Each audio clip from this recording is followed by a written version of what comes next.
gap, and this is Fnatic trying to bridge it with the black hole of the Morphling. They've caught him out, and Chrysalis is down. Huge kill for Fnatic. Onto Leshrac we go, but he's got himself an Aghanim Scepter, turning on the Nihilism, trying to get away, but Raven with his BKB is the answer to that play. Team Secret lose 2 cores. Puppy's Eyes both on the run. And Fnatic, what a beautiful setup, going even deeper for more. DJ with the opening.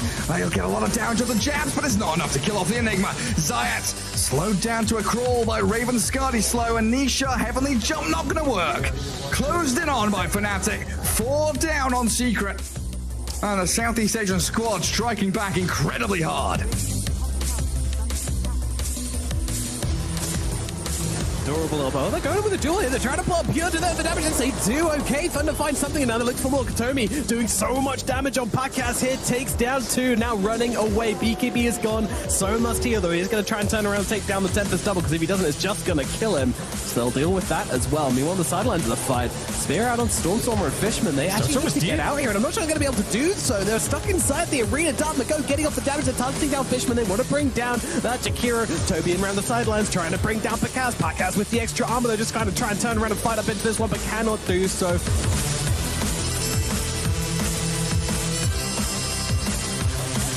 Oh no, he's the Chiefs. If they're going to get rid of Maposhka instantly. It's going to be the buyback. Now Makoto pinned over to the wall with the black hole set up from KP. It's beautiful. It's going to be able to put a decent amount of damage, but it's just not going to be quite enough. Like you said, they have the Satanic. They've got the BKB. They kill Makoto, kill high, KP, and Q to fall to Yatro. 23 Savage. He's trying to stay alive. The swap comes out from Mira, perhaps trying to close the gap, maybe trying to cancel out a TP or something, but still alive, but it doesn't look like he's going to be alive for much longer. It's a triple kill now for Yatro. Still have 30 seconds, no purge. XXX has ultimate available. How on earth can they defend this? Drow, they're going in. Dubu is about to lose his life. No buyback for him. Right clicks onto Moonmeander, almost gets that kill, but instead they're going to be focusing on the cores. Saberlight and Brawl. One is dead. Brawl is corralled inside the fountain, and GG is called TSM. They know they cannot do it. They know they cannot beat Team Aster. Oh, Terrorblade. Terrorblade gets jumped. Yeah, they have a save for him. They're going to try the false promises up, so Terrorblade pop in the Sunder as well. Going to stay alive for the time being. K1, though, he's feeling confident. He's feeling pretty good. The Satanic, the God straight to BKB. Now the beatdown up to Terrorblade. They killed Enigma already. The Global Science now comes out, and Terrorblade's just going to be too much damage to handle. He's out for 70 seconds. K1 getting low, but he's got a Mages. So at this point, he doesn't care. He's coming right back up, full life, full mana. So yes, a kill for Tundra, but can they kill him a second time without the Terrorblade and the Enigma? That seems like a near impossible task.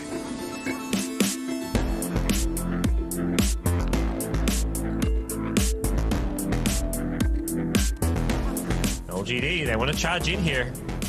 Man, nothing to say. Breaks up the high ground, spots out Misha. Does get the toss back, and a blink ravage from Mamar, not connecting on anything. Faith Piana's aggressively blinked in on towards Tiger, getting the fear on Miracle. Pango trying to slow down Uragi's retreat. Needs the BKB Requiem to fear them up, but he's been caught out, stunned up by the Rolling Thunder, and finished off. GG call. A tremendous victory. 2-0, in fact, for LGD over OG.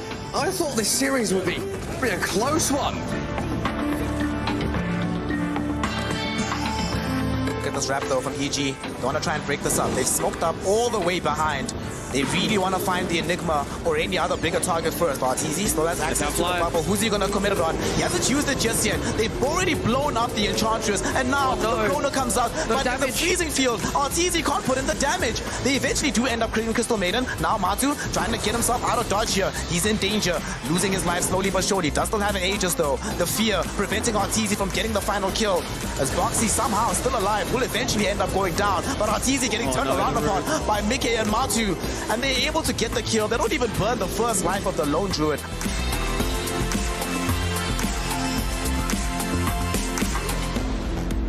Don't want to be on the low grounds. Smoke's gonna pop. They're all grouped up. Mira gets a jump at the follow-up. Pronto Tokyo. He's in, crashing them left, right, and set up at Yatoru. He's hesitant to be able to follow up as well. They've got control with the Ravage coming out, clipping onto 3, but collapse in with the black hole. What an ultimate as they don't have a response. The damage is racking up too fast as Thunder. Some buybacks coming out for them, but can they be able to revive the team fight?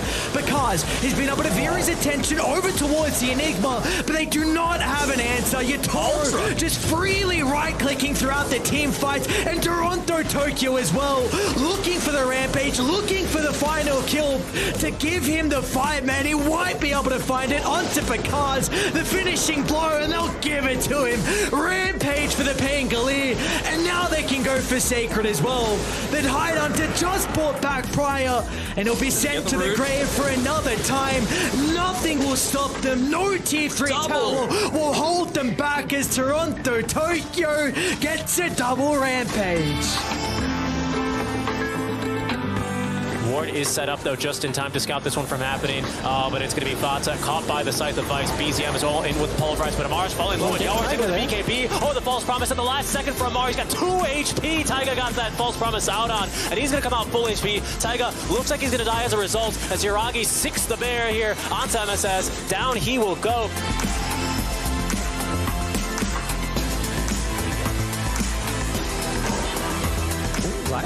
He's going to jump in. He's got the black hole as well to play around with. Let's see if they can get the kill with the fall, but the Orca prevents Nisha's spell casting. They'll be able to deal with the Aegis, but that is an incredibly heavy commitment just to get rid of the advantage that Tundra were playing with. A song's going to hold them in their tracks. No retreat will come out. Aurora as well to hold Chrysalis into place. What's looking like an insurmountable lead as Secret lose all 5 in the high ground, soon to be besieged.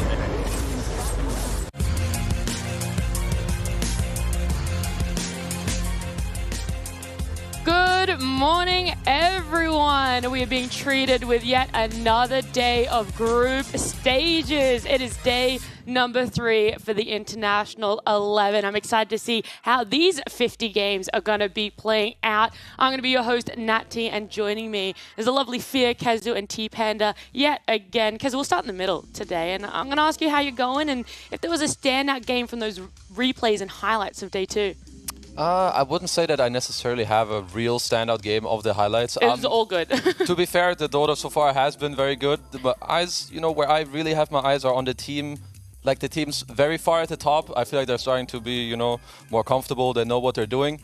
But also very much at the bottom, because I think today really solidifies, the standings, especially of the lower half teams. Yeah, at the end of the day, we could have a team or both teams sort of locked in to either be upper bracket, lower bracket, or eliminated. This is what feels like the make or break, what day 1 and day 2 have really been leading up to, especially for Group A. But these standings here, every team now having played 5 series, they only have 4 left, so they are just over halfway in what they can achieve here in this group stage.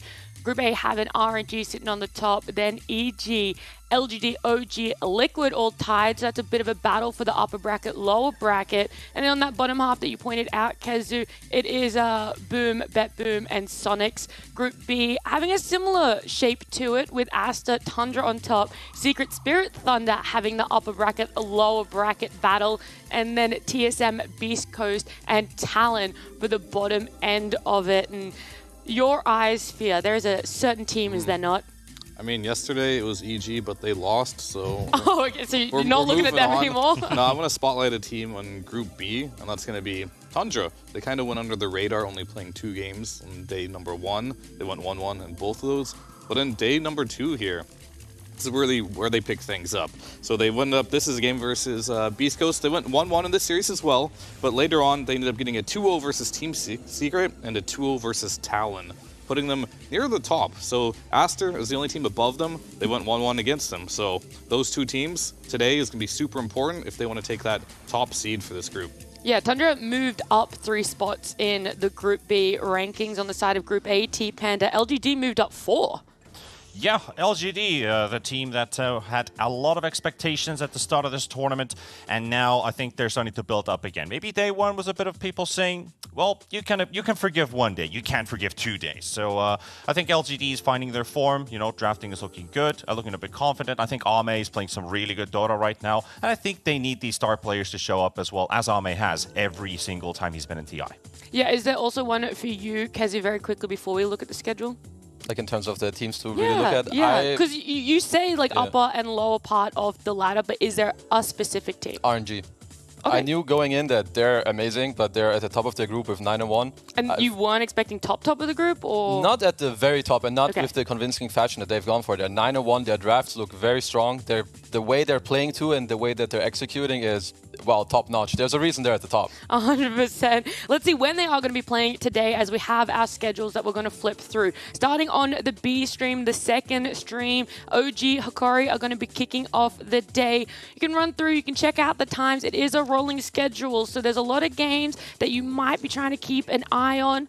On the third stream, our C stream, the schedule is going to open up with Sonics and Boom, both of them being on that bottom half of Group A. So this is going to be a way for either Sonics to come back or Boom to break forward. LGD GG closing out the day on that stream.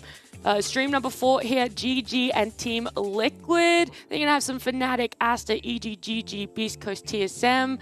Our 5th stream, our E stream, numbers to letters are really hard, opens up with RNG and LGD. So we have 2 Chinese teams going head-to-head. And then here on the main stream, it starts with BetBoom, EG, Team Secret, Spirit, then OG Liquid, Secret Entity, and then RNG and EG. Feels like that last matchup is almost a Fear Kezu.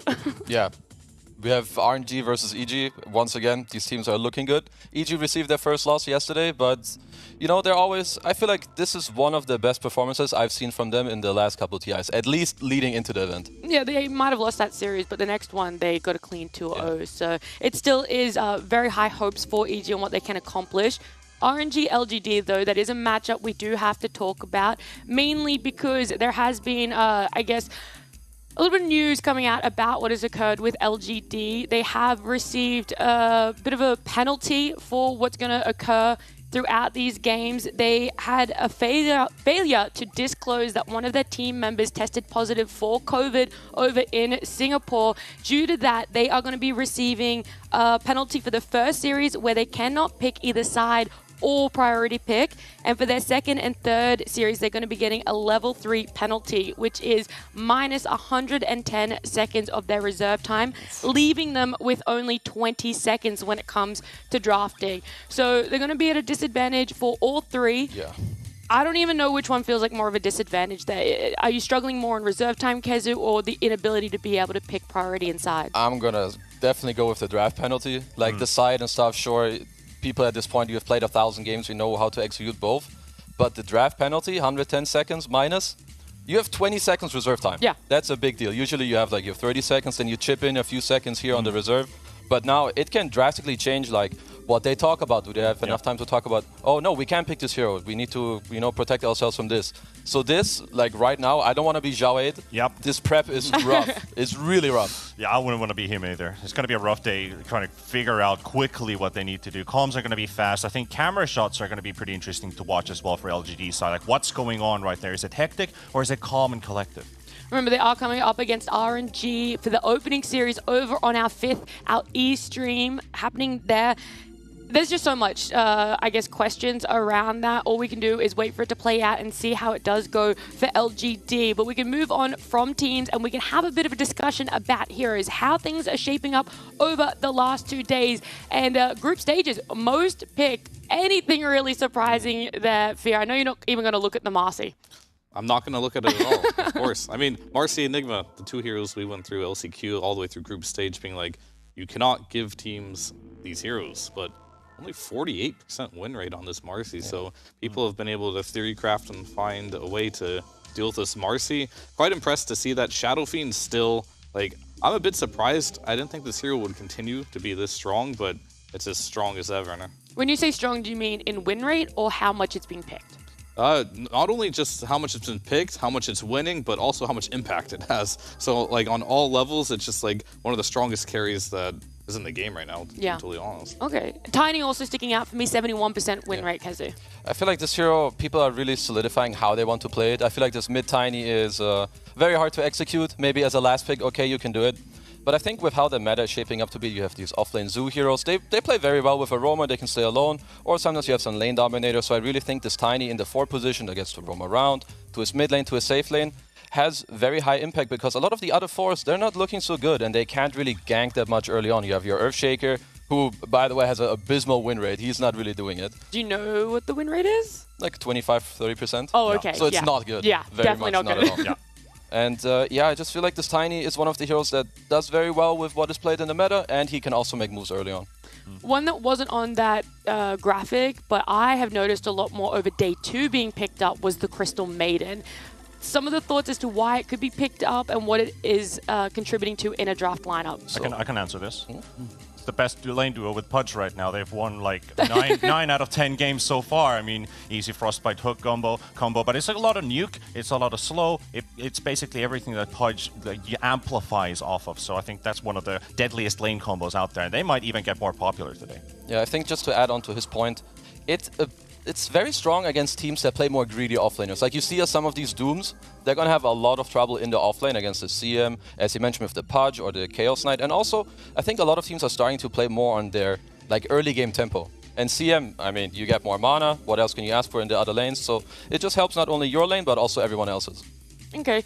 We always have to have balance with everything. These are the contested heroes, but I actually want to ask you guys if there is a hero that stands out for all the wrong reasons. We've talked about the ones that are contested, we've talked about the ones that have high win rates, high pick rates, but is there one that is being picked and just should not be picked right now? I feel like this Bad Rider and Visage, at least to me, they stand out. So Undying, we talked about it before, it can still be an off lane, so you know maybe you can make it work there, but both Visage and Bad Rider, I feel like they're not working out. Bad Rider has a hard time against Zoo, and Visage, out of all the offlaners, seems like the worst choice that you can currently make. Yeah, I mean, I definitely want to spotlight Morphling a little too. Like that hero right now, like I think it's incredibly good, but it's being picked incorrectly. There's a lot of Zoo meta right now in the offlane. People are picking Morph into it. It's not being very successful. I don't think teams are adapting very well with like using the mid Morph and countering like if there is a Zoo in the offlane. So that hero has been, I thought would be super good, but it's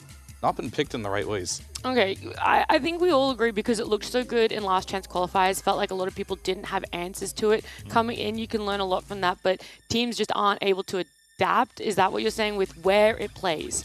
Yeah, I think they're just thinking, oh, OP hero, I'm just going to pick it, right? And it's kind of been figured out versus the top teams and like what to lane against it, so it's just struggling a bit. Yeah, I would like to add, so one thing on the Morphling.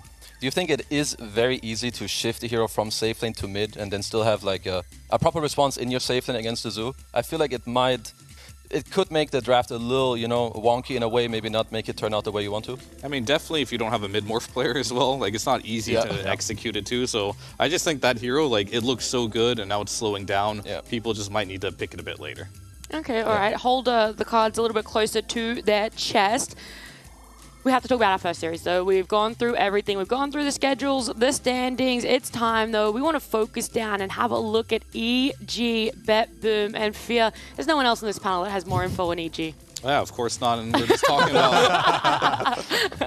we were talking about the Morphling, right? And how the Zoo eats it. Nightfall. He's the Morphling eater. He plays all the Zoo heroes. He plays Broodmother, 4 games. He's got 3 wins on it. He did have 1 loss on it. He's played Beastmaster, Lycan, Enigma. This is his hero pool. He played 1 game of Razor, but that was a brilliant pick because he picked it against OG, against Amar. He stole his hero and he beat him with it. So the adaptability by Nightfall is absolutely insane. I think he's the standout player for EG right now. Then we have other performances. Arteezy Shadow Fiend, 100% win rate with 4 games on it. He's playing that hero a ton. And then Abed, also playing the meta with his Primal Beast, 100% win rate. So yeah, EG in general right now, they're looking really good, but Nightfall is really the guy you got to keep an eye on. Okay, so I want to focus on not just in lanes and in the game, but also maybe in draft with some of those heroes he's able to capitalize on. The BetBoom team is what we have to talk about, T-Panda. They had a rough day 1. Day 2, they picked up their first win with the Dahak Nature's Prophet, something that man has loved to play, especially more recently in 2 or 3 of DPC. They had 17 games, and I think 16 of the games it was either picked or banned against them. So very much a lot of priority on the Nature's Prophet. Yeah, and it seems like it's the only hero that works for them. And that's never a good indicator because it might look like they might starting to ban against the Hawk, don't want to let it through the draft. But if they do, that might open up some of his other heroes which are being targeted in the first phase. Probably EG is aware of this. Are we going to answer the Furion? Do we steal the Furion first phase for ourselves? Because we know that RTC can also run it pretty handily there as well. Though they haven't had that success. I think BetBoom's performance has been quite abysmal in general of how to close out games and how to keep that mid-game pressure for themselves. Larla's playing heroes like Zeus and Sniper that are really good in the mid-game. He's snowballing on some of the heroes. He was even 12-0 in a QoP game, but QoP is 0-6 in the tournament, so I feel like BetBoom needs to find an antidote, and fast. Yeah, let's have a look at some players though, because whilst it is one of those things that everything comes into play as to how you can succeed, what you pointed out for Nightfall. So we're going to compare him towards Noticed, and Kezu, having a look at these stats, what picture do we have painted for us? I think you can see from, I mean, first of all, the GPM Nightfall is, I think, one of the top farmers in this tournament. This guy used to be a carry player. It shows a little bit. I think one thing to point out is the denies. This guy dumpsters his lane like every game. And sure, maybe his average hero damage is down, but we need to also talk about the fact that this guy is destroying like 8 buildings every game by like minute 15.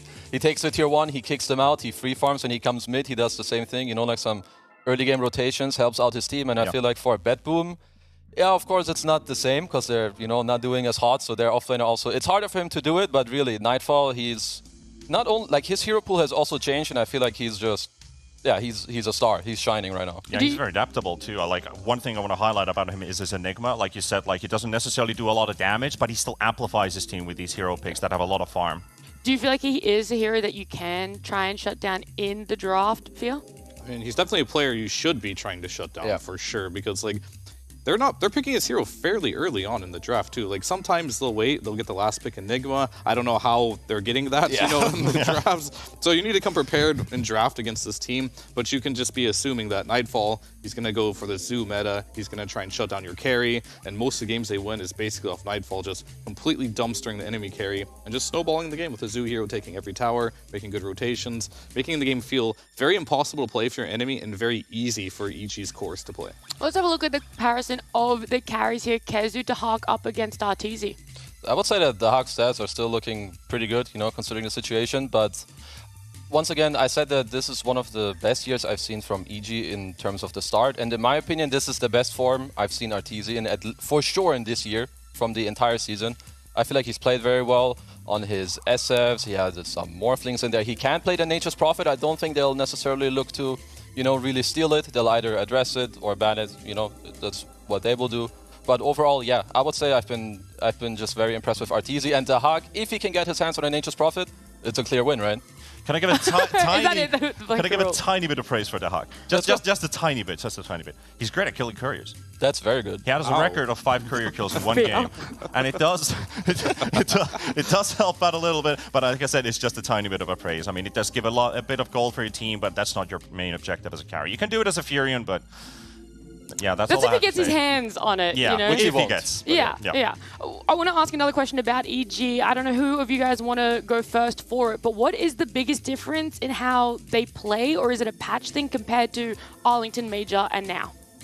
I think in general, like they always come in with an idea that's really well rehearsed what they want to do, but I think it really is just Nightfall just stepping up. Like, he's just overperforming this tournament right now, and if he can keep it up, EG's going to look incredibly scary. I would say that, so right now, it's not all on just Abed to have the early game on his lock, and then, oh, you need to rotate for Nightfall, you need to rotate for RTZ. It's more like, I think they've shifted their draft in a way where Nightfall can pressure early on, and because he is on that rather than some greedy laner, this also then makes it easier for the supports and Abed to have more options in the game, and I feel like they're executing their lanes.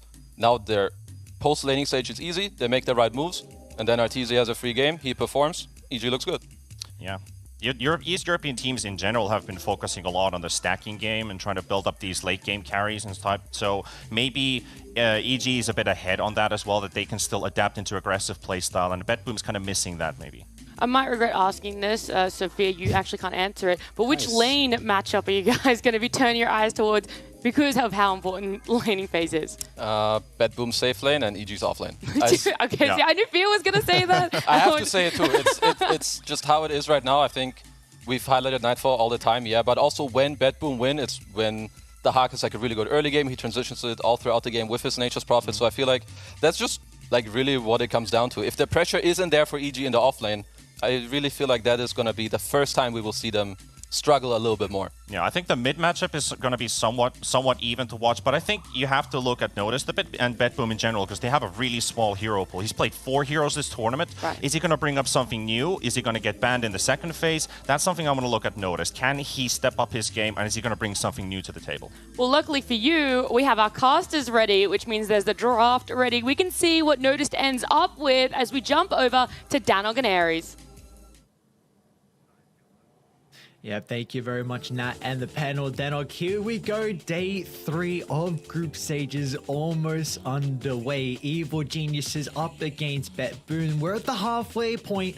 Really, this is where it starts to get down to the scary stages for some of these teams. And well, for BetBoom, they need some wins under their belt. They're currently sitting 2-8, and well, Evil Genius is in a very comfortable position towards the top of the table. How are we doing today, though, and what do we think BetBoom can do to try and shape them up for a better day? I'm doing great, but they got to shape things up on BetBoom. That's what I got to say. I mean, they mentioned that Noticed on the panel has this bit of a more teamfight-oriented hero pool. You know, the hero damage we saw there on the stats, much more relevant towards that versus Nightfall, who's all in onto the push, but maybe you just need to adapt to the meta. You know, this is TI. You're not going to have many other chances after today. Like you said, we're effectively past the halfway point. Day 4, there's, I think, about only 2/3 of the games that you would normally have. So want to see him lean a little bit more into, you know, his Beastmaster and these other style of picks that really will link up well with Dahak. Because I think if they have a good start to the game and they have the ability to convert on that, then it's going to look a lot better for them. Because let's not forget, first 4 games that they played, they were heavily in the lead in all 4 of those games. As much as 18k net worth advantage, and they still lost. So I wonder how much that's rocked their confidence. Yeah, and I think definitely for a team that has some experience coming off the back of mainly Seneko is really the person that they're relying on to kind of rally the troops around for BetBoom, because the Hawk, Lal, Noticed, that's all their first TIs. You've got Roger as well, kind of the new addition coming through towards the later stages of the DPC, but really for the position 1, 2, and 3, all your cores, they don't have that TI experience. This is a very new kind of environment for them. We did see them, though, at the LAN. You know, we saw how they were able to perform at Stockholm. There was a 7th, 8th finish, which was honestly a pretty good showing for what maybe a lot of people were expecting. They didn't have as much knowledge of this team, but now when you get down to the TI stage, like you said, they don't have a lot of games left. They've only got 4 series left, in fact, and you have to go up against one of the toughest opponents right now in EG.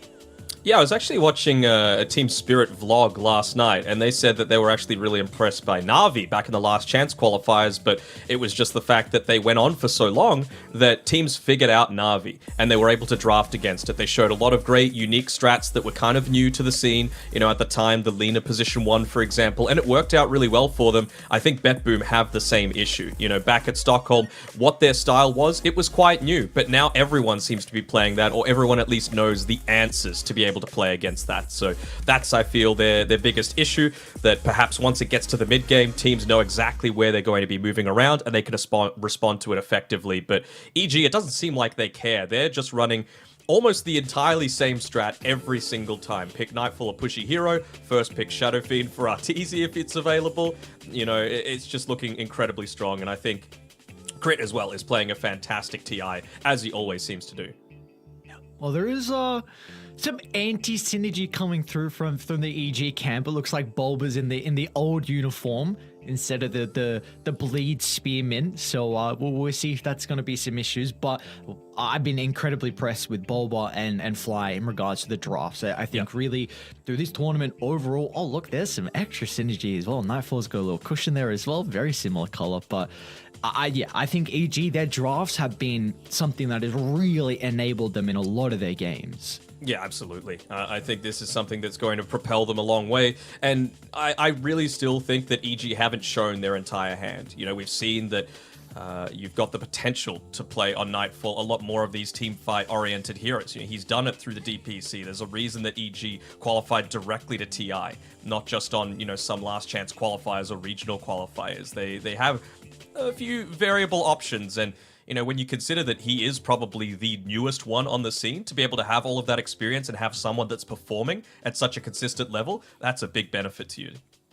Yeah, which is crazy to think of as well, considering at the previous TI, he was playing on Virtus Pro as a position 1. Like, this is a person who... Different name as well back then. Different name as well, different role, and now playing in a different region, and Nightfall is performing to an incredible level. And we've seen EG, they have gone for the experimentation with the the carry swapping to the off lane. We've seen Samael try it, we've seen Ramses try it, and now it really feels like they found that piece that has fit them perfectly. Yeah, it took a little while, let's be fair, but certainly, there were aspects that influenced that, like them not being able to boot camp all in the same area for quite some time, just because of how, visa laws and all that worked. But they've been able to come together, they're looking really strong, and I'm keen to see how this one pans out. EG won the coin flip, but it means that they are going to have the first pick overall. I think BetBoom are just going to be looking to prioritize a lot of the pushing heroes. I would be very surprised if EG don't get rid of the Visage, because that is still first pick territory if you're on BetBoom. I don't think DeHack's had a single opportunity to play it so far this TI, because teams just insta-lock it. 10 seconds remaining. So we'll see what hero does slip through for BetBoom in particular. It's like you mentioned, DeHack, he's got some of those heroes that he's incredibly comfortable on. And he will have the option for some of them. So Visage, Nature's Prophet, both going to slip through, but more than likely Evil Geniuses will have that answer. And then we see some respect as well from BetBoom. Shadowfiend's going to be banned out, and EG in their series versus Corey, both Game 1 and Game 2, they just first picked the Shadowfiend. So BetBoom, they don't want to have to deal with this hero. Well, they'll have to deal with this one. Instead, Abed has been playing a fantastic Primal Beast so far this TI. I want to say he hasn't lost a single game on it. I might be wrong, but out of the 3 games I believe that he's played, it's just looked incredibly dominant. You can make those super early rotations because you're so effective at being able to shove the lane in. And early on, the enemy mid laner probably doesn't have the potential to be able to counter that, to force you back to the lane. Otherwise, you're going to be losing a lot of net worth underneath your own mid tier 1 tower. So, 3 minutes, 4 minutes, I think we could expect to see Abed on the move, unless BetBoom specifically drafts something for Lyle that's going to be able to push it back in their face. And there we go, DeHack gets his Visage. DeHack gets his Visage. The Clockwork pairing as well, so a very strong lane combo, and also just at least the clock is a great way to be able to address the Primal Beast. We saw that through the last chance qualifiers, we've seen it through the group stage as well. It is a very nice lane matchup in that aspect where Battery Salt and Cogs can have a great way to mitigate the trample. It could be a little bit different though, because again, we are expecting Abed to play the Primal Beast mid, so you're not going to have that lane-to-lane matchup that feels pretty nice. It's just going to be off the back of kind of the game counter, which isn't as strong because you can go down the BKB route. Yeah, absolutely. You might even look to consider, is Undying still in the pool? I think that's reasonable against the Primal Beast, just because you're not really someone that wants to be doing a ton of right clicks in team fights. It's just an eco comfort hero most of the time. On this Primal Beast, you're going to make the rotation towards the enemy's safe lane, so if you can just have a decay and drop down the tombstone, then maybe while you're diving underneath the tower at 3 minutes, you're actually going to end up falling. Because we saw yesterday Nightfall's heroes against Akori, they were getting picked up in the first phase. I think it was the 8th pick in both those games. So is there something that is standing out that we could see Nightfall play? Not particularly. I mean, maybe... I was about to say the Pango isn't the worst option here. I know it goes away from what his style has really been so far, but I feel like it could be a reasonable fit against them.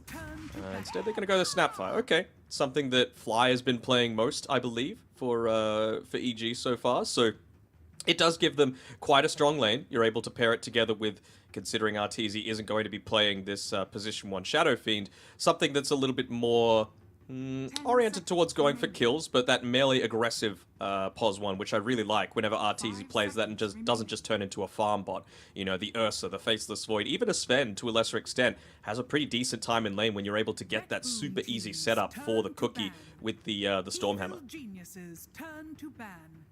It gives you a nice way to be able to address the Gravekeeper's Cloak with the Mortimer Kisses, get out of the cogs as well. Some extra benefits that the Snapfire is able to provide them for if it is going to be Fly playing it more than likely. Yep.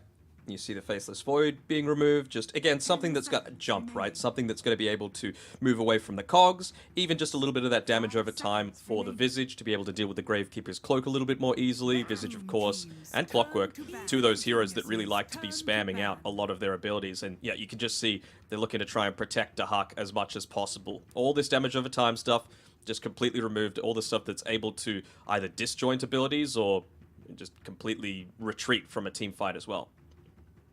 I wonder if BetBoom considers something like a Disruptor, and the main reason I bring it up is because we saw in the last chance qualifiers that the Clockwork Disruptor really felt like a great way to be able to address the Primal Beast. I haven't seen actually too many Primal Beasts in the games we've been casting and how teams have addressed it in a similar way, so I'm not sure if people are kind of diverging to a different route, but it is an Eastern European team. They always love their Disruptor, and from what we saw at the last chance qualifiers, I was a pretty big fan of it to address the Primal Beast. Yeah, no, and it even just gives you another easy way to be able to set up for the Static Storm as well, right? You don't need to completely rely on the kinetic field. You could just use the cogs for that same purpose. And well, they actually pick up the Pangolier for Noticed here.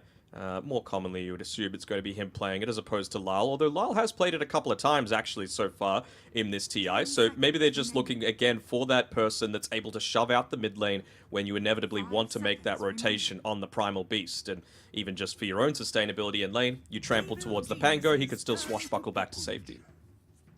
Ooh, alright. Mention those aggressive pos ones, this is probably the king. Good old Putka coming through for, we would assume, Arteezy. Trying to see what they want to pair it up with now here. For the Budja. Maybe we're going to still hide Nightfall's hero till later on. Look to show crits at the moment. Are you looking for a way to address the Pangolier Rolling Thunder? Potentially. I mean, you've still got that Razor left in the pool as well, which, again, I think it was Kezu that mentioned it on the panel. Maybe it was Fear. Everything's all already blurring together. It was being able to take it away from Amar, but if you could just get that static link onto the Pango and chase him down, I think you're going to be very happy. I think they still don't have amazing ways to be able to deal with some of this push, so you still might just go down the route of the Beastmaster. BetBoom teams turn to Sven. Okay. I mean, we've seen some position 5 Sven. We've seen occasional position 4 Sven. Not so much the 4 coming out from EG. It's been other teams. Entity in particular, Katami really loves to play that one. Who knows? It could be a position, a support Pudge coming through here as well, right? We just don't know. And there isn't that easy setup for the hook as well. So maybe that's what we can be looking for. Just that simple stun in the laning phase to be able to enable the hook.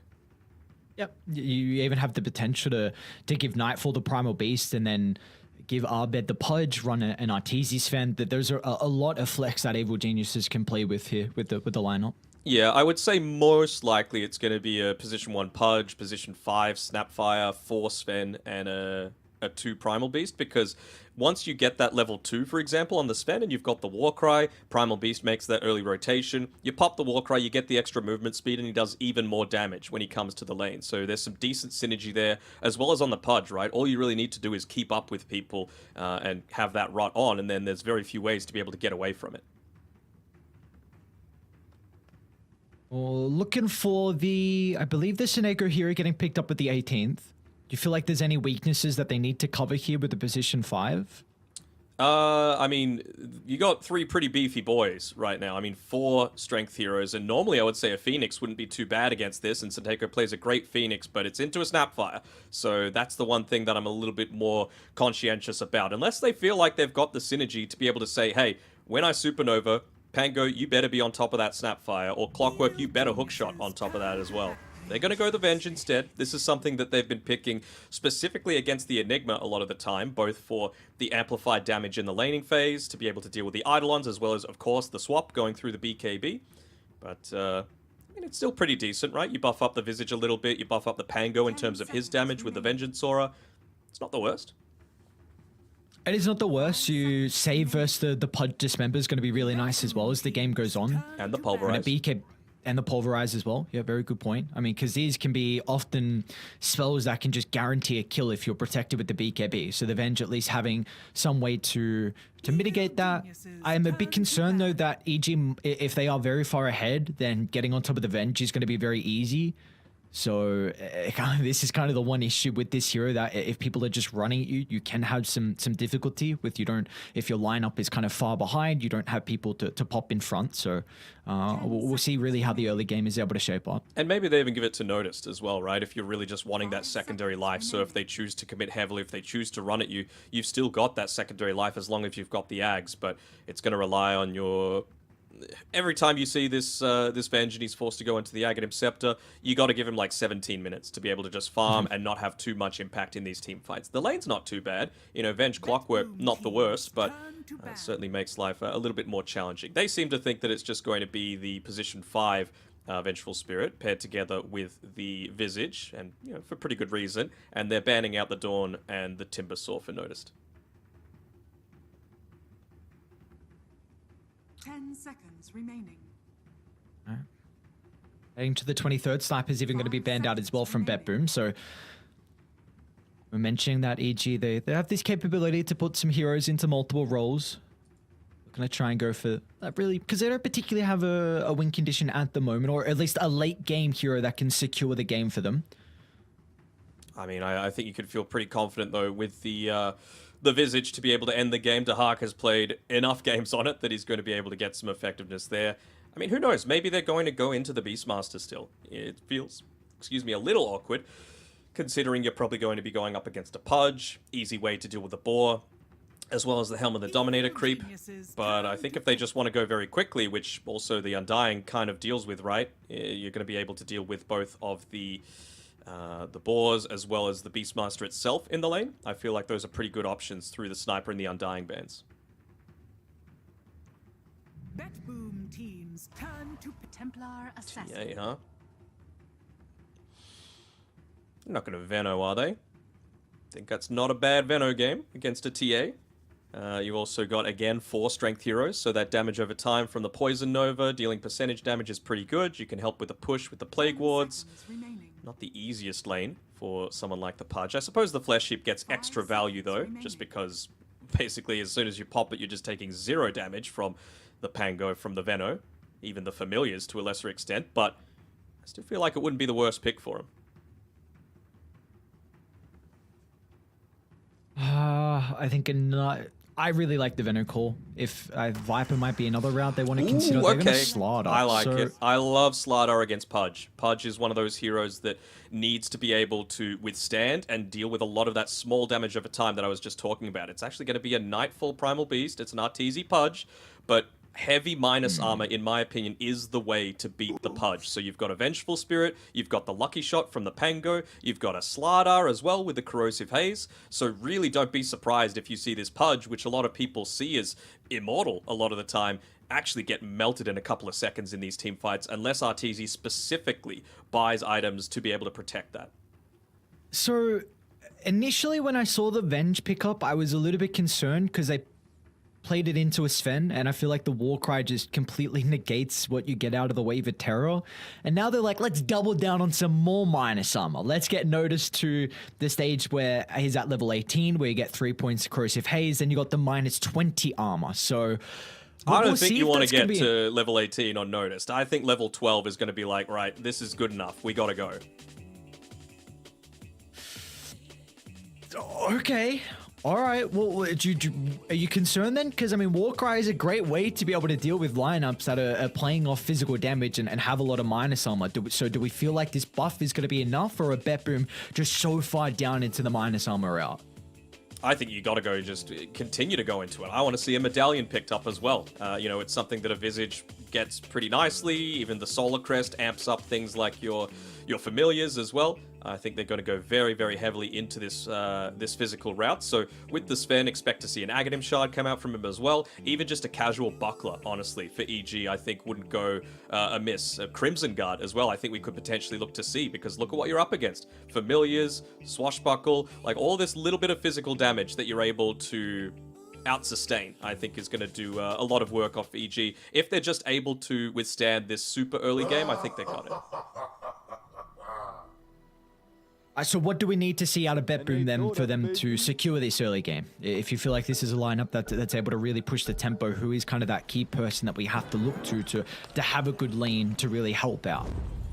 I mean, you don't exactly make the best rotations on the Pangolier, right? So it's going to be more about the communications. And from interviews that I saw with Lyle and Dahak and even Seneko, that was the big thing that they thought that they had to work on the most, is nerves and communication going into games. So they'd be feeling a little bit nervy after those first 2 days, only picking up the 2 wins so far, but they've got to be on point. You don't have any more chances to be able to pick up that surprise win. And, you know, against one of the people at the top of the table in EG, this would be a real surprise if they were able to claim a W against them.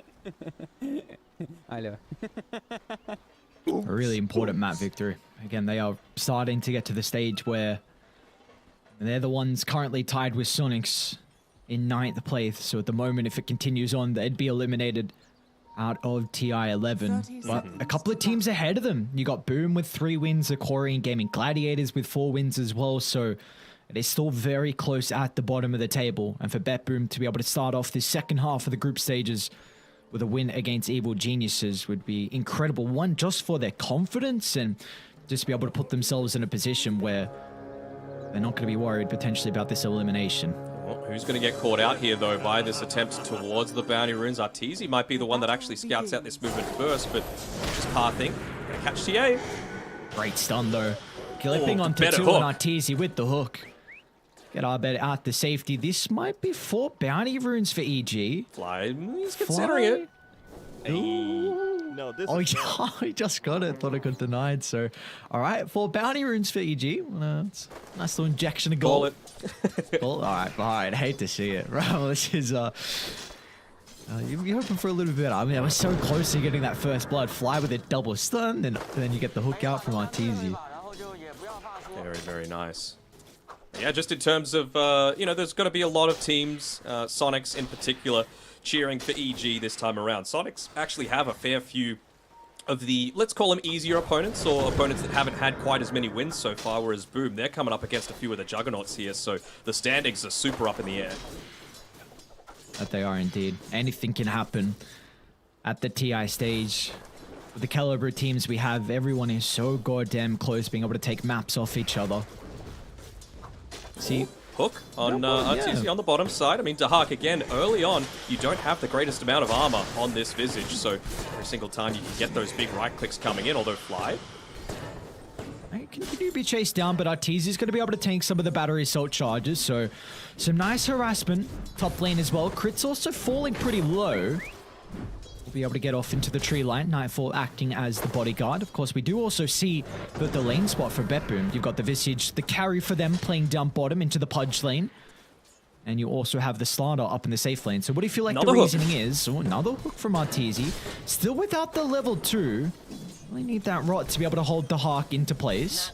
Yeah, that's the thing that they've been doing really well on BetBoom. They pulled the wave. They made sure that Arteezy wasn't able to get a lot of those early last hits, even though they're slightly in the lead right now. On the net worth, experience-wise, it's slightly favoring BetBoom, but BetBoom don't want it to be this close underneath the tower. There's always that threat of being hooked back and getting that easy kill to be able to accelerate Arteezy. And I mentioned before that BetBoom need to get off to a good start. This is an early game-oriented draft. At the bottom lane, the action will always continue. Fly, he's got 3 mangoes, so he can just chuck out the stuns to easily set up for the hooks. Top side. Top lane, there's battling going on as well, as noticed. He's going down to the Trample of Nightfall, but he's got a Selv to be able to help out with the resources. Yeah. Teams a lot of the time are looking to, rather than deny away their flag bearer creep as well, just be able to keep it up for as long as possible, even just for that 3 mana regen that it's going to, sorry, health regen that it's going to provide you. So they're going to be playing around that quite heavily on the top side. Arbet and Lyle just trading right now. Not really a kill lane for either of them, so just going to be around potentially protecting some of those power runes.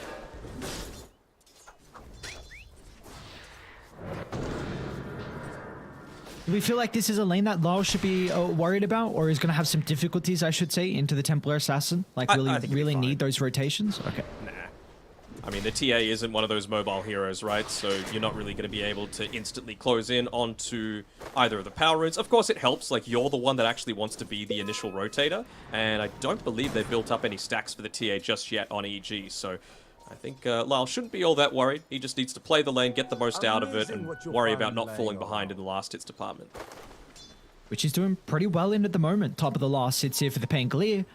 Gets a bottle refill thanks to the bounty. And they're going to have the water rune up shortly as well. So we'll see how they're going to be able to slow down the Abed Templar Assassin. Of course, this is a slight advantage that BetBoom have just in regards to the matchup where the Pango can look to influence the side lanes, whereas the Templar Assassin is the win condition. He's going to look to get as much farm as he possibly can. So Negro top lane's going to be in some trouble. Nightfall can easily trample on top, and first blood picked up for the Primal Beast.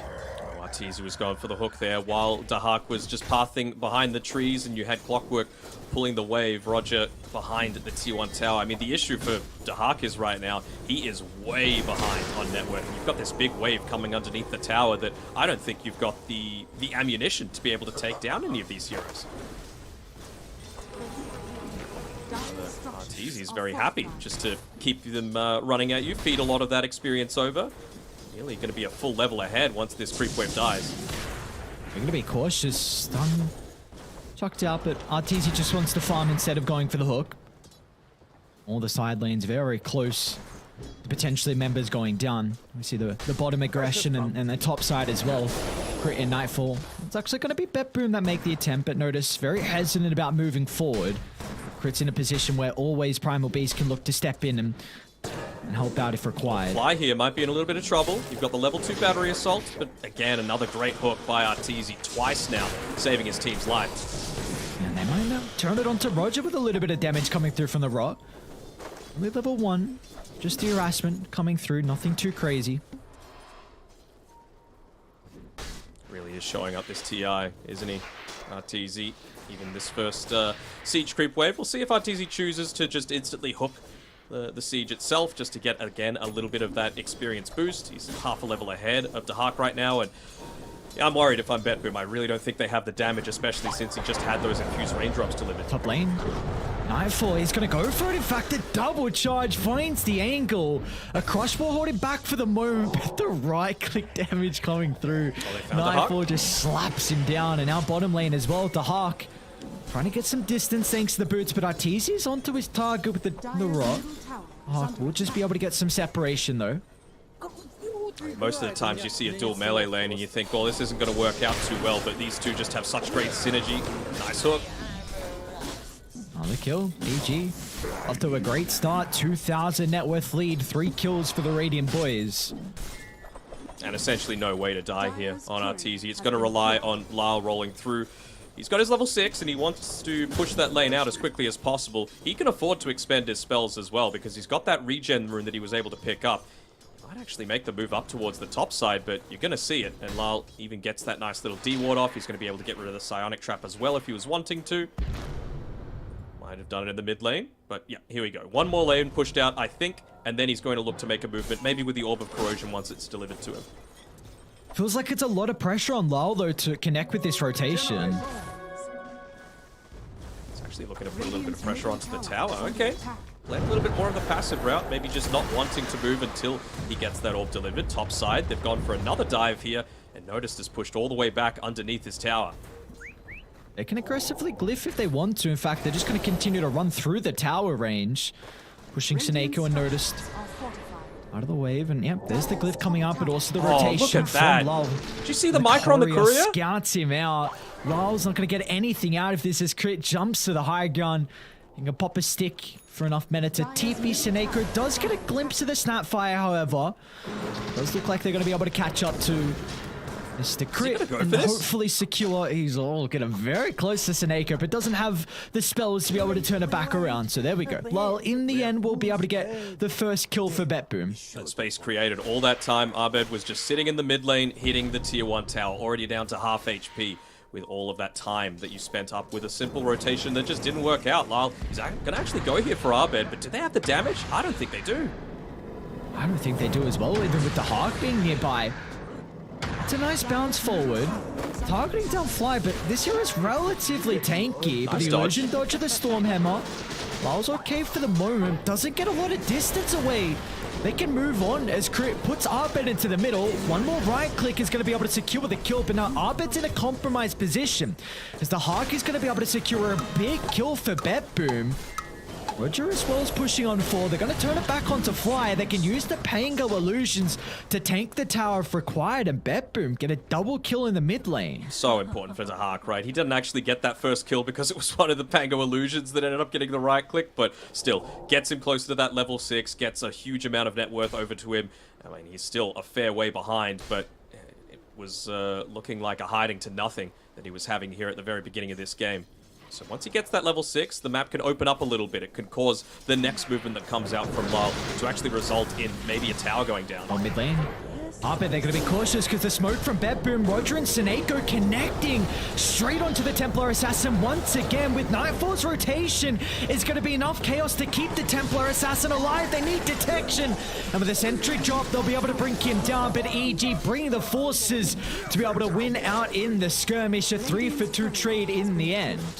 And they made sure to instantly make that rotation as well, realizing that the Rolling Thunder wasn't up at the start of that fight. It's available now, but you've already lost 3 heroes, so I think BetBoom, even despite losing Arbed, going to be very happy with that trade because you've still got this Pudge who, you know, was involved in all of that without the single death. He's gotten into the Vanguard now, so again, mentioning how effective that's going to be against the Pango, against the Visage, against all of this physical damage. Is he going to get some free familiars? Nah, doubt it. Alright, let's see what they can... They've got a DD on low, Rolling Thunder's back up as well, and that Orb of Corrosion, so this could be an opening here for BetBoom to potentially find a kill. Thinking where exactly they go to make their move. Dahak is still mode farm right now. He can't afford to be consistently going for these kill attempts. You've just had the tome delivered to Clockwork, so Roger is going to have his level 6 for the hook shot. Very ideal if you're able to take out Crit, for example. Just stop a lot of that damage, and more importantly, the mobility providing from the Fire Snap Cookie. Full wrap around. He's found Crit. He's found that he's level 6 as well, so are they in a position yet to converge on Seneko and Notice? Doesn't seem like he wants to make the move just yet, but his smoke's about to expire. So he has to be careful about a lot of this movement because he's underneath an Observer Ward.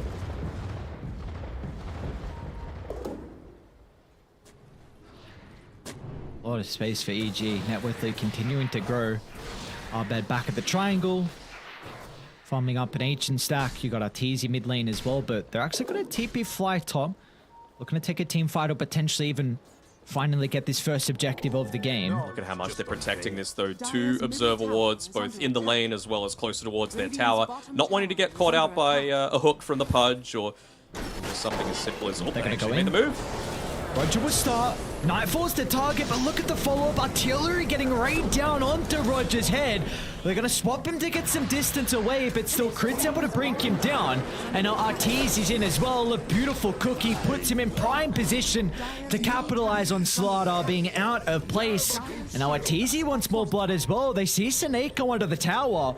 Hook still on cooldown. Seneko will make it out. They had full vision. They had full understanding of exactly where EG were positioning, and they still aren't able to connect on that team fight. That's how far ahead EG are, not just in net worth, but the experience department as well. They weren't able to finish their food and get that initial kill onto Nightfall, because that was a huge portion of the damage in that team fight coming through from him. Crit as well, just showing up again. 2,000 damage being dealt by the Snapfire with the Mortimer's Kisses. And you also just have Arbed, who is free farming. And I think this is a really, really scary Templar Assassin game. When you're a lineup that is a lot of single target. Pretty much the only way to deal with refraction is to swashbuckle from low. He got the burst, I guess. But yeah, I completely understand what you're going for there. It is just...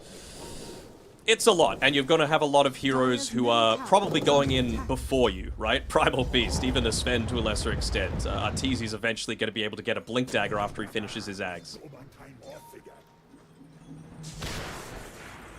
With being ahead EG, they can look to itemize to deal with the minus armor that will come out from BetBoom. That is their big concern at the moment. How are you going to be able to keep yourselves alive against a lot of the physical damage? There's a little bit more space though for the Hawk. Vlad's completed. Into the Wraith Pack next. Seems like he needs more time and the boys need more time as well, but yeah, how long do they really need? I was really thinking that probably they weren't going to take that fight up top because they were pretty happy. They scouted out the movement. It was potentially a lot of wasted movement coming through from EG, especially considering it was a fly TP, right? So maybe they could have made a move elsewhere. Maybe they could just sit back and allow Dahak to get that first key item because I still don't think they're ready. They've got the Diffusal Blade, but I mean, in the meantime, because of losing that fight, means that they don't feel confident enough to be able to fight yet. They lose a tier 1 tower as a result of Abed's consistent harassing whenever these fights are going on, and now they're free enough to make the smoke. Nice scan. Very, very nice scan from BetBoom. They're going to play with their own counter smoke. So trying to get to bottom, maybe baiting Dahak in the lane. They've got to be pretty quick though. They're going to be able to scout Dahak out. TPs are starting to come through, but the Mortimer Kisses should be able to deal with the passive easily enough. Meanwhile, under the tier 1 tower though, BetBoom, they will be able to find Abed caught out as well. So a 1-for-1 at least across the map. BetBoom do find something. I'd say that's preferable for BetBoom, to be honest. I mean, being able to take out Abed, he was scaling, but I suppose it is still your win condition, right, on Dahak. This is the reason that you pick him, this hero, first. He is such a prominent name with the hero, and, well, they're going to have to back off. They're not going to be able to resolve this in too much extra pressure around the map. Dahak even just using his familiar to keep this creep wave available, realizing that he needs that little bit of extra gold, that extra experience coming through, and he's got to get it from 2 creep waves. Are they gonna go for this? I was gonna say, are they deep people on the T2 tower? I mean, the other aspect of this is once you get the levels on Dahak, you get this point booster to be able to finish up the Wraith Pact. No real other huge items coming through soon. Maybe the Blink Dagger on Notice, but I feel like you need to go before then. This is a lineup that just shreds through Roshan as well, right? So you take a successful team fight off the back of the vision, more notably up towards the top side near Roche, where you've actually got a good understanding, and then you could look to connect onto that next key objective. Can't be dying though on Dahak, as yep, they get a nice little D-ward off as well from Roger to make sure that a little bit of EG's vision game is removed from the equation. This is the big thing now. Dahak very, very close to the Wraith Pact, and you just mentioned that. The possibility for them to be able to take Rose, so we'll probably see them try and force a fight around mid. They can get a pick off. They'll probably need 2 kills just because the net worth deficit that it is at the moment. Then maybe with those kills they can look to force the issue and try and take that Roshan. Top lane Lol might be in some trouble. Arteezy's gonna try and bait. Maybe see BetBoom heavily commit with Crit being nearby. Can't be giving up his life for free. The important thing is you're against a Pudge, you're against all these strength heroes, so the Diffusal Blade's going to give a lot of value for Lyle as well. Even lucky enough to get the Tumbler's Toy just for a little bit of that extra mobility in some of these early team fights. They're actually going to go for Pudge. Crit's here. A quicker to reposition. And as soon as they see the Snapfire Lull, he won't be able to continue on forward for more. So that's a Rolling Thunder expended. Radiant structures are fortified. Really feel like they don't want to wait too much longer though. I mean, you didn't go for the Blink Dagger on Noticed. He's just looking to be a right-click beast right now. Going into the power treads, he's building up towards that BKB for himself, realizing that, look, I've got a hook shot, I've got a Rolling Thunder to be able to make plays around, but if that Rolling Thunder's on cooldown, you don't. You have to just sit back, be a little bit more passive, and Abed's going to accelerate his farm much faster than your team. Nightfall's got a BKB to play with if required. Gonna get some distance with the onslaught, but the rest of the boys are starting to move over. A beautiful Cogs push away. And they're gonna be able to bring him down though. Nightfall ever so tanky. The Pulverize gonna be stopped in its tracks thanks to the swap. In fact, it was the Dismember instead. And then with a cookie on forward, Arteezy trying to get on top of the Slardar as well, but will not be the case. So Nightfall just showing how ridiculously hard it is to bring down this Primal Beast, especially if EG are positioning behind him. Ooh, I'm wondering, like, when do they consider to go Roshan? Because if EG is able to take that one away from BetBoom, that's going to go a long way towards their victory. And it's not like they don't have the tools to be able to do it, right? They've got a TA, the double meld, you've got the 1 value point into the little Shredder as well on crit. So just a lot of that minus armor that's going to enable them to go for it. And yeah, that's what BetBoom's worried about. They use the scan onto the Roche pit, realizing that we can't afford to give this one up. For now though, EG, they're just going to play a little bit more of the passive game. Do they jump Arteezy? Not underneath the tier 1 tower. They don't feel confident enough just yet. Kill on crit would be big though. Arteezy gets the hook. onto the Hawk. The instant response is going to be there as Nightfall just charges into the middle. Lao's going to try and create some chaos as well with the Rolling Thunder. It's a beautiful ultimate coming out from the Painkali, but the rest of BetBoom have been forced back away. They will not be able to capitalize. And now with Nightfall off to the right side, trying to target down Roger. Again, the back and forth is there. Both sides do an incredible job at the spell casting to keep their core members alive. Lyle playing very un-Lyle-like. He's very common to just be wanting to go all in, and Arteezy was super killable there. Just a little bit more movement coming out of the Rolling Thunder. You had another swashbuckle available. Yeah, you might have given up your own life, but I feel like stopping this Pudge before he gets into the Aghanim Scepter is more important. I thought might be in some trouble top. Diffusal. Hookshot's on cooldown. Hookshot's on cooldown for 10. Seneco's got the swap if he can get in range, but just a little bit too far away. Aquak wasn't even there to be able to capitalize. See, they might even make an attempt on Notice mid lane. Yep. They're just looking to get these lanes in a pretty aggressive state constantly on EG. I mean, Arteezy. All noticed. Right next to the tier 2 tower, they're going to be forced to use the Mortimer-Kisser to try and blow him up, but it's not enough damage for the swap. Oh, Notice stays alive, and now Nightfall's the one that's in trouble as BetBoom. They brought their numbers to protect him. The Rolling Thunder continuing on forward, but Nightfall's too fast, man. Law can't even catch up. Oh, no. The Rolling Thunder doesn't even close the distance. Meanwhile, off to the other side, Fly and Crit.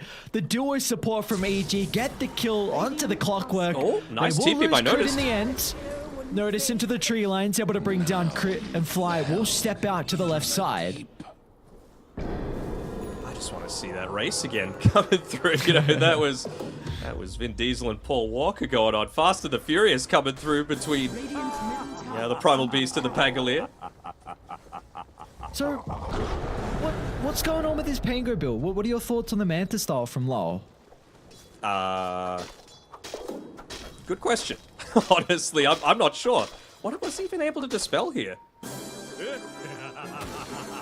Don't know. Don't know off the top of my head. Maybe I'm not seeing something super obvious, but it does really feel like Lyle wants to try and scale, wants to keep lanes pushed out, more things to use the Diffusal Blade on, I guess, in team fights, but I would feel much more confident if he was just going into that Aghanim Scepter that I love. I mean, there's some cool Manta dodges he can do. I guess, but if it's worth, what is it, 5,100? How much is it? 4,600.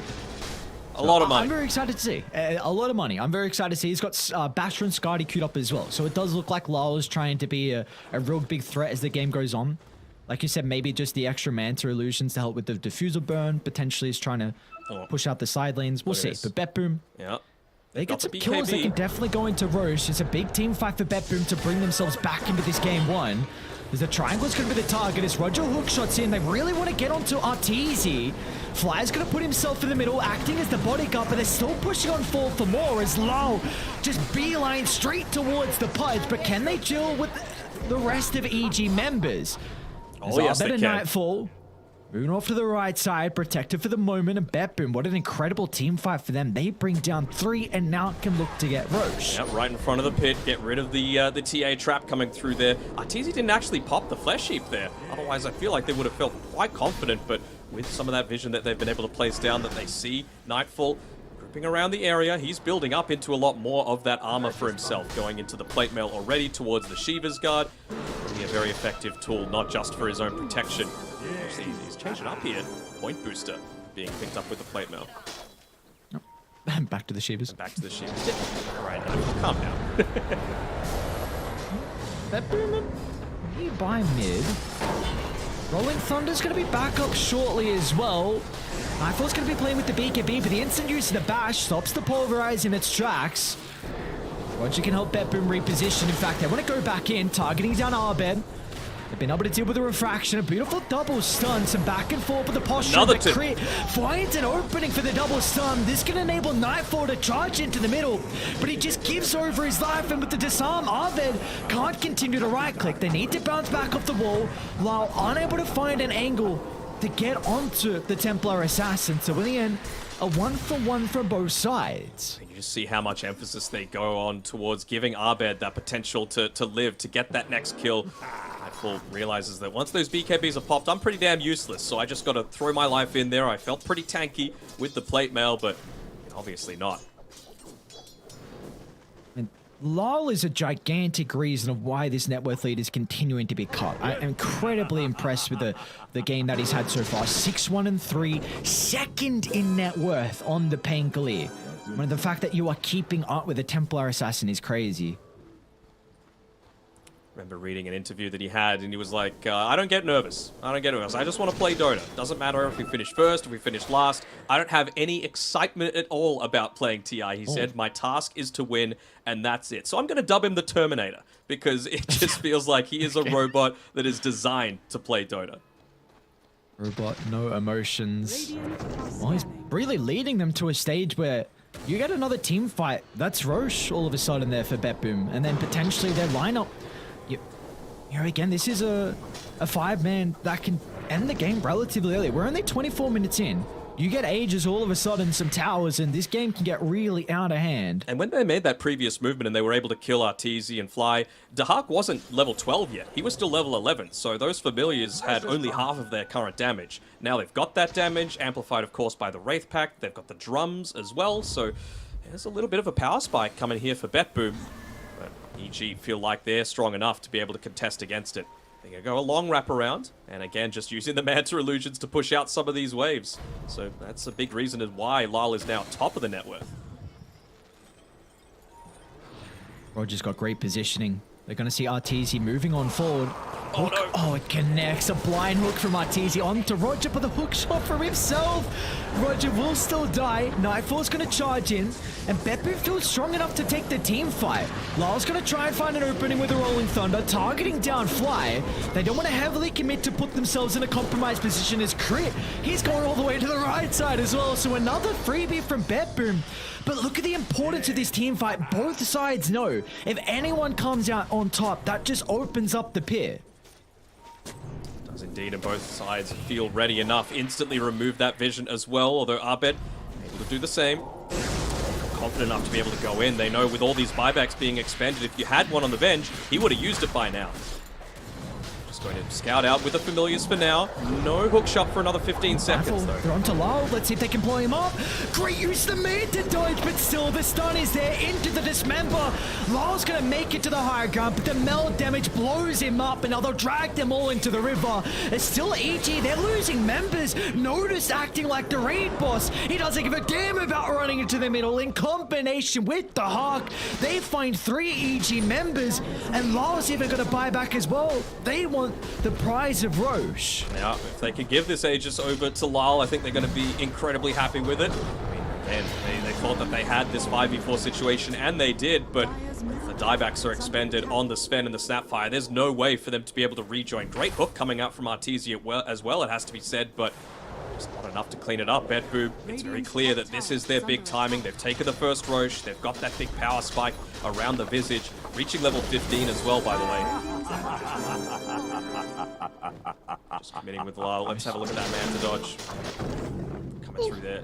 He ends up swashbuckling back into the Pulverize and just melting to Nightfall, but still directs a lot of attention away from himself, and every time that you're allowed to just sit the Hawk in onto the backlines, it means that he's able to dish out that super consistent damage.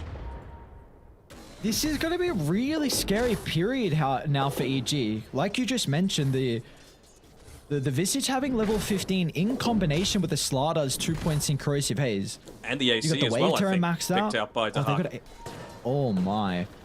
Because Arteezy doesn't have an armor item just yet. I guess Phase Boots, honestly, Dragon Scale, you get pretty lucky with a neutral item drop, but until he gets plate mail, Arteezy is very, very vulnerable to being killed off. Yeah, and he's talented for it as well, so 4 armor, every little bit helps, but he's going to need every single point of that. Bottom Nightfall.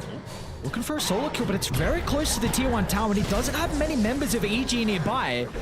BetBoom can look to rotate in. Lars, the initial target's going to be able to get some distance away. Can they bring him down though with the first life? They're going to be able to secure it thanks to the Mortimer Kisses. They'll turn to Seneko next in the river as well. A great start of the fight for EEG, but can they get more? As RTZ finds the look onto Lol, is just caught out. The Pengli doesn't have any of the boys protecting him.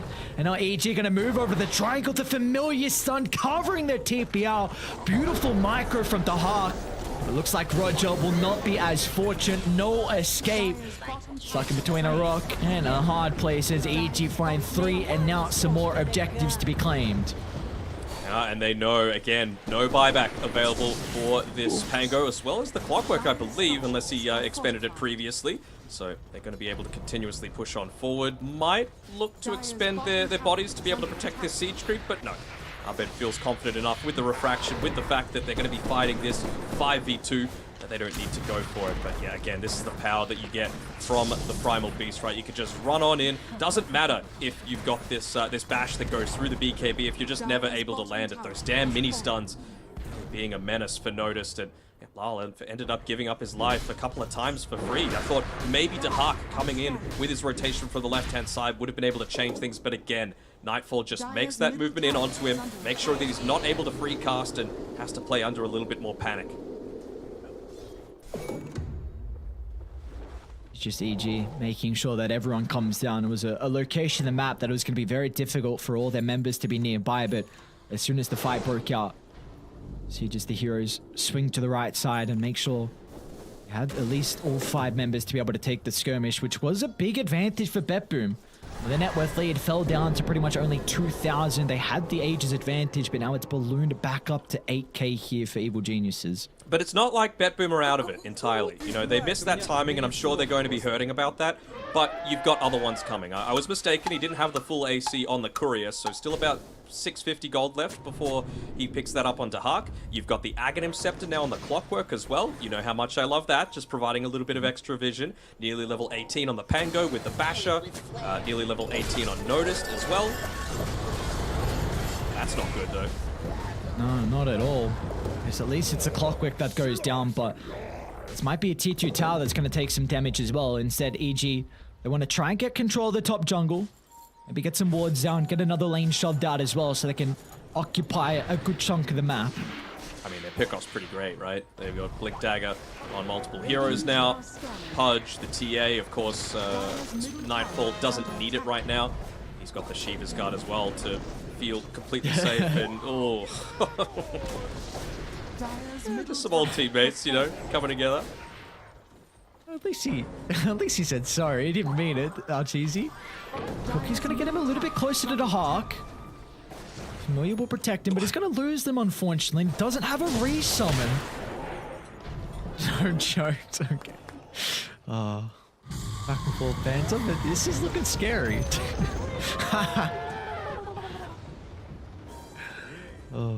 AGC, all of them. Noticed and Law. There's a great ward for them to play with. They're just gonna be cautious. They need the slaughter. Nice sidestep though. Dodge is out on the hook. Seneko might be forced to swap. Not even required. In fact, he's gonna swap Nightfall into the base. Instant use of the BKB, protected the Primal Beast. They might even be able to go for Roger next as well. He's caught outside. There's BetBoom just giving over a couple of freebies in our EG. They might think about knocking on the high ground. Now, you've effectively got zero value out of this overclocking. You know, I know Clockwork, his main role in a lot of these team fights is to go in first, to be able to force those early BKBs out, but if you're not using that overclocking, you're missing out on a ton of damage against the backlines in particular. Oh, that's easy. He should jump straight onto the high ground, trying to target down Pango. Law's in trouble without any way to keep him alive. They're going to turn to Notice next. Even just using the glyph to be able to try and provide that multi-shot through, and they get another hook. Oh no, Arteezy's on point, man. 6, 2, and 11. Looking to close this one out before they reach that next big power spike on BetBoom. And nearly landing another one, and it's not just the one tower that they're going to be able to get. They can very easily look to claim the bottom side as well. Still plenty of time with Lyle and Seneko in the grave. Dyer's middle barracks are under attack. How do you even defend? Oh, Roger, not RT. What are you doing to the man? I want to see more RTZ punch. What is going on? These hooks. As if people needed more of a reason to pick the Pudge, right? Now Arteezy's going to play it, so rip everyone's pubs. We're going to be looking to see this, but if you can play it like Arteezy, go for your life. I like the way that EG have itemized, Arteezy doesn't quite have the plate mail picked up for himself. It's in his quick buy, but, even just things like the Guardian Greaves on Prince Snapfire, giving a little bit of armor. You've got the Shiva's Guard, you've got, even people holding onto the Ring of Akula. Even though it might not be the most efficient item, just that little bit of armor is going to provide that extra protection that you need to be able to withstand the initial burst, get the BKBs off, and make the turnarounds happen. I thought maybe they might have committed a little bit too hard here with the initial spells, but Arteezy just fearless. He's going to be able to go on in, use that Blick Dagger effectively. Again, when they make that secondary move, you can't be losing the supports. This is what I was talking about. Zero value out of the overclocking so far from Roger. Almost feels like he needs to be using it now. Now to keep the lanes pushed out, because super creeps are just going to start passively pushing into your base. And I mean, Slardar, Clock, Venge, typically they don't deal with split push very well at all. Dire's top tower is under attack. They're just choosing to clump up instead on BetBoom. Shove out a lane, go for a smoke. This might be fairly obvious though, considering no one else was showing on the map. So EG making sure to clump up around their vision, be as close as they can as a team. Clump around an area, no black hole, no ravage, nothing that's instantly going to catch out all of them. They just want to be able to withstand this, and it's really obvious too, with the tier 2 tower on the top side, taking a little bit of harassment. So good positioning, good map reading coming through from EG. This is the power that taking those early racks provides you. They're just probably going to keep shoving in top and force them back eventually. Yep. Starting to ping the high ground.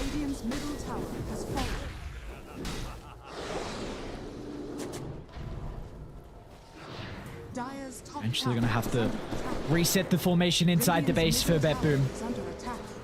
One last lane of barracks. Seneko hoping for an open to get that swap. See the instant response so that can come out from EG. No, they're just playing around the Roche pit right now. They're going to see the familiars. They're going to take out one by use of the TA trap. Use the Skadi just for a little bit of that extra vision. Claim the other familiar. Force a resummon out of Dahak, so now he doesn't have as much of the chain lockdown in these team fights either. And Roche's respawn. Everything going EG's way right now. Is even get the D-Ward as well. Look at you all day. That one potential they... Oh, another hook, man. Another hook, man. Not the Roger, the trap vision. Thanks to the Aghanim shard. This goddamn TA shard. They tried to nerf it. They've tried, man. Multiple times, multiple patches. They've done their best to make this shard not as strong, but it is still so stupid. Crit mid lane, a swap into a lot of burst potential. Notice was ready and primed with the bashes, but EG, they can reinitiate, they can go back in, an easy kill onto the Venge, and now Nightfall is going to turn down to the south, targeting a Notice, finding an opening for Arteezy to get the Dismember out. They're going to be able to cover the retreat from Notice, but that might come at the cost of Lyle's own life as he's stuck inside the river. EG find 4, the sole survivors to Hawk. But it looks like that might be all she wrote. Top lane's getting shoved in, and BetBoom do not have buybacks. Yeah, I think they're just checking to see if they are actually going to go for the push. Maybe they were thinking, well, Roche is up. Maybe they might going to be able to claim that one. But yeah, this should be mega creeps. Very, very easily claimed by EG. And GG set to be called soon. They weathered the storm. They got past that scary timing around that level 15 or so on the Visage, around the AC, and just a couple of simple pickoffs onto supports. The ones that were causing those BKBs to be popped so early to so much more. Doesn't seem like an easy lineup to be able to defend Mega Creeps. Not at all. Not at all. It's a pipe dream from Seneko. Aghanim Scepter queued up. Not a chance that he's going to be able to pick this one up before the game ends. As EG, they're going to go down the safe route. Again, they don't deal well with creeps pushing into their base. Let's just go take Roshan. A couple of people dead on the sidelines. They're going to be able to catch out Lyle. Nightfall might give up his body on the front just to be able to provide that extra distraction, but yeah, no need. Oops. Deso on the ground? Abed needs Deso. Nearly just leaving. At least it's not an Aegis, man. You know, we've seen plenty of Aegises at TI just be left on the ground, maybe denied. You know, it's maybe a little cheeky deny. Anything can happen with the A-click. Scary, scary A-click inside the pit. It's understandable for BetBoom why they want to play it out, right? Any more chances to be able to, you know, experiment with a few things, maybe try different calls. I'm just huffing some copium here. You know, this game is over. It's been over for about 5 minutes or so. But you've got your tournament lives on the line. Any chance of something, you know, a divine intervention to come through? I'm down. I'll have some copium as well. Swap into the crush from Notice into the chain control. I've got the moon shard. There's a 1% chance as well. I'll have the copium too. Let's see it. It's not good if Notice runs into Nightfall on the tree line though. Very scary once Mega Creeps get inside the base as well. So now EG know exactly where multiple members are. It's just a question of who do they want to jump in. Well, a cookie from Crit will set it up perfectly. Arteezy's going to follow into the middle as well. Lyle's going to try and distract him to get BetBoom into a position where they can reset, but EG just way too far ahead, swarming into multiple members. Another incredible hook from Arteezy puts Lyle into the grave for the final time this game as EG will find a game one. Well, indeed, and it's off the back of a different draft as well. You know, he's not a one-trick wonder Nightfall. He's not just about the Broodmother, the Beastmaster, the Lycan. He can do it even with this hero like the Primal Beast. So even more flex being given over to EG. Previously, it was the Shadow Fiend, which Abed and Arteezy can look to play. Teams ban it out. They say, all right, let's flex the Primal Beast. There's plenty of OP heroes that we can look to play around this meta.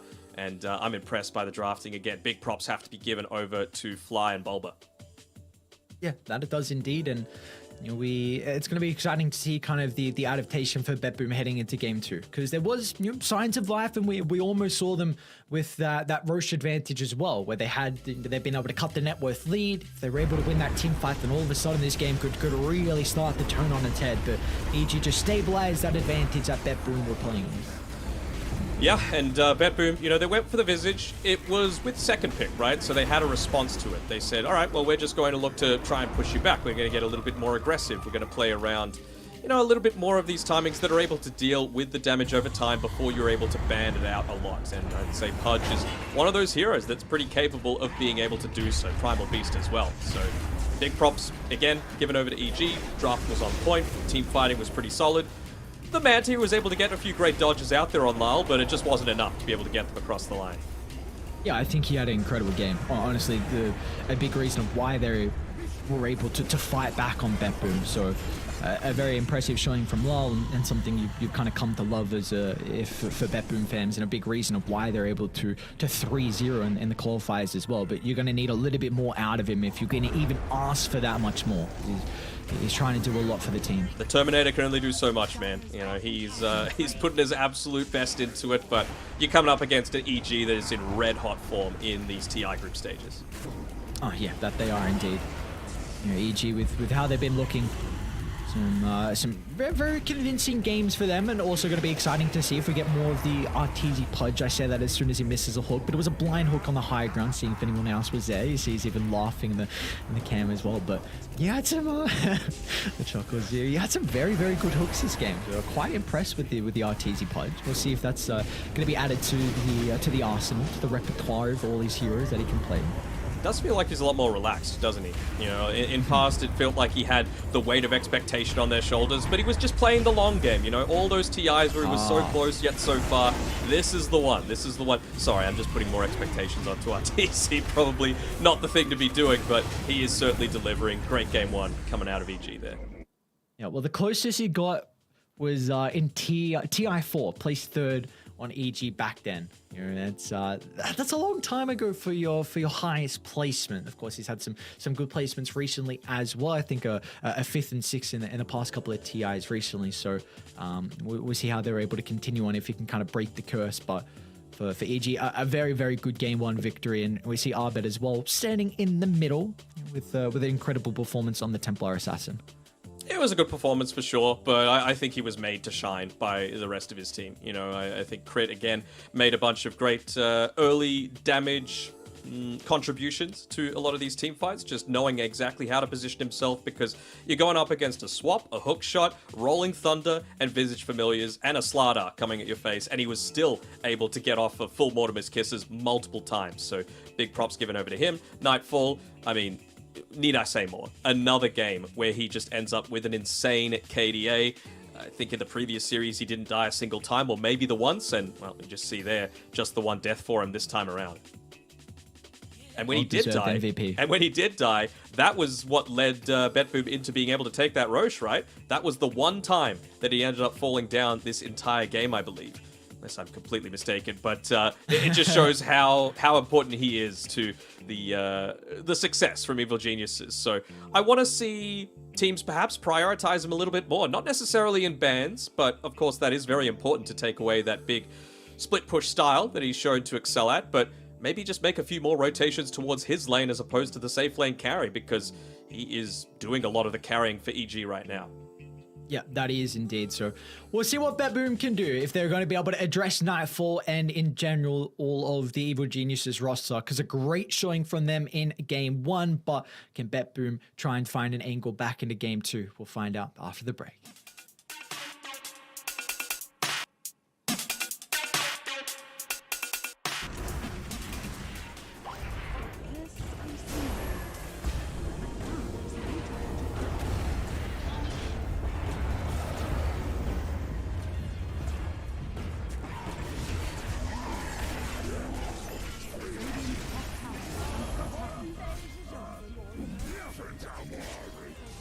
Radiant's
With our shields and our swords, we pave the path to victory. With our shields and our swords, we temper our courage. With our shields and our swords, we're making history. With those who make the game a reality, we're the Vanguard. We're with the best. Let's raise our shields.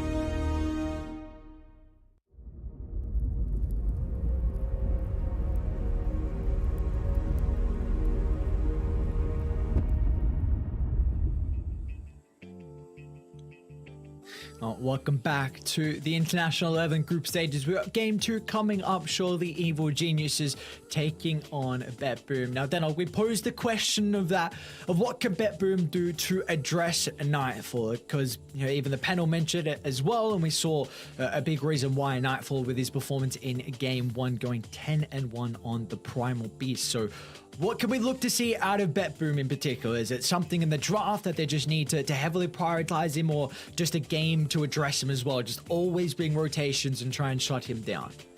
I think you probably want to still ban the Primal Beast Phase 1, because this time around, just for context, for people that don't know, BetBoom, they had the selection priority and they chose first pick. Now, of course, that's important for them just to give, Dahak his style of hero for that last pick of the first phase, but it's also important specifically against EG, just because they've shown that they're happy to first pick the Shadow Fiend. They're happy to pick this win condition style hero for Nightfall on the first pick, the last pick of the first phase, where they can then just ban out the counters to it. So it's kind of doubly as effective for BetBoom to be able to have this, and it means that you can get rid of the Primal Beast, and whichever pushing style hero you feel is less capable of being countered, right? Because it essentially forces EG to either pick up Nightfall's hero in the first phase, where it's counterable with the last pick of that phase, or later on into the draft when you've had more chances to ban out those style of heroes. So I think this first pick is going to go a long way for BetBoom of having a chance if they draft correctly.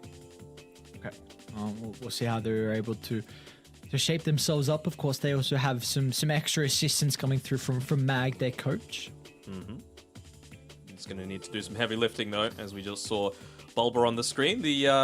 How long has he been coaching EG now? I mean, it's been off and on a little bit, but he was part of that TI5 winning roster as the coach, so very, very impressive coming through here. A real mainstay of EG all the way back. I mean, I remember still that Clockwork game against LGD back at TI3, and he jumped out on the stage celebrating, dancing around, and incredibly nice guy as Bulba as well. Yeah, that he is. He's, I think, like you said, he coached them at TI5 and then had some other stints coaching other teams. Looks like there was Liquid, Digital Chaos at the Boston Major, and Fnatic as well at ESL1 Hamburg. So, yeah, he's helped coach some other members. He's been in the scene for quite some time as Bulba. Yeah, and a lot of people were memeing on him a little bit, but that's the thing about the way that he was drafting for them before. Ahmed Storm Spirit, he's going to get the Storm Spirit. He did get it a couple of days, yesterday, didn't he, when we were casting their game against Takori, I want to say. But it was a great draft for it in that instance, and the thing that does provide you as well is a lot more stability. Like, it might be one style, like one general game plan that you're playing around, and not a huge hero pool, but it gives the players a lot more comfort, right? You're not going to deviate away from the norm, and you're not going to get massively outdrafted a lot of the time. So I know he spends a lot of time theory crafting ways to just basically get a draft that, at worst, is going to break even. We'll see if he can get that advantage for EG in the second draft. We are underway. It's a different shape up here. Yeah. Are they considering a pudge for themselves, maybe? I think it's a consideration for sure. I mean, they're targeting Arteezy a little bit more, but I mean, we just saw that he was able to pick up the pudge for himself and do totally fine with that one. So we'll see what avenue they choose to go down. We're going to try and focus on Lyle as well as Noticed with a few more of their more comfort heroes. And they just go ahead and pick up the Primal Beast for themselves. So yeah, I don't hate this. They're just going to respond. Instant response. Oh, yeah. Not just a response, it's just instant from EG. They're like, you get the Primal Beast, let's go Marcy Razor. I feel like they're thinking that this lane is going to go well enough for them, assuming that it is going to be paired together, which I would say is very likely. Such a strong pairing for the additional movement speed, for the damage aspect, that you're going to get this super early BKB, so that even if a Primal Beast looks to charge in, you just pop it, link him up, and you're going to be able to chase him down. And you might have a little bit of that extra armor from the uproar, but it's not going to matter. Razor's going to be a right-clicking beast. So I wonder if now BetBoom need to prioritize something that's going to lock the Razor in place. I don't hate the Nature's Prophet, just because A, it's a Dahak hero. It's the only one that they've won games on so far. It's 100% win rate for BetBoom, but also just the Sprout for the laning stage. And for these first few team fights, right, it forces Razor to go into a little bit more of these movement-based items.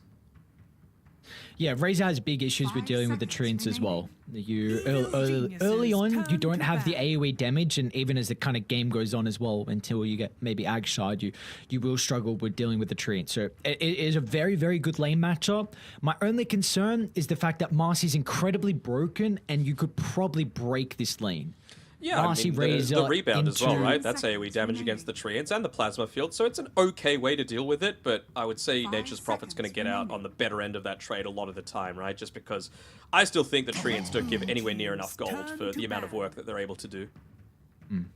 I think a lot of it's going to come down to what the position 5 is for Seneko as well. Like, you need someone who can... You probably want a stunning support, because you know that EG are going to get on top of the Nature's Prophet in this lane. It's just that there's no way you can stop it. And I think you need a hero for Seneko to help get some distance away when that occurs. Even like a Jakiro wouldn't be terrible this game. I think it's, provides that slow, the attack speed slow, not just the movement slow, and the stun that you were mentioning also allows you to set up for that macro pyre if you landed an amazing Sprout. We've seen the Lich has been some teams' responses to the Marcy so far. I think we saw on day one when we were casting PSG LGD versus Quarry, that was their answer. Seen a couple of other teams go for it as well, just like taking a look at other streams, but I haven't seen like how if it's been as successful in the lane or just the game overall. Yeah, I think it's more for the game, just all that physical damage.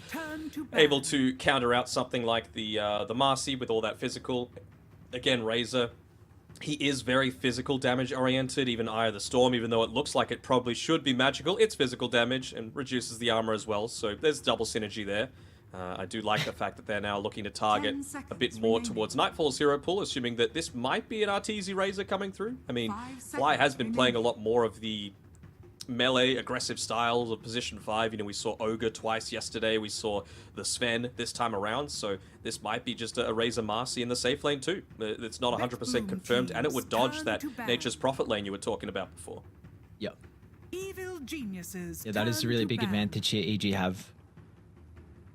All their core is very, very flexible, a diverse hero pool. And they've shown that Abed can just, again, carry from the mid lane. Doesn't need to be on the TA, could be on a hero like the Lina, which we've seen drop off a little bit. Maybe you don't want to do it because you're up against a Primal Beast and a Nature's Prophet that can just look to connect and quickly kill, but we'll have to see how the rest of the draft shapes up. If EG want to go down a route of perhaps another more saving style support. Honestly, even the Snapfire wouldn't be terrible this game, just because of the cookie out of the Sprout can be quite nice.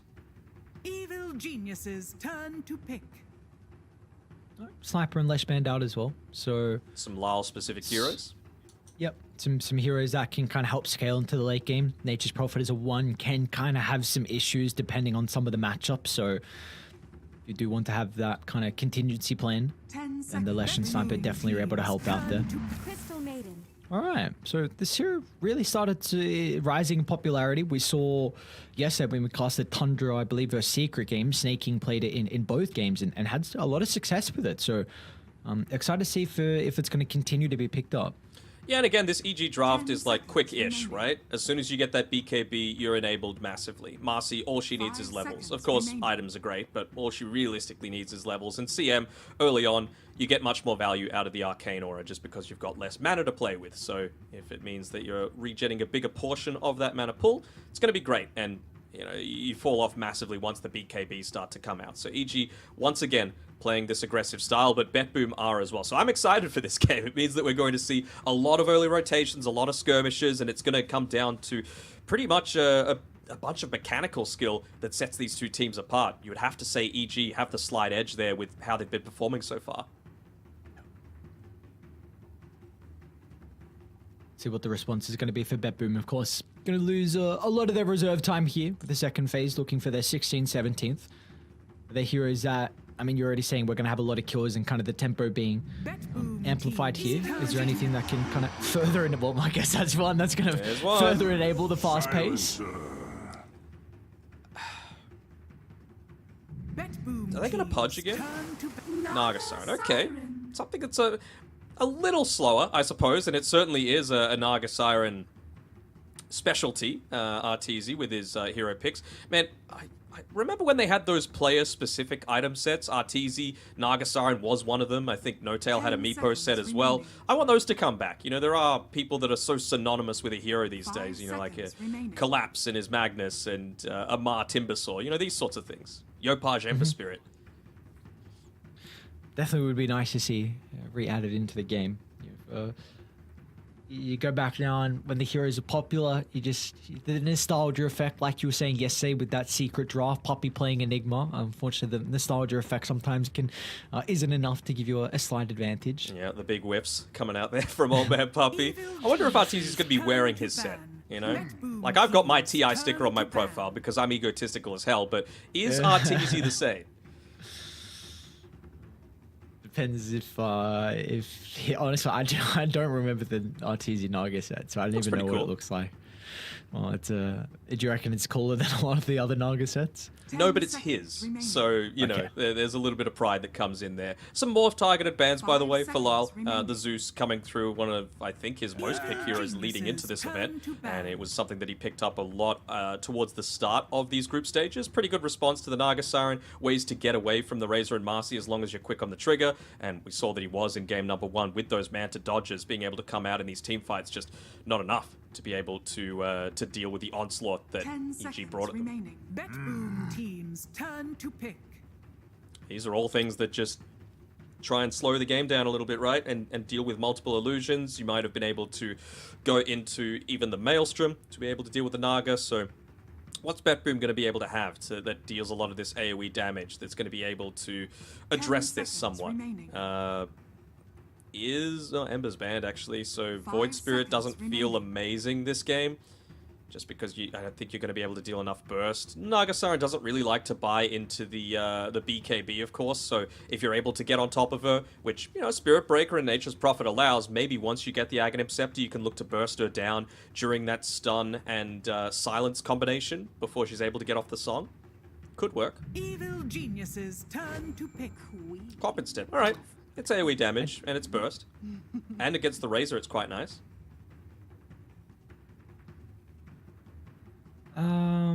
Is Conquer there? Conquer is in the pool. What do you got? Conquer's there, Invoker's banned out. 10 seconds remaining. What are some other matchups? Is Puck there?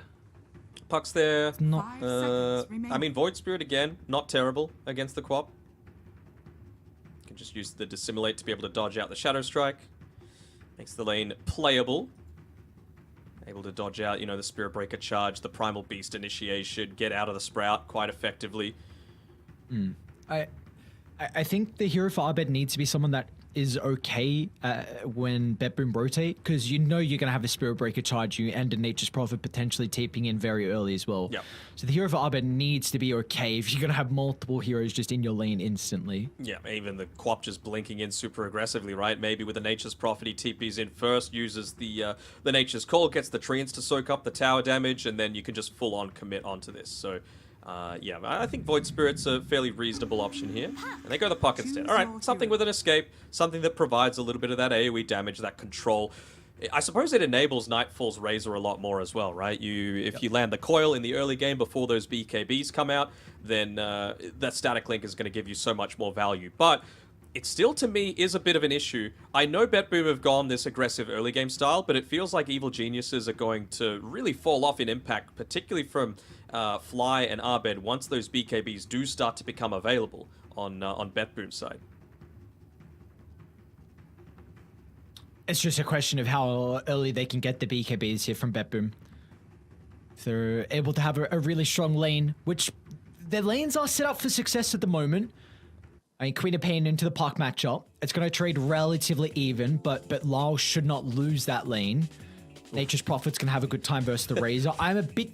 Sorry, I was just laughing at the big zoom on Bulba's beard. What were you saying, sorry?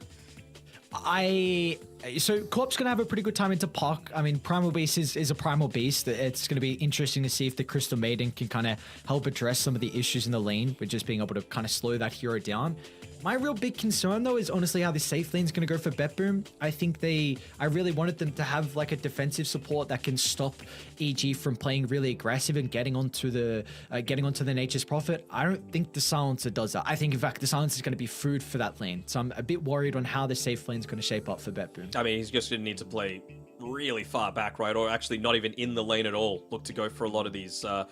play a lot more around the camps, right? Make sure they're unblocked, look to get the pulls back, make sure that it's easy for Dahak to be able to get that early farm. You can also just use the Treants as that like pseudo melee support hero in front of you to soak up a lot of the damage, but you know, they've got wins on this hero, right? They want to go back to what's been successful for them so far. We'll see if they can get that success. Again, BetBoom really need to get some wins under their belts. Continuing to lose out on opportunities here.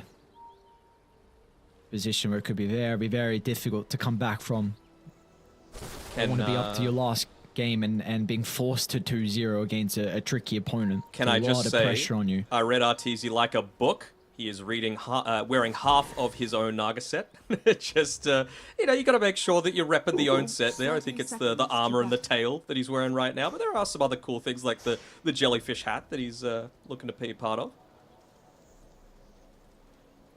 He's gone for the mix here. A little bit of an immortal as well. It's a nice mix and match. Whenever I try and mix and match, I'm like, oh, is this color scheme completely off?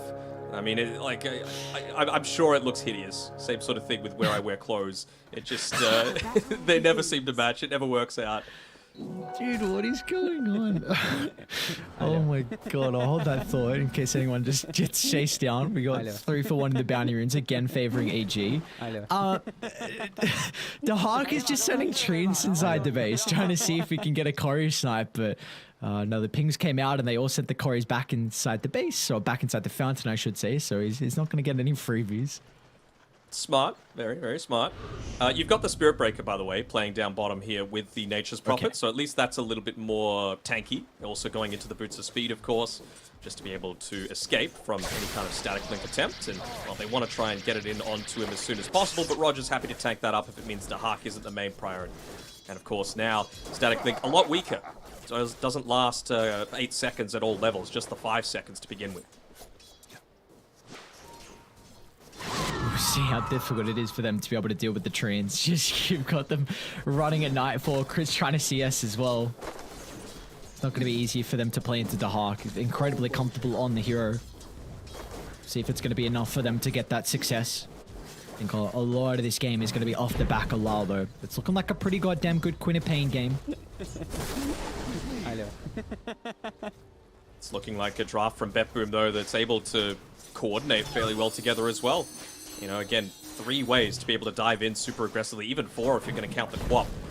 Well, actually, Roger, though, he might have gone a little bit too deep in this lane, and he hasn't eaten the Tango, so he does it a little bit too late. Might have been able to survive that last right-click if he just ate it a bit sooner. So First Blood being given over to this lane that we said might have a bit of issues, but not if you're getting that early kill. Not at all. And now you got the level 2s to play with as well. They didn't have that prior, so the fact that you're already getting killed without that extra ability to play with the lane, it's going to be very difficult.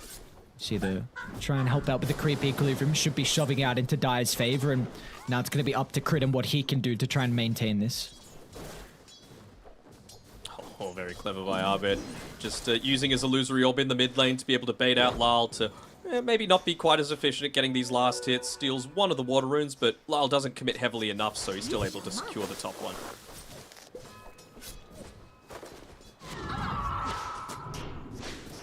really keeping the harassment up. I mean, we're seeing with the skill build here on Lara as well, most of the time on the Queen of Pain, you look to get at least 2 points into the Shadow Strike, but not against a puck, just because you're able to dodge it out almost every single time. He just maxes out the Scream of Pain, looks to try and get a few more harassments in onto the puck through that aspect, and just look to play this as a bit more of a farming lane as opposed to a trading and lane dominator style. The offlane for BetBoom. Actually, Seneko might be in a little bit of trouble at the moment. Fly and Arteezy considering about chasing down this answer. The Soys aren't going to be enough from Fly really to get a lot of damage into Seneko, so we'll be chilling. But they're actually going to go back for the Primal Beast instead. Notice taking a lot of damage. Frostbite to hold him down into place, and Arteezy will be able to pick up the kill. Wanting to get that kill, just that extra little bit of bonus, giving the Arcane Aura over to the team means that, you know, this is a puck. This is someone that, again, wants to be trading farm with the Queen of Pain. So something as simple as just having the little bit of that extra mana for the laning stage is going to provide you a lot of trading potential. And lane Roger almost going down. Forced to TP back to base. Of course, he can always rejoin thanks to the charge, but see the potential of this lane and how aggressive EG can play. This is now going to free up Crit to be able to get a hard camp pull. Reset the equilibrium, and now with the wave pushed all the way back, this will give them that opening now to use the full distance to maybe get a lot of the damage stolen from the static link and potentially get a kill. Yeah, charge having to be used all the way from base, so it isn't going to result in too much here. Might be lucky enough to be able to claim the last hit, but not quite. Nightfall just throwing up the high five. In the meantime, with the lane influence like that, it means that Abed had that bottom water rune secured for himself. Crit even able to claim the bounty rune on the Radiant side, so all things going well for EG right now.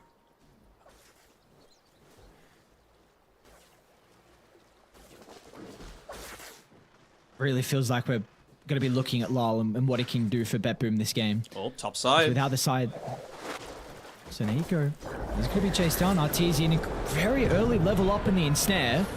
Notice is going to be able to push him away, keeping Seneko alive, and now he's on to Fly.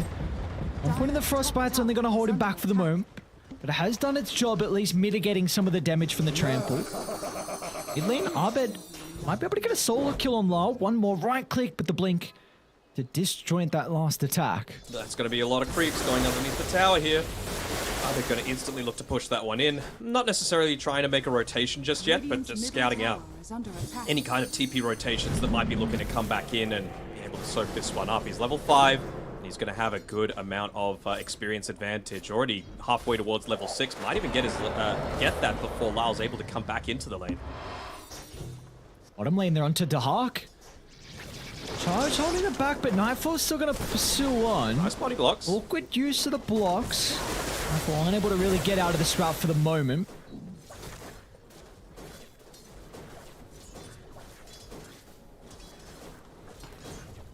I mean, Arteezy, you mentioned the early point in the ensnare early on.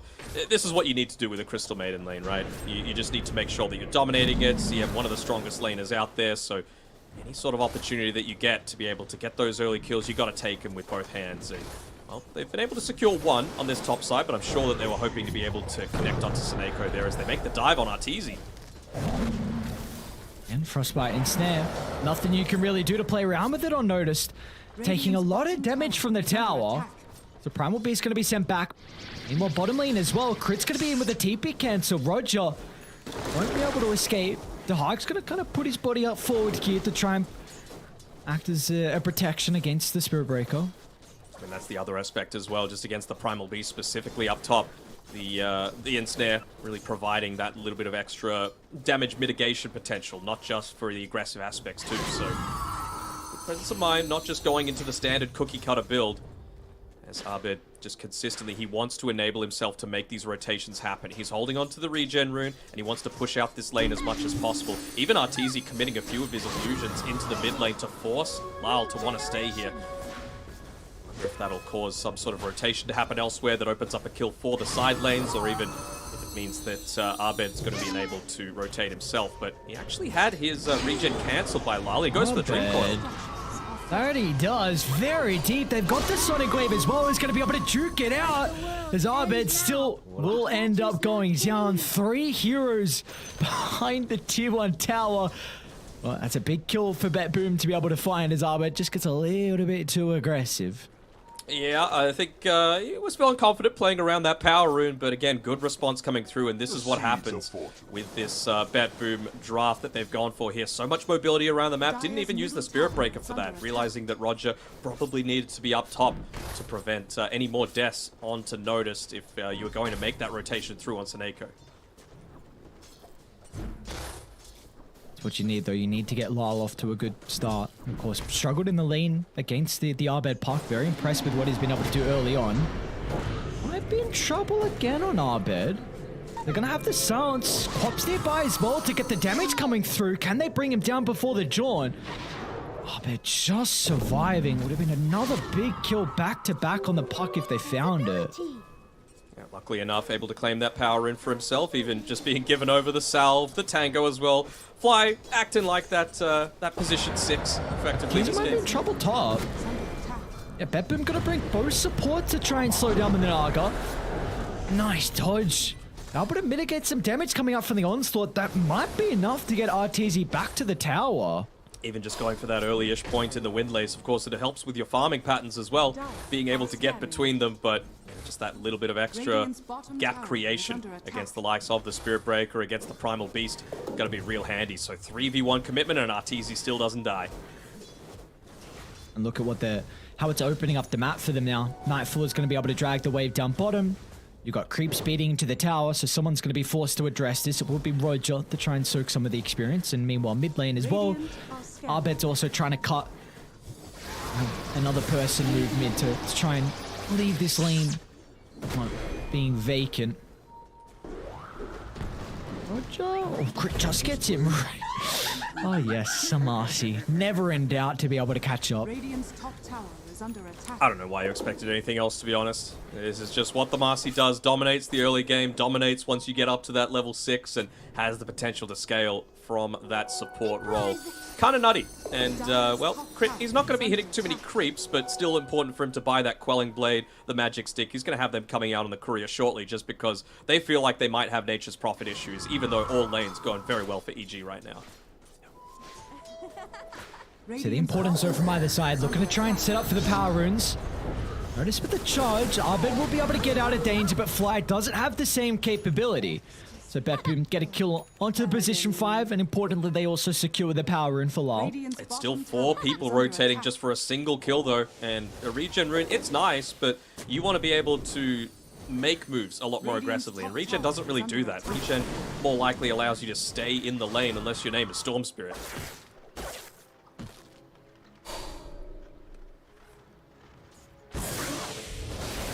All the time.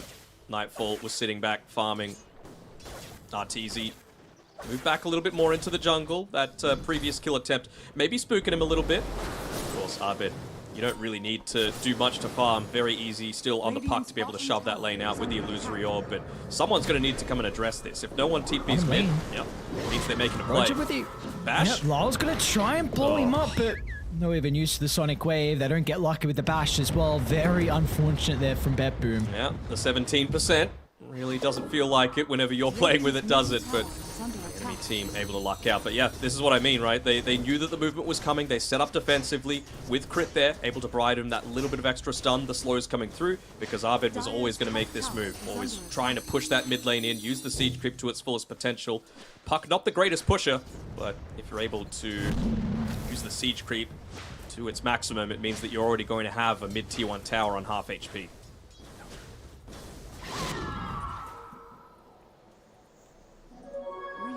Trying to see the angle for BetBoom. What do? 4,000 deficit. It seems like they need to continue forcing the issue with plays where they're looking at top. The Spirit Breaker charges and Dahak TP's in. So maybe this could be the setup up top if they can find Arteezy in the jungle. Mm-hmm.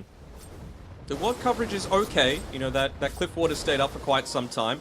And they're going to look to connect together around a similar sort of timing. Here we go. They get the charge through. Will they be able to land this? Doesn't have the song. Notice is in. Pulverize as well. They don't want to use the Sonic Wave, and they won't be forced to as Arteezy can't use the song defensively. No way with them Jukes and the Illusions. They will finally be able to catch up. A big kill for BetBoom to find. You'd love to be able to convert this onto the Tier 1 tower now as well. You would, but in the meantime, that's exactly what EG did, right? They realized that he wasn't really in a position to be able to be saved. He didn't have the song, so there wasn't that great turnaround potential. In the meantime, you take the Tier 1 tower bot, you continue to shove in mid. Someone's going to need to respond to this, and you might lose your own Tier 1 in exchange, but it's going to cost a Hawk being up here without the Wrath of Nature to be able to contribute to any other team fights. So I think they're still okay with this on EG.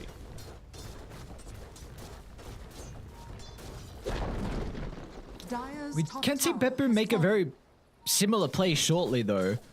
You didn't have to commit Sonic Wave. You have the Global Silence with Seneko getting enough experience now from the mid wave. So I think BetBoom can really look to make another play here. You can't continue to slow this game down. Naga will, without a doubt, win the late game. That's for sure. You need to make sure that you're getting into those BKBs like we were talking about as quickly as possible, but you are starting to get those Naga issues, aren't you?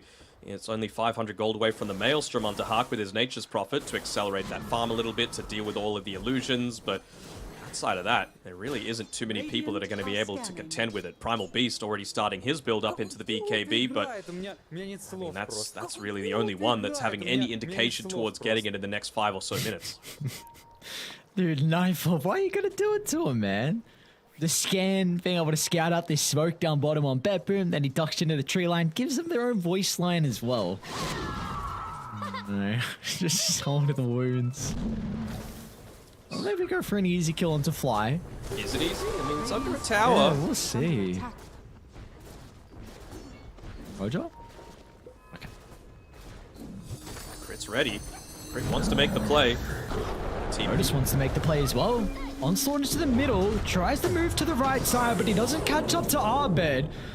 Global Silence going to be able to cover the Primal Beast for the moment, but they haven't gotten really anything out of it, so Nightfall has a free fight to TP into the middle. He can chase down the Primal Beast with ease. Crit's going to be nearby just in case they require him. The bonus movement speed might be enough from Notice at the moment, though. Onslaught back up as well, so in fact, he'll be able to make it to the higher ground, but EG, knowing the Global Silence is used, they can look to now get a Tier 1 tower of their own. Very slightly off with the Dream Call there on Arbed, otherwise that would have been a dead Primal Beast. You're still probably going to, like you said, lose the Tier 1 tower. Even Arteezy looking to commit under a Tier 2 to potentially try and take out Seneko, realizing that there's no threat of the Global Silence coming through. They'll still take the tower. But it's the mental damage that's more important, just realizing that we've got the security to be able to invade underneath your towers this early on into the piece. It's a lot less deaths, to be honest, than I was expecting early on, but I think that plays into EG's hands favorably. Yep, without a doubt. Without a doubt, indeed, BetBoom need to continue to push the tempo with a lineup that has a 5,000 deficit. It's not going to be easy at all. They'll try and target down Nightfall. Unfortunately for the BKB, it's a little bit too far away on the chorus, and we won't have this to potentially stay alive as BetBoom find a big kill. Big kill indeed. He was at the top of the net worth charts at the time, with the gold being lost from the death, and well, he'll eventually have the BKB delivered to him, so probably won't be looking to happen again. Still, I like the amount of emphasis they're putting onto them. They're actually committing here pretty deeply just to try and get the kill onto Fly, and will it result in one? Not like this. Oh no! Coil into freezing field, and all of a sudden EG members will turn it back around, and they'll get Seneko as well. It'll be a slow chase. In fact, he'll go for a TP out, and he might be able to make it, but Crit just in time to be able to stop that. No, don't give him the balloon animal. Oh no! Oh! Oh! What's going on? Come on, my brother. He's gonna deny himself. What did I just watch? Oh, on the other side of the map, Arteezy gets a solo kill onto Lal. This is the European smiley face in the old chat as well. Arbed, we're going to have some words because I mentioned yesterday that I don't have enough EG players in my fantasy. I bring him in today and he makes plays like that. I'm cursed. I'm cursed, man. It's not just the predictions, it's also just these little predictions that I'm making for my own points. Need to add the points up, and Nightfall is at least going to get some more gold as well. Well, I suppose you can call them points. Scary territory, isn't it? 8,000 deficit at 17 minutes in. They want want to It's open up already more and more of the map. I mean, this is the thing with the Naga Siren, right? Tier 2 towers, they're useful for sure. You don't have amazing ways to be able to take them just yet, though. You just want to open up more and more camps for Arteezy to safely farm. Not even necessarily with his own hero, but just to make it more obvious when you're rotating to try and kill him, right? Because if you don't have a tier 1 tower top, then it just takes that extra 5-10 seconds. So that's why EG, they're looking to commit quite heavily here onto Lyle. Crit reads his mind like a book. That he does indeed, and on the other side of the map as well, Arteezy got a free kill onto Dahak. The hell? Who's trying to farm with it, and yep, they're gonna call it. BetBoom see no angle back into this 17-minute GG tap out. There's a lineup from them needed to have the control in the early game, and unfortunately for BetBoom, they were just too far behind. That is a low amount of kills, I gotta say, and that is exactly what BetBoom were not playing for. That, I think, takes now the record for the lowest time for the game. I think it was around 19.5 minutes previously, so EG, again, just showing their dominance in this game number 2. This is a really scary team to be going up against, and also exciting to see with the adaptation and how they're able to deal with the Primal Beast. I mean, there's a lot of teams, 20 teams, and we're seeing how each side kind of believes they can address heroes, the broken heroes, really the meta heroes of the moment. And well, for EG in this game, it was a cool kind of at least lane setup for them. The Crystal Maiden along with the Naga went for Ensnare at level 3. So very exciting to see if this is something that will get more out of EG to try to address the Primal Beast early. Yep, I love the flexibility. I love people that actually use their brain in Dota and then just don't go for the cookie cutter builds every single time. They realize what they were playing against. They realize what was going to not necessarily just do that. Don't make me relive it. My points, where are they? Even just giving the balloon animal a little bit of a knock at the end there. But yeah, I mean, EG were just in their head every single time, providing vision for each other. And just styling on BetBoom right now. Really did feel like first v last in the group, didn't it? Yeah, it unfortunately did for BetBoom. And so all you're saying is just use your brain. That's what we is that the takeaway? Easy, just use it, 4-hit. Man, those are the shortest highlights I've ever seen, and understandably, there wasn't many kills. I'm sure BetBoom would have loved a 10-minute highlight reel with all their kills that they were able to claim around the map with this Primal Beast, Spirit Breaker, Nature's Prophet. It just was never going to work out, right? And even you saw the threat of the Dream Coil into a freezing field. Very effective at being able to do that damage early on when you do go for this heavy commitment and you don't actually get a tower off the back of it. That's the big thing that I want to see more from BetBoom, because now they've shown that the Nature's Prophet's beatable. You just need to be able to respond effectively and know when to cut your losses against these full 4-man ganks. They left Arteezy to die on the top side because they knew they were getting so much more out of the map on EG at the time. They took a tower. They had, I think Arteezy's illusions were even just farming the jungle at the time. You had Abed continuously shoving in the mid lane. It was just a beautiful executed game plan by EG. I'd honestly give the MVP to Arteezy this time around. I think he adjusted his build. He was at the top of the net worth. Sure, he died once, but he had the most kills in the game as well. I think it would be very worthwhile. And yep, there we go. Woo! Ends up getting it. Woo! The man himself. This is the year, I said before, and if he keeps performing like this, then maybe it might be.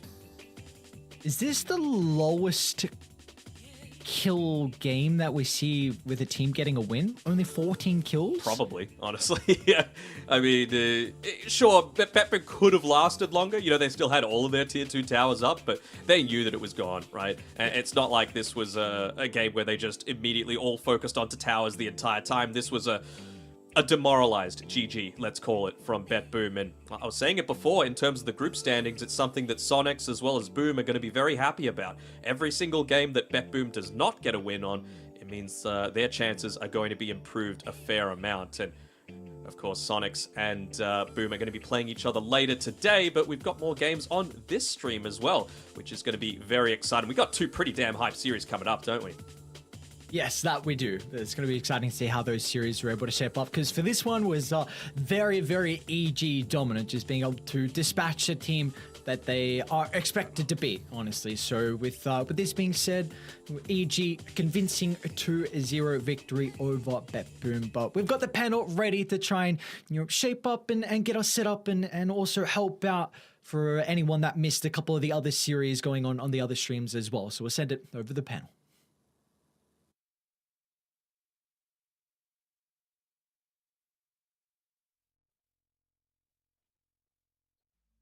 A 17-minute GG out from BetBoom there. EG taking it. A nice clean 2-0 for them. A little bit of a bounce back. They're actually, I say bounce back, they've been looking great so far this whole group stage across the 3 days. This is just sort of solidifying what they're able to do. And I know more specifically, Fear, something you highlighted coming in was Nightfall. You kept your eyes on him. Did he exceed or just live up to those expectations? I mean, he definitely lived up to him in these 2 series. Like, he didn't play exactly the heroes that I would expect him to. I thought that Razor that they busted out was mainly just to, like, block pick a Mar. But he did it again, and they're running the Marcy with it. It felt like last patch, to be honest with you. But that was game number 2. Game number 1 here, Nightfall ended up being on the Primal Beast. I know he played this a lot in pubs. Abed ended up getting the TA2. What specifically was very interesting about this draft for me, though, is BetBoom has a heavy minus armor draft with Venge, Slardar, Pango, like a lot of negative armor, and Fly. He's playing Sven support, buffing up that armor for the Pudge. They also have the TA, which is a great response as well to the minus armor strategy. So EG came prepared in the draft. And in this game as well, super prepared. You've got the Quap playing versus Puck, a really terrible matchup for the Quap. You've got Arteezy on his signature Naga. The only AoE they really have for him is just noticed on his Primal, but it's not enough. If you're going to play versus Arteezy Naga, you got to have more. And then I talked about as well, Nightfall on the Razor with the Marcy. It's a classic combination of last patch. They're bringing it back. Worked out amazingly, honestly. So in the first draft, one thing I want to ask Fear, it's not the first time we've seen the Pudge played with the Sven. Is that like a lane combination? I know that armor is great to have with Sven, right?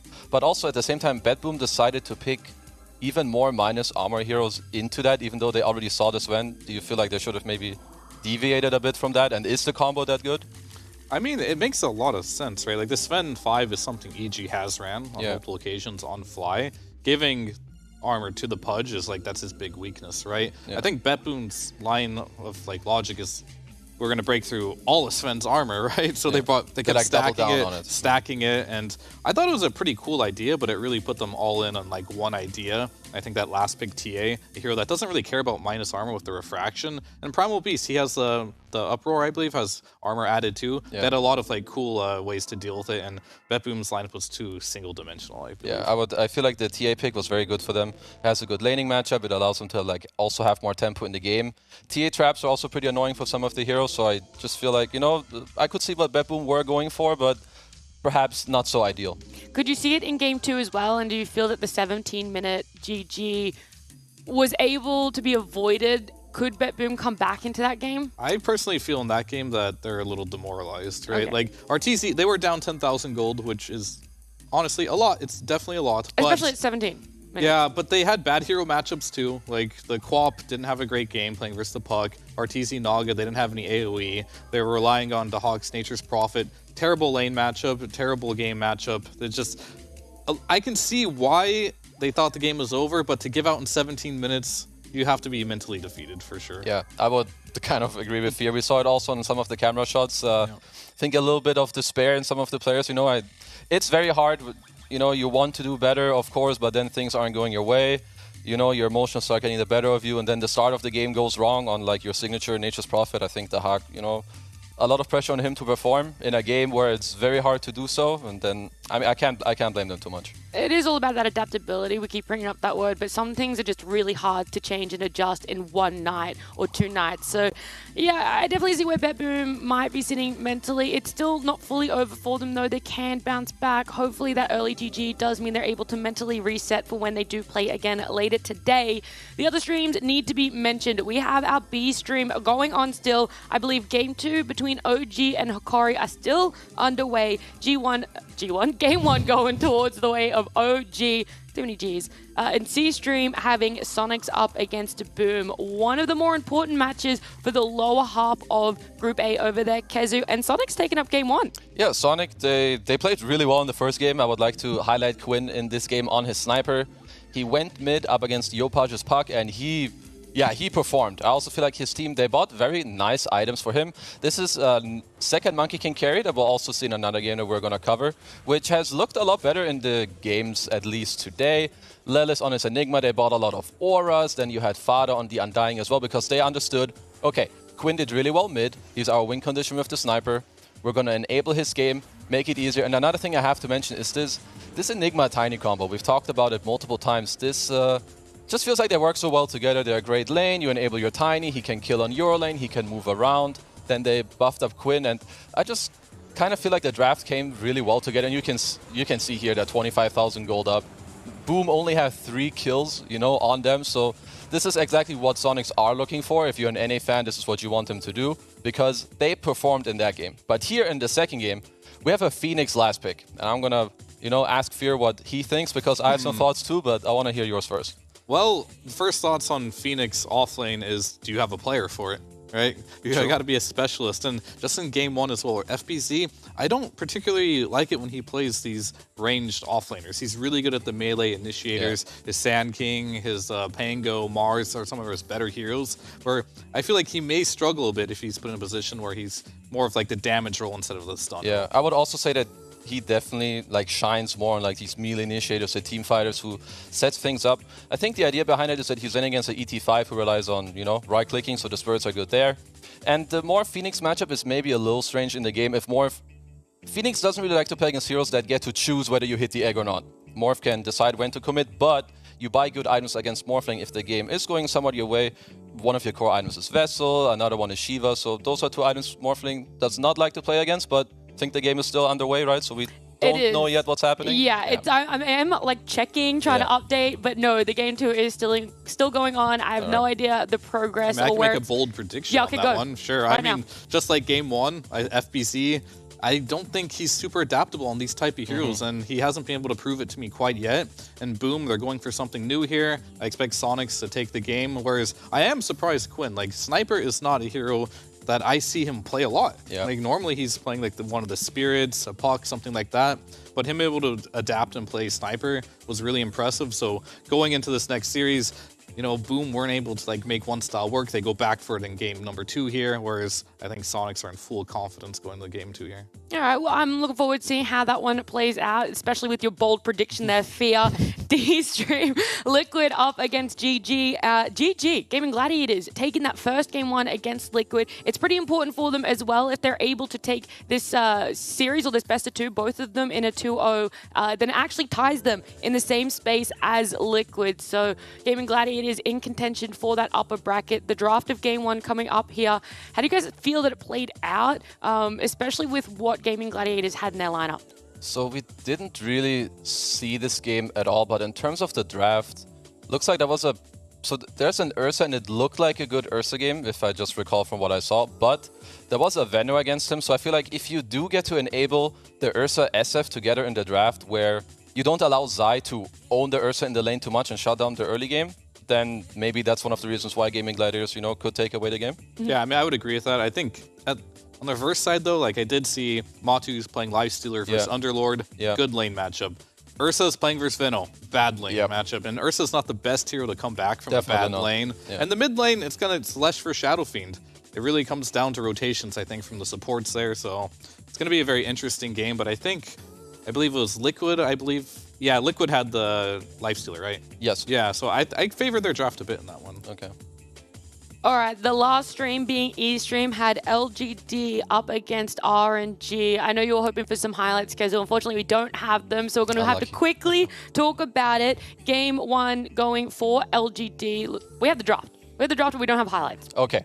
Doesn't matter. We'll sum it up here. So we had the first core Jakiro, I think, of the group stage. So he was picked last in response to Monkey King. This is like one of the... You kind of want one of these range heroes with these dots. Venom Viper were banned, so they did end up going for the Jakiro. Ame played Monkey King, and LGD, they played very well in this game. They had a lot of good rotations with how they played with the Beastmaster. They built a lot of auras, and this last pick, Jakiro, I think it fell really flat. He was bottom net worth core at like minute 10, minute 15, minute 20. He never really got into like the game. And here is something I want to ask. So first of all, it's 2 things about the item builds of Monkey King. If you had to play this game on Monkey King, do you think he should have gone a more farmy route? Or do you want to play tempo? You have Beastmaster and like Chen in your lineup, and they did do very well in the early game. Yeah, I mean, that's a hard question for Monkey, and that's why we don't see that hero very much. I think in general, my heart wants to say I want to play like a carry and farm, right? But like, we haven't seen much success with that. So Yeah. I would say try to make it happen, play tempo, play fast, because the hero just doesn't farm as fast as some like the meta carries right now. At least like one of the things that did happen in this game, as I said, Jakiro didn't have a very good laning stage. So LGD did well in their lanes. Because they built all these auras for their Monkey King, and I think it was definitely correct for him to like play this type of tempo role, because that's what all his teammates want to do. You have Primal Beast mid, he wants to go fight. You have Beastmaster, he builds auras, he wants you to come fight. Same with Chen. They did that, they shut down the map, and then LGD, they cruised through that first game. Absolutely, sort of steamroll, I guess, over RNG with that draft, the way that the Monkey King went as well. Game 2 was a forfeit, so RNG went 0-2 in that, LGD taking it 2-0. Group A standings there means that EG are now on top. So a little bit of a shake-up at the start there. Not too much changing throughout as there are still some series going on. Group B, though, they are about to start their series. Guys, we don't have much time before we jump over to the casters. So Secret Spirit, that's what's going to be played here. I just want a very quick, which way is it going this series? All eyes on Collapse. Collapse gonna take the series 2-0? 2-0. All right. 1-1.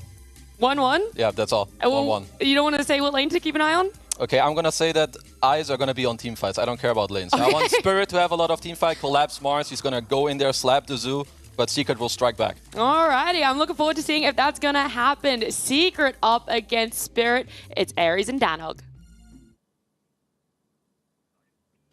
Thank you very much, Nat. And the panel, we're in store for an incredible series. It's the third place teams. They are both tied at the moment.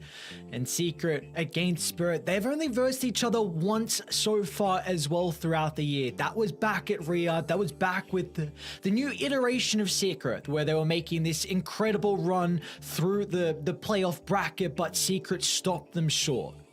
Yeah, no, the Spirit, they're such a strong team, you know, quite consistent throughout the year. You know, they've had their ebbs and flows and this and that and the other, and even during this tournament, you know. But this is what we're looking to talk about. It's Secret right now, who've looked really strong. I think they've just been caught out a few times with this Morphling. You know, just the 4 losses so far across the entire group stage, 2 of them from memory, coming on the back of the Morphling being given over. It's all well and good if you want to flex it to the mid lane, but you got to make sure that you're able to slow down the game. And I feel like in their series where they got 2-0'd by... Oh, I'm going to need you to help me out here. Tundra. They just got run over. You know, that was 33 playing out of his mind. He just completely took over the game, and they didn't address it well enough. Like Fear was saying at the very start of the day with this Morphling, it's looked underwhelming, but I think it's still incredibly strong. I would still call it a top 3, top 4 hero for the tournament, but you got to pick it in the right draft. You've got to make something happen to be able to slow the game down. Even OG, you know, they played Amar on the Sand King, a hero that is not getting played at all just because you are still able to stand in front of these towers, to use the Sandstorm, to be able to negate some of this pushing potential. And so I think if they're going to go into that route again, they're going to need to change things up for Rezo to be able to give him that hero that's going to be able to slow down the draft enough to give them that potential. Yeah, and I think Morphling's going to be a hero that there'll be a lot of attention on in this series, because also Yotoro plays a incredible Morphling. He released a guide as well on the Morphling, so he's trying to help out some fellow members on improving on the hero. And we saw yesterday in their series versus TSM, I believe, Yotoro was even able to win against a lone druid. So, like you mentioned, Secret, they didn't have success in the Morphling yesterday, but potentially losing those 2 games can give them some ideas of how they can look to address the Morphling if it is picked up from Spirit. And speaking of Spirit, you know, we just see the full rotation through. I'm a little disappointed. Toronto Tokyo, I'm used to seeing him with the new fancy hairstyle. Maybe once they make it through to playoffs, Yatoro as well. You know, the bald head ended up giving them luck at TI-10. We'll see if they get the same sort of fate this time around, as looks like they're in fairly high spirits. Team Spirit, they released another vlog as well, I believe, for day 1, where they were traveling over from their boot camp in Malaysia to the tournament. And it's great to be able to see some of the personalities coming through from these teams as well. You know, there was... Is that the ring? That's the ring. Show me the ring. The one ring. No. Wait, show me the ring. Oh, he hit it. Come on. He knows. He knows you're watching, dude. Collapse. Look at Collapse's face. He's like, you trying to get a peek at my ring? Show us. Come on. It's not going to happen. Put it to the camera. Oh, yeah, he's going to do it. He will. He's a man of culture. There we go. That'll do. That's enough for us. But check out their socials. They've got plenty of photos. There was a really nice one of the entire team, coaches and staff included, where they had that presentation ceremony. I think it was a dinner that all teams were invited to, where they were able to present that through. Just on Collapse as well, a little funny story from their boot camp. Basically, he and Maposhka were rooming together at the time, and there was this one night where they were just exhausted after a long day of scrims. Wash your face, Maposhka. Looks like Maposhka still is. It still is. I mean, they're long days, right, of Dota, even though we're only towards the morning, but we're gamers, you know. But basically, Collapse and Maposhka, they tried to out-lazy each other. So they shared a bedroom with each other. They were all just flopping down in bed, light still on, and neither wanted to get up to turn the light off in the evening. So they just left it on until Maposhka eventually got woken up at 3 a.m. and turned it off, and Collapse was very happy and very satisfied that he won the lazy contest between the two of them. You know, that's some gamer culture coming through right there. I don't think that's something that Puppy would allow, though, on Team Secret. If you leave the light on, you're getting up and you're turning it off, otherwise... You know, maybe you'll wake up to something else in the middle of the night. You know, the sharpening sound of a machete. Gonna have some words if you leave those goddamn lights on, as we get to take a quick player comparison between the position 4s who are ever so vital to these rosters. Zayats is still the MVP of the tournament for me. I think he is doing an incredible amount of work for Team Secret. I mean, he takes up the role of being that position 4, being the roamer, smoking, catching out smoke ganks, still having a huge amount of teamfight impact and placing wards as well. He's allowing Puppy to be that position 3.5 effectively that he likes to be. He tried to do it on the Enigma yesterday. Didn't work out too well against Tundra. But, you know, when you get him on his Enchantress, on the Chen, on other heroes where he's able to go a little bit more down the greedy route, we've seen what Puppy can do.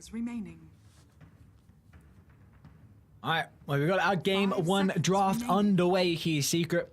Gonna open up with a Primal Beast, and our Spirit have the potential to look to address it. Of course, we did see in the previous game, the Naga along with the Crystal Maiden was picked up.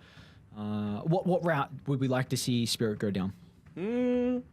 Yeah, I think anything that just provides that that lockdown in the early-ish game, because, all right, I'm going to call it super early on. I want to see Secret go at Techies this game.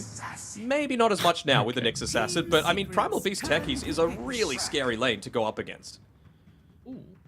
This was Liquid's way to address the Primal Beast in one of the games where they put the Leshrac into the Primal Beast lane. I believe it was the safe lane Lesh into the off lane Primal Beast, and it had a lot of success. I was actually quite impressed with that matchup.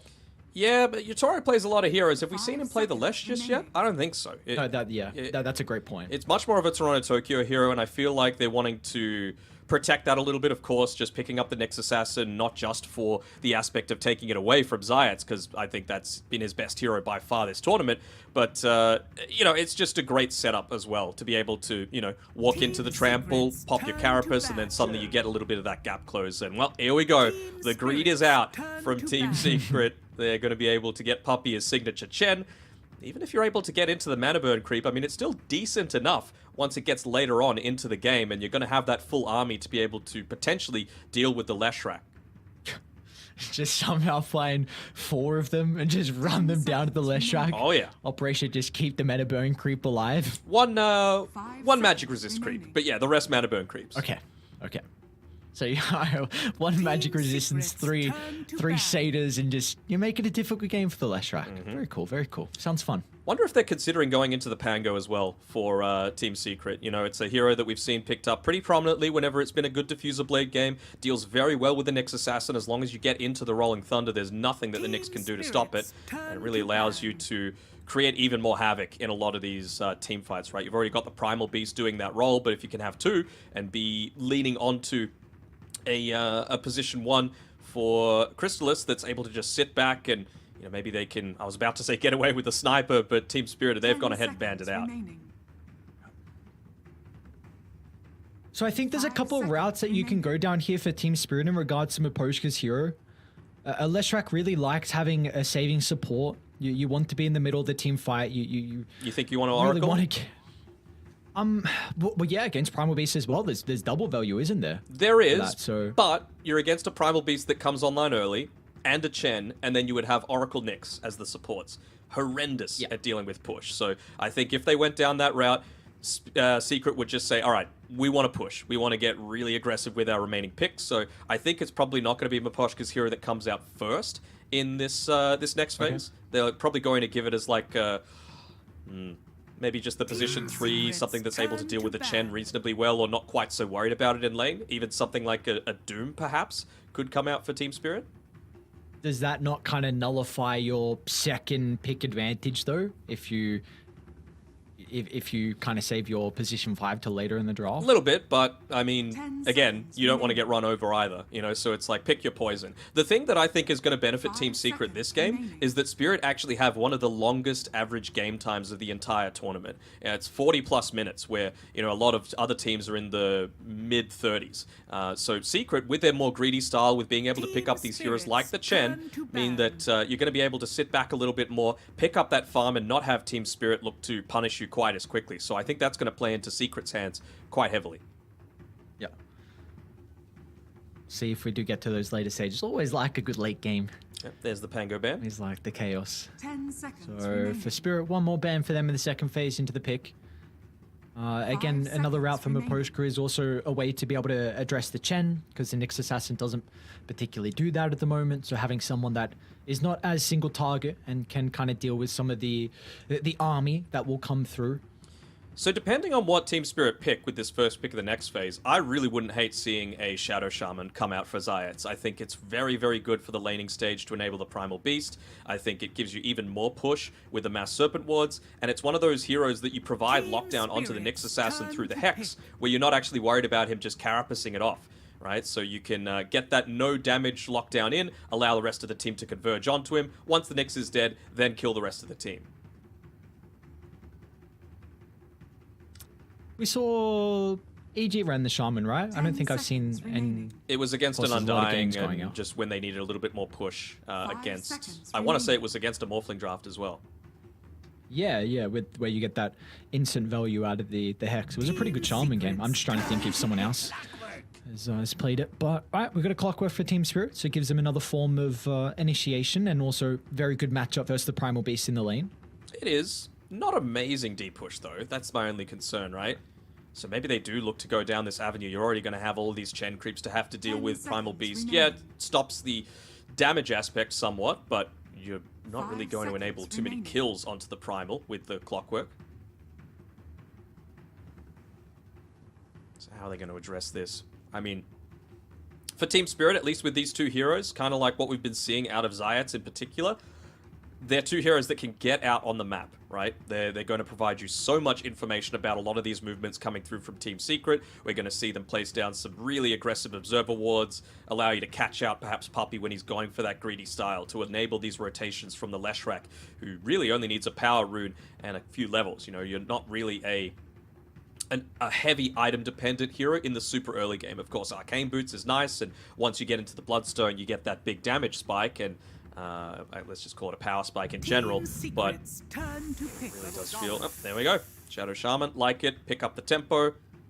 Zayats, comfort. What do they look to pair it with? That's my big question now, though. Just something that's able to lane with the Chen. Again, you don't have that second pick advantage, so you're going to have to reveal something. You would assume it's going to be the mid laner, although Niche has shown that he can play the Primal Beast in the mid, so maybe they're just wanting something that can flex between the position 3 and the mid lane still. Could they Razor? Yeah, I was thinking Razor. Just some comfort for Chrysalis, and like you said, the flex. They could put that on 1, 2, or 3, honestly, if they picked up the Razor. Okay. Haven't seen a huge amount of success out of the mid Tiny, and this does kind of reveal a little bit about your positioning, because this is almost certainly going to be the mid, unless it's some crazy Thompson-style mid-Shadow Shaman sort of BS coming through. But we've seen a lot more from the Tiny as a pos 4 in terms of effectiveness, where all you really need to do is toss, as opposed to be that consistent damage output. 5 seconds remaining. But it's very clear they're playing around this super early timing, though, isn't it? Yep. So we heard the panel mention that Teamfight was going to be kind of the name of the game here from Secret and Spirit. And we don't particularly have that from either side. Is there something that we could see from Spirit to help out? And well, I guess there's the Doom. You asked for it early in the draft, right? Or was that for Secret? No, that was for Spirit. So I wanted it to be able to lane up into the Chen just so that you're not quite as concerned about the creeps that he's going against. Also against now 2 strength heroes. The Infernal Blade's going to give you a good amount of value. You can potentially look to... like, there's no amazing Doom target just yet, but it's still a strong spell, and it means that Secret need to consider what they actually want to go with this eventual position 1 carry. So, yeah, I think it's fine enough. You are, I mean, always going to be a bit of an issue here for the Shaman when Doom's just BKB'd and running you down. They might still raise up on Secret, to be honest, right? You're going to be against 2 melee heroes, 100%. So you just have that lane, again, early timings. All you really need is the BKB, and Secret can look to end this game in 25 minutes. I think Spirit might be considering a gyrocopter, perhaps. You know, just one of these heroes that you know that Secret are going to be running at you. So if you can have that flak cannon to be able to deal that AoE damage, call down as well whenever you're funneling into this small area, does feel quite effective. So I think that might be a useful tool to be able to have, even just the slows and the lockdown to be able to land in onto multiple heroes. You've got a good amount of lockdown on Team Spirit. Not like super long term, but enough to be able to enable this pre-BKB fighting potential.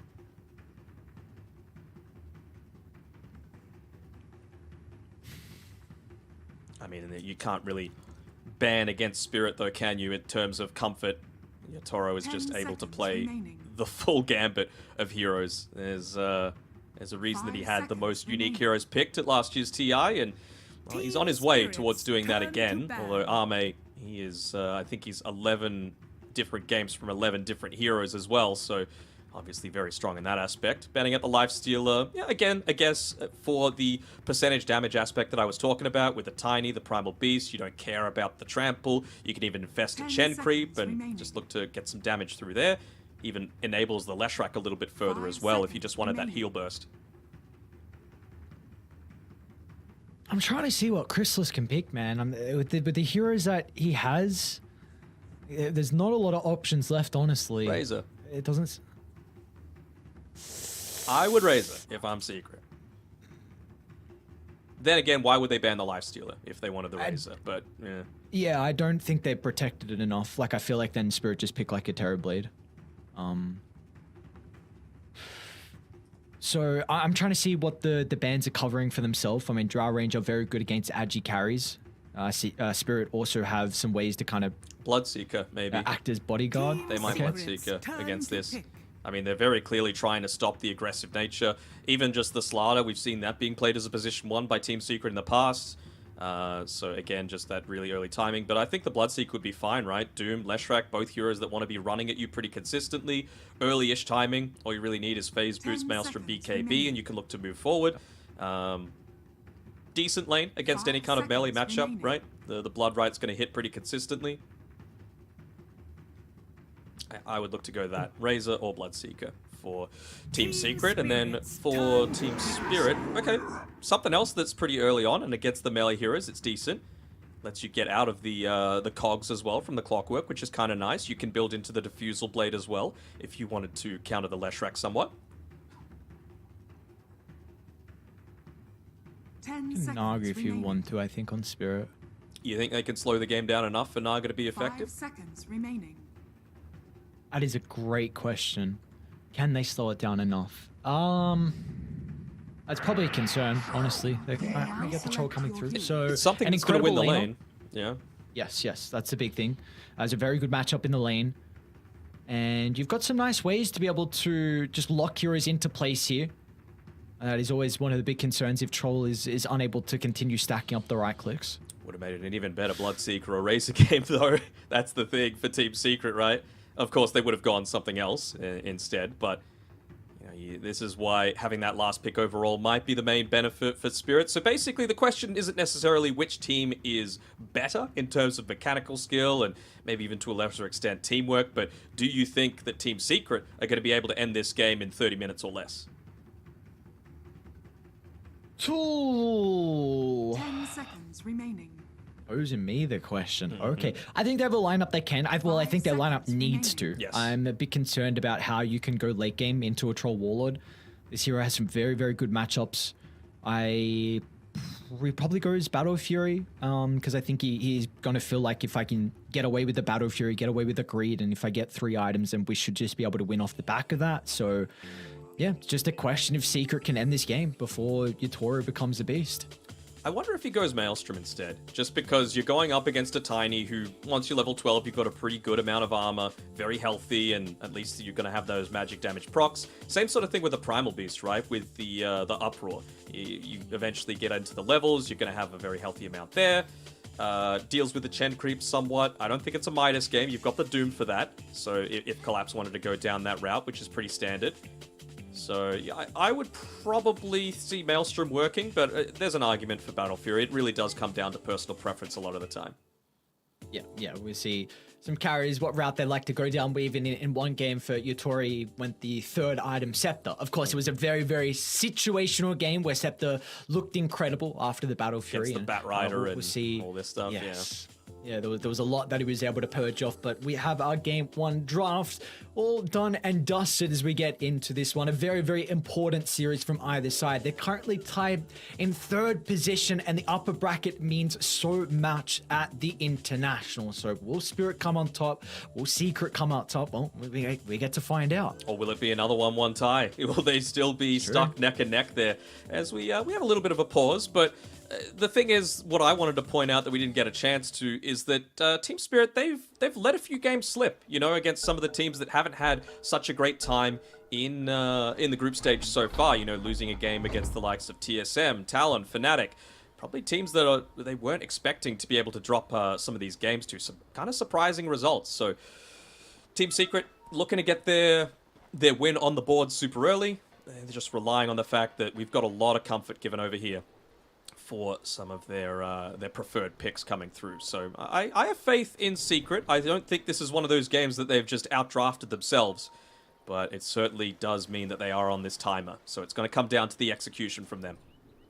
I agree. I slightly favor Secret's lineup. I'm a bit concerned on how the safe lane's going to go. I should say how the off lane's going to go for Spirit.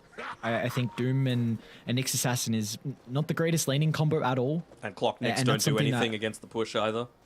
Yes. And like Miposhka needs level 6, which is going to come out 11, 12 minutes. So then it's going to be up to maybe the power runes for Toronto, Tokyo to make the rotations for a Secret.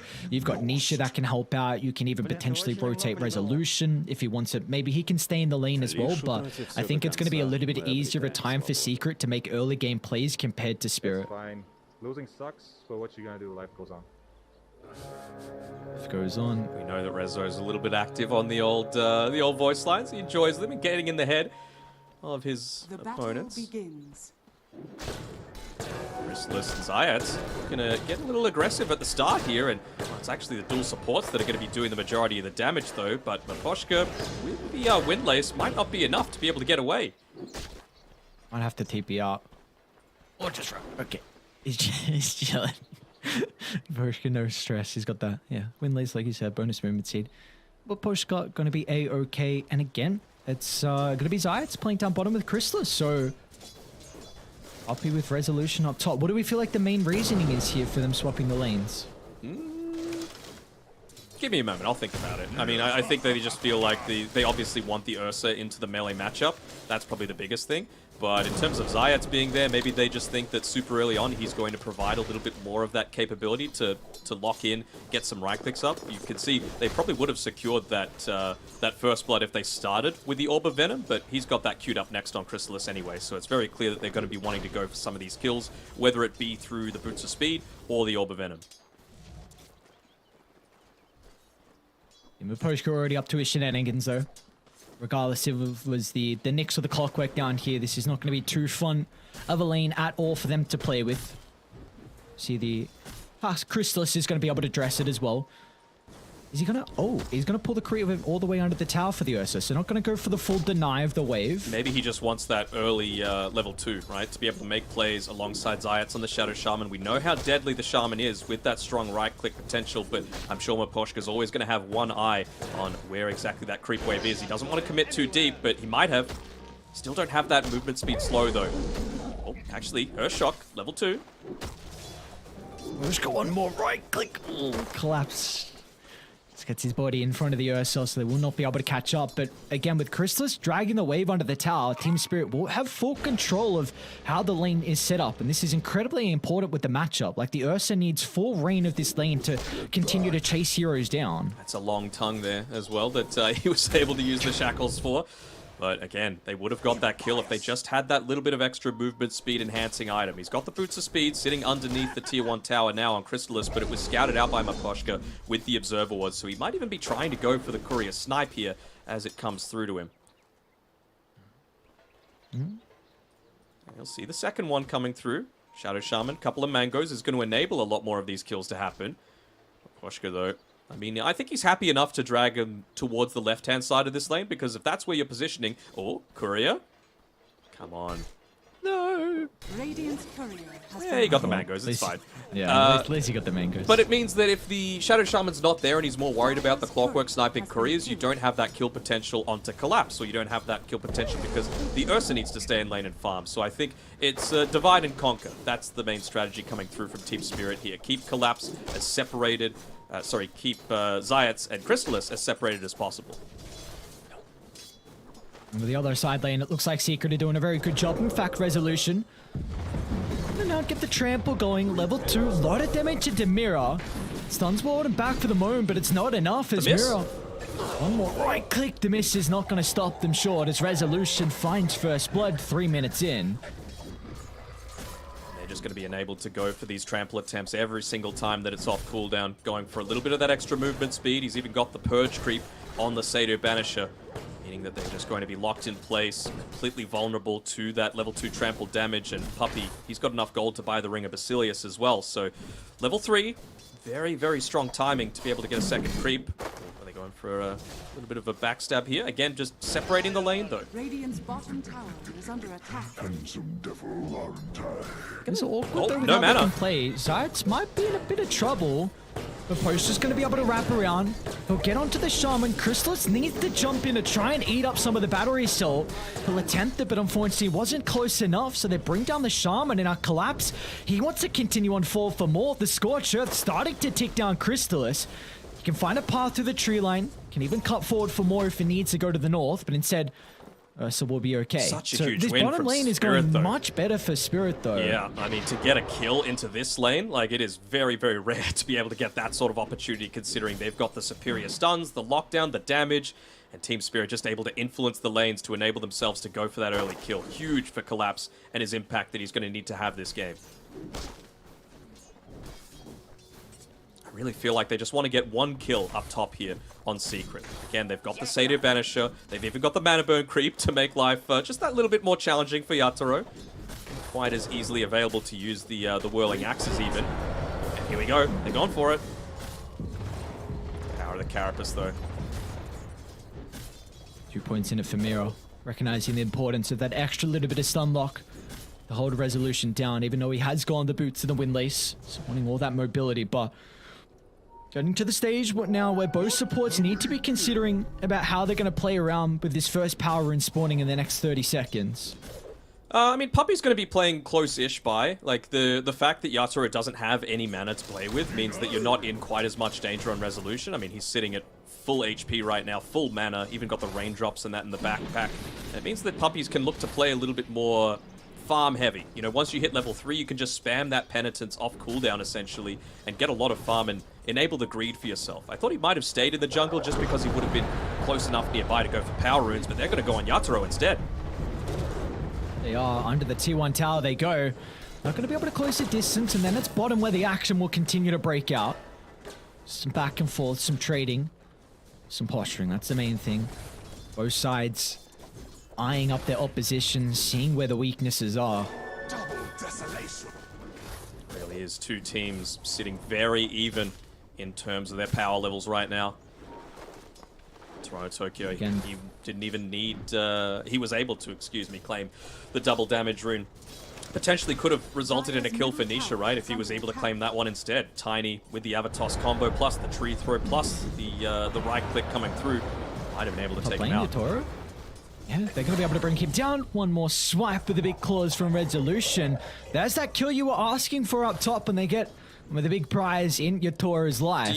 Do you see what creeps Poppy has? Do you see that he's got the double Mind Stealers? I mean, it's pretty busted. Surely you just send them in, just run them at Toronto Tokyo.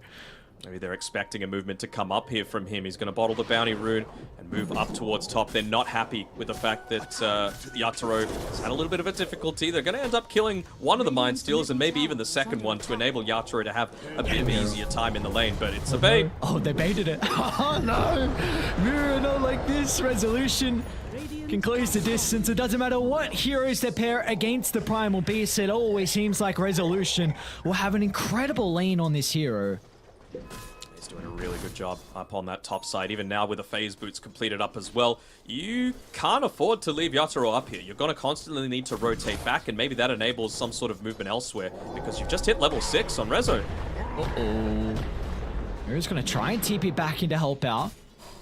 Don't even need the mana burn creep if you could just force him to use out all those spells defensively. So what's the call now for Spirit?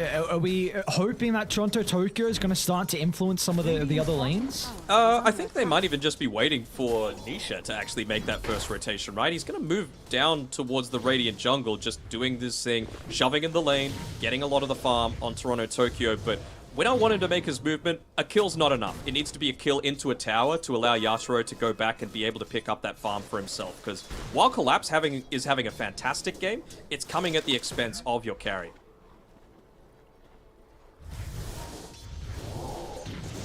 He is having such an incredible game though, isn't he, on Collapse? Top of the net worth. He's had Midas for a little bit of time now, so he's going to get another use out of it. Zero downtime. I know you love that with the Midas. Yes. Going to have the efficiency going. But Postgirl decides, see if he's going to have to damage himself. They do have Nisha starting to move over, so it's going to be a little bit too late to park to the north. Nisha should still get a return kill nonetheless, but Maposhka's pretty happy with that. A solo kills a lot of experience, and a concern I had from Spirit was just maybe how late they would be requiring out of the hookshot to be making early game plays. So the fact that he gets all that experience is going to be really nice for them. But I mean, just have a look at this bot lane. Chrysalis was not forced back into the jungle, but he doesn't feel confident laning up into this Doom because he's level 7. He hasn't got the point skilled up into the Doom itself yet, but if you do, then Ursa's just standing there. He's pretty vulnerable to just dying this early on with how farmed Collapse is. So Chrysalis is going to need to lift his game. If you could get a kill onto Collapse, that would be enormous for not just his confidence, but slowing down a tempo a little bit. Really needs this kill to connect here on Secret. They need to start to open up the map. Get Nisha close towards the blink and find Yatoro farming in the jungle. They're going to see the creeps off to the right side. They'll drop the ward as well, so they know exactly where the positioning is of the troll. No one else is starting to TP in as well. He does not have a level in the battle trance, so it looks like Secret... Oh no, Yatoro lives. Whirling Axes is enough. Really important now. Secret unable to convert on that. And they're going to scout out the fact that it's warded up there as well, so nice free D-ward coming through for Mira. Going to be able to pick that up, might even get the ult. Potentially free. Potentially free. Nice stun. And Toronto Tokyo He's got the arcane route involved as well.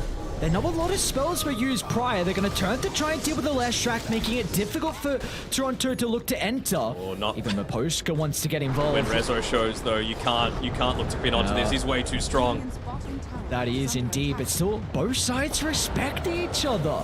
Back and forth, seeing the weaknesses, but none are being shown at the moment. No cracks. No cracks right now. It does allow Yatoro to be able to make that rotation towards mid. He'll deal with the catapult wave as well, so not too worried about losing that tower. And this is the thing. We said that Team Spirit were wanting to... Sorry, Team Secret were wanting to up the tempo.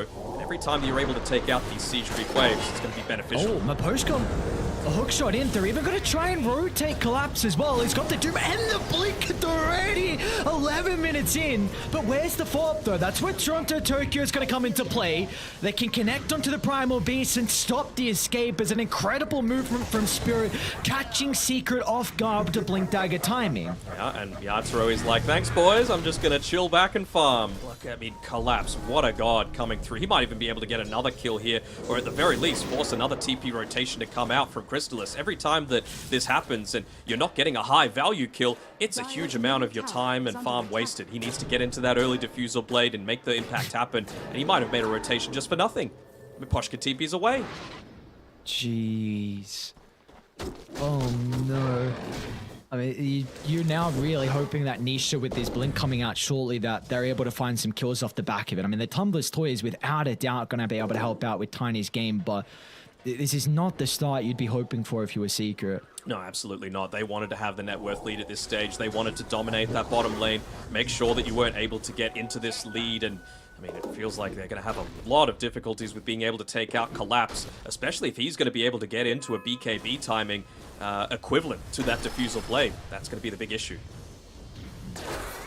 I don't believe had any vision of Miposhka in the tree line, but somehow sidesteps the hook shot. He will still be chased down nonetheless, and Toronto Tokyo is able to move in and get a kill. Thank you very much, Miposhka. I'll take that. Level 10 on the left track, and now with maxed out Edict, this will be a tower going the way of Spirit. He needed it though, to be fair. The Toronto Tokyo last hit, it's so important we mentioned being able to get into that Bloodstone just for that little bit of extra survivability in these engagements. Not the longest cooldown anymore as well, so it really enables you to consistently take these team fights. Well, they're rushing. You're an Ursa draft. Does help out a little bit. Need to make sure that that Chen creep starts to tank it up a little bit, but they're scattered it out. Oh, hook shot in 12. 20. Looks like they might be a little bit too late. Collapse with a blink. Can he time it? I'm not going to go for it. Big ages to pick up here from Crystallis. Just allowing that second Roche to spawn at a faster timing. And for them, they're getting very close to a stage where they're ready to go.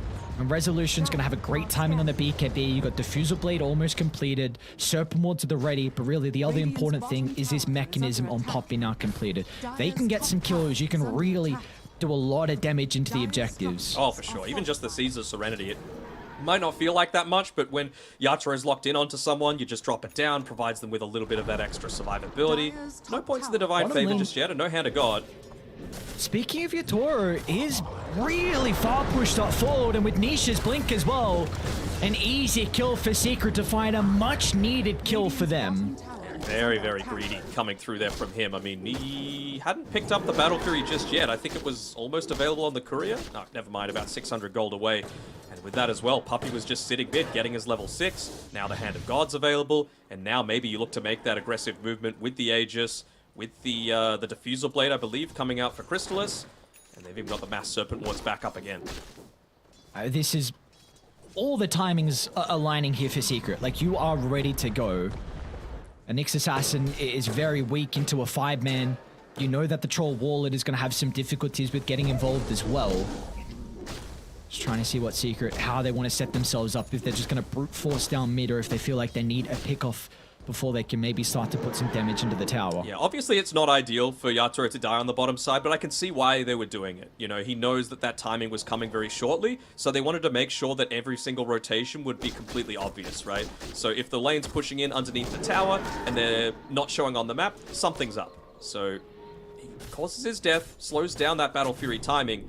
It does mean that they still didn't take a tower off the back of that. It's what Secret do in the next couple of minutes that's going to determine the outcome of this game, I think. It's like they were just waiting for the BKB on Resolution. Now starting to be delivered on the Courier. And you've got the Siege Level 10 mid as well. To play around that, Mira, he's going to do his best maybe to try and shove this one out. Not wanting to commit the Impale, of course, in case a team fight breaks out, but just pulling the wave underneath the tower, making sure that the Siege Creep is going to get hit down by the tower as opposed to being protected. Slow invade.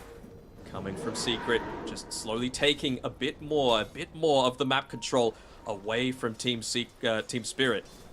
they can still look to play around that siege creep. I wonder if Zayat is going to look to just commit the Mass Serpent Ward super early on into this, or if they feel like they can take the tier 1 tower because of how strong they've hit their timings. They're going to jump on Miro.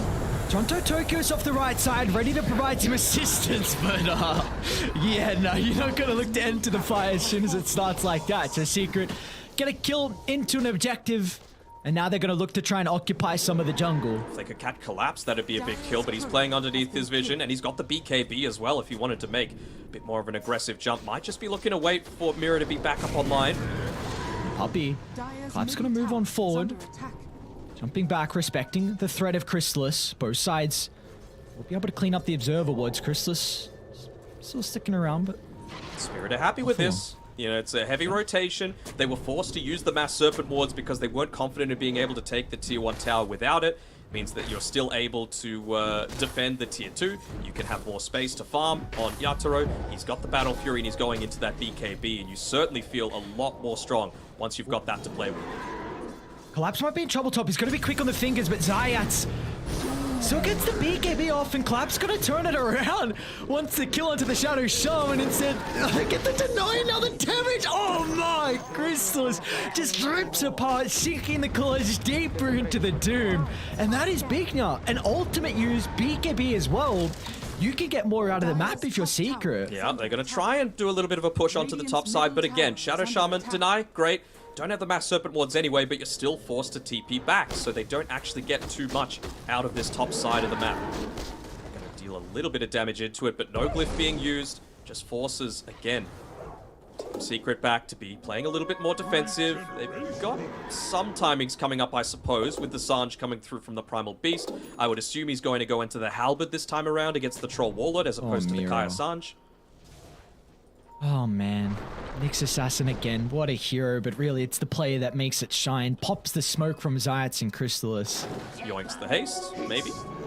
Yeah, would love to give it over to Toronto Tokyo, but if you could just be this speedy little roaming observer ward, even better. He's so close to his own Blink Dagger as well, just to set up for a few of these team fights. This could be huge. See if they want to try and... Do you feel like you want to force it if you're Spirit now? Knowing the Aegis is down and you just got some of your own items? Maybe now that you've got the Kaya on Toronto Tokyo, you're feeling confident enough. I mean, you'll have Bloodstone Kaya, which is a pretty big spike. You've got the Blink Dagger on the Nyx Assassin. You've got Doom with the BKB available once again. So, yeah, they're feeling confident enough to be able to make this push forward. But I like Secret. I like the fact that they've taken this Tier 2 tower away. It means that they can occupy the jungle. Again, shrink the amount of space that Yatoro has to be able to farm. And enables them to have that extra control for the second Roshan, especially with an Ursa draft right. We know how important it is for him to be able to claim that free Aghanim Shard for himself. Yep.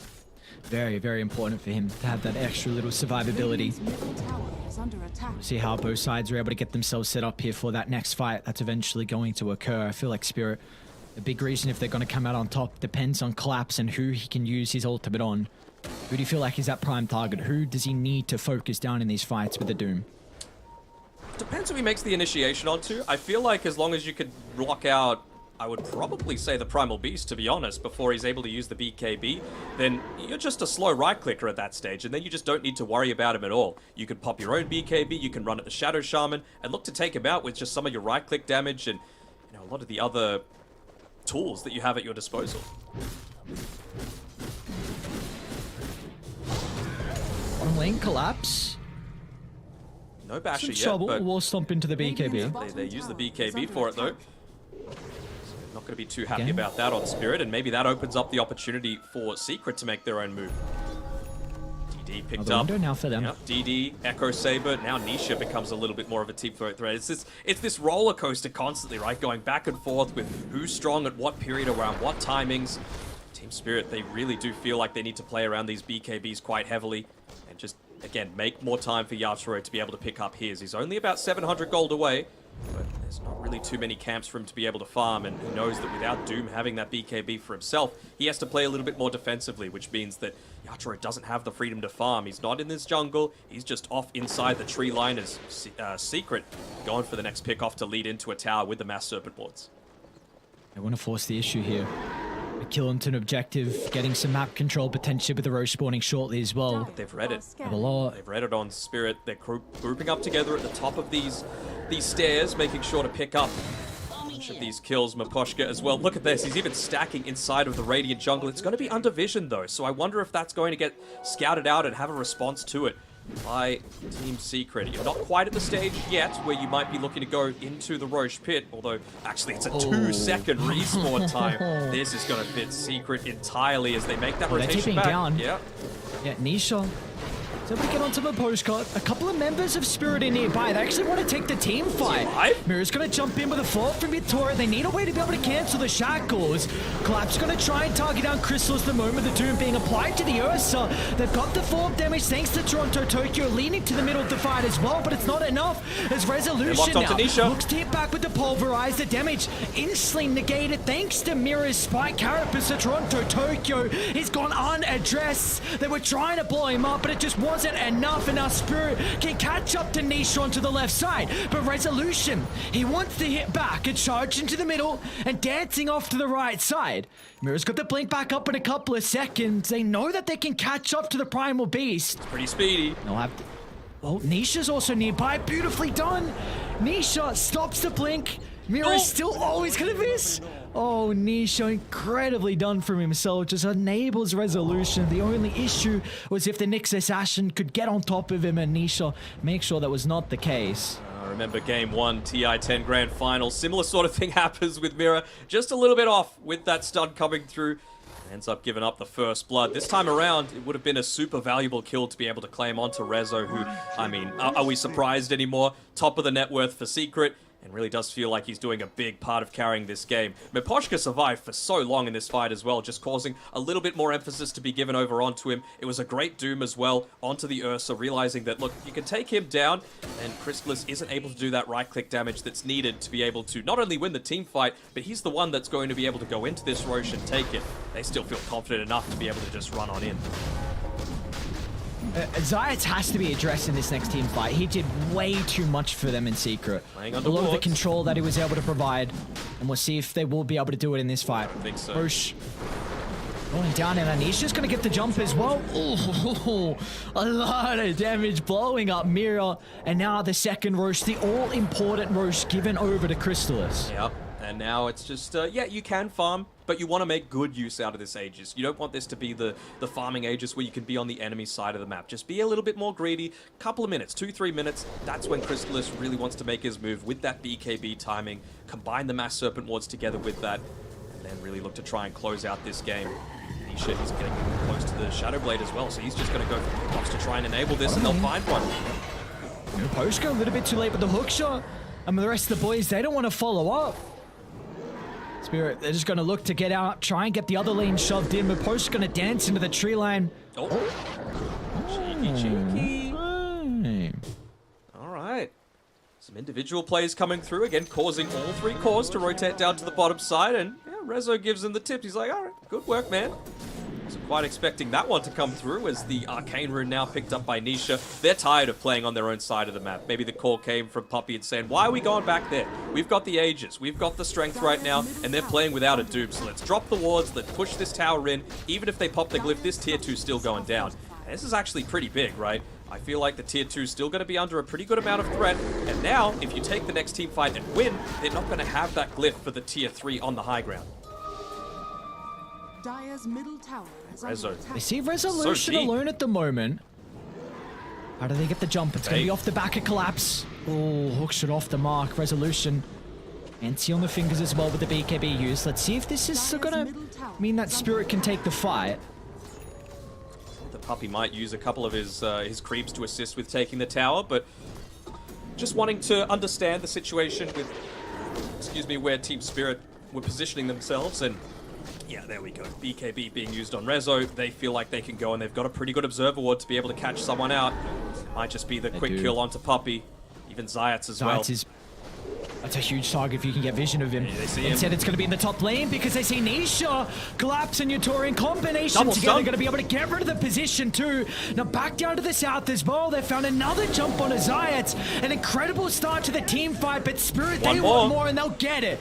Maposhka, 4 staffs down to the low ground, making sure that Puppy will not be able to slip on away through the river. Once again, they get out of this scary timing, right? You go for that probably a little bit too aggressive attempt by Rezo. He doesn't have the BKB to be able to fight just then, so he's forced to play back on his side of the map. You've only got about 2 minutes left on the Aegis, and Crystallis, he's been spending a little bit of time doing, I'm not sure what. He was very close to being able to pick up that that BKB a couple of minutes ago, and he's still, what, good. He's basically got it now, but it's going to mean a lot more net worth being given over to Team Spirit. They get the kill, and while this was happening, they actually got a double stun at the same time onto both the Shadow Shaman and the Chen to enable that follow-up to happen. Just see there, Crystallis wanted to be part of that team fight. He was zoning out Toronto Tokyo, doing a pretty decent thing, but again, I feel like he fits best when he's playing in this like more off-lane style position 1, but this is a game where he needs to be the one to close it out. He needs to be in on the front lines with the rest of his team and prioritizing his own farm a little bit more. Still 4th on net worth, not terrible, but I think now that he's picked up that BKB, there's no excuse. You got to group up with the rest of the team and you got to go. Maybe they get tier 3 neutral items before they choose to do it. I feel like now's the time. All 5 of them seem to be clumped up together. They might just look to use Rezo as bait, maybe baiting someone to move down to this bottom tier 1 tower, and then look to make an aggressive move elsewhere. And have a lot of vision to play with though on Secret. Gonna need a ward dropped as soon as the smoke pops, and again, Mirror's positioning is on point. Gets the blink out. Reads exactly where they are. Nyx and now they're going to look to wrap around. They've got a ward towards the triangle so they can get themselves set up. Doom on cooldown for 20 seconds though. Puppy probably would have walked into his death there if not for the rocket coming out from Maposhka. He might now. Mirror with the jump. Chen face checking. Not the easiest kill. Crystal's going to jump over as well. Even with Zayat, so Secret really want to take a deep team fight, but it's not the greatest start. As the Cogs can buy them some spaces, Resolution's going to charge down to the low ground, but collapses in with a Doom, and Yutoro's locked onto his target. They'll be able to kill off the Primal Beast, and now they're looking for more. But Nisha with a chain control, Crystallis has to follow up as well. A 1-for-1, they'll turn to try and deal with Toronto Tokyo as Crystallis once again sinking his claws deeper into the left rack, but the roots from Yutoro keeping him alive, and now they'll turn it back around. But Nisha finding another angle, but it's not enough. The Aegis just expired. The worst timing possible for Team Secret, as now Yutoro will reign supreme along with the other members from Spirit. What a team fight for them to take, and now they are in firm control of this game 1. Oh, what a back and forth game. Roller coaster. Even in the middle of team fights, it's like, which way is it going to go? They made the amazing initiation through on Rezo, but no hesitation, just dropping the Doom onto him. He wasn't able to get the uproar, didn't provide the slow for the rest of his team, but more importantly, just didn't have the potential to have that extra armor to survive the burst coming through from the Troll Warlord. Gets it onto 3, but yeah, just that instant turnaround coming. Collapse. Able to react effectively, and it's just back and forth, stun after stun, back and forth. The patience coming through, realizing that they weren't going to be able to take out the Ursa instantly. They don't give the attention over to him. They say, let's take out the crowd control first. The root, the lucky root coming through, enabling Toronto Tokyo just to get away. And there's that Aegis expiring in 3, 2, 1, and there it's gone. Nisha tried to do it in those fights. Multiple rounds of spells being casted, but we just see once he gets stuck inside the middle, the Infernal Blade percent damage is just doing so much to him. He's got to be ever so cautious with the position. If he can dance in and out, and is ideal for them, but Spirit have a gigantic lead now, 7,000. They're going to make the attempt up top. Collapse has got some boys behind him. Let's see if he's going to be able to survive long enough, and he does indeed. At BKB in the turnaround, the Goons have shown up. No one will fall on Spirit. Everyone playing together in unison. They will make sure that Collapse lives, and well, his counterpart offlaner will go down. And it's just going to become harder and harder for Team Secret. They've put themselves pretty heavily into this early-ish game. I said, are they going to finish in 30 minutes or not? They've still got tier 3 towers standing and under no threat of looking to go down. And as soon as you pick up even more of these tanky items like Toronto Tokyo, he's got the plate mail. He's going into the Shiva's Guard, going to slow down a lot of these right clicks coming through from the Tiny, who still can scale with this build that he's got. But he's going to need to get that BKB to reliably feel like he can go into the middle of a team fight and not get caught out by the likes of the Infernal Blade. The damage coming through from Toronto Tokyo, as well as Mira on point again so many times with those stuns from the Nyx Assassin. Radiant's top tower has fallen. Just seems like it has to be the perfect ebb and flow of these fights for Secret. In and out, just continue to kite them, but who is that target that they have to firstly jump and try and clean off and then maybe have the advantage? Gotta be Collapse. Absolutely has to be. I mean, he completely locks down the effectiveness of an Ursa. Same sort of thing with the Primal Beast. So if you're able to get in onto him, he doesn't have the buyback right now. So maybe that's going to be the main priority target, but he's doing a great job shoving out this bottom lane as, again, they're making another move to try and find that key pick-off with the Shadow Blade, with the double damage and the level 18, but collapses out. Those Spidey senses just enabling him to join the rest of his team, and maybe now they go for a smoke in exchange. Shiva's Guard freshly picked up. Natsuro even with the Satanic. I mean, all these timings linking up together, and they're going to use Toronto Tokyo as bait with how tanky he is. Even just preemptively using the Bloodstone there on the wave. 9. Shot. Cautious. Board on the high ground as well. Smoke's gonna pop. Zayt's actually gonna jump into the middle and into his death. Nisha will follow up. They're gonna try and blow up Mira. They'll be fortunate to be able to do so. But now they've got a free angle to target down with the Ursa. Doom out and look at the damage. Yatoro just cleans him up with ease. And it's up to Resolution to turn this back around. A pulverize onto Yatoro with Zayt's positioning. But Spirit, they've got 3 cores nearby. They can protect the troll and look to try and clean up the remaining forces, as there will be no escape for the Primal Beast. It does feel like it's fallen out of their hands, doesn't it? They haven't picked up the gem, so they're going to be able to maintain control over the map, keep these lanes pushed in. No buybacks right now for Team Secret. Natsuro just looking to move on forward. He had the Aghanim Scepter queued up for quite some time, and I was thinking, what's he thinking about here? But I would say the Satanic just enabling him to stay in there, lock in onto a target, and they didn't get that initial jump onto Collapse, which meant that, well, it's the Doom getting in onto Crystallis and his Ursa. He just didn't deal any damage at all in that team fight. Are you sure? Are they going to look for a toss back? Crystallis keeping it as well. It's only Toronto Tokyo behind. This might be an opening, but he's got the battle trance again. Satanic get back up to full health. Why am I not again?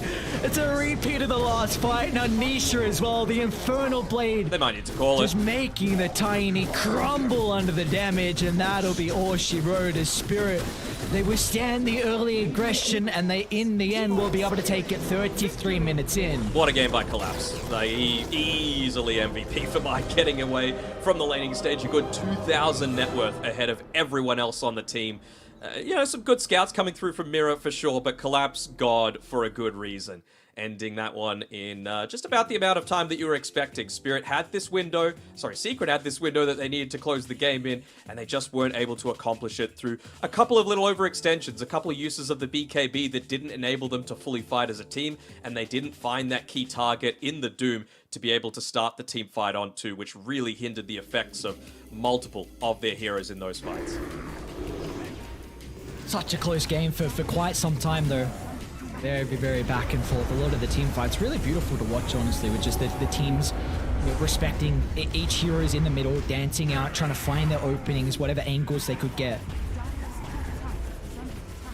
Just see there, Yatoro, he gets onto someone, even with a pretty good shackles coming through.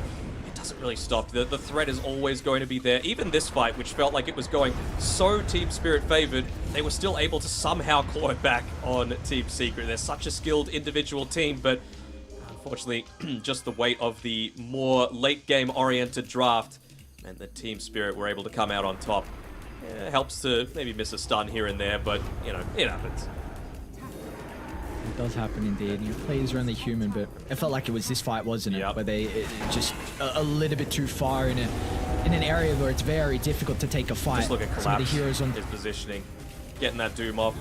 There's no uproar being used, so there's no slow, there's no pulverize, there's no isolation of these big damage heroes either. And then they just waited out that Aegis timing. Just great performance coming through from Team Spirit. Honestly, I gave the MVP to Collapse, but honestly, whoever's the shot caller for them deserves just as much credit. Yeah, it's like the shot calling through the game. It's not just like making plays across the map, but it's also just who's calling the shots inside the fights as well. Oh yeah. It's not an easy thing under a lot of the pressure with all the voices being very loud, being able to communicate with ease. Target priority, when to make their moves, and where exactly they need to be fighting. So yeah, big props need to be given over to Team Spirit here. Able to get that quick win on the board. Again, this puts them slightly ahead of Team Secret right now. 1 win ahead, to be exact, but there's going to be another game to be able to play around, and I thought that maybe the weight of the strong draft would have been too much for this Nyx Assassin and Clockwork to handle, but I just thought that Team Spirit navigated that one superbly. Yeah, that they did indeed. So it puts us in an exciting position where we get to see kind of what the adaptations are going to be from Secret. If they go back into the Primal Beast, which again has had a lot of success from them so far, and a lineup where we could have easily seen them being able to take this early game. And in fact, we both really liked their draft as well from Secret. We said they had maybe a slight advantage, and just, you know, if they're able to, and we saw getting Roche at a very early stage from Chrysalis was incredible. Then the second Roche as well, but just when you have this lineup that kind of needs to end the game a little bit earlier, if you make some mistakes, the margin of error can prove to be a big issue. Yeah, I mean, literally just these tiny mistakes, right? Not going on the Doom, having that Aegis timeout, and Team Spirit time it perfectly, BKB being used on Rezo for that attempt where he was just a little bit too far forward inside of the Dire Ancient camps, and I mean, that just means that they're not able to fight. Every single minute that ticked by, the graph was tipping more and more in Team Spirit's favor. So Collapse, well-deserved MVP, and, well, if Team Spirit are going to make another deep run into TI, he is going to need to keep delivering performances like that. So for all the Spirit fans out there, be happy that he is, but you got to keep it running. Team Secret are a very strong team, so you can't look to rest on your laurels and just think that you've got the rest of these games in the bag. No, you can't at all. We'll see what they're going to be able to do to try and change it up here, because it is a very difficult team to go up against. But Secret have been very impressive as well. So kind of a lot of it's going to be set up in regards to who has the priority heading into the second game, because I believe game one it was Spirit. They had first pick, where we saw the Nyx Assassin picked up, kind of taking it away from Secret. Actually, no, I think Secret had first pick because they went Primal Beast and it was Nyx/, I believe. Sure, let's go with that. It was too long ago. There was too much action going on. We'll have to see how the teams navigate game number 2, because that's going to be coming up in a few minutes. Take a break, get some snacks, and we'll be back in a couple of minutes' time.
Well, Sonic 2-0 boom. Rip.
shields and our swords, we pave the path to victory.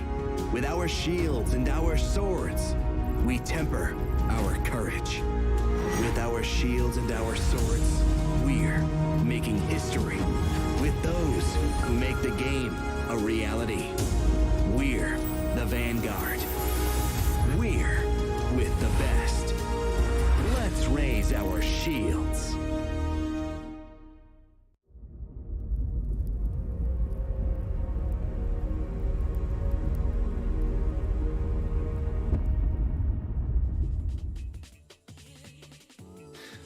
Team Spirit were able to weather the storm long enough for the late game to come through. A 33-minute victory from them. Not even too late of a game, but for where their heroes are able to shine. And we'll see what we have in store for our second game. A very important game as well. Keep in mind, before this series started, both these teams were tied in third place. So much needed victories to try and secure that upper bracket.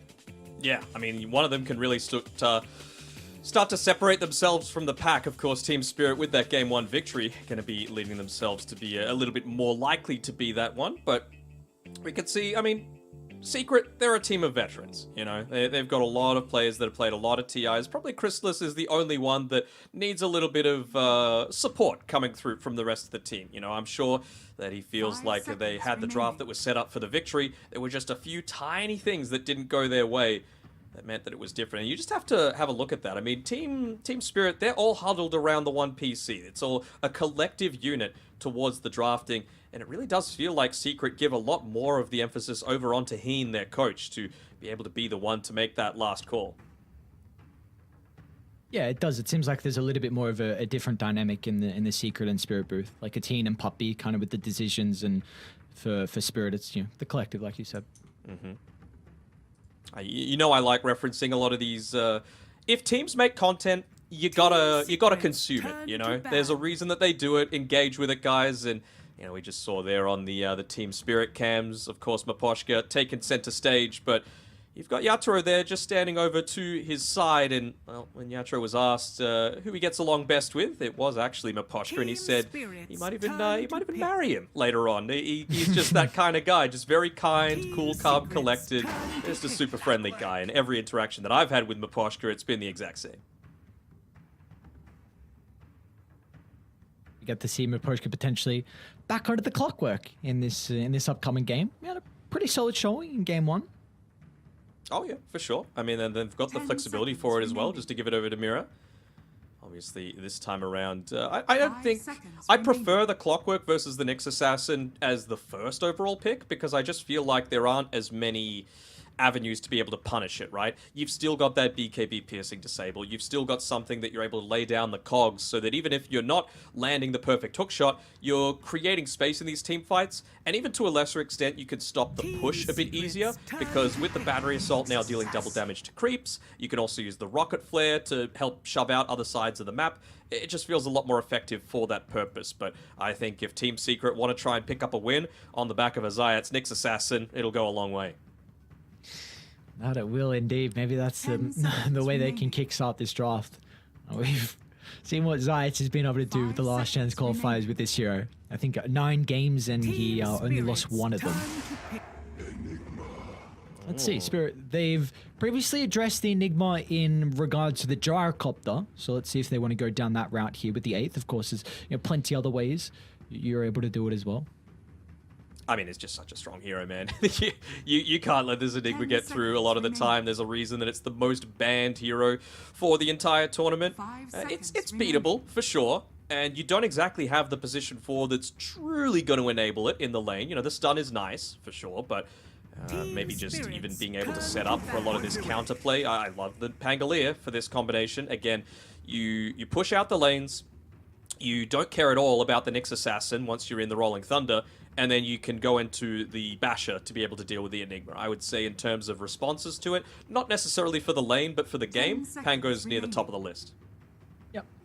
And always a big fan of watching Toronto Tokyo play this year. Double I think rampage he has yesterday. Incredible. Yep, yeah, that's a really good point. He had a double rampage yesterday with the Pangoliers, so we'll see how they're going to look to protect it. Sniper banned out. A lot of the time, Bloodseeker is often getting banned out as well.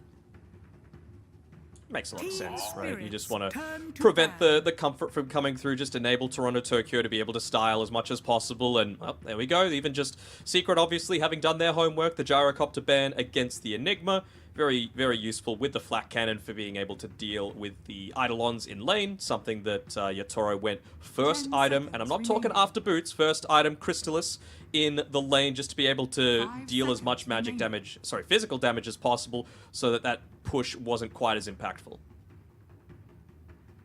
Team Secret's turn to ban. Does feel like it's a lot more focused with their bans, aren't they, on specific players, Team Spirit, with a lot of respect being given over to Crystallis, making sure that he's the one that they remove a lot of his hero pool. You know, we've seen him have a good amount of success on the Sniper as well as the Monkey King. A couple of those heroes that are able to deal a lot of that physical damage into the Enigma lane. So I like the fact that Team Spirit have gone down this avenue. Team Secret, all they need to do is draft for the game. Don't target any specific individual. You're not going to be able to beat it out. You can't really look to go into the Rubik anymore, unless we're going to see a puppy Rubik, which I highly doubt. And they actually are the ones to ban it out themselves, not wanting that secondary counter to the Enigma. Actually, tertiary. You've already got two.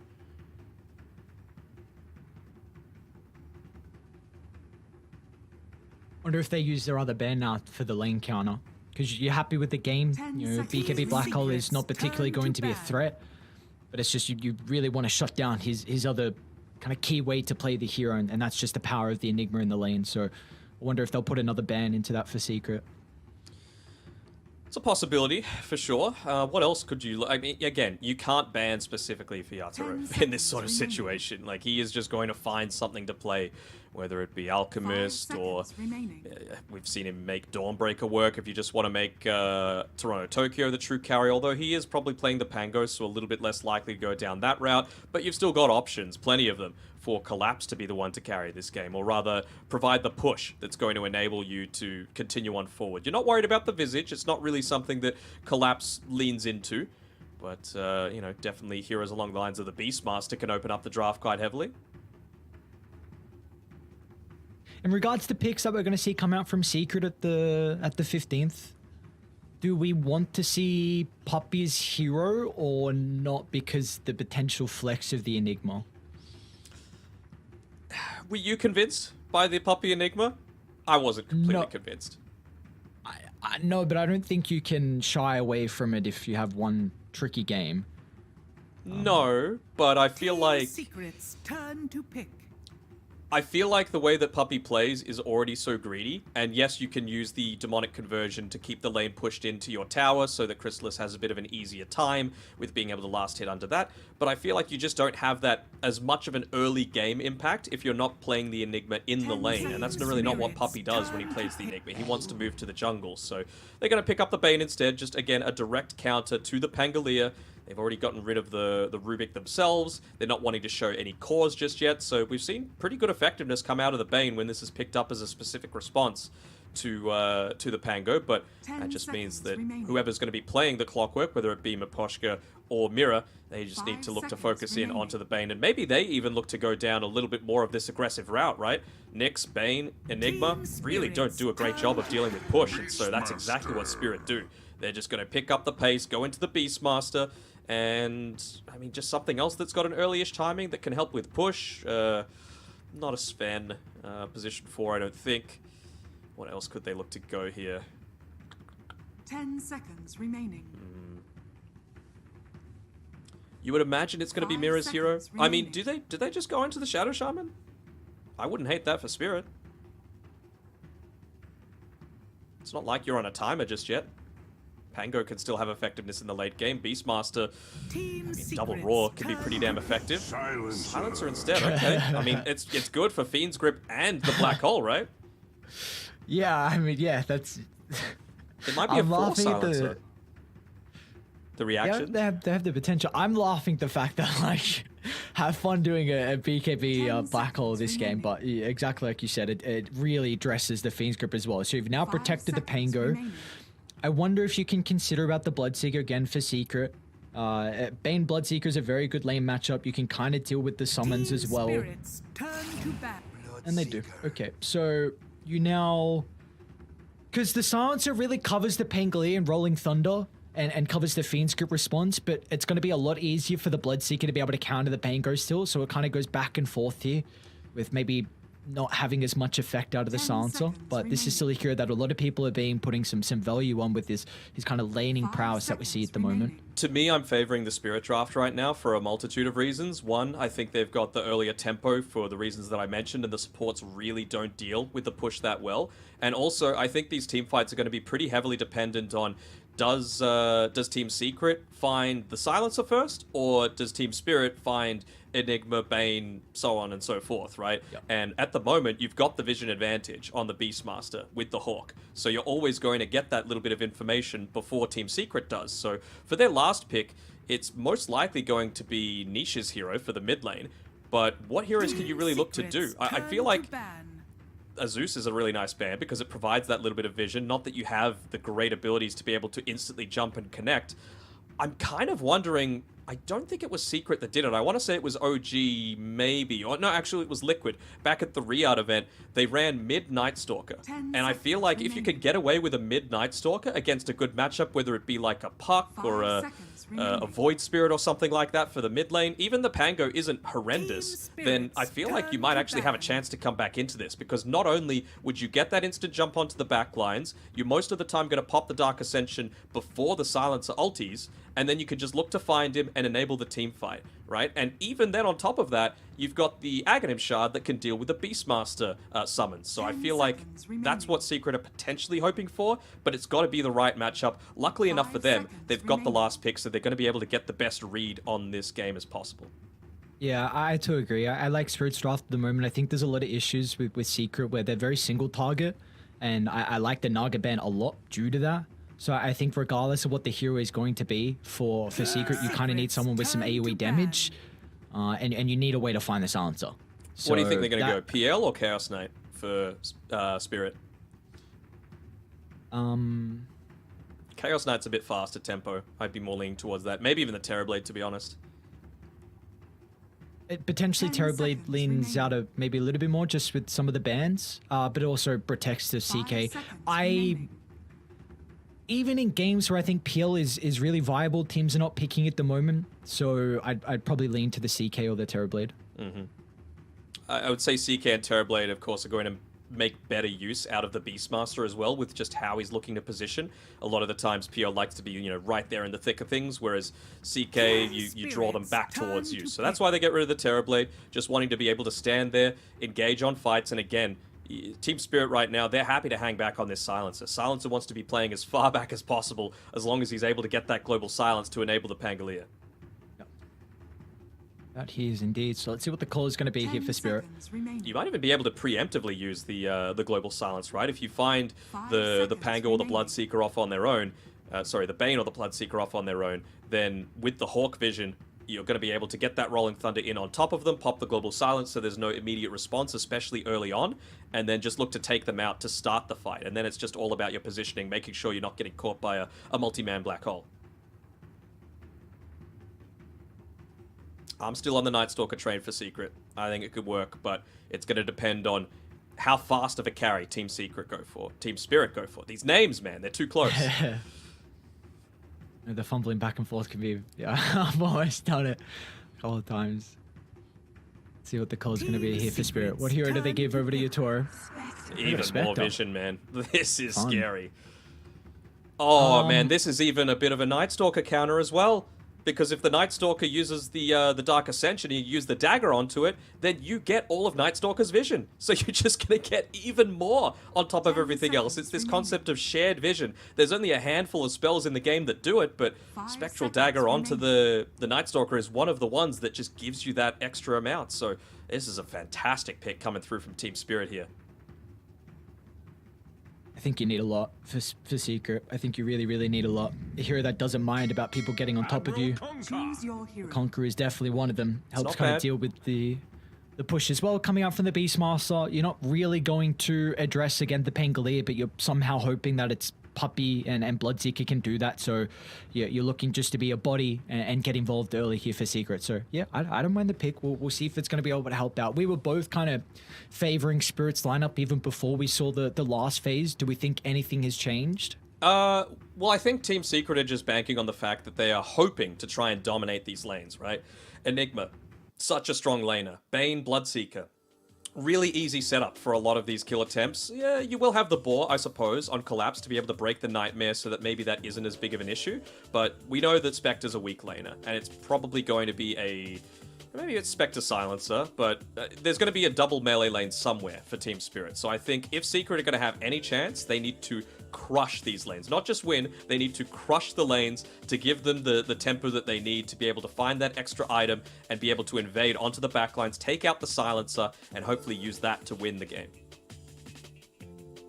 Well, it seems like it's kind of a similar recipe to what we saw in Game 1, where we feel like Secret, they have a draft that is going to be enabled through the early stages, but if we get to the late game where Spirit's lineup is able to get the items and the levels as well, then we've got big concerns. So you said kind of they have to just win the lanes and go from there. Is there any lane in particular, or just every single one? Like they need to win all of them? I think they've got the tools to win every single lane. Don't get me wrong. Okay. But Team Spirit are a very, very talented team, so they're not going to make it easy. I mean, you've got a Kunkka who wins most of his lanes, right? But he's up against a Pangolier, a Toronto-Tokyo Pangolier as well. Something that he's shown that he is super exceptional on in terms of his individual performances coming through. I think whatever lane Yatoro goes into, honestly, Collapse might even be the bigger issue. You're just worried about making sure that you're dumpstering him so that he's not able to get that farm, so that you're able to pick him off nice and early, so that he doesn't have the Blink Dagger to enable those quick pickoffs, right?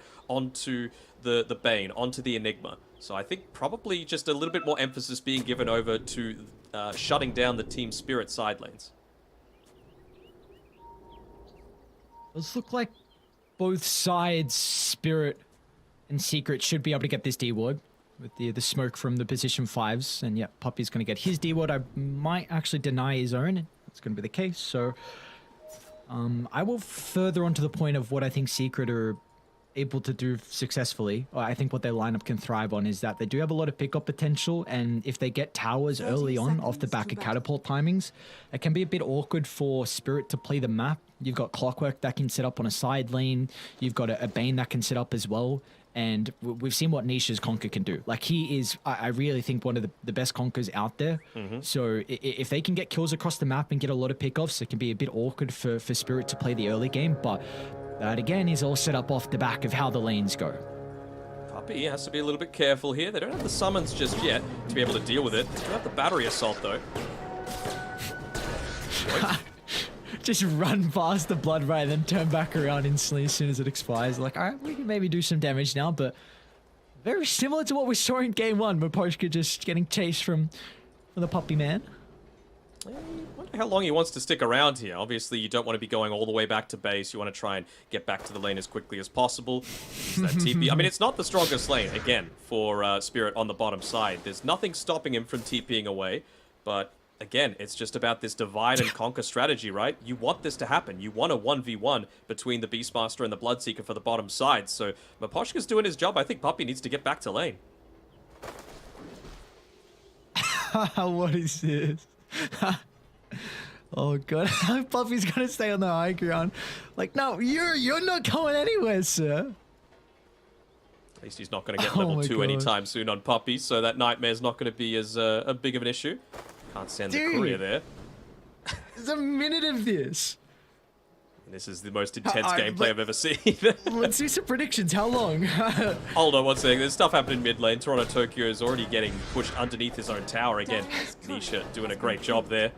I don't think they're going to be able to pick this one up. Has he got the brain sap up in another 10 seconds? He does, and has he used 5 tangos already on Maposhka? This is pretty big for Puppey. I don't know how many brought out, but he's definitely used a lot. But all right, Maposhka has entered the lane. A minute 30 in. Meanwhile, Collapse is... Oh, with the boat. Collapse is going to go down, actually. Oh, and no, Maposhka giving bonus movement speed to Chrysalis gets first blood.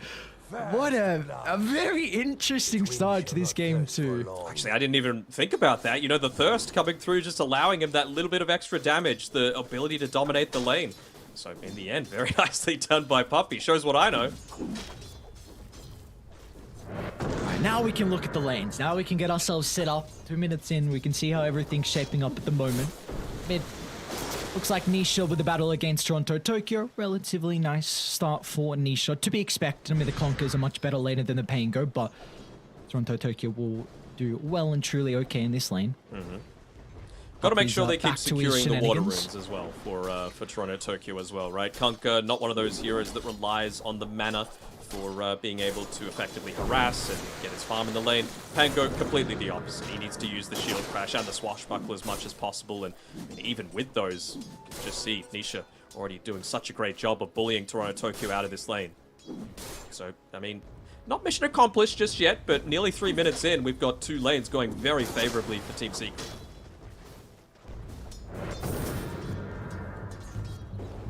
I think mid lane's all going to come down to the torrents from Nisha. If he can clip some of the stray ones without using the X, continuing to put a lot of harassment into Toronto Tokyo early, making sure it's very difficult to last hit under the tower.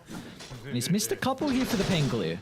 Yeah, gets the range creep though. I mean, Nisha just playing around with the tower aggro, most importantly, right? Making sure to use the Tiebringer for it. Not too many right clicks on the Pango under the tower, enabling him to stay in the lane just that little bit longer. And well, it's actually forced Toronto Tokyo all the way back to be able to pick up the bounty rune just to get back to the lane. I'm not sure how effective the magic stick's going to be again against the Kunkka for the laning stage, but he just feels like he might need to make a few rotations, perhaps around the power runes, which are only coming up in about 25 seconds. So will he get some assistance perhaps, or will he die?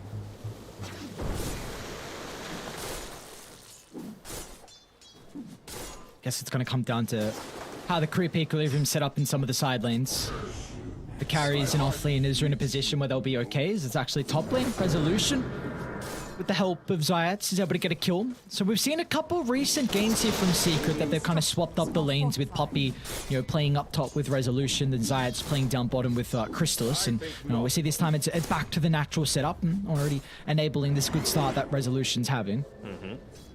We've also got the phase boots now completed as well for Crystallis, so with how well these lanes are going, it's really going to enable the Bloodseeker to perhaps put even more pressure in onto Collapse. Right now, you've got the wave pushing under the tower, so not as much of that kill threat, but certainly is going to be a scary spot to be in with Miposhka. Going for a bit of a gank attempt here, but you always have to be careful into a Bane lane. I mean, both the Bane and the Bloodseeker are so effectively able to trade, especially against, again, this dual melee lineup. It just seems like really both side lanes are very similar. Secret, they're looking to try and spam out to bring down the boars, and then for Spirit, they're doing the same thing top. Just the dagger, 2 points in it, mirror as well with the arcane curse as well. Enough damage thanks to the kind of change to the Eidolons, reducing a lot of the magic resistance. Nisha again, just dominating the... He is 900 net worth ahead of Pango 5 minutes into this game. That is how well Nisha is playing this one. Like, he is absolutely dominating. He's nearly got his level 6 at 5 minutes. That's some crazy timing. Very few CS missed out on. He's going to look to get the Observer Ward planted if he can around just before this power rune timing, so that he can look to deny it away from Toronto Tokyo and maybe even enable some sort of movement towards this lane if he gets that solo pick off before Pango hits level 6. They might need that extra stun from Zayats. See Toronto Tokyo instantly starting to play his distance here. And with top bottom Puppy just going down 2 points of the battery cell from Miposhka. Feeling like he has an opening to try and clean the Bane if he's off solo. And almost is enough damage. Tokyo, though, he's got the siege creep in the lane, looking to play around that bottom power rune and hoping that luck's on his side. He's going to need a little bit of the Gaben RNG to be able to secure it, and he doesn't. He even commits with the shield crash, so might be in a little bit of danger here, not wanting to commit the both just yet. How on point is Nisha? I mean, you still just can't come back into this lane, right? What are you supposed to do against this? You're running out on mana because you didn't secure the rune. At least you've got the bounty to play with. Maybe he looks to... You can't even make a rotation until you're level 6. So I think the angle for Toronto Tokyo is going to be just try and soak up your level 6. You're not too worried about this mid lane tower going down without a catapult. So once you get your Rolling Thunder, then look to make a play on the side lane. This bottom lane for Poshka trying to kill off Puppy. The Nightmare's going to be able to set up for the Blood Ride. In fact, he doesn't have enough mana for it. Going to be relying on the good old right clicks, but the Cloak's can put himself in an awkward position on Crystallis. So he's got the movement speed to try and catch up. One more right click will do the job. He'll even get a Choreo for good measure as well. Easy game. Puppey, a little bit short on the mana as well. Otherwise, they could have potentially gone for this kill onto Collapse. But again, lane's going quite well. Surprisingly enough, top side, the first death on Team Secret goes to Rezo. Most of the time, he's always renowned for having that super strong start to the game, and they might be able to get another easy pick off here onto Mira. Just looking to accelerate that net worth now on Nisha, farming up multiple camps at once. This is someone that's an absolute expert, even picking up some of those power runes. Didn't even need to use the boat for that, so Yatoro means that he's not getting his farm from the lane, has to stay off into the trees. He's done a pretty good job so far, as actually looked to commit the black hole, and yep. Yeah, that he will. Zayat's gonna hold the stun, trying to use the perfect chain control, and that'll enable them to ramp up the damage required with all the Eidolons. Beautifully done from Secret. They didn't even need the rotation from Nisha. Yeah, and the happiest one about all of this is Toronto Tokyo. Pushes the lane in, he soaks up that farm, he's level 6. He's even potentially going to be able to secure that double damage rune for himself, which you just cannot give up to Nisha. He's got too much of a net worth lead. Will he look to use the torrent to be able to interrupt it? No way. No way. No way. Oh, he got it. Okay, let's see. Toronto Tokyo is going to try and make the attempt with the Rolling Thunder. They can use the boat defensive with a run buff. Let's see if Nisha's going to be survivable. One TP's coming out. In fact, Nisha might look to turn it around to Miposhka. Threatening the Clockwork's life, but they will back off, so a couple ultimates expended along with some rotations out of the supports. Oh man, if he got that, if he got that DD rune and it was able to turn that around. Whew. Bottom lane, Collapse might be in some trouble here. Trying to use the micro to hold back Crystallis, but Puppey with the Nightmare will enable the Bloodseeker to close the distance. Some juking has to occur. Collapse is going to be able to stay alive. He's going to run to Miposhka. Acting as the bodyguard, Crystallis goes a long way around. Tries to get in front. He doesn't. Oh no, Collapse chucks out an Axis. They've got Yatoro was on. No way, Collapse doesn't die. Still in the lane he goes. They need a little bit more damage. One more right click will do it. Collapse will turn to stand his ground. They don't get the kill. He gets a 6. And now we got the roll from the experience from the... Oh no, what just happened? Oh, Collapse just happened. That's what, I mean, that is the most demoralizing thing that you can imagine. Even the Haunt there, just to provide that little bit of extra, damage output, get him that little bit lower. What a play coming through from Team Spirit. The individual dominance coming through from Nisha in mid for Secret, and from Collapse for Spirit is just way too much. This is a show. Let's see if they can continue that now. Spirit, it's going to be a very difficult defense of the top lane.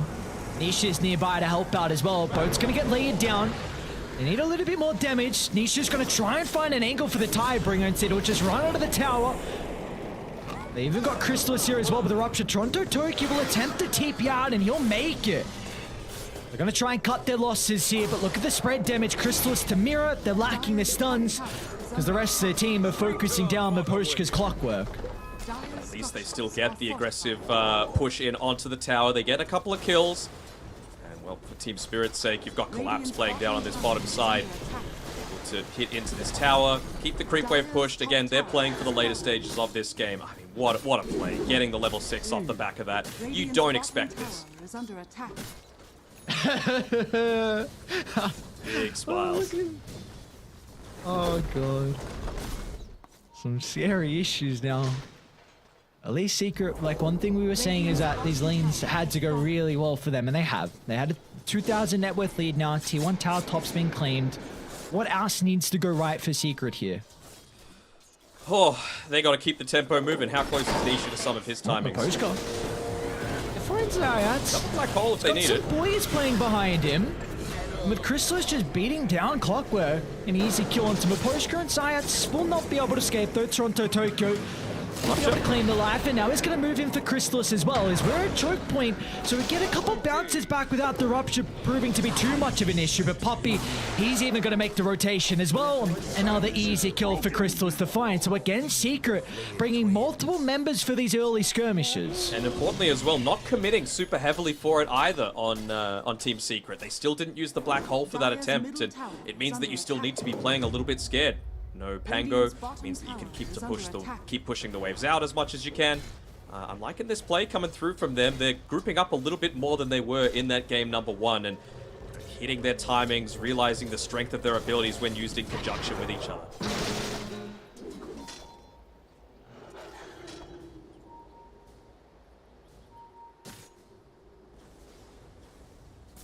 Regen rune bottom. Puppy's not going to, of course, pick it up. Just looking to soak up a little bit more of that that experience for himself. And it's all about just trying to sustain yourself as much as you can in these team fights. Not give your life up for free. See if you can wait out the usage of that global silence before committing the Fiend's Grip. So more points than usual that we would normally see on this Brain Sap. Also helps to assist with maybe some of the split push coming through. Better time at being able to deal with the summons.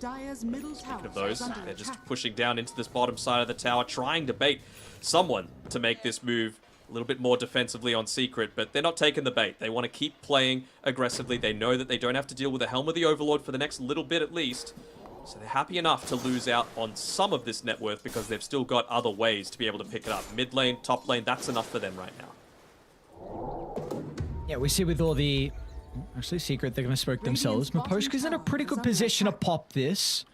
They're going to go the long way around, though. Wanting to finally shut down Collapse on the Beastmaster. Being able to scout out his position. Miposhka is nearby to cancel the Fiend's Grip if required. They saw him, though, so they know to play around it. Half duration left on that. They're going to try for the full wraparound here onto Collapse. They need more members. They do. The TPs, they're starting to come out. There we go, Miposh Green. Prime hookshot onto Puppy. They need the Fiend's Grip to be able to hold them down, but it will not matter as Chrysalis and Zayat finds an opening to lead into the fight. Even Resolution will show up as well. So Secret putting a lot of importance on these early game fights. Again, they know they're hitting their timings together. They know they've got the Wraith Pack, Black Hole available, Tier 1 tower still standing. They want to make sure that they're taking that away from Yatoro as much as possible. He shouldn't be feeling safe to just sit in this dire side of the map and farm safely in the jungle, and, well, you definitely shouldn't be feeling safe on a silencer.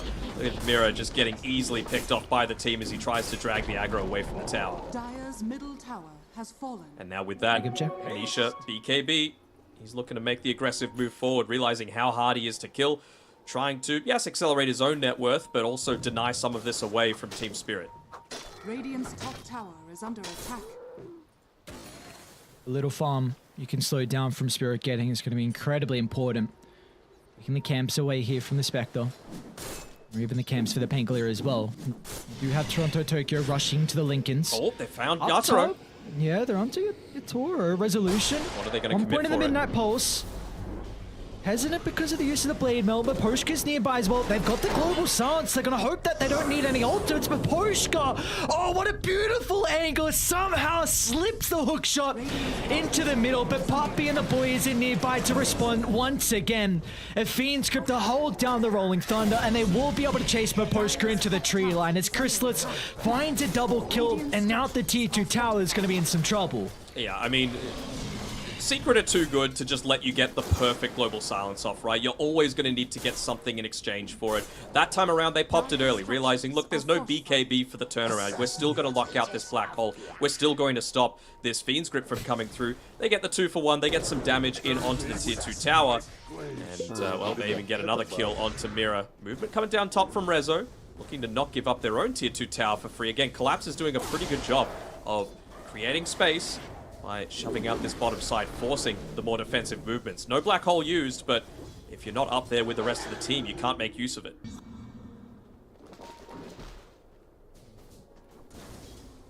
I think that's what Rezo's thinking, right? He knows that they can probably look to commit the Global Silence for the Fiend's Grip in the next couple of fights, right? Puppy's actually going for a Lotus Orb super early on for himself, just wanting to provide that cleanse to make sure that, you know, maybe he might not get it onto himself. Maybe he uses it in onto Rezo, who's going for the Blick Dagger.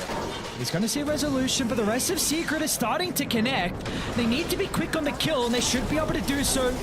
But the other boys have shown up once again. A Secret always nearby to be able to capitalize on a team fight. A 2-for-1 exchange. Chrysalis gets the double kill, and now they can once again swarm out on the map.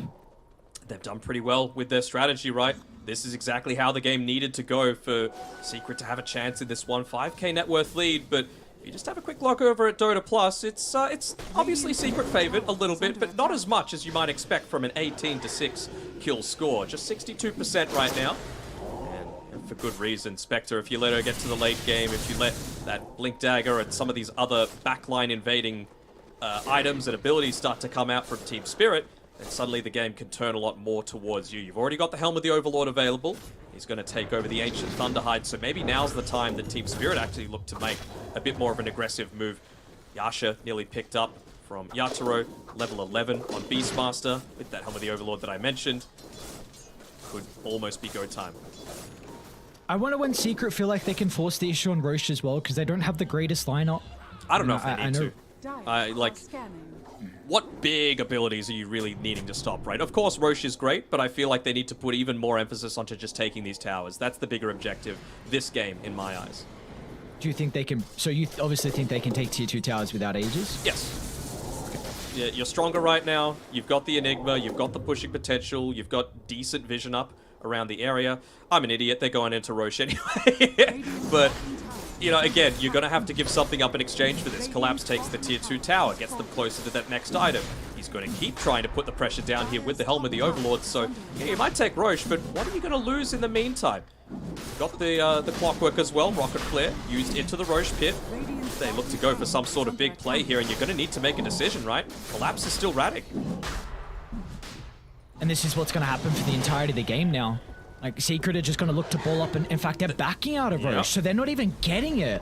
This is a lot of gold that's going Spirit's way, and again, you do not want to give this team the late game. Yeah, even just using the Rocket Flare this time, with the vision that they've got around the pit, realizing that if it hasn't fallen down now, maybe they did back off. And so, Miposhka putting the Rocket Flare inside the tree line, making sure that Collapse can continue this rat play. I don't think they're all that concerned about the Roshan, to be perfectly honest.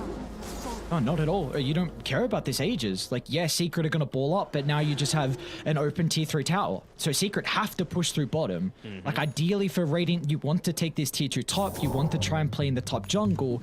I don't think you can do that now because of opening up the barracks. Yep.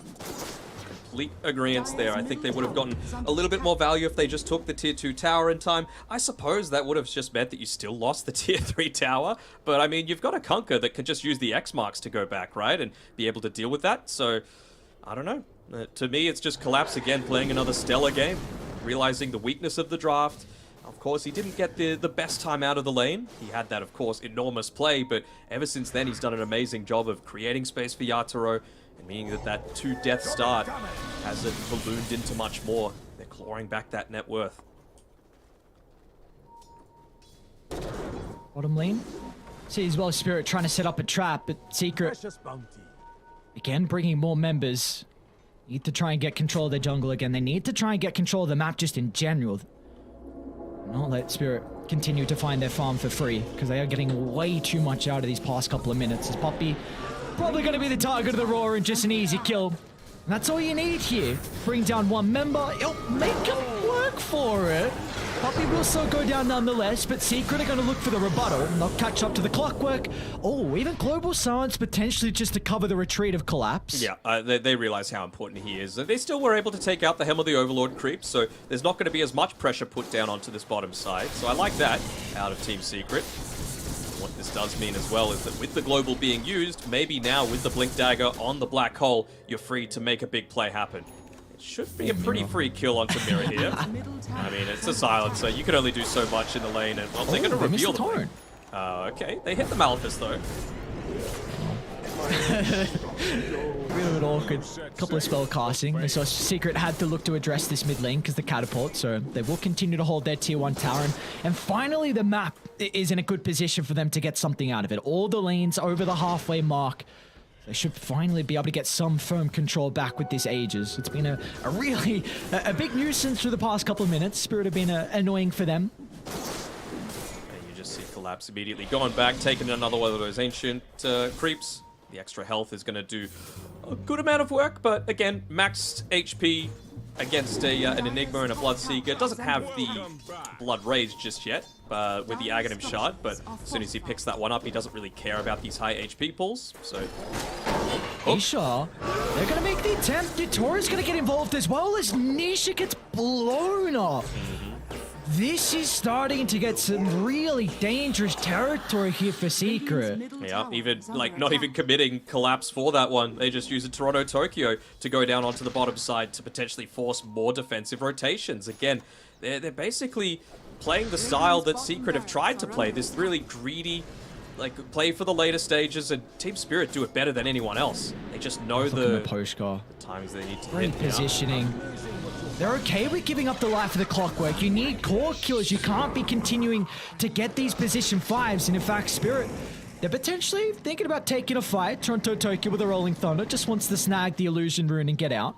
Oh, he was tempted to use the Fiend's Grip there on Puppey just to try and catch him off guard, but yeah, they've hit this little bit of a snag in their plans, right? Mirror, he's died 6 times, but again, you're not doing what you're good at with Silencer, but it's what you have to do. You have to shove these lanes away. If you could avoid dying like he has tried at this top side with the use of the Observer Ward, then great. You know, you forced some kind of movement up towards this top. It means that Nisha isn't clumped together with the rest of the team, and you've only got a minute left on this Aegis, so you might get a tier 2, but I feel like Secret were wanting to get much more out of this Aegis than just that. Yeah. I think we're really seeing Spirit do an incredible job at just exploiting the support duo on Secret. Like, they're great at pickoffs, but their lanes, man, they can't do anything. Like, you always have one lane that is shoved in. Again, someone has to address bottom. Yep. Like, this is maybe where Nisha needs to consider about a boots of travel, but you've already committed too heavily into your build. I still think it's probably worth it, to be honest, and with the tier 3 tower going down, it just means that you can use the Hawk a lot more further towards the tier 4 towers as well, right? You don't even necessarily need to have it covering the tree line. You can see a bit more of the like supports that might be able to be standing on the back lines, and that just enables, for example, Yatoro to be able to make that individual jump. Oh boy. Collapse with a freebie. All the sentries out in the lane, just making it so difficult. He's trying to find the opening to bring them down, and Miposhka as well, just again acting as a bodyguard. They do not care how many deaths the support gets. They're even going to rupture the helm of the Overlord creep as well. Like, Secret are just hoping to try and claw this in a position where they can try and get some map control, but oh, this is such an incredible gameplay out of the reigning champions. Yeah, they're not letting them do anything that they want to right now, and Yatoro, I mean, they're playing defensively now. If they fight, they have the potential to do it, but I think unless someone's completely isolated on their own, they're not going to commit that haunt, and only 2 components away from Yatoro picking up the Aghanim Scepter as well. So you can look to get those individual pickoffs. We saw how quickly even Nisha, the tankiest person on Secret, died when there was that rotation coming through from just 3 of Team Spirit's heroes. You might need to consider a gem kind of shortly for Secret. It feels like Spirit are just reading them like a book, and again, this lineup needs pickoffs to then be able to get the map into a position, but you need pickoff on the cores and you're not finding them, so maybe a gem is something they're considering, but Puppey really needs this Lotus Orb to have a decent time in fights. Like, Zayats needs Blink as well. Just the supports are getting no farm. It's a very, very difficult game to play here. It is indeed. Poshka's just using Dust in the lane as well to see if Zayats is there, but this could be... Oh no, they missed the stun. They're going to see Collapse in the tree line. Instant use of the Global Silence. No hesitation to try and protect the cause. They might be able to turn it back onto Collapse, however. Crystal's going to be able to charge into the middle. He'll go for Miposhka next as well. So finally, Secret will not only get 1 kill, a second, and now potentially a third as well. It's all going to be off the back of Zayat's stun, and he'll be able to land it onto Miro. A triple kill for Crystalus, and this now heavily opens up the bottom lane. It does. He's even gone ahead and bought the Aghanim Shard on the Bloodseeker, not wanting to wait for that second Roshan for the freebie. You've still got plenty of heroes that would love to pick it up on your team anyway. Just a little bit of extra control in these team fights through the Torrent Storm would be nice. So Chrysalis realizing how much of a damage boost that's going to give him, and it was all on the back of a clever Midnight Pulse coming through from Rezo, being able to catch them off into the trees. They realize, why aren't we catching these guys? It's because they're playing around that fog of war. Just one clever usage of it suddenly opens up much more of the map for them to be able to play around. 2 towers, multiple heroes killed, and Secret give themselves that little bit of a net worth buffer again. It actually dipped in Spirit's favor, the win probability coming through. I know Dota Plus does love the Spectre, but it's been able to creep its way back up towards Secret off the back of that. See if it's going to be a fast row spawn here for Secret. Love to have this objective to be able to clean and then push down some of the buildings. Potentially baiting Yatoro though. He's got his Ags though. Right before this Roche potentially spawns, but it's a pretty long one. And look at that. As soon as it can respawn, instant rocket flare coming through Makoshka. They're on the ball. Their minds are in the game. They're not stressed by this situation. They've been here many times before. Game 5, TI Grand Finals. You don't get much more intense than that. Oh, and even a Mind Breaker. Such a great item for a Spectre to pick up if they wanted to give that over to him. This could be a pivotal moment if Secret find the opening. Yatoro's gonna show him the lane. Only for a second though, they'll back up and it looks like Spirit, finally for them, they're gonna smoke as well. We could have a big 5-on-5, but seems like Spirit believe that a Secret are playing behind this top lane. It's a good assumption. I mean, when you don't know 100... Well, actually, you do know the situation with Roche. You know that that's what they want to play around, right? Maybe they didn't see the fact that the Aghanim Shard was purchased up by Crystallis just being even more important. They see Rezo. Oh, the hole! So a lot of damage coming out from the Spectre Illusion. It might just be enough to get the kill into the Enigma to start the team fight. Toronto Tokyo is now going to try and prioritize the Conqueror as well. How can they re-enter? Yatoro off to the right side, chasing down Puppey. They want to get rid of the supports with ease, and he should be able to do so. No one on Secret protecting the Bane. Yatoro gets a completely free fight, but back in the middle. Crystals can chase down one with a triple kill. A Global Silence going to be able to protect the Black Holes. Yatoro somehow still alive for the moment, but Zayat stun up in a couple of seconds. Resolution can body block if required. Dagger on cooldown to get some distance away. Secret, the rest of the members are starting to converge on Yatoro's location, and there will be no escape for the Spectre. Trying to play around with the Shadow Step. Back and forth he goes, creating all the chaos he would hope for. But somehow they have some vision of him on the high ground. In Secret, a big team fight victory for them. I mean, they just brought him too low. Old mate Bloodseeker able to pick him off even with that melee attack range. Nothing that's going to extend his right-click range, but I mean, I thought that fight was going to go a lot better for Spirit. They ended up using one of the Fiend's Grip, I believe, onto the Pangolier. He has the Linkens, so it was wasted. You had to use the Rupture onto the Rolling Thunder. It still is able to take out Toronto Tokyo towards the start of that team fight.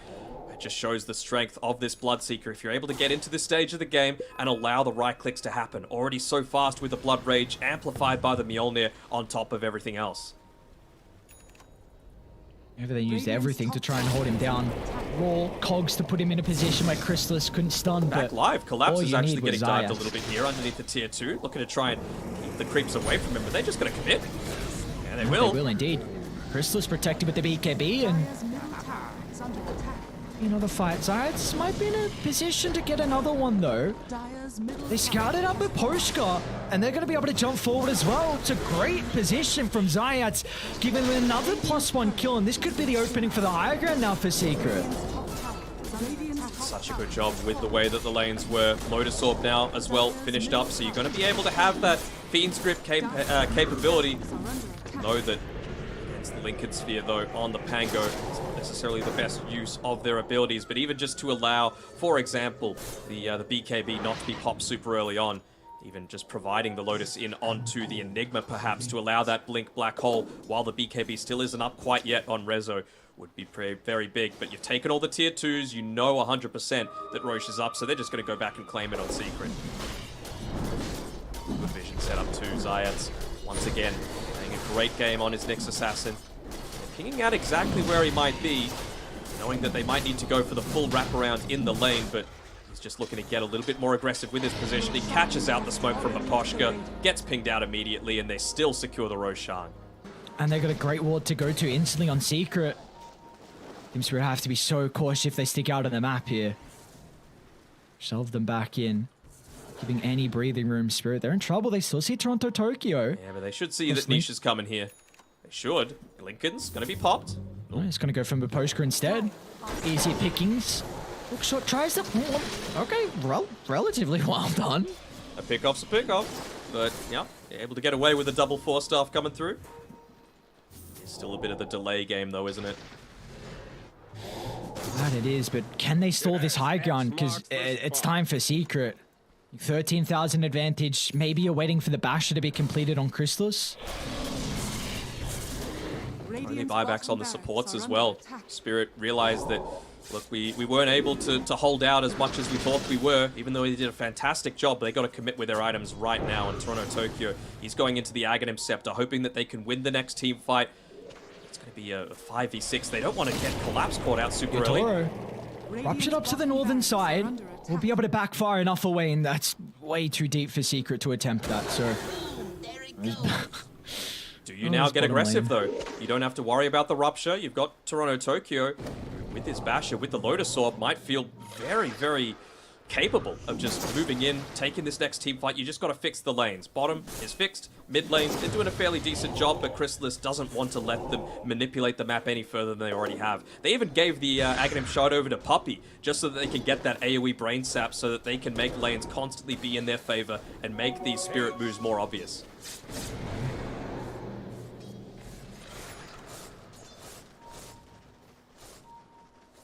There's the gem for them, not wanting to get caught out. Oh, Nisha! That's a big pick. You need the global. Yeah. 1600 damage. They're going to test the buyback. Zayad's nearly able to get that blink in as well onto the swashbuckle. Could have potentially led to the death of Toronto Tokyo. Still going to lead to the racks going down. Oh my god, Nisha's conquer, man. The amount of times I've seen him one-hit people. Oh, it's just so dumb. 1600 damage that time. That's all they needed, just a little bit of luck from a crit. They see Yatoro out of the base. Uh-oh, scary, Yatoro. What can they do? No one else is nearby. It tries the Manta dodge. Looks like they just have to give up the Spectre's life. He'll try and TP out, but the Tidebringer again from Nisha. No buyback on the Spectre, and they're going to have to do it 4v5. I don't think they're going to be able to. This is it. This is why Team Spirit, they are a very good team being able to stall it out this long, but Secret, their aggressive tempo. This feels like when they play their most successful Dota, when they're able to clump up together, when they're not waiting for this later game timing. With the mid lane pushing in, there's nothing stopping them from just converging in onto this top side. Upbeat with the gem, they're going to even take out some of the vision that they've got with the Hawks. They still haven't managed it. I mean, the ancient Rumble Hide just, you know, trying to pull the waves to influence them that little bit further. Still feeling a little bit conscious of the fact that, well, can we go on this high ground? I think they can. No Aegis, minute and a half, no Spectre. And they're still playing scared. Puppey's all the way back at base. Oh my lord. The consistent spam of the rocket flare down bottom. You finally are addressing. Puppey's like, give me these gold. Oh, it's a lot of farm too. Look. He's got a lot of net worth. I guess that is helping out with the Aghanim shard. But alright, Spirit, they'll live to see another day. Ages only for a minute. You have to be a little bit concerned if Nisha gets his hand on a DD. And he will. Alright. I want predictions. How much damage is he doing to Mira? What did he do last time? 1600. I'll say like 2100. Yeah, I'm gonna say 2222. Okay, sure, we'll go with that. So that's great positioning. Once again, you'd always expect it out of his Nyx assassin. Sniffing out any opportunity that Spirit have to try and control the triangle. Without Puppey there though, they don't see that this Hawk has the entire amount of information about their positionings, and they see that they've got it watered as well. So Team Spirit, they're going to back off. Might go for the full wraparound, but it's going to be a little bit of work to be able to deal with both the super creeps in the mid lane, as well as that top lane that's pretty heavily pushing in. Double siege creep of their own is going to help matters, but I guess they don't really hate waiting as well. We saw how effective they were at timing out that Aegis at the perfect moment in the previous. It's only 5 seconds away, and they won't even get rid of the Observer Ward out there. Nisha said, get out of my base. Right, there we go. Aegis ticks out. This game will continue on. The boars. Oh, Maposhka actually looking to jump in. Trying to poke from afar, not heavily committing to blow up Zayats. Toronto Tokyo's gonna get it. Oh no, the rolling thunder! Another bash from Chrysalis. He'll get out of the ultimate with a swashbuckle, but the positioning off to the right side. He'll look to TP, but Lorenzo, no hesitation. They're even gonna global for it. Maybe Toronto Tokyo, the abilities are on cooldown. They'll still chase him down. That global silence used to no avail. Beyond godlike as well on Chrysalis, really showing why you gotta give respect over to the man's heroes. Many of them were banned out in the draft, but they left the Bloodseeker through. Now they don't have that global, they don't have the Roar, they don't have the Pango left alive, and Feels like Yatoro doesn't feel like he's ready either. He wants that Skadi, he wants that level 20, so he can tank up a little bit further. Titan Sliver's gonna help. He might have lost a second lane of Rax in the meantime. Even with these siege creeps far enough away, never mind. They might just get cleaved down by the multi-shot, so could they stall this out again on Team Spirit? TPing all the way back to base even on Yatoro. Wanting to be there just to be able to poke out there with the Spectral Dagger. Without Pango there really isn't anyone that's going to be able to do the same amount of work except for the Beastmaster. The Rumblehide never really gets the love that he deserves, you know? Mostly it's the Thunderhide. There's the accuracy increase, but no one's holding a butterfly, I don't think, so not going to be as big of an issue. No halberds either. All right. What do we got in store for us? Game continuing to push on later. It's just Spirit. You got to play some really slow fights and not heavily jump in the middle. You have this much of a net worth deficit that if you just face check 5 people, you're going to lose the team fight. It needs to be kind of the haunts to killing off the supports, just not heavily committing, in and out, dancing perfectly. It's really the name of the game. If you can kill off the Bane and the Nyx Assassin and kind of kite resolution, you might have an angle in, but these team fights are not going to be easy at all. There is such a deficit for them to overcome. They're getting some nice neutral items. Like, this is the first time that they've been able to actually go out onto the map in what feels like 10 minutes. You know, they had 3 out of the tier 3 items at the 37-minute mark. So the fact that they've been able to get to these ancient camp, slightly higher likelihood for these items to drop, means that they get the Stormcrafter, they get the Timeless Relic. You're able to position yourself a little bit more effectively. Maybe Collapse without the BKB, if he gets hit by the Malefice, for example, could just Stormcrafter out of it instead. Level 20 on Yatoro, he's got the Skadi. Might be ready to fight. It's for them. It feels like if you're going to smoke, you need to be carrying a ward to drop down. This nighttime, you know that Secret have held the gem for such a long time, so you don't really have any wards in a position that you can smoke to. This is big as well, though, with the Witchbane. They've been able to pick that one up, so you're going to be able to pop a lot of these abilities that they're going to be putting onto people, right? Like the Lincoln Sphere on Bloodseeker. Maybe they get the lockdown that they need onto him with the Primal Roar if the cohesion is there. You know, Haunt, Blink in, get that Roar off, although, actually, never mind. Collapse doesn't have the Blink Dagger. He's going into the Octarine Core. Maybe you need to have a little bit of a change up here to be able to find that key pick off at the start of the fight, because Chrysalis is just getting out of control. He is out of control. Oh, he's been out of control for kind of 18, 1 and 9. It's a crazy performance from him. I don't think the Bloodseeker's won a game so far as well, unless some other things have happened throughout the other streams today, but yeah, I mean, it's his bread and butter. He's Grandmaster on the Bloodseeker, so... What? You've got the Aghanims now on the Pango. You've got the extra swashbuckle damage as well from the level 20. So there's a lot more damage that Tokyo is able to do in these team fights. You gotta enable him, though. You gotta try and find that initial pick off there. Doesn't matter who, honestly. Could be anyone. Maposhka's gonna go in. I'm gonna try and get rid of the Nyx Assassin through the team fight. Chrysalis, no hesitation with jumping to the cogs, and there will be no follow-up. Maybe trying to make some space, see if Yatoro can have an opening to deal with this final barracks down bottom. He got X marks back, though, so he's going to be able to deal with it and still make the retreat. Didn't put the Mjolnir onto the creep wave, so could have potentially used that to keep it extra shoved, but he's approaching his level 25. 2 Rupture charges.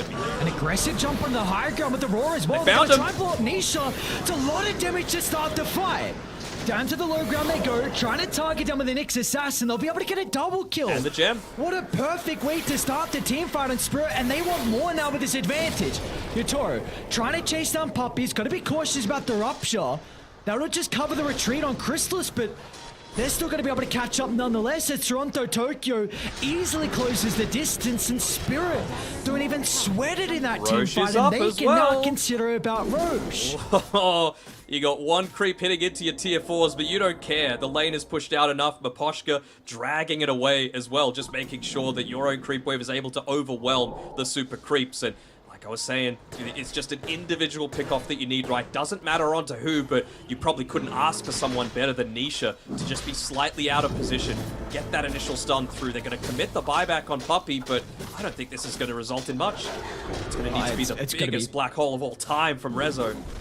He does have Refresher, so he might be able to kind of force out the first Global Silence. Found him, They're though. going to jump in, though. Maposhka just controlling up the Enigma. He won't even have an opportunity to use the spells. Dancing in and out, Yatoro goes, and Puppy somehow got put on the high ground. He might be able to clean off Mirror, but Toronto Tokyo gets a lucky bash.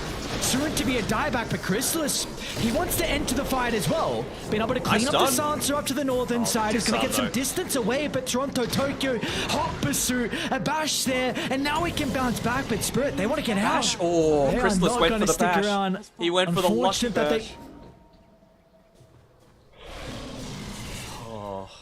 And bottom lane's pushing in.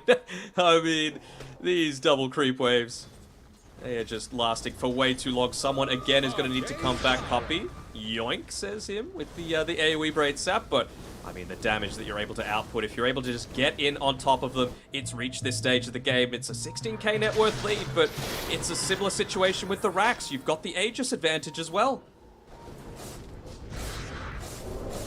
Bayards, they see collapse on the high ground. Rest of the boys got to move over pretty fast because Nisha with some crits coming through for the Tidebringer, but they can turn it around. Team Spirit playing the distance. Another easy kill with a Global Silence to cover. Oh my, just short. Ooh. I know that feel.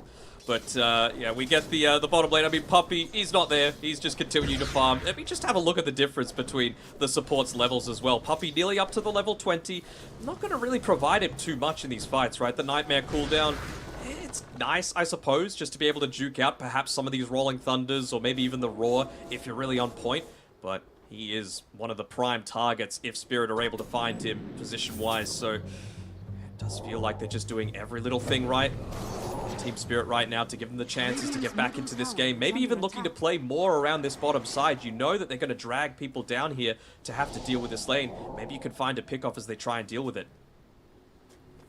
We've spoken a lot about Spirit's late game and how we feel like this is a five-man that might have the advantage over Secret. I'm really intrigued to see how Chrysalis is going to be able to scale. I think Bloodseeker with the Ag Shard is very, very undervalued, and in a game like this where you're going up against a Spectre who's going to have a crap load of health, I mean the Beastmaster as well, like if he gets, I think Swiftblink and Abyssal, I think he might be able to do it for Secret. I think he might need Silver Edge on top of that. Just for the break, but not even just the break for the Spectre's potential, right? Also, you're going up against the Aghanim Scepter on the Pango, not necessarily just within the ball. Every single time that you're using your shield crash, you're swashbuckling, right? So he's going to be going for that disarm. You want to make sure that that doesn't happen to you. You want to make sure that you just get that instant jump there and you're able to lock him down. Anyone shows on the map, they might just die. Yatoro's got a DD. So Secret got to play a little bit more group together for the next 40 seconds or so. Making sure you don't give a freebie away. As soon as you get that kill on Spirit, you can now start to swarm into Secret's territory.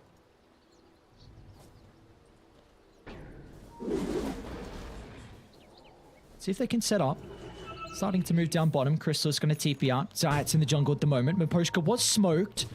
They've got the vision of the Nyx Assassin as well. Maposhka just needs to line up, and he'll do it perfectly. A great hook shot from the Clockwork, and now you got 70 seconds where you don't have to worry about the Nyx. But Secret, multiple heroes showing down bottom, so they're going to maybe make a play up top.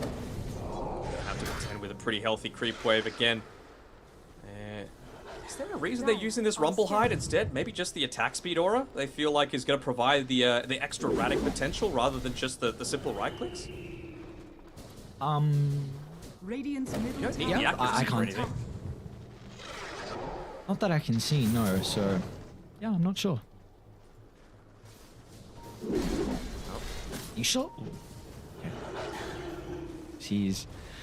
What are the Sages going for next? Lincoln's on the Conquer, almost level 25 as well, so probably going to see the Tidebringer cooldown, considering he really needs to be scaling damage as this game continues to go on. Nearly got it as well. He had the Aghanim Scepter queued up for the longest time, again, just trying to provide a little bit more space, perhaps some of that chaos that Resolution needs, because we haven't seen that huge black hole yet this game. That's one of the things that could look to bring Secret back into this one, but how many times do you see a team go from a 16k to a 10k net worth lead, and slowly but surely the opposing team is just closing in on your territory? It should be the opposite a lot of the time, but that's just the power of the Spectre, the power of the Vision, and the inability of Secret's heroes to be able to deal with this pushing style of draft. Radiant's middle tower is under Momentum is completely swung. They will be able to avoid the Aegis advantage. At least not lose a big team fight. But it has given Team Spirit so much now. Pretty much an angle back into this game. T2 Towers just getting claimed mid. Slow poke from Collapse. And there's going to be no response. So looks like our final outer tower is going to go down. Go the Tiebreaker cooldown as well. Just really wanting to enable Nisha as much as possible. And he's tired of getting caught out as well. Lincoln Sphere, next item built up for him. He's gone into the Silver Edge as well. So, I mean, I really don't see Yatoro ever being in a position where he's going to be caught out first. He's nearly level 25 as well. So, no matter what option he looks to go down towards, whether it be the Haunt damage or just the extra mid from the Dispersion, he sold the Blade Mail, so maybe he's going to choose Dispersion. He wants the instant pick off. Again, far forwards. The jump in's going to be there. Nisha's going to try and turn it around off the back of the Tidebringer. There's a lot of damage to be able to start the team fight. It's Toronto Tokyo is going to get overwhelmed. A Secret. 0 casualties from them. A beautiful skirmish.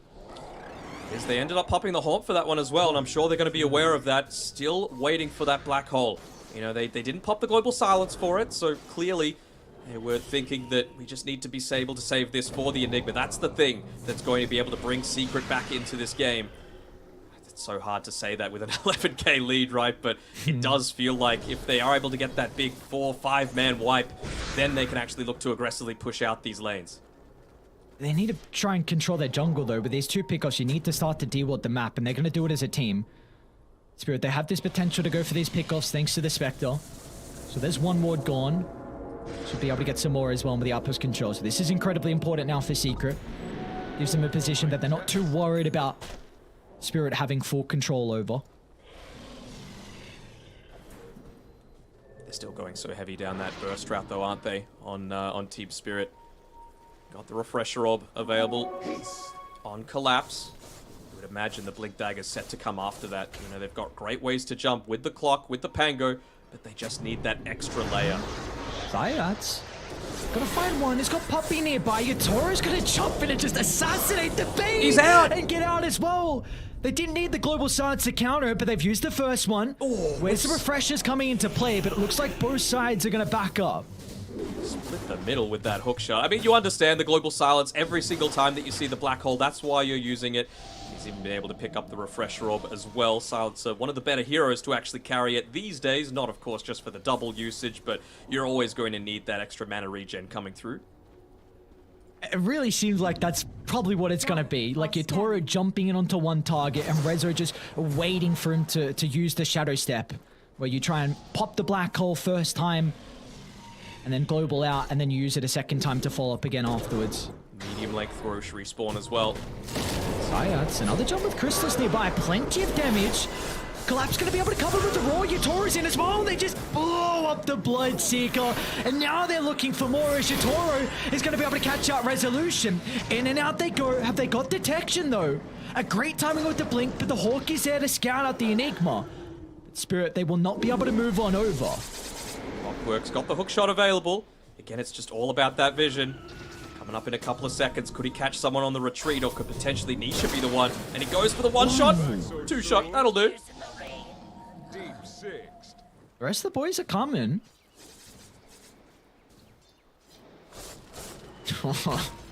This has been such a weak game. Oh yeah. 42 to 18. 50 minutes in, 10 minutes away. I don't want to jinx it. Tokyo mid lane. Sides with the jump. Nisha's got the follow-up as well. Yatoro needs to try and protect him, but the Spectre's not going to do enough. Another big kill for Secret to find him. Resolution's ready to rock and roll. In with the black hole, but the instant counter. Collapse. Going to be able to cover the retreat, but they have to break. Yatoro's in some trouble for the moment. Nisha needs to pump the damage out, but the Global Silence not going to be enough. A hook shot into the middle, but Zayats, the finishing blow, cutting off the head of the Spectre. But can they get more out of this Secret? They're nearby as against 3, but Toronto Tokyo wants revenge and is going to be able to find it. Catching up to the Nyx Assassin, over to the Bloodseeker, he goes next as well, with a rupture from Chrysalis, the double rupture as well, but collapse. A fortunate look around the TPR, but he gets the bash! Chrysalis finds 2, and he's looking for more. He's looking for more, but he might not need it. Buyback coming out from the entire team out of Team Spirit right now. They've got 1 buyback remaining, just the silencer. I don't think you can look to go for these little pickoffs. I guess Roche is back up. You did need to commit the buyback on the Bloodseeker. They're going down the safer route. It'll probably mean that he could look to go into that Abyssal Blade as well, but they had to win that fight on Secret. They absolutely had to. You expended the buyback on Chrysalis, and he pops the BKB, gets the bash on Toronto Tokyo as he uses his own buyback and tries to TP away, gets the bash with all of that attack speed onto Collapse as well, opens up the Roche pit for themselves. And the Aegis still left on the ground there. Chrysalis able to pick it up. Alright, 4th Roche of the game, the components. We got the Aegis on Chrysalis, Scepter. Resolution's holding it for the moment. Nisha's got the cheese and Refresher Shard as well for the Conquer. You just got to enable Chrysalis to go in and right-click. I think it's that simple. He's got the Abyssal. You want to try and end the game now? Yeah, I would say so. Lots of buybacks being expended. You find a pick-off onto any of these cores, and you could just feel so confident. So Spirit, they're going to be holding themselves up inside the base. I know they like to make these super aggressive moves when they feel like they have no right to, but this isn't the time for it. As Nisha looks to join the rest of his team after fixing the bottom side. They know he's there. Can they wait out this 25 seconds? They've got the glyph. It's such they're an looking to try and incredibly bait. hard defense. Look at this. Look at this micro coming out from the Spectre. They're trying to get them to jump in onto him, but it's just the illusion. They're not going to take it. Linken's popped and instantly applying the Lotus Sword. They need Mira. He's really important with the team fights. Lots of not damage, going to die to the TP on Rupture. Dire's structures are fortified. It's close enough. Oh, look at this. I believe they actually gave the Scepter over to Zayat, so now he's just borrowed up on the high ground. I know. Oh, follow up. Oh my god. Oh, Conker, what a hero. Got a late game man like this. Nisha's even got a rapier queued up as well. We might not even need it though. Hookshot just shy. Mira's the only one with buyback on Team Spirit. The only one that they could afford to put forward that little bit further, and they're just going to go down the safe route on a Secret. They make the jump. On Thunder. Onto Chrysalis, but instantly Linken's pop. And the use of the Rupture and the Black Hole as well for good measure. But there's the buyback. Being able to counter out the Black Hole. A lot of spells casted for the initial life. But how can they reset for round 2 as Nisha jumps over the tree line, over to Collapse they go. A second round of the Stormcraft that gets some distance away. They'll be able to kill off the Bloodseeker. But can they set up for round 2? They don't have enough members on Spirit for the moment. As into the middle they go. But there's the global once again. But it might not matter. As Chrysalis stacking up the attack speed. Bash up to bash. Fiend's Grip now for good measure. They've locked onto their target and there might be no escape for the Spectre. A dieback for Yotoro, and now the rest of the team will be buried 6 feet under as they had to work for it Secret. It'll take him 54 minutes to take this game too, but what an incredible victory for them. And what an incredible performance by Chrysalis in particular. You give the man some of his comfort. I want to see the team getting around him as, instantly Poppy walks over, make sure to give him the fist bump, a bit of a cuddle. Come on, it's needed after such an intense game because Team Secret, they needed that win. They were on the cusp of potentially being one of those teams on the upper side of the lower bracket, and with this, maybe they've just solidified their chances by taking a game off one of the more favored teams and giving themselves a 7-5 series score, I believe. So very, very nice win coming through from them. A confidence-boosting one as well.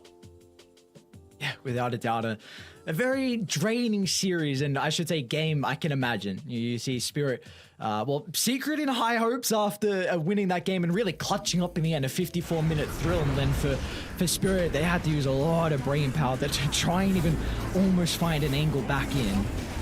I just want to have a look into the middle of this team fight because a lot of Spirit just melted here. I was surprised with how much damage they were able to output, but it was really all in the back of Chrysalis, right? He was just dealing an immense amount of right-click damage, triple kill already in that team fight, even going for the Ultra, but once the silence is out, once the global's been forced, he could just look to connect in onto the rest of the team. Even, I believe, claiming the Ultra here might have been a little bit too long, but this is the one where he tries to get out, tries to use the fancy footwork to get up onto the high ground, and just isn't able to escape there.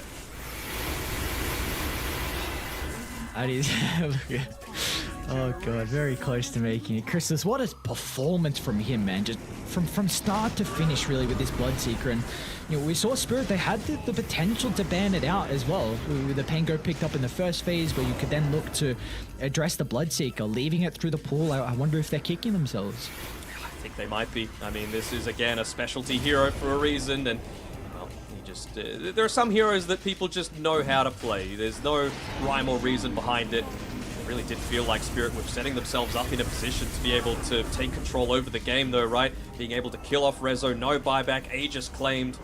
They just didn't look to take full advantage of it. Even claiming those outer towers wasn't enough. You needed to get in onto the secret base, and how many times did you die on Chrysalis? Just the twice. And that leaves you very few windows for the Pango to have a free game.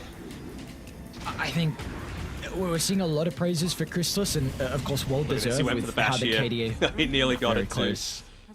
I think, yeah, we're seeing a lot of praises for Christos, and of course, it's very well deserved. But Zayats was a really, really big reason why they're able to find a lot of these pickoffs in combination with Nisha. I've praised Zayats enough. Everyone's praised Zayats enough. That's the thing, right? Chrysalis, he is a lot of the underappreciated member of Team Secret, right? So let's give him his credit when it's due. Yeah, I mean, the credit's there, but you also have some other members that are having an incredible performance. And I know Zayats he's really been a big reason why they won that last chance qualifiers, and Nisha as well. But when you go 54 minutes, I mean, all the team, you can say what they've done well. Oh, for sure. Even just here, look, the decision to buy back, pop the BKB, hit the Pango while he's trying to TP away with the Rolling Thunder, get the vision with the Blood Right, get another bash off. This was the game-winning play for Chrysalis right here. That last team fight, it really felt like with multiple lanes being pushed in, not the greatest ways to be able to deal with it on Spirit either. It was just a matter of time until they were able to close this one out. Rezo was forced to back off, use the secondary black hole off in the tree line. But they were able to pick off these heroes one by one, realizing the game situation, no buybacks available, didn't need to commit for the full 5-man. It was enough to be able to get those individual pickoffs, and the Rolling Thunder just not able to get off there with, again, another great use of the Blood Right, not just for the vision, but for the silence as well from Chrysalis. Very, very well-deserved victory from Secret, and what a game. Yeah, what a game indeed. And again, these two teams were tied heading into this series in third place. So the fact that they're at least able to get a 1-1 tie here is really going to help out with their positioning in the group stages. Of course, very, very important to get that upper bracket seed. It is near impossible, a very difficult road if you start in the lower bracket to make that deep run through best of ones, best of threes, and then all the way to the end as well. It's just way too many series. So upper bracket is where you need to be, and with a performance like that from Chrysalis and the Goons and all the boys there, that's a really big map victory over the reigning champions in Spirit. You got to be careful what you call Puppy. He'll let you know about it. And well, I don't think they were very goonish this game. I mean, Nisha, he even had the Divine Rapier in the backpack queued up, like the pieces locked to be able to go in, just in case they needed that buyback and that surprise potential coming through. So, whew, what a performance, and very well-deserved MVP is Chrysalis with a 25 kill H. Kill H is an extra little bit of specialty to it. Oh, for sure. It's just showcasing when you get so many kills, when you get over the 20 mark, it starts to look a little bit different. Mm-hmm. Remember back in the day when Dota started to break if the game went for longer than like 60 minutes? Meteors started falling from the sky, but well, they didn't even let it get to that 60-minute mark on Team Secret, closing this one out in 54.5 minutes. So just not wanting those pesky tier 5 items that we all love to see, but can sometimes turn the game back in the other team's favor that, well, we're playing from a little bit behind. So, well-executed draft coming through from Team Secret. I'm happy to see them move on forward with a lot more confidence, and I'm sure Chrysalis is going to be the one to take the most out of that game. Yes, without a doubt. I'm sure they'd love a break as well for Secret along with Spirit, because they've got some pretty tricky opponents still to play later today. I believe Spirit have to verse Tundra and Secret have to verse Entity. So I know Entity are kind of struggling a little bit, probably not playing to a lot of people's expectations. They had a series earlier today. Actually, they're versing TSM at the moment. They lost game 1. I don't know how game 2 is going. But regardless, it's going to be exciting to see how those two teams are able to shape up later on. But that is going to be all she wrote for our second series of the night. We got the panel ready, so we're going to chuck it over to them.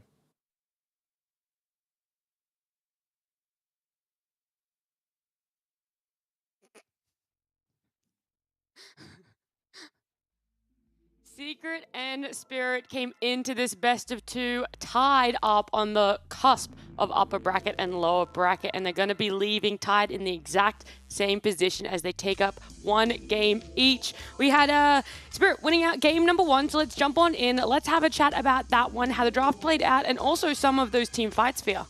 Yeah, for sure. Team Spirit versus Team Secret. I did call it. You did, yes, you did. Actually, going into this, you said 1-1. I have to give you praise. Congratulations, Fia. Yeah, thank you. But I also said Collapse was going to own, and this game was no exception. He had a great laning stage. But on the reverse side, Resolution, the offlane player for Team Secret, also owned. So both carry players had a very, very rough laning stage. So it came down to a lot of skirmishing in the mid game here, but at the end, you got one pick off. I think it was on the Tiny in the top lane. Yeah, he got doomed by Collapse here. And since then, the carry matchup, Troll versus Ursa, they're going to see it here. This matchup is not fun for Ursa. You cannot man fight Troll. This is like the anti-carry, as we call him. And Ursa, he's going to try and man up against him, but you got the Toro. He's just going to perma-net him here. He's not going to be able to move through BKB. He's going to enrage, still netted. He just can't get out it. And this is pretty much how every single fight will go in this matchup. So Team Spirit got the carry matchup at the end, and I think this is a bit of an outpick here for Team Spirit in game number 1. Game number 2, do you want me to go on, or do you have something? Oh, I was going to say, I'm a little bit intrigued by the fact that Pango was first phase, yet Secret were able to pick up the Bane and the Bloodseeker later on in the draft. Not only just that, this is quite possibly the hardest Pango game I have ever seen in my life. First, he's laning against Kunkka, which is a bad lane matchup. You got the Rupture to deal with, you got the Black Hole, you got the Grip to deal with, and when you're farming, the Nyx can catch you with a Carapace as well on your Q. So he definitely had his work cut out for him this game on Toronto, Tokyo, but for me, it's pretty much an impossible Pango game. They tried to make it up with the Spectre on the last pick there. Great versus Enigma. I was very surprised how the Spectre was able to win the lane versus Enigma. Don't really expect that too often, but at the end of the day, I think their draft was very difficult to pull off against Secrets. Yeah, I was also a bit surprised about how the lane did actually go that way for the Spectre, because considering Spectre is definitely going to counter the Enigma at some point later on to the game. It becomes really hard for the Enigma to play against the ults, so you have to build differently to get yourself away. But that laning stage, leading on from that point, you've got 3.5 Enigma counters in this game, so it was definitely a pretty hard one to pull off. Everyone was countered that game. Yeah, pretty much. It was counters back and forth on both sides. But that was still, I think, one of the big impactors that we saw towards the later stages of the game. It has to come from Zayat's offlane next. We were hyping it up in the LCQ, how well he played, the stats that he had on this hero, and his presence in the lane and outside of it was just phenomenal. And he got the axe towards the end of the game. Who needs Black Hole when he got Zayat's?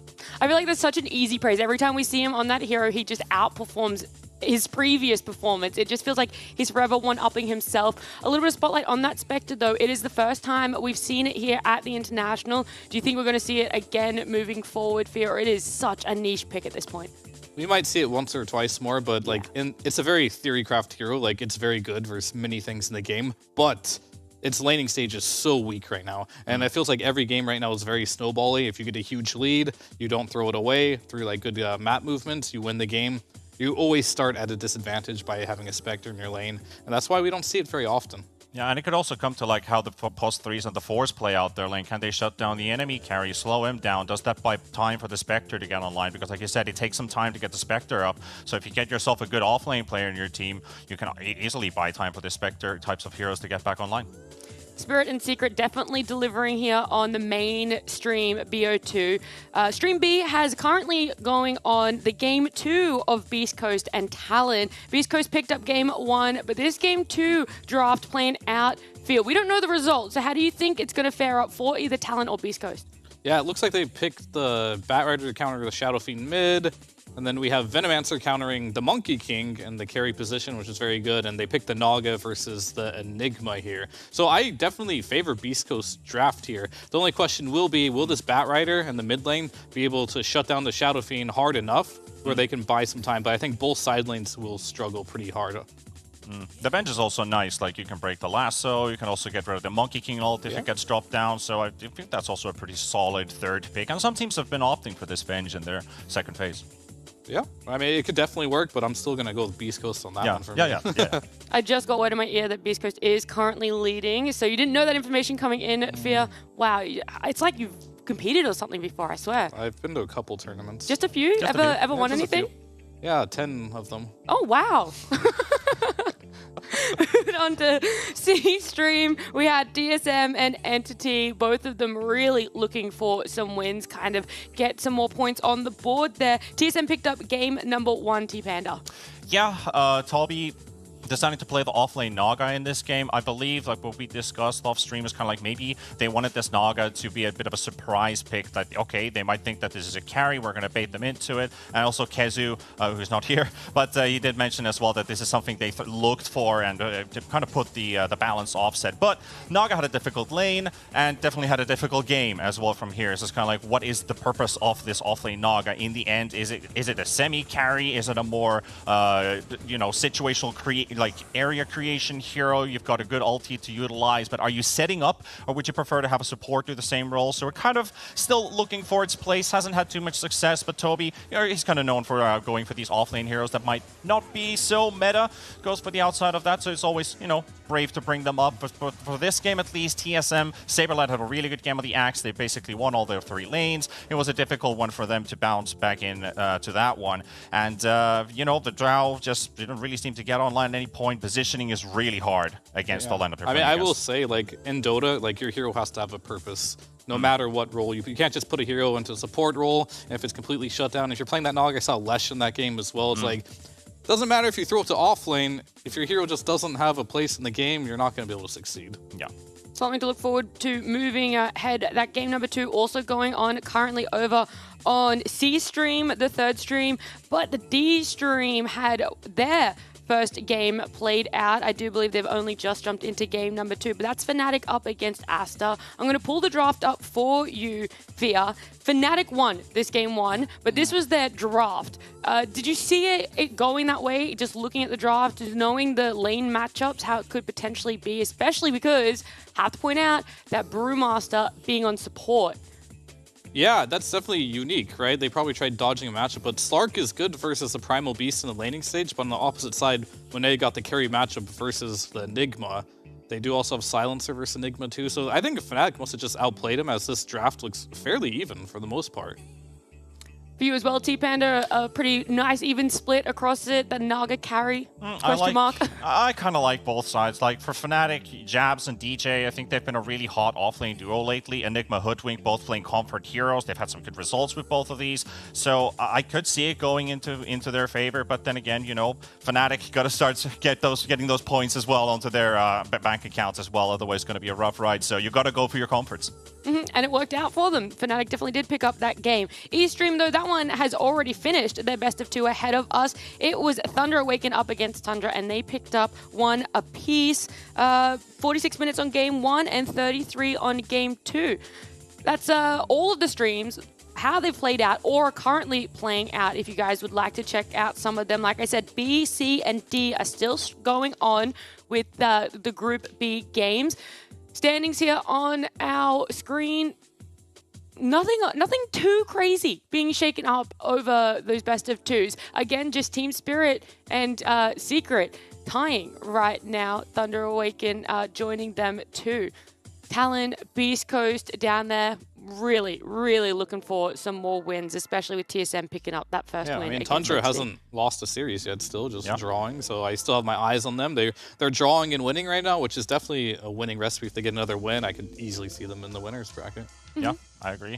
Consistency is key.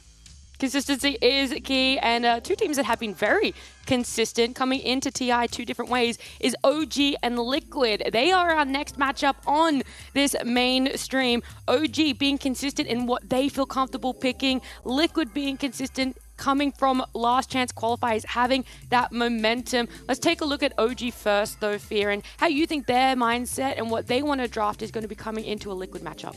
Well, OG's coming in with their ideas, their beliefs, as they always do. They're 7-5 right now, which is pretty good.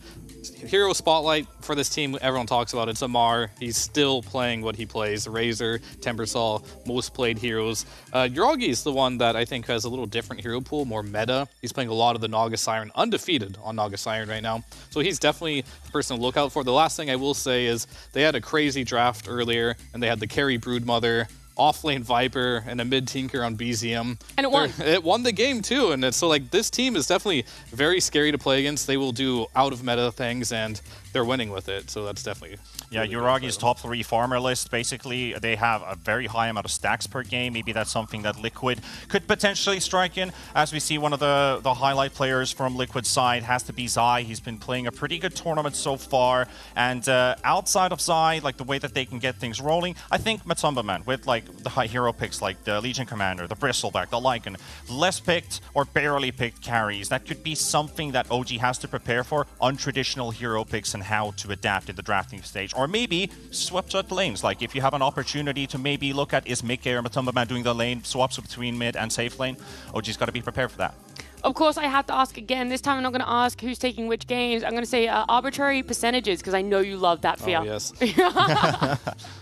64.4. 64.4, you're not going to say a team? For OG. Okay. I'm going to go 72% Liquid here. Alrighty. It looks like no one's really dominating on the arbitrary percentage numbers, but two casters that are absolutely doing a bang-up job today are Danog and Ares, so let's jump to them. Liquid have taken on OG 8 times so far through this DPC season. They have a 4-3 record against them, and one of those series was a 1-1 tie as well. So it's looking pretty even so far, but for the 9th time, this 9th series between these two teams, Denog, do we feel like OG can get one back up against them? I don't know. I feel like this has always been a bit of a matchup that favors Liquid a little bit, and they're looking like they are turning up at this TI, although both of these teams have a 7-5 games record so far through the group stage. At the moment, tied for that 4th place, right on the cusp of the upper bracket. So such a key series for both of these teams as we get a look through for Insania doing the Kagebunshin no Jutsu little symbol, and even I'll leak a little bit of the lobby chat. He's actually trying to use it against Tiger a little bit. They're of course old teammates. There's a little bit of friendship coming through, but of course the rivalry is even more intense.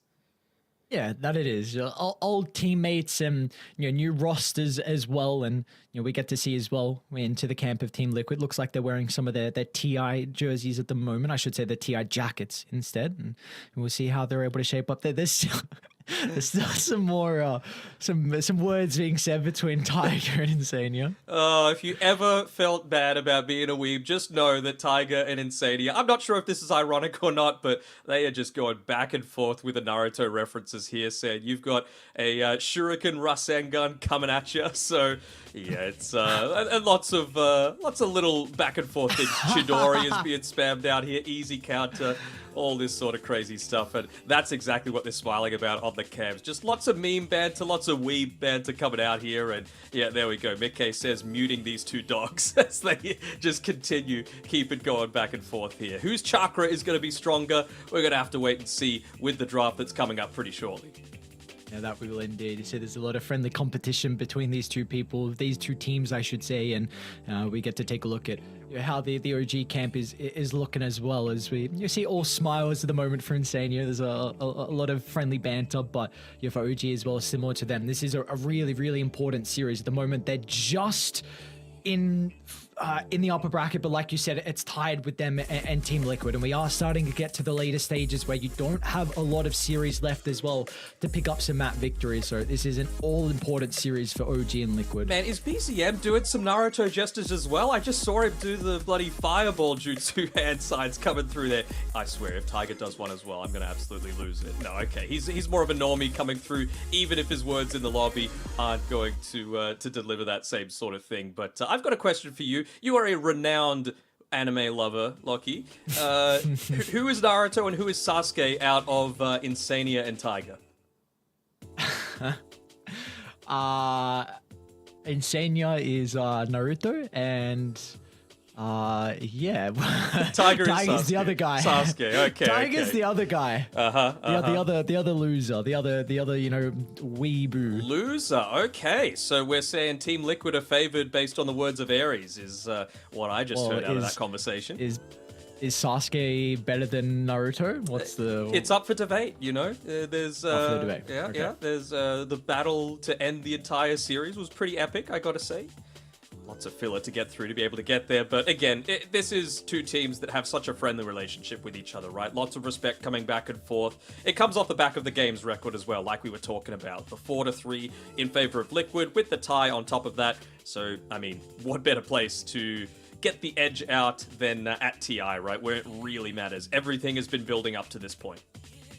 Yeah. And back in, I believe it was 2-2 where Liquid had the tiebreakers versus OG as well, where we saw their response to them a while ago was just ban 2 of the Mars heroes and then first pick the Razor for Zai. So that is something that we saw was a recipe for success for them in some of their previous series versus OG, and I wonder if it's going to be any different because Amar is still playing the same heroes. It doesn't matter if they've been nerfed.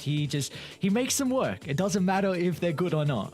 This is our first OG casted series, isn't it? I'm not sure if I haven't been able to tune into any of their games. Do we know who's actually doing their drafting a lot more actively? Because I know in, I believe, the Riyadh event as well as Arlington, Amar was shouldering a lot more of that burden for himself, and it does seem like Shu and Amar are the ones that are grouping up together here during the drafting phase, so seems like the case. Seems like the case, as we do have our draft underway. We got OG on the Radiant side, Team Liquid on the Dire side, and Team Liquid will have first pick. Razor's going to be banned out from themselves, so no shenanigans coming through, and Primal Beast as well taken care of. What have you thought about the new people in charge of the drafting, being Blitz and Matumba Man? I really like the way that Liquid have changed up their drafting style, and they've made their coaches much more distinct with what they do, right? Jabs is opposition analysis, Jerax is in-game, Blitz is drafting specifically, and leaning on such a long-term companion of his in Matu. Yeah, seems like obviously it's working incredibly well for them, isn't it? Like they made it through the last chance qualifiers, and this was a team that was having a lot of difficulty being able to close out some really important tournaments as well. We've seen some disappointing results, but for Liquid have to be very happy with the start they've had. But again, going up against OG, which is a very difficult foe, but the Enigma will definitely be able to help out. So we get to see the response on OG. I wonder what it's going to be. I mean, we've seen, of course, BZM be given the potential to carry from that mid lane, so it really wouldn't surprise me to see Yuragi go a little bit more of that. You know, you could deal with the Enigma style of hero, but I think Liquid's one of those teams that have the flexibility of just putting this wherever you want, right? Like 3, 4, 5, doesn't really matter. They're all exceptional in their own positions and being able to deal with it. So Silencer, again, it's a lane counter. A little bit more than what it used to be, but certainly the game counter, and it really does fit the hero pool that they're going for with Misha. Yep. So it was really the Eastern European boys in Na'Vi and Virtus Pro. That was kind of something they brought to the last chance qualifiers, was the Silencer, and it's kind of continued on as well. Of course, we did just see it in our last game with Secret. And so it's going to be exciting to see how the response is going to be. But of course, Enigma has a lot of other toolkits, and you need to address him in the lane as well. And Pango, not really address him with the lane, but also helps a lot with the game and being able to deal with the Eidolons. Yeah, for sure. I mean, I think the thing is, this is what I'm liking about OG's draft. They've actually addressed a little bit of what people get caught up in when you're going up against these Enigma drafts, right? You, of course, need the Silencer to be able to impact him a lot, but you need to make sure that the lanes aren't in a really aggressive position. And I feel like Liquid play their best whenever they're playing aggressive. If I see Liquid draft that's going to end the game in 30-35 minutes, I'm much more confident in their abilities, just because they seem to link up so well together, and they've got that potential of throwing Matu and Mickey and switching their lanes, right? We've seen Mickey play the Leshrac in the safe lane when it's a good Matu Lone Druid mid game, you know, for example. You know, just things that are super unorthodox that really only Liquid can do. This was a hero that has been banned out in a lot of our series in the first phase, in the previous first and second series. So we're going to get our first Shadow Fiend of the day at least over on stream A. And we'll see already the Dry Ranger to protect it. Good response to the Pango as well, right? As long as you got that BKB, you just stand around, right-click. Good ban of the Beastmaster. Again, something else that's going to up the tempo, something that just enables the right-click from the SF even further. And you really don't care about the silencer, right? Like the Shadow Fiend, even if you get the global onto him, that's probably not what you're saving your BKB for. Your BKB is just basically protecting yourself from getting chain lockdown, but you're happy to just stand and right-click as long as you've got the mobility for it. They might even look to get rid of the Pudge as well, like you mentioned. I mean, with the BKB piece in control versus the Pango, and then you can go BKB Dismember to hold him through the Rolling Thunder, and it is something that Team Liquid really like to combine with the Shadow Fiend. Yep. I like it indeed. Early-ish tempo too. Would Trying to see... We are going to be looking towards more than likely Tiger's hero getting picked up at the 15th. Is there a second support that you would like to pair with the Silencer to kind of help mitigate some of the effect we'll get out of the Enigma and the Shadow Fiend? Well, Tiger's been playing a few odd heroes, let's say, in terms of what it's been played from the position 4, right? Like, we've seen him do the Oracle, we're seeing him do the Dark Willow that isn't exactly getting a ton of play. I wouldn't hate the Willow, right? Just forcing, again, that BKB to prevent Shadow Fiend from just being pushed completely out of the lane. Even just things like the Elder Titan as well, that, again, it's a little bit of a niche pick, but I wouldn't hate it. The Clockwork as well is a little bit of a block pick as well. I think Boxy plays a phenomenal Clockwork, so if you could take that one away, you've also got another way to be able to deal with the Enigma and the Black Hole, to be able to isolate the Shadow Fiend potentially. I really wouldn't hate to see that either. I like the respect onto Uragi's Naga Siren as well, something that we heard on the panel just with how much success he's had so far, and this hero is really starting to rise in popularity, so keep eyes on that as the tournament goes on. He's also been trialing the position 1 Broodmother in pubs a little bit. I don't think we'll necessarily see it this game, because Pango... actually, no, never mind. The Liquid draft might not be able to deal with it. I mean, could work. You never know. Never know what can happen. Oh, this is a beautiful thing pick. about... Yeah, you could get some crazy shenanigans. Clark's going to be banned out as well for OG, so trying to target Matu's heroes a little bit here in the second phase, at least one of them in particular. He's got too many heroes to target. I think, you know, the man can play everything. Such a shame that we've got, what, 2 weeks left of Matu, and then he'll be gone forever out of our pro Dota. Hopefully he'll still show up for the occasional show match and, of course, turn up on some panels here and there, but a well-deserved retirement coming through from Matu, and he wants to end it with a bang. He does indeed. He wants to end it with a bang, a good TI, kind of run at it. One last run, one last ride, and see if you can jump on a nice little ride with some 4 other members of Liquid, and we'll see also how OG can kind of stop them in their tracks. Still, I think we're going to be looking towards the second support picked up.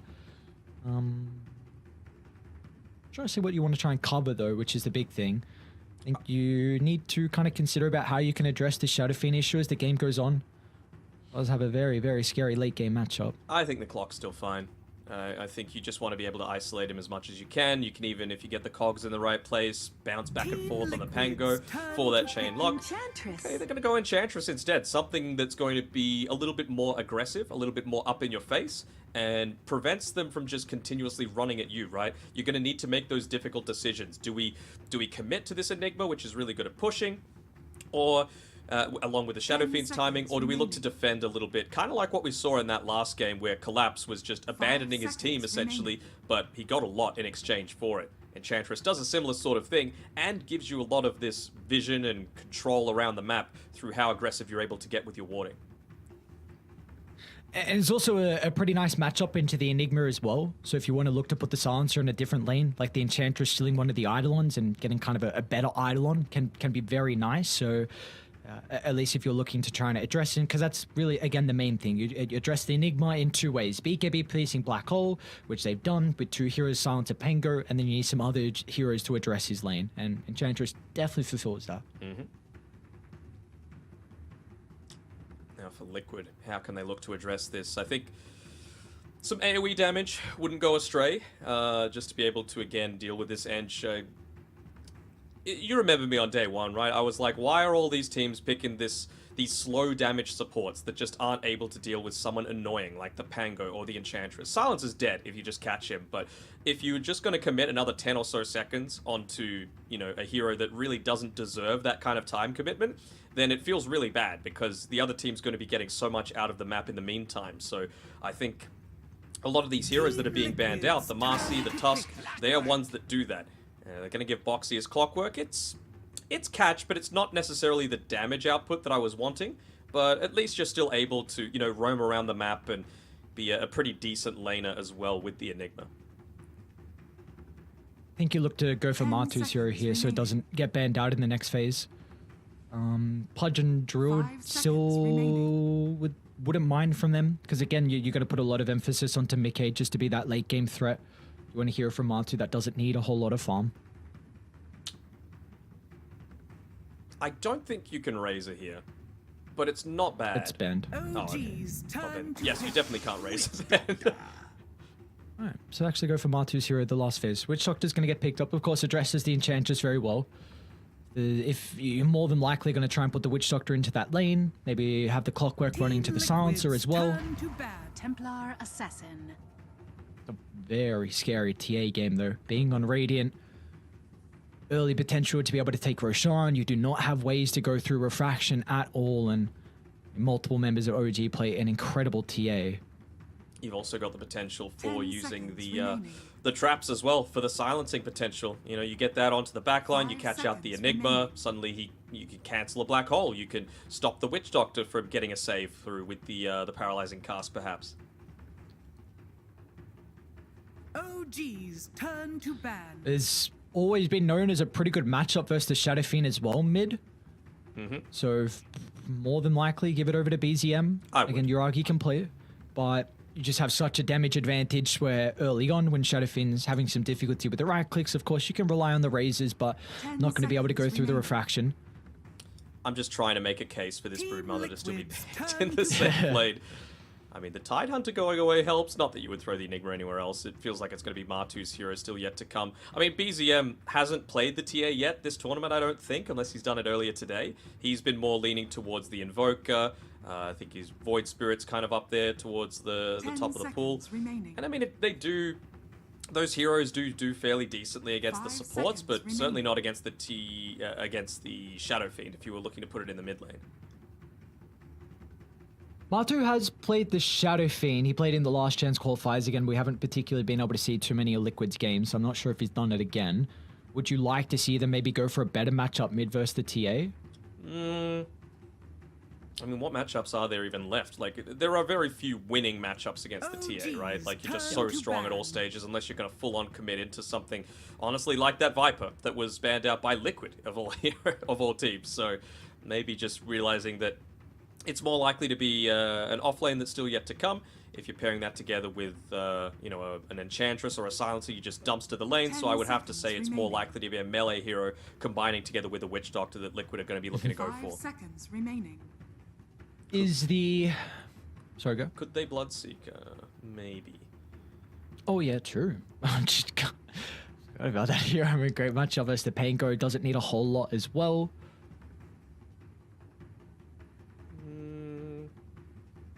It's okay. I mean, I'd be a little worried. It's not like OG can make some insane push happen in the meantime, right? Like, that's the big issue with the Bloodseeker, that you do need those two items to do anything in the game. So, if an Enchantress isn't able to solo take towers, I don't think you care too much. And then they're going to need to address the Enigma as well a little bit. So, I think you could probably get away with it. Any other pos 1 damage over time? I mean, they wouldn't Veno, would they? No, surely not. Not the pos 1 Veno. I don't particularly think we can see like a pos 1 Slaughter as well, which some teams have been experimenting with the Shadow Fiend. Again, I don't think it's a way to kind of deal with refraction, so... That is. Yeah, back into the Pudge. Yeah, so I wasn't sure if the TA was going to be a little bit of a deterrent, because of course this matchup can go back and forth. A lot of physical damage from the TA with the minus armor, and Pudge can have some difficulties with that, but you also in yourself deal with refraction. Do OG now go into the Slaughter? Remaining. You've already got a bit of minus armor on the TA and the Pango. 5 seconds I mean, it's probably one of his only heroes left, right? I think Unless... he can afford to do it. unless something else is crazy, with which we already see in Mars Hero, but I don't think that's going to be the case. Yeah, I like the Slaughter. Can have some awkward times into the Maledict. Even a Batrider is still there, so... Wanting to perhaps have a better laning matchup, specifically... Well, it's weird, right? Ooh, like, Pango. Batrider against the Shadow Fiend, I'm assuming, is what's going to be coming out here. Yeah, BZM picking it up, but we've seen Shadow Fiends just be able to deal with the Batrider now ever since the change to the Razors, with the slow, with the turn rate impact. You can actually look to punish a Batrider if he's trying to get up onto you. Yeah, that's a really good point. This matchup is pretty solid. It does get to a stage where Batrider can be an issue as the game goes on with like BKB. Because the Shadow Fiend probably won't have enough physical damage by then to really prove to be an issue to stop the Batrider from just charging at you. So this is exciting. Again, this is our first time casting OG through the group stages, and there's a lot of games going on. I'm not quite sure if Omar has been playing the Pangolier. Definitely a hero that I would not usually expect him to play, but I think he might have like two games on it from what I had a quick look onto.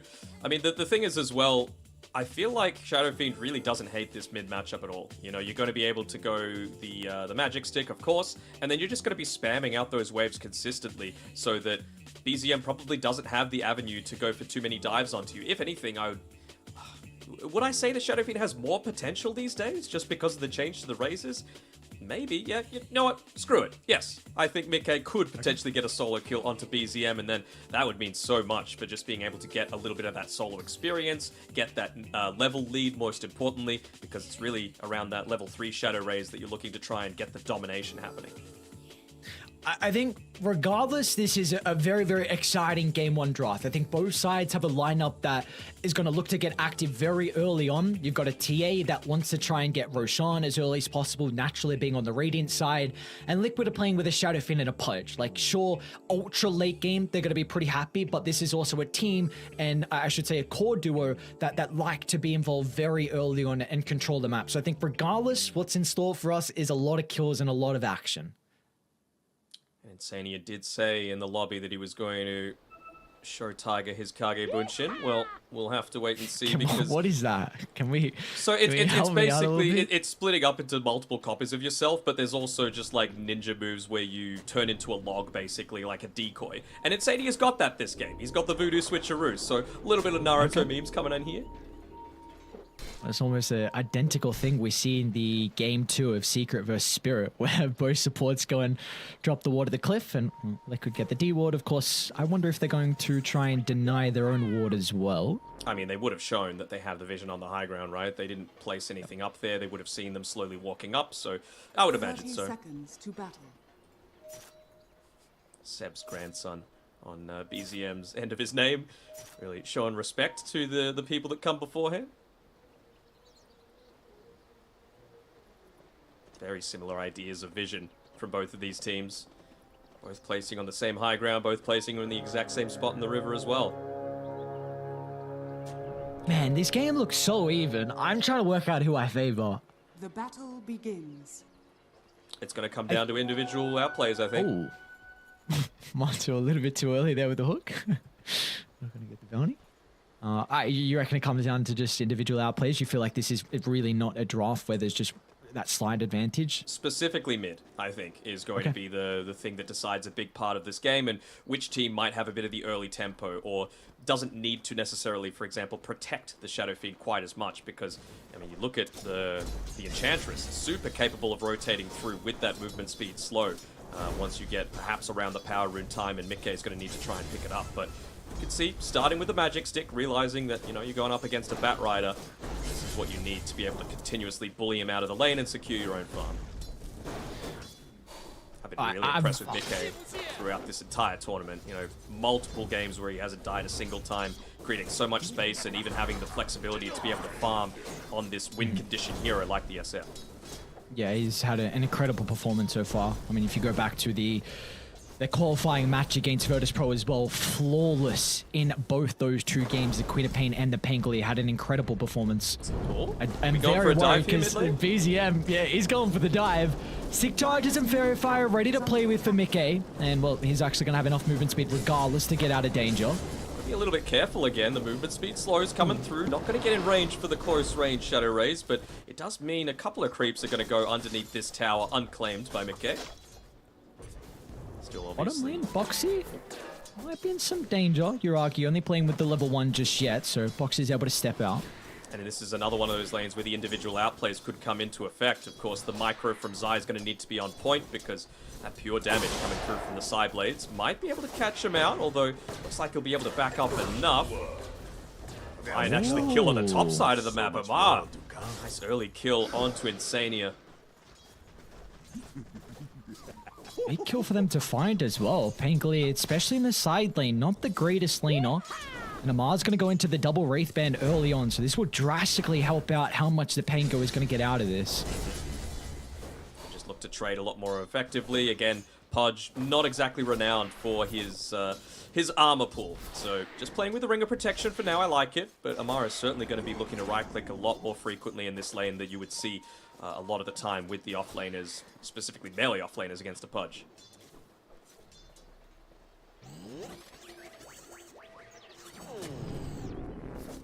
See, they've got great position with a creep wave as well here from OG. On the top side. Tiger might be in some trouble. But Tumberman's still getting brought incredibly low. Amar's just pummeling the right clicks into Matu, and they're more than happy with trading the life here. Amar getting another kill and shutting down Matu's Pudge. Yeah, I mean, early on, before you get the levels in the Pudge, of course, just a little bit shy of the flesh heat might have enabled him to stand in the middle of that creep wave, tank up a little bit of the damage, but yeah, I mean, they're going to be looking to consistently go for these kill attempts, but it can't be onto Amar. He's always going to have that swashbuckle available. It's all around Tiger, just finding that right positioning. So what does Matu choose to go for? Does he try and level up some of his other skills, or does he get that safety net in the flesh heat? What Insania will do is make a little bit of a double pull happen, so equalizing the wave, importantly, doing it around the flag bearer creep wave as well, so denying a lot of that valuable gold away from Amar.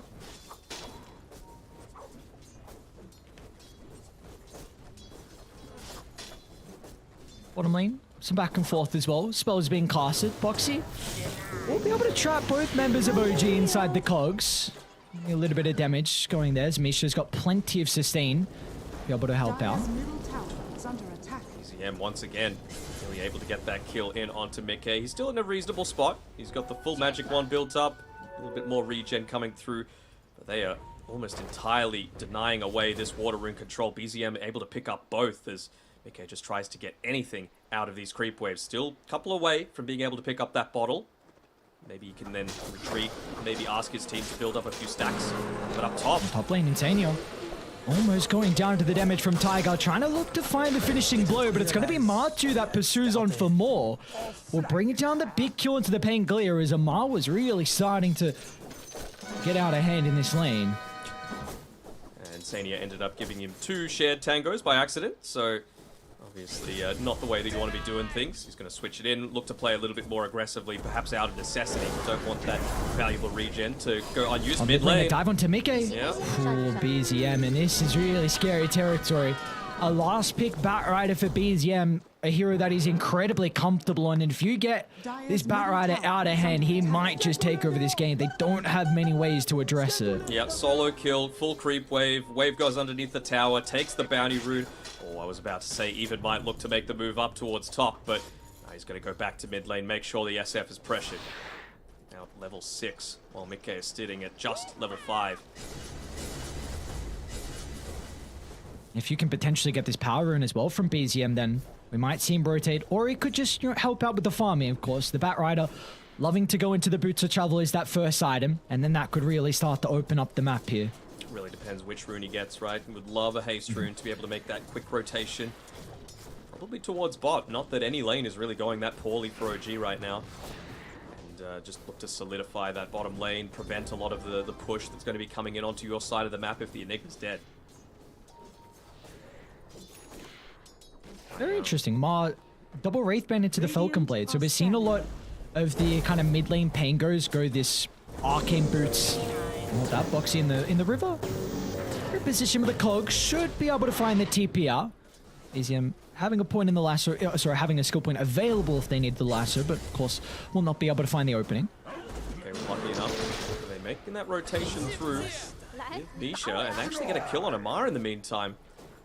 So you make that movement away, and this is what this is what good teams do. They look to instantly exploit, even without the vision, just understanding where people might be around the map, looking to play around that nighttime as much as possible, right on the edge of the vision, and they show, but it's not going to result in anything. Mickey, wisely enough, playing around the left-hand side, around a bit more of his vision, so that he would be able to pick him off if needed be.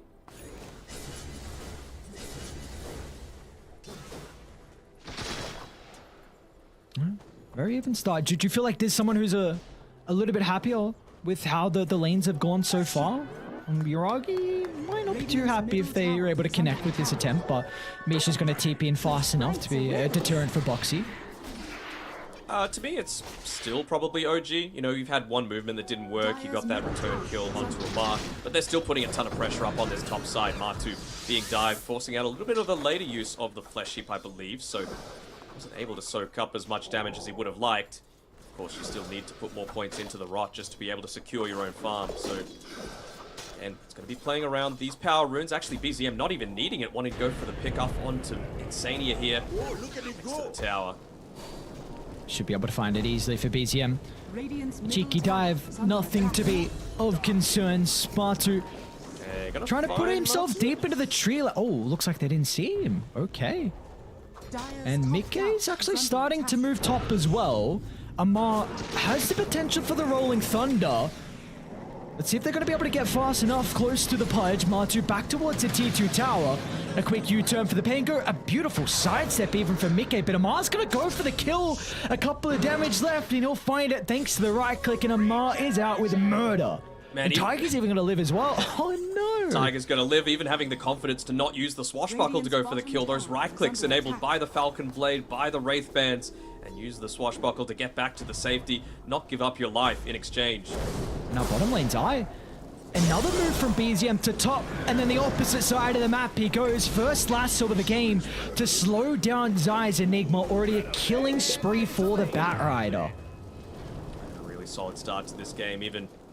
Again, just choking out these resources, right? Every single one of these kills that you can get around a time where the creep wave, especially a flag bearer creep wave, is going to push into a tower, just means a ton of lost net worth for the enemy team. So they've done it twice already on OG, even getting a lead in the kills on top of that. So it's not just the timing, but also the execution as, well, yeah, you just can't go for kills onto Amar. He's got way too much mobility right now.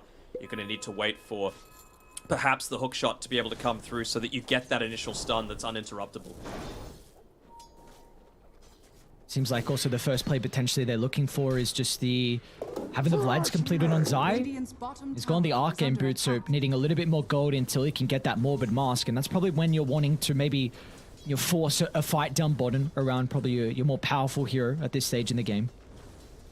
Zai's doing the same thing that OG were doing before, though, making sure to micro his Eidolons to the left-hand side, make a lot of these creeps go underneath the tower, as opposed to dealing with other creeps. Just allow them to do the majority of the work, so if they could get the first Tier 1 tower of this game, I feel like Liquid would be fairly satisfied with that, considering there's only one hero right now that has the potential to do it, versus, I would say, the two on OG, with the Enchantress and probably the Pango, just with the ability to shove out the lanes as effectively as he can. Top rune, Matu gets a look onto Misha, thanks to the setup from Insania.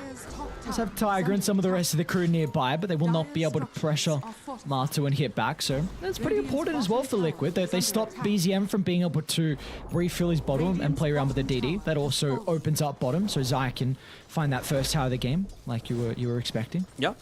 And they even get the, it's 10.5 minutes, you've got the Tome now for Boxy as well, so he's going to have that level 6 very shortly, might look to use that double damage to clear out this this hard camp, and then that should be enough to enable them to perhaps make an aggressive move. It'll probably be along with Insania having his own Death Ward as well. Doesn't want to give up his life for free, but, well, BZM has something to say about that. Hoping to get lucky with the bounces. Level 6! He gets to the hook. No, just shy. Lasso even committed for the kill onto Insania, and they've got big Batrider issues, and OG, they're even going for more. Misha's going to slow down Matu. Amar, if required, can have the Rolling Thunder, and they won't even need it here with so many members of OG. They could just do it the old-fashioned way with the right clicks. Another big kill for OG to find to slow down Matu's game. Yeah, Mickey was considering coming up towards that top side of the map, but really realizing that he needs to get this range. You need the Dragon Lance so that the Bat Rider, the Pango, they're not able to just run around on your entire team. Just that space that you need to be able to create. Mid lane BZM. Can they get in range? Zai so close to the black hole, but wasn't even able to find the Malefice as well to hold him down. That could have been a big opening for them to put pressure on the tier 1 tower. And I was wondering where the Clockwork's level 6 was. The courier ended up moving around the entire map, and he only just got it delivered, so if he had that available a little bit sooner, would have been able to secure that kill, and what a huge one it would have been. Opening up the ability to take that +1 fight, maybe even secure the tier 1 mid, and we know how important that is for a lineup that wants to be going into Roche, that wants to be taking these ancient stacks pretty regularly, which is exactly what a TA on the Radiant side wants to do. We see the importance that both sides are pulling. The Tumberman gets the hook. The rest of the team are coming over as well. Global silence. Is it going to be enough to cover the retreat at BZM? It looks like it will not be the case, as Martu can still lock onto his target, help out with the slow. A really big kill for them to find. You cannot let the Bat Rider get out of hand. You can't indeed, and it really recovers some of Mikkei's net worth as well. Rockets him above the Bat Rider after what was pretty disastrous laning stage for him. So, yeah, little things going back in favor of Liquid, but you've still got to worry about Yuragi spending all of this time created by BZM to just sit back on the TA, farm up those camps, get more control. Might have to contend against this mid tower, but they're just going to go for the free kill on Foxy, it seems. Insania's even going to think about taking the fight, because Liquid still have multiple members nearby. Another global silence was used prior, so they're going to move on forward into the river. Insania does end up dropping a double kill for Yuragi, and they're going to play the distance as well. Zai utilizing the black hole with a follow-up there from the Requiem, but it's just not enough damage. As now OG, they can go back in for the finishing blow. A sidestep to the right and a TP out, but it will be stopped short. Misha, beautiful use of the impetus, an easy kill for him to find. 1 point in it was all the damage they needed, but still, more they go for. OG not letting Mickey get out. Mickey will be alright. Mickey with those boots to travel, with the Windlace, realizes that he's in a position to be able to get that chase off, especially with a Bat Rider. Previously, you wanted that little bit of extra movement speed from the neutral items. These days, Lancer Pursuit fulfills a similar sort of thing. Just being able to get those right clicks off on the retreat for that little bit of a slow, and that's all a Bat Rider really needs, even just the increased mana pool. So sometimes luck plays a part. That's so incredibly important. Oh, Tiger, nice. Really done. Tumblr's toy just sidesteps the hook shot. But that tier 1 tower being defended and then getting their own objective from OG is just huge for them. This is a lineup that you can really look to go to Roche shortly with the Deso coming out from Yuragi. You're probably wanting one pick-off, and then Roche should be theirs to take. Yeah, so maybe just not waiting for the lasso. He's got it available on BZM, and this might be the pick-off that they're talking about. Foxy, though, good use of the cogs to be able to block off that avenue of a kill. Do the rest of the team look to help him out? Maybe Insania. I don't know, he might give up his own life. Considering about the Rolling Thunder. But the important thing is he made sure to drag him towards the bottom side of the map, right? He didn't run to the south, he didn't run to the left. He made sure to be as far away from that Roche pit as possible so that you couldn't just instantly converge in onto it after securing the kill. They want the pick-off, but they want the pick-off either in mid lane or on the top side of the map. Liquid should have this Wraith back shortly on Zai. Going to be a big item for them to be able to set up for a potential fight around the pit. Mickey's going to be quite some time away for the BKB. Off to the other side of the map, they might be eyeing up Matsu though. Tiger and Yuragi, even a Ma nearby. All his men are completely drained with a Rolling Thunder to close the distance as well as Yuragi will pump in the damage. Beautifully done from OG. Just Yuragi making sure he doesn't get close enough for the potential Dismember turnaround. But Liquid, they can't even take the team fight now. Global Silence going to enable them to go on for more as Amar into the middle. He'll target down Insania off to the left side. Yuragi cleans up the second support. And OG, they're not even done just yet. They caught a glimpse of Zai out of the tier 2 tower and they'll drag him back to his own death as OG find all 5 and now they can get some objectives afterwards. Lanes are pushed in. You can look to go into that Roshan if you're really wanting to, and realistically, what's stopping them? They might even just look to farm up the Dire jungle. They're in a position of dominance like that where it's going to be incredibly powerful every single chance that you get to be able to go for the Aegis against an Enigma, though. You know how effective a tool it is at being able to stop out the black hole.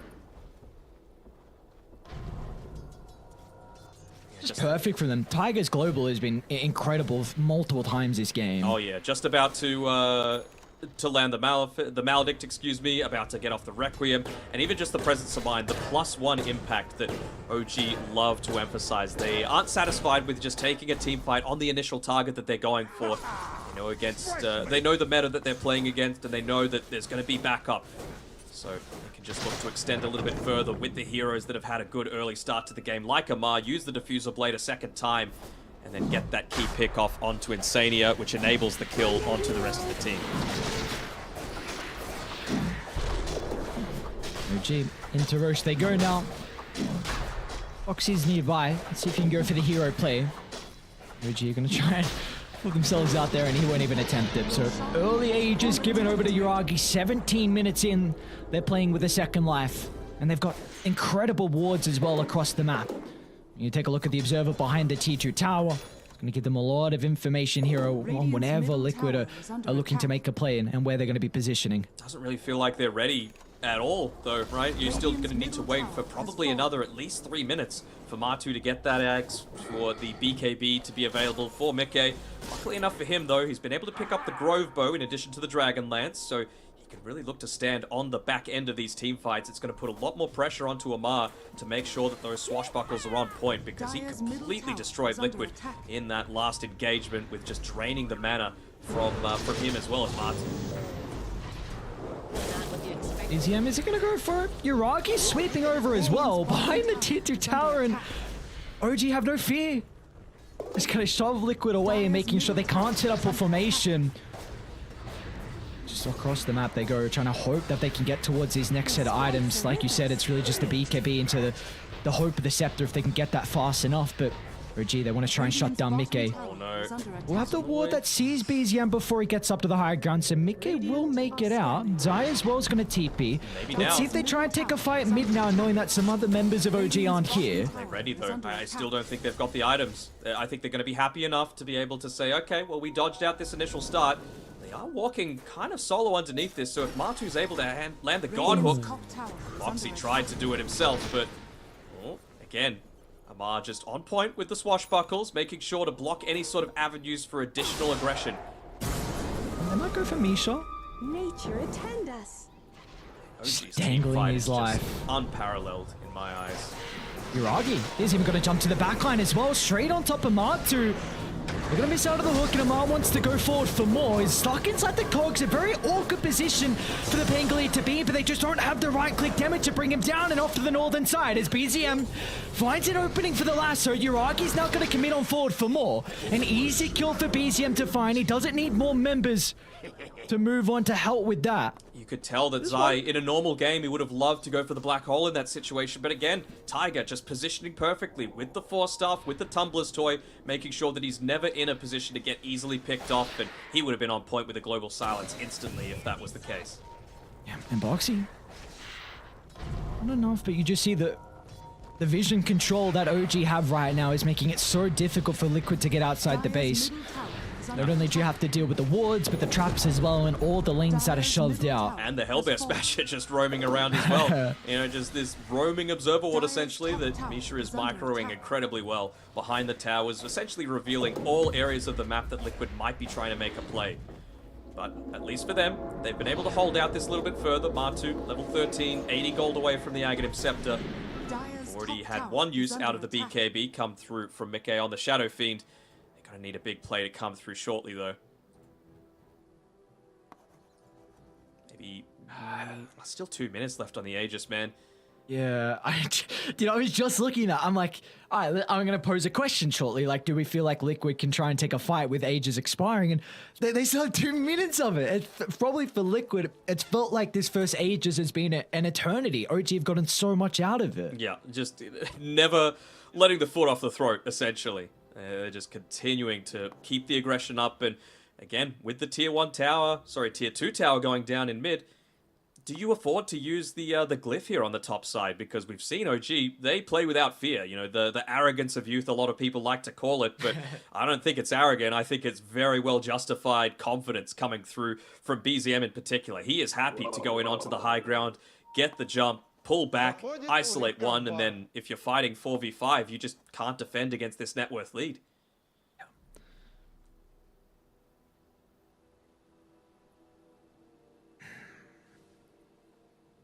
I mean, you're going to have to deal into a Batrider haste rune as well, potentially for the next fight. So you've already seen the struggles of trying to kill BZM this game. They've got him the once, but this next team fight where he has this in the arsenal is going to make it that much more difficult. And I feel like for Liquid, you have to give up this objective. Just look to try and get out on the map, get towards this next set of items. I mean, Martu, this bottom wave should be able to complete the scepter. How do you get out onto the map, though, with Tiger 20 minutes in, on a silencer, buying a gem as well? Oh, I love that. So, like, you're just giving them nowhere to be able to play around on the map, and you're going to need to get creative. Matumba in bottom lane.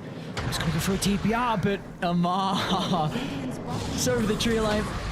Not even going to be able to make it. He can bounce off the crystal as well. It's going to be a slow and painful death here for Martu. As BZM and Mar in combination together. A big kill for them to be able to find. At least he was able to complete the scepter. He got enough gold for it. Tiger's going to even try and just get in range for a little bit of extra permanent intel. Look at them throw it to Mickey too. Yuragi, one more right click. The hook shot from Boxy. No way. Well, the savior of Mickey just gets out. One more right click would have been enough. Oof. It's dangerous territory right there, just being able to claim that one. Tom's finally purchased up as well. And he does have the old Voodoo switcheroo available for Insania, so could maybe afford to put himself a little bit more aggressively into these team fights and just use it immediately, because a lot of the importance from Amar is being given over to his mana pool, making sure that he's not able to chain those spells together. And man, he's even got a basher on top of everything else on Amar. I'm really loving the way he's playing this game. Dire's bottom tower is under attack. I just had an incredible performance. Again, I wasn't quite sure how we would be able to perform on the Pangolier, but 8, 2, and 5 for him. The big reason why they were able to slow down Martu was his laning stage on the Pangolier. So yeah, very, very impressed with what Amar's done. And Yagi, they've got a great ward on the cliff. Off the northern side, but Tubham, if he can get the kill onto Tiger, but they're unable to do so. A black hole stopped short thanks to the global silence. Now they've been able to split up the fight. Box is going to look to move in, trying to protect the Pudge, but they won't be able to do so fast enough, as now they can clean up. The crew has arrived as Mickey, who'll try and get as much damage out as possible. BZM will fly up onto the high ground, and OG, they're just playing their distance, waiting for the magic immunity to expire, and as soon as it does, they'll go in for the finishing blow. Another 5-man wipe as OG lose no one. OG Teamfight Dota is just next level, man. There is nothing that they can't do when it gets to these games. And I mean, this is even just planting down the flag in front of the base before TPing his way back on Amar. That's the good sort of BM coming through there. Just letting him know that, you know, we got the confidence to be able to take this one. No harsh words, just actions. That's the way that I love seeing OG play their Dota. That was almost the start they were hoping for. Yeah. So I think close. it was If you kill Tiger, that fight is so different. Yeah, and I think it was Misha's 4-staff that actually got him out of the rot. Which, if you didn't have that 4-staff, speaking about Misha, Cogs to be able to block off the escape avenue. You do have a Mar coming, but yeah, he'll take a little bit too long to get there, so... Yeah, Misha was just pivotal to keep Tiger alive. You get the global silence out to prevent the black hole, and all of a sudden the turnaround was there. Beautiful fight from OG, and you really you worded it perfectly. Like, OG's team fight is just such a treat to watch. It doesn't matter what iteration of the team it is. Doesn't matter what 5-man they have. They are always incredible. And they see this movement coming down towards the bottom side, so again, vision plus the trap just gives them plenty of understanding of how far Amar can look to play in the lane. Might look to just shove it out with the extra swashbuckle range from the level 10 talent, but no, he's just going to play back safely behind the trees. Maybe even bait a few people to go in a little bit more aggressively, and the smoke's actually coming out here. Misha as well as BZM with the haste rune. They want to try and get this connect. Able to find the pick off onto Mickey would be fantastic as well. Again, he's the one that needs to do the heavy lifting. And all Liquid want right now is just give a little bit more time for Martu. Let him get up to his level 15. and get that Blink Dagger so that you're able to find that quick connection. Tiger, again. Holy. What's the worst that could happen? Oh, no. Now the rest of OG are here to take the team fight. Oh, that'd be a big Amethyst into the hook. A big target to be able to bring down, but the Global Silence again trying to cover the escape. But Amar will still be killed off. Liquid, they need to get more out of it. Huge they have bounty. no way to catch up to OG, though. Huge bounty being given over to Mickey. Gets him his level 15 as well. Gets Presence Aura, affects buildings. Not sure if the map's really in a space right now where you can look to invade onto something, but still. It gives you that nice little gold injection coming through. And importantly, it also means that Global Silence is on cooldown, so your next use of the Black Hole will not be counted by Global. Liquid should try and take another fight. Even the Dismember as well, right? We saw in that previous fight, that's the reason that it was used to be able to create that little bit of extra space, but Blink Dagger picked up by Martu means that probably Zai just wants to get one more demonic conversion up onto this top side of the map and then join the rest of the team. Keep it passively pushing out, not reveal too much about your positioning. It's the power of the unknown. So they got a 60-second window. Denied. Gonna go for a smoke here. I mean, BZM is just pinging them entirely. He's like, well, they're not showing bot. No one's addressing this. Zai briefly showed top, but I'm worried about the rest of them. We just need to wait out this Global Silence timing. Play a little bit more Oh, they defensively. smoked under the trap. Oh, no. Does he have the shot? He doesn't even, so it's just... Oh, the little bit of vision it was able to provide. That's just... Oh, man. Templar Assassin. I think I said it in another cast, but this hero, even with the traps, is just so dumb. And when Urarki picks up the shot as well, he just always somehow seems to fit into some games. I know we're not seeing it a lot. Like, it's not first phase TA at all, but always a treat to see like some incredible TA players and where they put traps and what it can really provide a team. Because that is now, like, again, this was the big window. Like, you have a 14,000 deficit and maybe he abandoned. Hopefully Wait, not. what? He actually abandoned. Wait, can you check? How did? Huh? Were you? I'm going could off you the check, player's or are you words. posing No. the question? Okay. But I mean, just the fact that he said we can play as 4 leads me to believe that, well, okay, ready? Bug? Whatever. All right. Well, it's a bit of a shame. It's such a big series. They've got the lead, but Misha, he's been a big part of these team fights with those quick 4-staffs. Oh, no.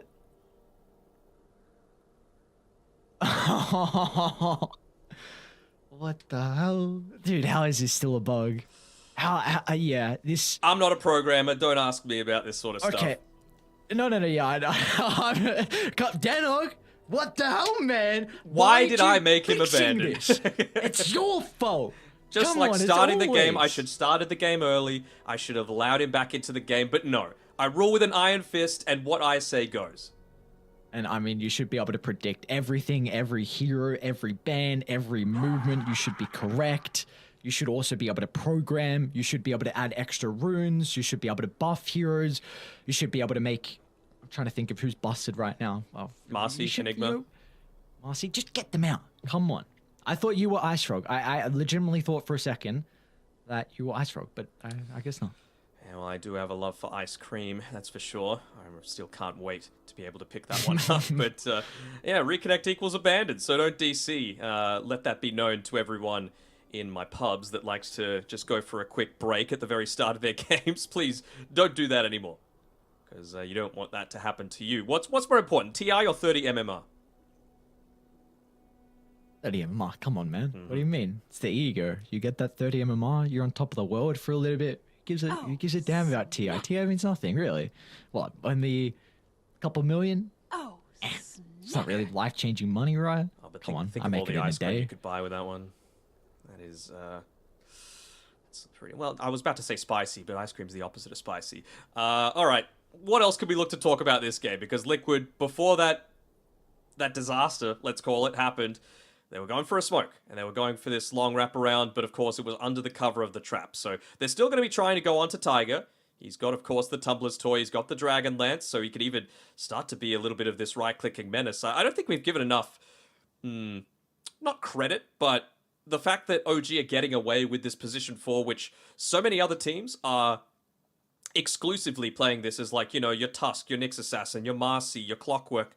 And OG are one of the teams that are saying, you know what, screw it. Us, Thunder Awaken in particular, we're just going to go these spellcaster types because we've got the confidence in our team cohesion that we're going to be able to get that 4-star out. Our positioning as well, just on point. It is great to see Misha here, though, at an event after the year that he's had. So many visa difficulties, but he's here playing with the team and playing well. It's so funny you brought that up because that's really what I was going to go to next.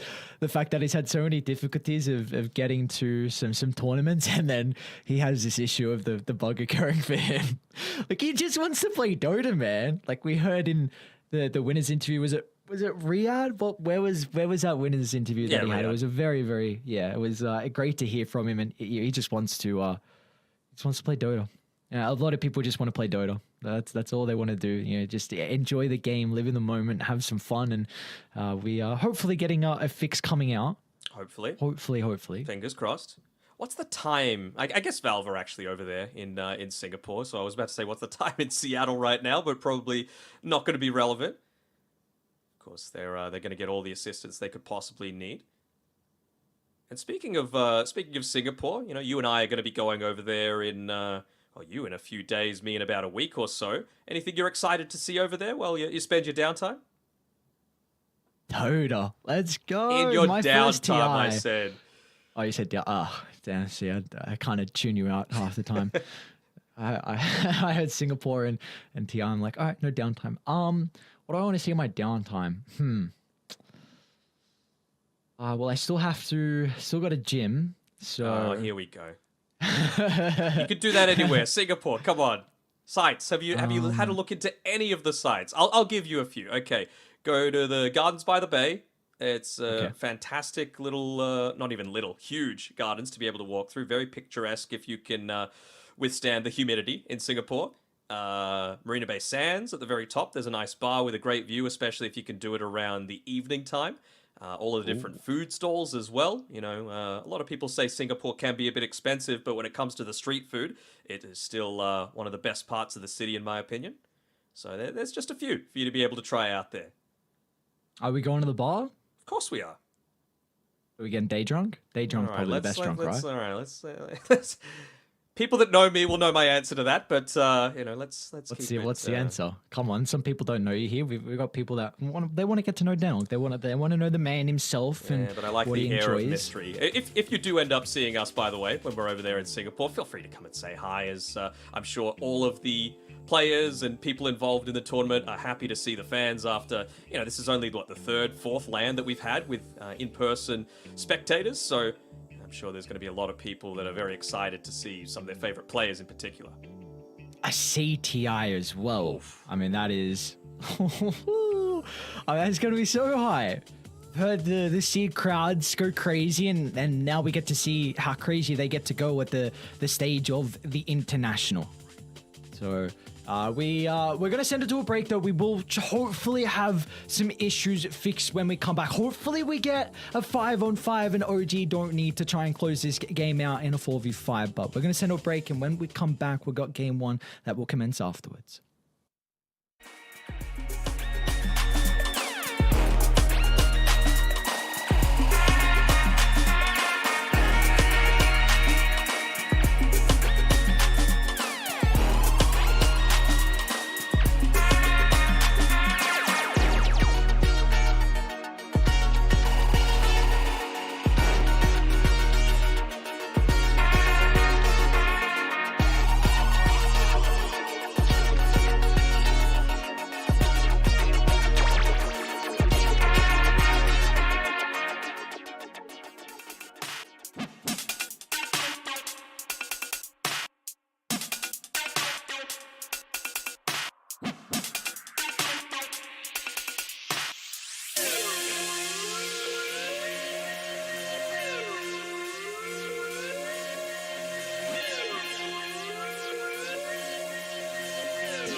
Wow, what incredible news we have. We are back, ready to go. OG Misha is back and reconnected. Some miracle stuff have happened behind the scenes. There's no shenanigans going on. It's been a long break, a crazy long break, Denok. I'm sure the players don't know what's going on. They don't know what next play to make, but at least we can start. At least we can go soon with 5 people on each side.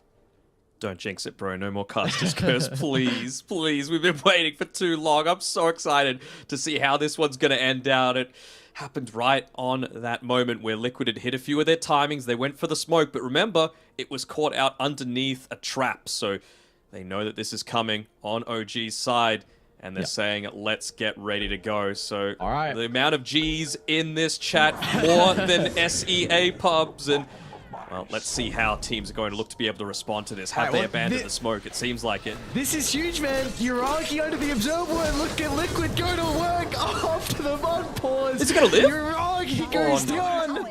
Oh my, what a way to re-enter. Uragi drops the Orchard. And this is what I wanted to bring up. Like, I wanted a chance to say, like, the players have forgotten everything, man. But Liquid did not forget exactly where Uragi was. They had the ward on the high ground, and Liquid pounced on that opportunity. We are back straight into action. They are, and they're hoping that Roche has respawned, but not quite. Still a minute and a half away. And man, that observer ward that ended up catching him out, it's expired now. So all that information, still very valuable, but it means that Liquid can get back out onto the map and try and close out this massive net worth gap. Still not going to be easy at all. 13,000 deficit. But if they can get some vision set up around the Roche pit, that's the important thing. Of course, OG is still in a very, very commanding position. If they get that second Roche, give it over to Uragi. Could be time for them to slowly end this game. They still have some outer towers yet to claim for OG, so let's see how they can get themselves set up here. What's the call for OG? How do you try and form a 5-man fight around this second Roche? They're going to need a second to just have a look at all of the items again that all the players had available to themselves. I mean, they do have that ability to find that quick pick off on the backlines, right? You've got the Blink Daggers, you've got the Bat Rider, you've got the Enchantress Creep to be able to scout out. Vision advantage is still yours. And Yuragi, even with the Silver Edge, not the Silver Edge, the Shadow Blade as well, building into the Silver Edge to be able to just try and man-fight a little bit more, but they're still just going to look to go for that pick-off, but with Roshan spawning in 5 seconds, it almost feels like whoever gets the jump is the one that's going to be in a more advantageous position here. And look at this, they might run into Zai first. Nope. Zai cannot go down. You need the man with the black hole. They're going to jump Mickey instead. The lasso's not going to provide them enough, but Silver, the damage coming through from the right side. Yuragi's able to clean up Zai and the Enigma. Mickey's going to try and stand his ground off the back of the BKB, but OG are doing such an incredible job to kite the Shadow Fiend, and now they can go back in. Pouncing on the opportune as the Global Sounds will cover them as well as OG find 4 and soon to be a wipe. Marchu will bring one person into the grave, but OG can now look to go towards the pit. Almost feels like, oh, they were able to steal the gem back. Okay, some nice little Courier Micro coming through from Insania, but yeah, into the Roche pit means that Yuragi, he's going to be able to pick that one up. And even with the ever-trusty Aghanim Shard coming through from him, so that vision advantage is just going to even grow further. Feels like a carbon copy of that fight that, you know, we saw, what was it, an hour and a half ago around that exact same area. Perfect global silence coming through. Didn't need to worry about the Enigma. It was basically just, well, they're looking to try and converge. They're looking to try and get that stun off on the Witch Doctor to potentially get the turnaround potential with the level 2 Death Ward. Could have ended up doing a bit of damage, but not giving them the opportunity. During that downtime, there was something that a lot of the people on stream didn't see. You know, they talked about being who is Itachi, who is Sasuke, who is Naruto, and it was all the weeb talk coming through. Makes me feel like Tiger and Insania have just been watching Naruto in their downtime right now, but we ended up deciding that ATF was Itachi. He left his clan to be able to benefit the village. Sure. Benefit the boys. Help them out in some way. He's been doing an incredible job this game, hasn't he, Itachi? No, he's not the electric spread. It's not Itachi. Get rid of the H. It's just Itachi. Itachi.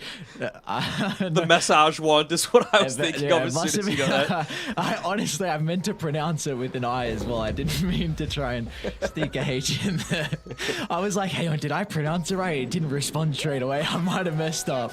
Oh man, they might find Matu here. They see the creep kept going down. If they could find the pick-off, but he's able to blink back fast enough. They're playing against that tiny bit of vision. Good hook. Boxy's nearby to be able to counter-initiate. Mickey off to the left side as well. It's going to try and get into the middle, but the Global Sun stops the Requiem, sure. And our OG will turn to deal with Matu afterwards. Amar, he's not done just yet. Gonna try and block up the path. A great use of the voodoo, but it will not matter.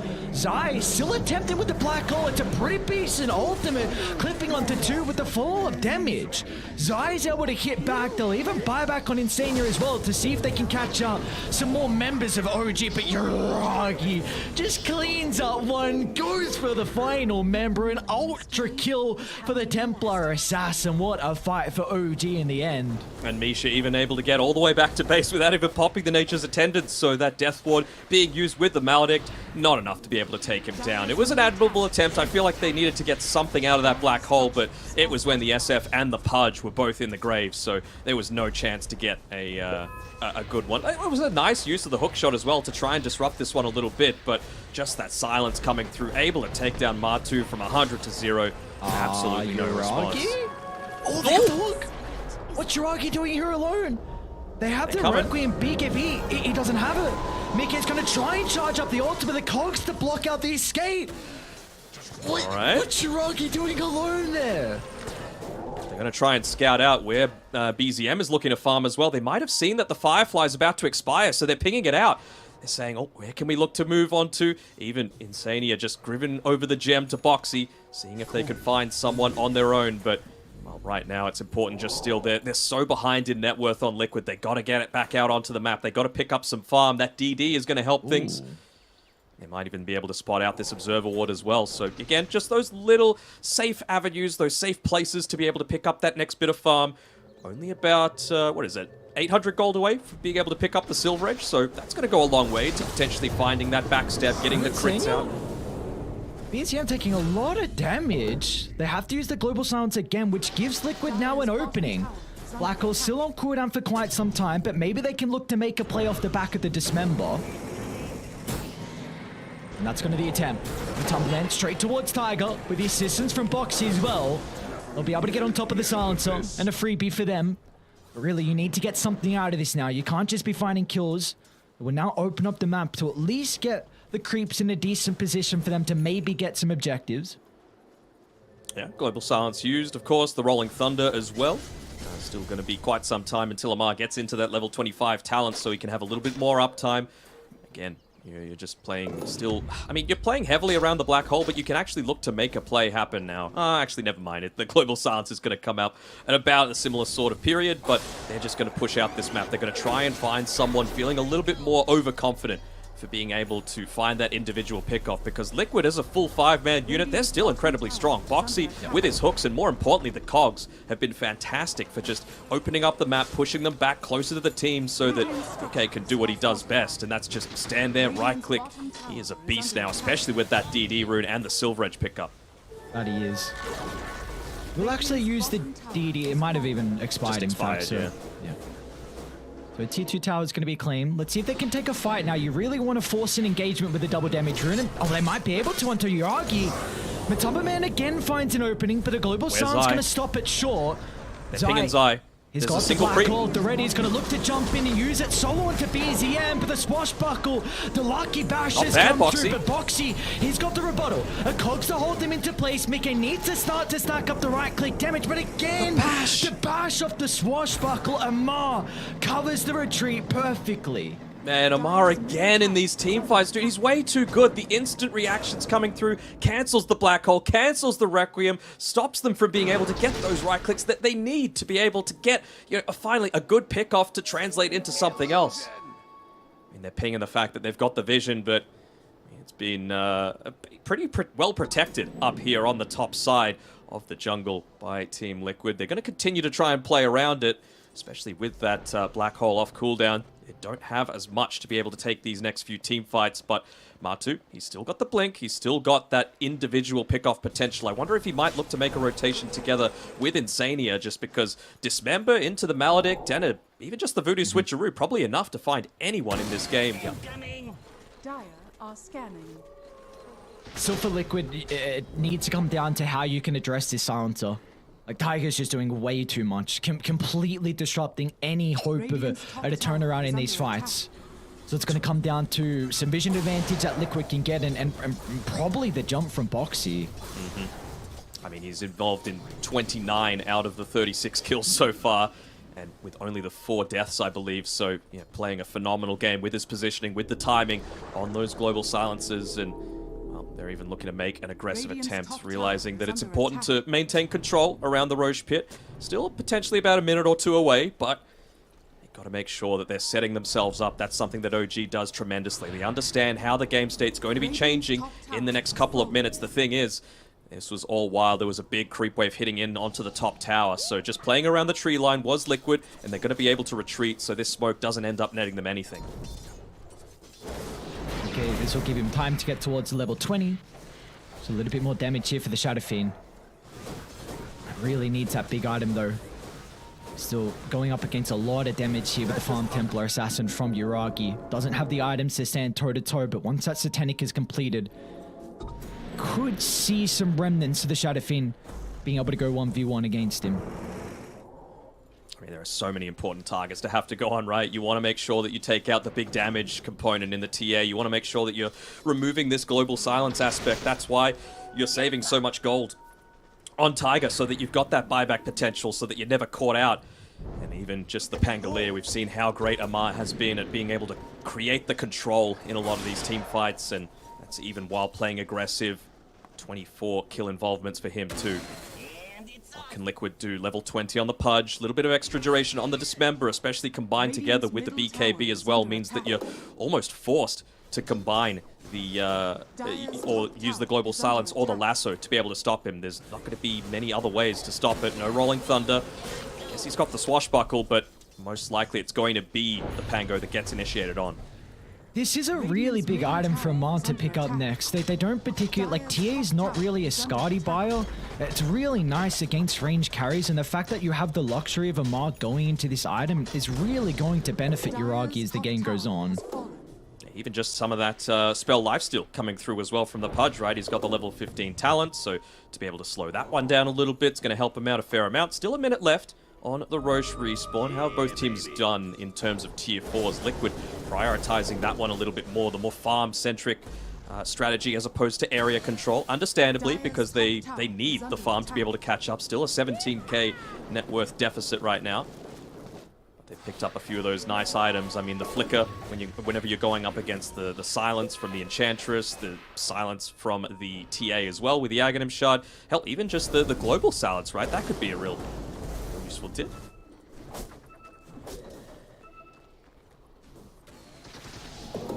It's always the kind of the big issue with the Silencer, with how many ways you can dispel it thanks to the neutral items. So multiple given over here for Liquid. Really help to benefit them. I mean, they've got 3. It's actually so dumb. They've got all of them. Satanic as well.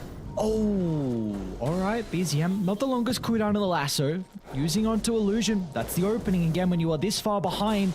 Any little bit of a window could help out. Even just no Firefly is pretty big. Are scanning. Ooh, do they want a full wraparound here? Is that the plan? Who's holding on to the jam on Liquid right now? It's Foxy. He can look to get a little bit of that vision in the trees if he uses the jetpack for the flying vision. Right now he's just wanting to be, it seems, that counter initiation coming through if they were wanting to get that secondary jump. But, well, with all of this dawdling, Roche is up.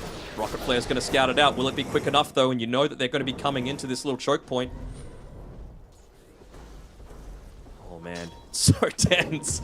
Could really go either way, couldn't it? It could. Even though it's a 17,000 lead, it still feels like Liquid. Radiant are Seen these past couple of fights. Perfect scan.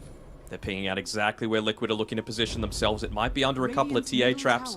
They look to smoke instead, so it's not going to be completely scouted out, but they'll see the direction that the rocket flare's coming from. So they might look to set themselves up around this high ground vision. Tiger has the Hurricane Pike to be able to get himself to safety. Tiger's the main man. Tiger is the main man if they can get him. Really far in the forward here. Rocket Flare's going to be able to scout him out. Mickey's compromised as well. He's in a really tricky position for the Shadow Fiend. And just slowly tick him down. Meanwhile, Yuragi assassinates Boxy as well. Mickey's going to try and turn. Stacking up the damage. They're going to jump into the middle, but they're getting kited for the moment. Up to the northern side, but Tumberman, he's alone. He needs the boys to be able to help out. A bash from Amar, trying to get some distance away, but they'll still be able to bring down the pain clear.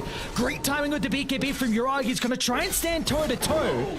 We'll be okay with at the moment, and off to the right side, but Tumberman might be able to drag BZM to the grave with him, so OG completely isolated, just multiple team fights breaking out simultaneously, and somehow Liquid come out on top. What a crazy fight, so messy. So messy, but they didn't even use the Dismember. That's what I feel they were waiting for the use of that Global Silence for. Of course, you've got the Enigma, but they just stayed on top of them. I feel like that's the new priority for Matu, right? He's got the plate mail freshly picked up because of all of that time that they spent farming, so he feels a lot more confident in being able to fight against this Pango, the Bat Rider. They're not going to take him down as long as he's got this Hood of Defiance. He's got a little bit more of that passive damage and the slow coming up from the Stormcrafter as well. So many ways to be able to counter that silence, like we were saying. I mean, just like, it really felt like there were 4 individual fights going on. Marty was trying to get onto BZM, Insania helping out, all of a sudden Yuragi's trying to battle against the Shadow Fiend as well. That Stormcrafter ended up getting the last kill onto Amar, and then suddenly all of your teamfight control is gone. Eventually they get the Dismember, but it's onto the Silencer. That's the ideal target that you want it on, especially when they're lacking every other way to be able to take you down, and then you just see the rest of the team crumbles as soon as you take away a little bit of that control. That's the big area that they're lacking right now on OG. Almost all of their stuns come from the ultimates. And well, now we're at a stage where this 13,000 lead really doesn't feel like a whole lot, because Liquid, they're playing with Ages onto Mickey. You've got Refresher Shard that I just put on the Courier, so maybe going to give it to Matu potentially for double Dismember. I don't know where the cheese is as well. Potentially someone's eating it. So, I mean, Liquid, without a doubt, back in this game. 42 minutes in. We got an even one here. Gonna be giving the flicker over to Matu as well. I don't know. I feel like he's getting some insane value out of the Stormcrafter. Just that extra, the mana regen, not really that effective, but even just the 40% slow. 0.3 seconds is all you really need to be able to catch up in time. But he switches in the flicker, just wanting to be able to... Speed. Yeah, there's the movement speed, and you get to jump forward a little bit if you're lucky too, I guess. Well, if they can, like, this Aegis potentially can give them time to get towards the 25, because that's still the big advantage that OG are playing with. BZM level 26, so Flamebreaker applying the sticky. You've got also Uragi as well going the refraction instances, but 25 on a Pudge is very important for the damage throughout this member. And the Shadow Fiend as well, right? Shadow Rays applying attack damage, pretty effective. You can even look to go down the route if you go the Dismember damage and heal. Like he's going into, what's he buying up next? Shiva's Guard on Pudge. Wouldn't hate the E-Blade. You know, it's actually quite a big amount of damage, especially if you're able to combine it together with all of those Razors and the Maledicts as well. It's a big opening now. Butterfly completed. They will not have a way to go through that. So Uragi's going to have to address this with his next item. He does have a decent chunk of gold as well. MKB is not going to be too late to come out, but it looks like OG are going to try and force Liquid back with the top lane getting shoved. They don't want to take it. They just want to continue pushing on forward, realizing that they've got the Aegis. Always, though, against a Bat Rider, having to be very careful about how exactly you're playing around the base. Don't want to get dragged in underneath a tier 4, even with all of these items to potentially be able to stop it. Boxy's been great with his hook shots so far. Do they have a Lotus Orb right now on Liquid? That could be the next key item for them as well. Just the Lincolns on the Enigma for now. But Lotus certainly just another way to be able to dispel that silence onto anyone on the team and stop the lasso. Nice. A little disjointed right now. I feel like they might need to wait for Zai just to get a little bit more pressure onto the bottom side, play with the rest of the team. He's level 20, so the Eidolons are going to start doing a fair amount of damage on their own. Just pushing in this bottom side of the map, creating a ton of pressure, and forcing a response through from OG. They're going to force the issue? Yeah. Looks like they are. Yeah. Throw the Lincolns onto Mickey, make sure that he's not going to get brought back. No real great ways from range to be able to pop that Lincolns as well, so he's going to be looking to back up. You see the Arcane Curse, sorry, the Last Word attempt from range. He's got the Telescope, so that certainly helps out, but it'll at least force Mickey back. There's that MKB, so they're not going to get too much time out of not having an answer with that. Very important here for Uragi.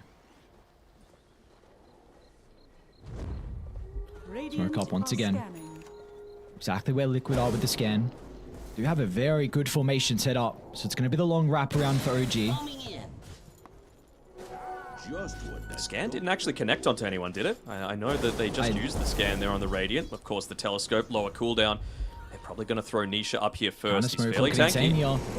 Pops the smoke, the ward drop instantly. Amar's going to drive up to the high ground as well as Uragi just assassinates one of the members, but they completely split. They've been able to deal with Amar. First use of the Global Silence. They've got a second one ready to go. Matumba Man as well. Another Dismember into the middle. Onto BZM. Mickey just posturing on the high ground with the right clicks. Raining down. He's going to look to buy back on BZM and get back into the middle of the fight. Zai. Black Hole. Where's the counter? They're not going to have it. And BKB will hold the back. Just a little late. Whoa! They've got the damage. Mickey starting to pummel into the TA. Back into the lane. This They is go be a with the dieback. Man. A dieback onto the Bat Rider, and Liquid are doing it. 3 down. No buybacks, and they can walk it down. They got a DD. That's game. Oh my god. Liquid just did it. Oh my. No, don't put it past OG. We've seen them come back from worse. The support duos have done it in the past. Tiger, back when he was on Liquid, together with Boxy, have made their way out of worse situations than this, but I mean, it is still very, very dangerous coming up against this level 25 on the Shadow Fiend. The Shadow Rays now applies the attack damage, chunking through these towers. Looking to try and get those Eidolons soaking up as many of those tower hits as possible. Even Boxy putting his body in the way. And here we go. They're just going to go straight for the tier 4s, testing if TA has the buyback. He doesn't. You know, we just brought out for the MKB to try and address this big item from Mickey's Butterfly. Amar up in 3, but what can he really do? Matumba can instantly answer the Rolling Thunder with his own Dismember, so it's just going to be up to the Swashbuckle. Hoping to get lucky. He's got to be a little careful. I mean, Misha... That's a lot of damage. Yeah, he's doing a lot on his own. This is what I'm talking about. Never count OG out. All right. Matumba man's in though. Onto Misha, force-staff, getting him out of the rod AoE. They need the right clicks though, and again, the lucky shot. Paying off huge here. 10 seconds until the TA's alive. Can Amar do it? Oh, the Coldstone groups him up. And now with the Global Silence follow-up, Mickey he can turn it, stand his ground, a BKB Satanic, Mickey's okay. But still, time, space created. Uragi's back alive, but the throne's exposed. They're gonna try and do his eye. He's got a buyback to potentially rejoin, but they won't be fast enough for Jiragi. Melts through Boxy's life as well. They're kiting out to the right side as Martu's on point with the hook. Drags back one, Mickey doesn't want to let them escape. They will force stuff further into the middle of the fight. Requiem buying some time as well. Just go for the throne, go for the juggler, go for the final building. They don't have the damage. Can Insania do it? They've done it. Yuragi holds him down, but Zai will blink in, and the throne still explodes. Liquid. Somehow, some way, there was only a 4% chance for them to take this game one. What a miracle way back in. You say momentum plays no role in Dota. I mean, this is a good example of it. Big kudos need to be given over to Team Liquid, though. They could have easily just demanded the unpause, right? I'm sure that they would have just been able to say, we want to go, this is your mistake, but they ended up playing it out, of course. Lots of personal relationships between the two teams, and, well, OG, they were able to play as 5, but they must be feeling super flat right now. Martu's mind is blown as to how they were able to get back into that one. Oh, look at oh, man, seeing some of the reactions afterwards with the privilege of having the Look at the kill there. score, man. 43-24, and Liquid took it. Oh, boy. Man, I don't even know what to say. That game was like, they had hope where you come back in, you get the kill onto Yuragi at the triangle. They're like, all right, but we could do this. We found an angle back in, and then they lose the next team fight, and all of a sudden, like, OG, they're like, all right, we've got this, let's just walk it down and wait for Roche, and all of a sudden, Liquid just take incredible team fights. I think the big thing that they discussed during that timeout was how much of an impact both Tiger and Amar were having on that game. They were all of the control. Yuragi still ended the game 15-3-14. Just because of how much he was able to just stand there and right-click, use the Swift Blink, use the Force Staff a little bit more aggressively to get right in there and deal a ton of the damage. Most damage done in the entire game as well for that TA, but it doesn't matter. You need the control, and you can't do it 1v5, not against all of this little bit of ticking damage. You've got the Rot, you've got the Battery Assault, you've got all the Eidolons hitting in, the Midnight Pulse, the Maledict, and the Malefice as well. So, what a big team fight coming through from Liquid, being able to turn this one around, and can't believe they were able to do it. Oh my lord, I don't even know how long the break was. It doesn't even matter. The fact that we come back in, and again with the deficit they had, there was only a 4% chance, and somehow Liquid find a way off the back of some incredible team fights. Like, it feels like ages ago, but there was one stage where we were praising OG and their team fighting. It doesn't matter what iteration of OG it is, they always have just this beautiful aspect to their 5-on-5 team fight Dota. And what we saw, Liquid just proved that they can do that as well towards the later stages. Even in, I'm sure we're going to get a replay of it, but in this fight to the left-hand side of the Dire jungle, I mean, there were a few times, I was specifically watching Tiger, I think this is the one, he was pressing the Global Silence and cancelling it over and over and over again, but he just never was able to find that avenue to be able to get the key pick-off that he needed, to be able to get the true value out of it that you're needing against the Dismember, against the Global Silence and the Black Hole. But you just see Martu blinks in, sees the highest priority, finds the Silencer. He'll still go down, but it doesn't matter. They're able to take out the supporting cast for Yuragi. He gets out, but the entire team dies. They get the Aegis, and they're able to get back control onto the map on Liquid. And then ever since then, we see how these fights occurred afterwards. Just Liquid being able to find a lot of the items, and really they didn't have that response to the Dismember. Like multiple times, this was the big one, the Refresher Shard used from Martu, and Mickey just sieging down from the high ground. And this was the dieback as well on BZM. He's looking to come back. He thinks that they're in a pretty useful choke point. And this is the one time, I think it's just before the Requiem, that we don't see the perfect global silence come through. The Requiem's able to get off, you've got the fear, you have the chain stuns, and it means that you're going to be able to go down on the TA. No buyback, dieback coming through for BZM. Just split seconds potentially changing up the game and giving Liquid an unlikely victory. From what I just saw in there, and from that last team fight with the Black Hole where we didn't see the global silence, it's because he didn't have enough mana. It was just short a little bit. He used it kind of towards the end of the Black Hole to counter, but it didn't have enough mana. That could have been an incredible turning point there for OG to find a way back in. But I really wish, I know this never happens, but I really wish there was some potential to get comms on what was going on from OG and Liquid towards the end as well. I mean, they were probably stunned that there was even an angle backing, because Yuragi ends 15-3-14, BZM 9-4-23. We saw what Amar was able to do. He bodied the lane. Amar bodied that top lane and did so much work on the Pangolier as well, but just Liquid somehow find a way back in. And that was even with all of that permanent intelligence stolen. You know, Tiger, he had 26 hit stolen. He was, again, part of so many kills. Really good positioning all throughout the game. But, well, I don't know about that MVP coming through from Misha. Oh, come on. That's a bit of a meme coming through. There we go. Matu, he was able to find the pick off there onto the silencer with the Blink Dagger. That is easily far more important for what he was able to claim. Come on. All right, PGL, they got the memes. That's what we're happy to see. I mean, OG, their Twitter game while the break was going on, there was some good memes, and now PGL are trying to one-up them. Honestly, I mean, I respect it. That's a good one. I mean, I'm surely we're gonna go to a break. We'll jump on Twitter and we're gonna see OG is gonna post that. They're like, yeah, MVP Misha.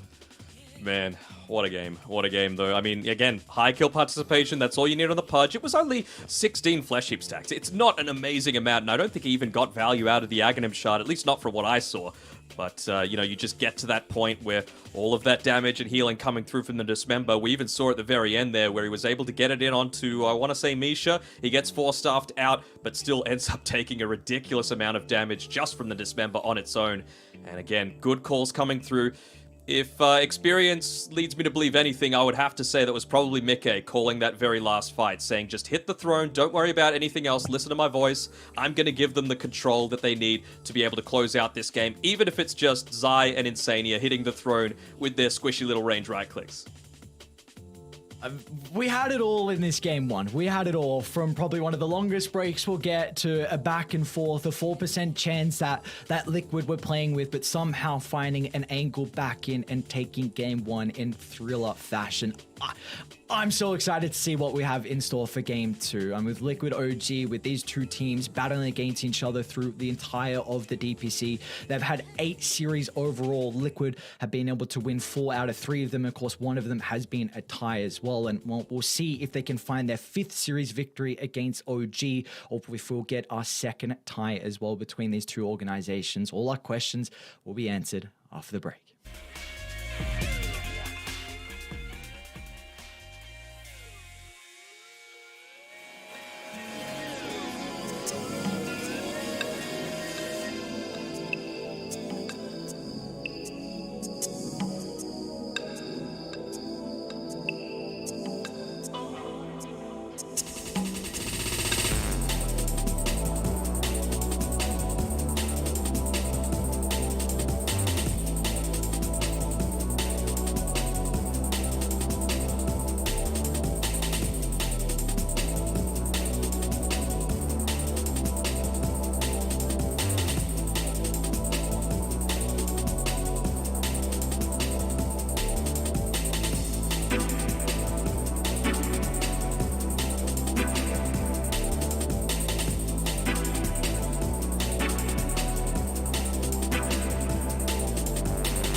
pave the path to victory.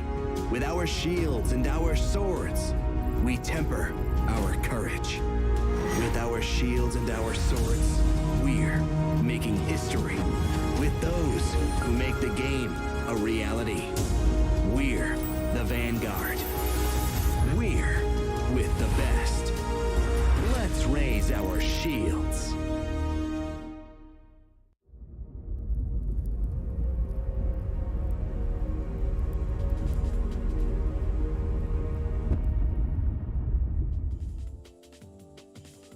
Well, it was only fitting with such a long break that we get a climactic finish like that. Liquid take game one in a thriller fashion, and now, all right, Daniel, the question has to be posed here, OG.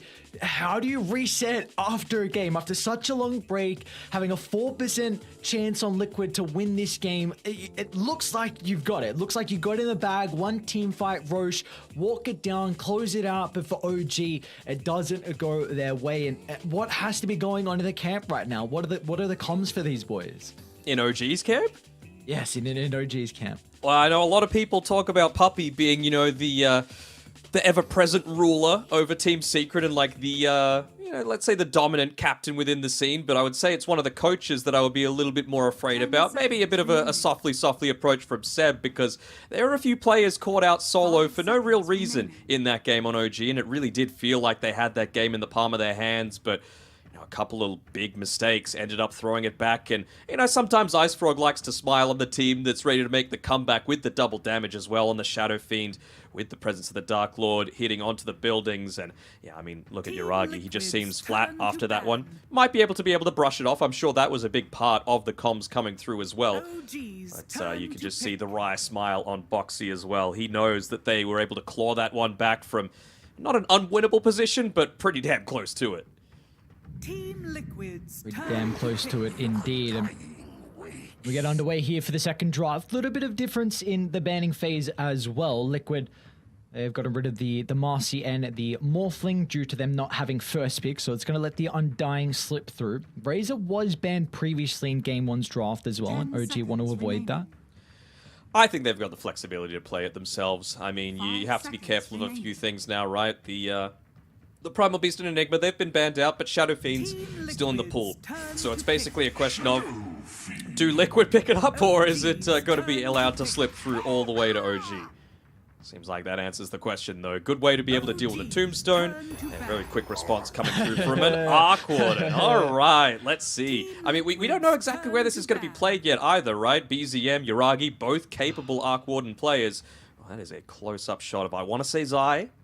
Yeah, it looks like Zai's glorious hair just starting. Oh, look at that mustache.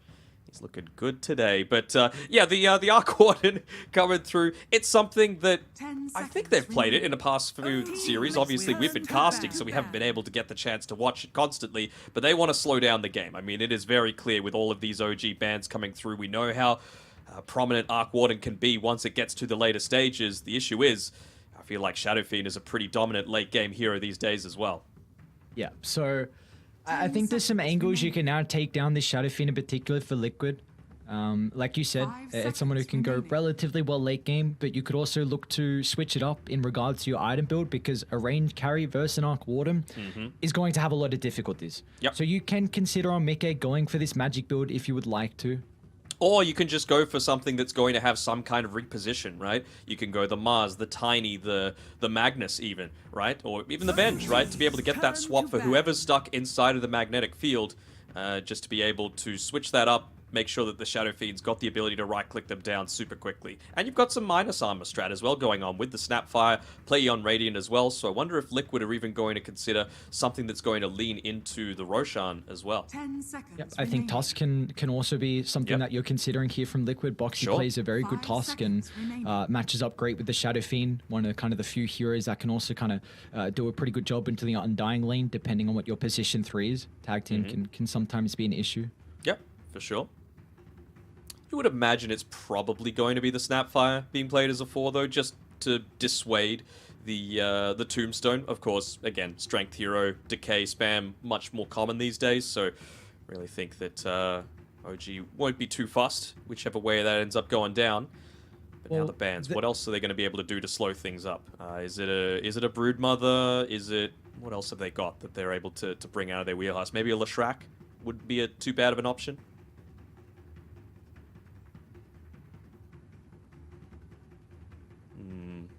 Yeah, I mean, you just need to consider people that can get on top of the Arc Warden, and Lesh can definitely do that. Like, you itemize into Blink, you're definitely okay with going down that route, like Blink BKB, Bloodstone, of course, just so you can be into the middle, create as much chaos as possible, and you have a window where through that BKB duration, if you can kill the Arc Warden, then you pretty much got control of the team fight. There's another one of those heroes in the Faceless Void. Of course, really enables the Shadow Fiend in a lot of these fights. Just the Chronosphere prior to being able to land that W on the Arc Warden protects you from all the ranged attacks, or even just being a bit of a carry in your own right. So we'll see what Liquid opt to do in response to this. 5 seconds remaining. And even Clockwork still potential for them. Clockwork Snapfire is really nice as well. Another person to potentially play in the Shadow Fiend. I mean, we have often seen it from Mickey though, so that if you do need to flex it in a side lane, then it is a nice combo, and you got Vision to get on the Arc Warden, which is going to be really nice.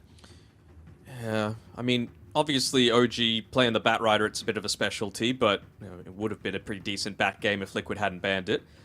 Just to be able to, again, be a bit of that harassment against the Arc Warden, very immobile when it comes to the laning stage, so would have been a bit of an issue. So, I was just going to mention, it looks like OG, with like 2 of their bans, they're just really trying to stop Liquid from pushing their tempo. So do you think there are other heroes that Liquid can go down here that would play a very similar role to the Beastmaster and the Lone Druid?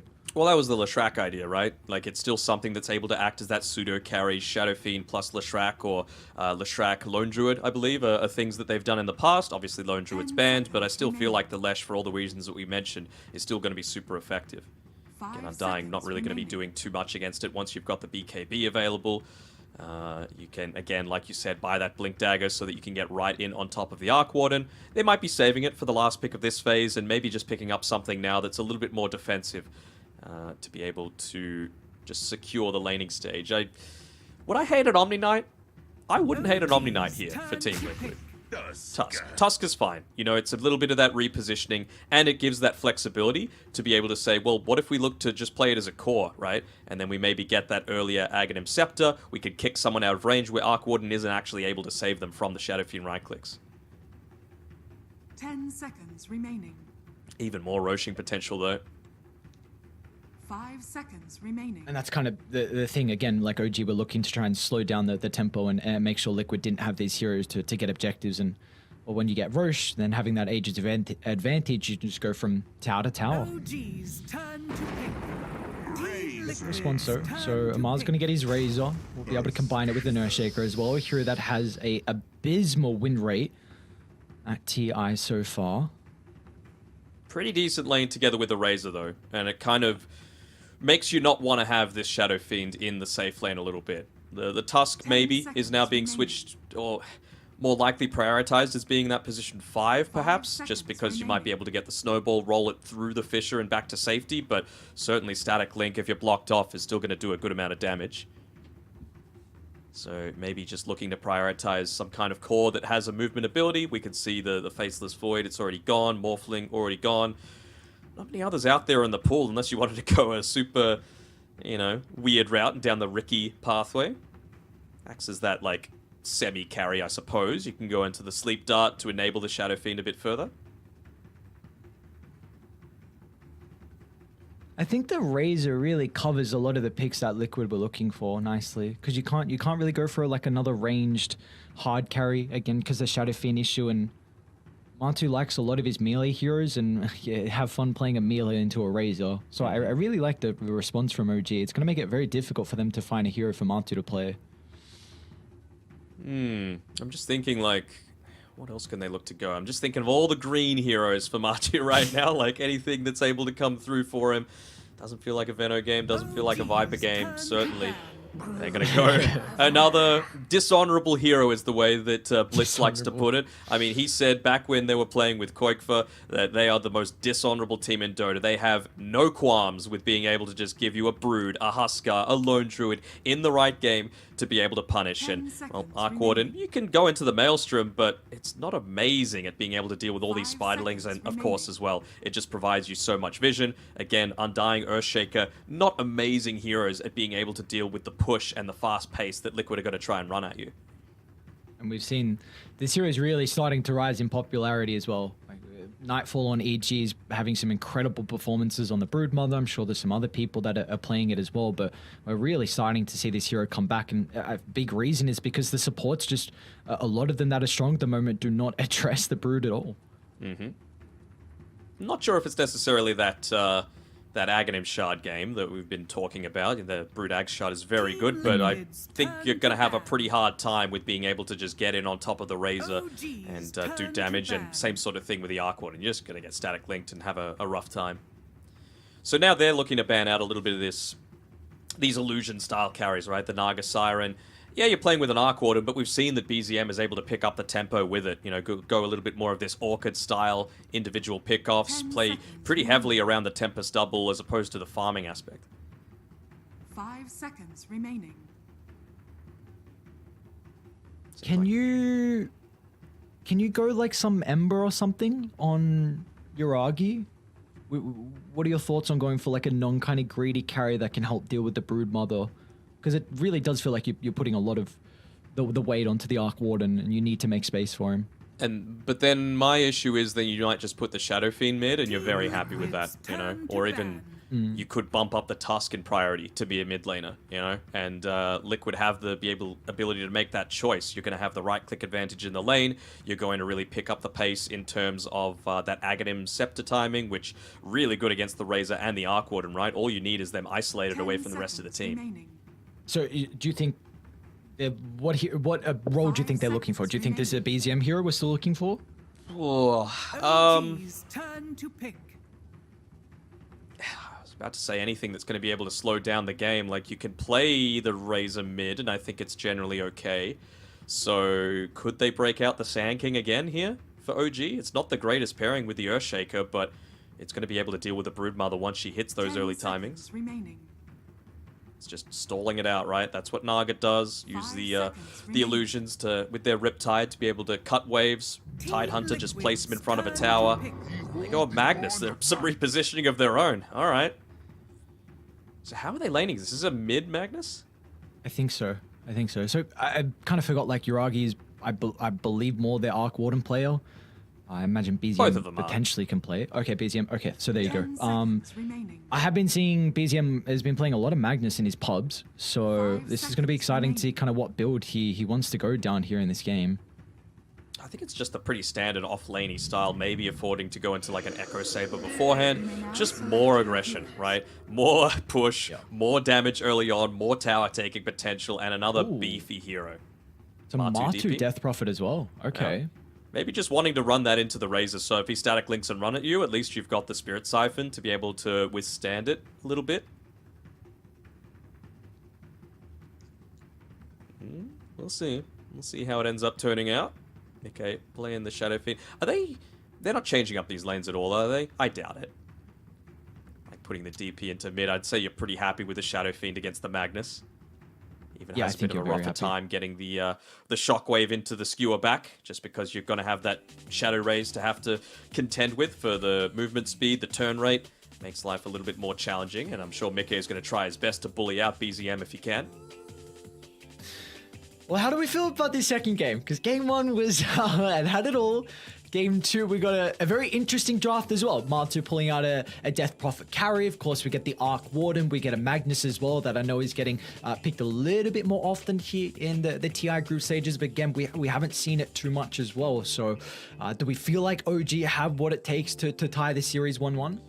I mean, I've said it before and I'll say it again. Liquid play their best Dota when they play fast, and this is a fast draft for sure. Shadow Fiend, a little bit more farming intensive, but Broodmother, DP, they create so much space on the map, and you know my hate for Earthshaker as well. So for those two reasons, I'm going to be going for Team Liquid. So I do think one big advantage here, like you're saying, is the fact that Liquid are going to look to be the ones that are controlling a lot of the map and going to be the ones that are starting a lot of the fights. They're going to be the playmakers. They're going to be the one that's setting the tempo of this game. I do think this does kind of favor OG. They have a lineup that is very, very counter-initiation heavy. Like, you want them to jump in, skewer back into like a static link, skewer back into a fissure where you've got your tombstone laid down, where you've got your arc warden set up as well. So I really feel like the game plan for them is very heavy off the back at counter-initiating, and Liquid, like, they want to be running at you. So we'll see if OG, if they don't fall too far behind, because that's a big issue. If you fall too far behind, then it doesn't really matter how far you reposition them. Yeah, that's the thing. It's a very early game that I'm concerned about, and that's why Tiger, I like the fact that he's already queued up the Aghanim Shard. This is not a Blink Dagger game. You just need to create the space for Arc Warden to be able to carry this one for you. And then as long as you're able to get a little bit of that chain lockdown that they were lacking a little bit in game number 1, they were still in a super winning position despite that. But it's going to enable, for example, BZM to get that Blink Skewer in, to be able to isolate some of this Team Liquid team and prevent the saves even coming through from Boxy, who he's having a great series as well. And he is great series and a great tournament, has always been a vital component for them through their last chance qualifier run. And keep in mind as well, I mean, heading into this series, Liquid and OG, they were both tied in 4th position, and of course we had a very big break, and throughout that break Hikori 2-0'd RNG, so they have skyrocketed themselves into being tied as well with these two teams. So these in a little bit of trouble here. He'll be able to scuttle away. He's got the boots of speed. Sorry, finish up with your Hikori praise. I'm here for it. They were my prediction for SA. I'm here for it as well. It's just the fact that Hikori getting those 2 really big wins over RNG puts them tied with these 2 teams now.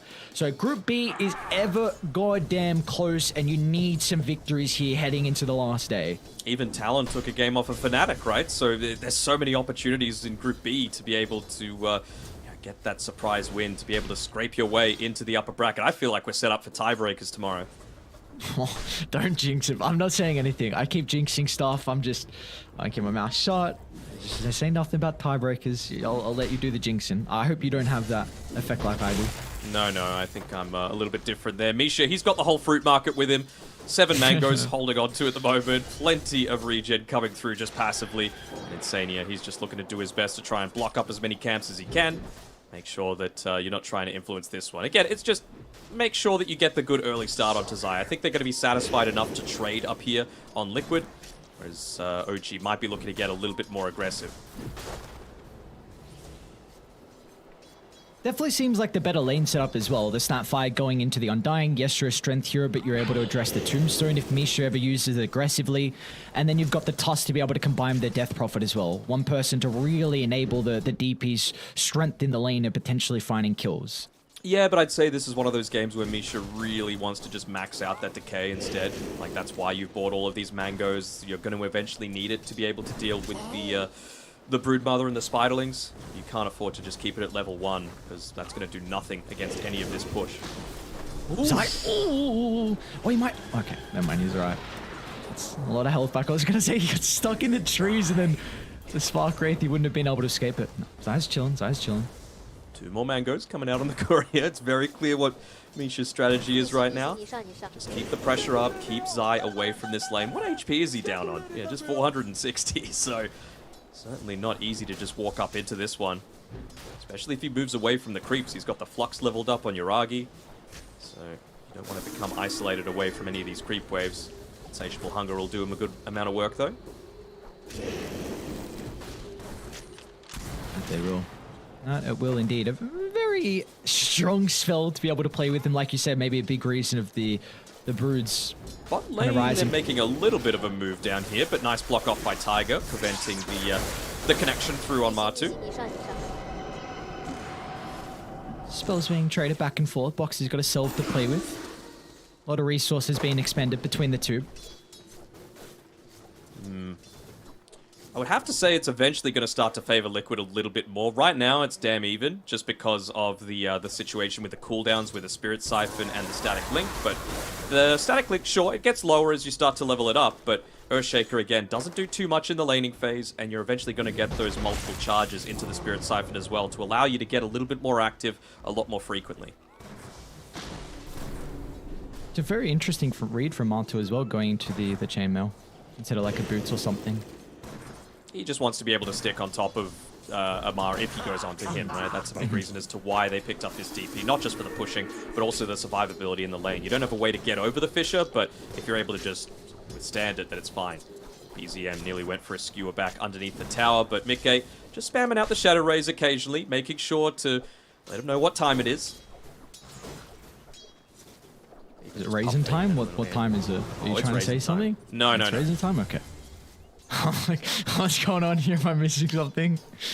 It is 9:23 in Melbourne right now. That's what time it is. Beautiful time to watch some Dota. No better time than it is. Tiger? Well, it's not really going to block him in. Again, this is we're just waiting for the action to break out. 4 minutes in, again, both the side lanes have a lot of threat to be able to find these kills. You also got a lot of survivability as well, both in terms of the reduced damage when you're able to get the static link off and the increased survivability from Boxy. He's got 3 mangoes, so you're always in a position to be able to make a kill attempt here, and you would have to imagine it's going to be on Tiger that they're looking to prioritize. Fish is only going to be able to do so much if you can get right in on top of him, and, well, he's even been able to drag this creep wave away, allow Amar to farm it right underneath the tower. In some trouble at the moment. Soulrip's going to give him a little bit of bonus health to play with. He's going to try and duck into the tree line, but Zai's got the advantage with the free pathing, and finally, first blood is picked up. Misha won't be able to find a rebuttal, though. Might even get Zai, who finds the decay. Is he going to go for the random use? Ooh, Misha? Doesn't have the damage, though. Can't show in the lane. Otherwise, you know, you might just get caught by that soul rip. Plenty of creeps around to be able to deal with Zai. Do it. Do it. Do it. He doesn't see him. It's nighttime. Bottom side. Or bottom lane, for a little yeah. bit of a play. But again, underneath the tower, it's so much more difficult. Misha. Furthering how tough of a start it's been here for Zai. 11 last hits. He didn't get the kill as well onto Yuragi, so wasn't given the first blood goal. This is a really difficult lane here, it looks like, for the Broodmother. It's not getting easier with that death. Bottom, they're actually going to snowball further past Tiger. He's still got the Fissure to play with, but Boxy as well has some spells to be able to cast. Amar's going to try and play around with the static link, but of course Martu's got plenty of damage coming in through himself, so it will be a 1-for-1 in the end. At least Amar does get the kill before he dies. I'd say Martu's pretty happy about that. You probably wouldn't have had the time to spend the gold, and there would have been some unreliable gold lost there, as well as the solo XP given over to Martu. So that's just going to enable the potential for this Earthshaker lane. Again, it's not that scary for Martu, especially now that he's got the 3 points in the Spirit Siphon, so we might even see some rotations come from Boxy to some of the other side lanes.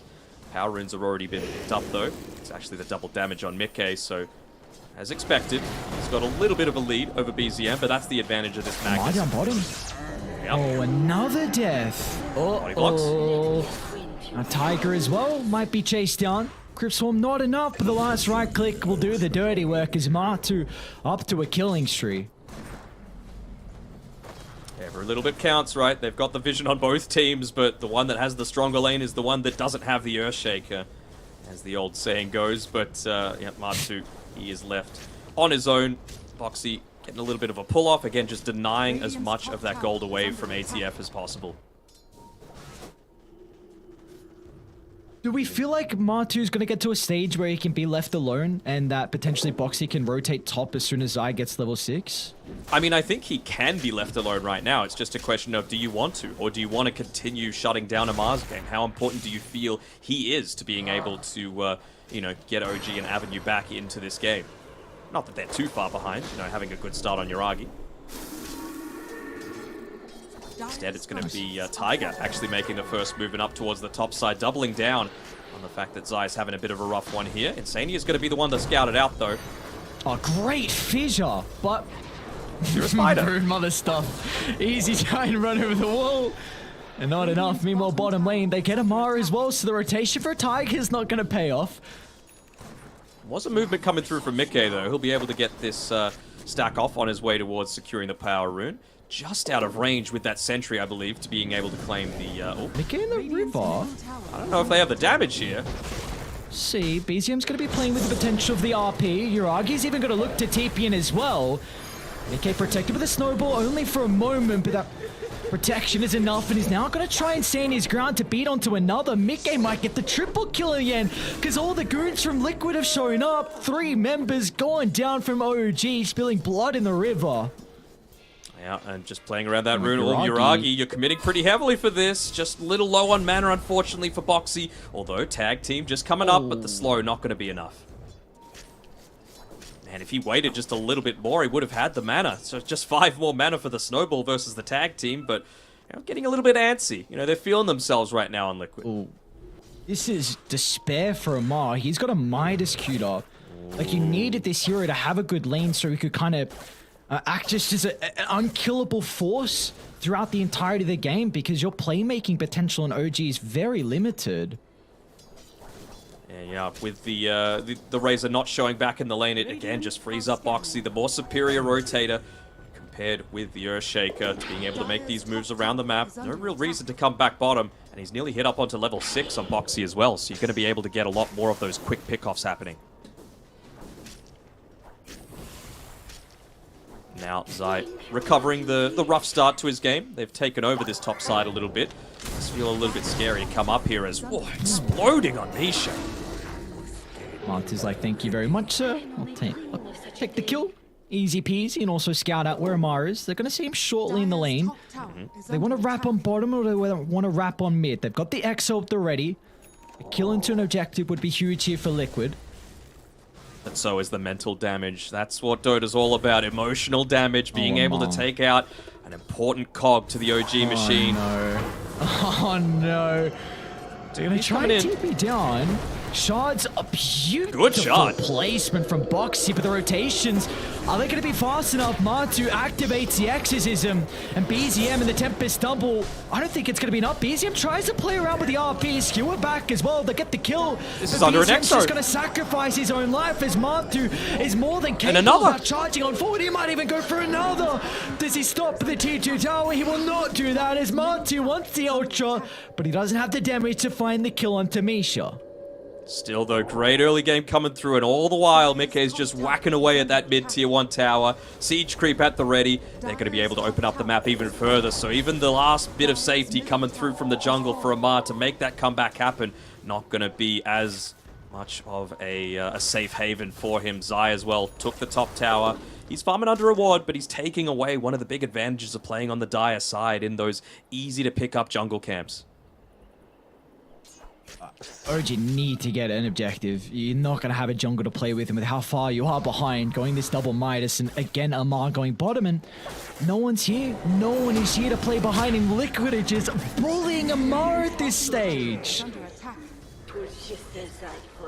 More unreliable gold being lost every time. That's one of the big downsides why people sometimes buy the recipe on the Midas first. Boxy? Alright, let's see if this is a higher gun that you want to enter up. Cheeky. Alright, I mean, gets him over the fissure and he's going to go back in now. Just a look at the damage. Yep, that's what a Tusk provides versus what an Earthshaker is able to. They're even making a little bit of a dive here in the mid lane on Dai. Just looking to bully BZM a little bit. He does have, again, the Empower, so pretty easy way to be able to deal with a lot of those Spiderlings. Has to be careful. Top lane being pushed in a little bit, so Zai looks like he might be able to get the full retreat, but even just using his spiders to block up these camps, prevent BCM from being able to get a lot of that easy farm. Oh, they can Roche with this DD. Next Exo, with tag team maxed out, they can definitely Roche for Liquid. What's the vision situation look like for OG? It's not too bad. They've got the super deep one near the Radiant Ancient camp, so they're going to be able to spot it out, but it's going to need to be a pick-off first.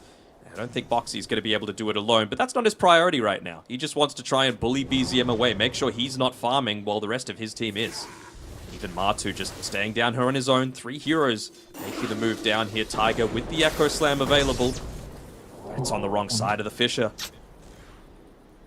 For OG, they're just desperately trying to open up the map, desperately trying to find this T1 tower, but the fact that you've given the Tumberman a death prophet, a hero that can just play down, very self-sufficient, and being 8-0-2 without a doubt helps. Like, he's incredibly farmed, difficult to kill, but without the extra little bit of camps they can farm, without potentially an extra wave as well, it's just so difficult to spread the net worth between the OG members. Oh, they've shown again on Amar, TP from Boxy. Tombstone's going to be laid down, Fissure to try and disrupt the combo as well. But Martu's got the exorcism at the ready, and even Liquid, they're going to bring some more members. Mickey's going to TP down along with Insania. Godlike Shriek from Matumba and Misha, not long for this world as well. He's going to get chased down by the Ghosts. You just see the movement coming through from Yuragi, trying his best to keep that mid lane pushed in. He's at least picked up the Maelstrom and isn't having too bad of a game, but you're just slowly losing more and more of your map, which an Arc Warden needs to be able to stay up and stay ahead. That's the big strength of the hero.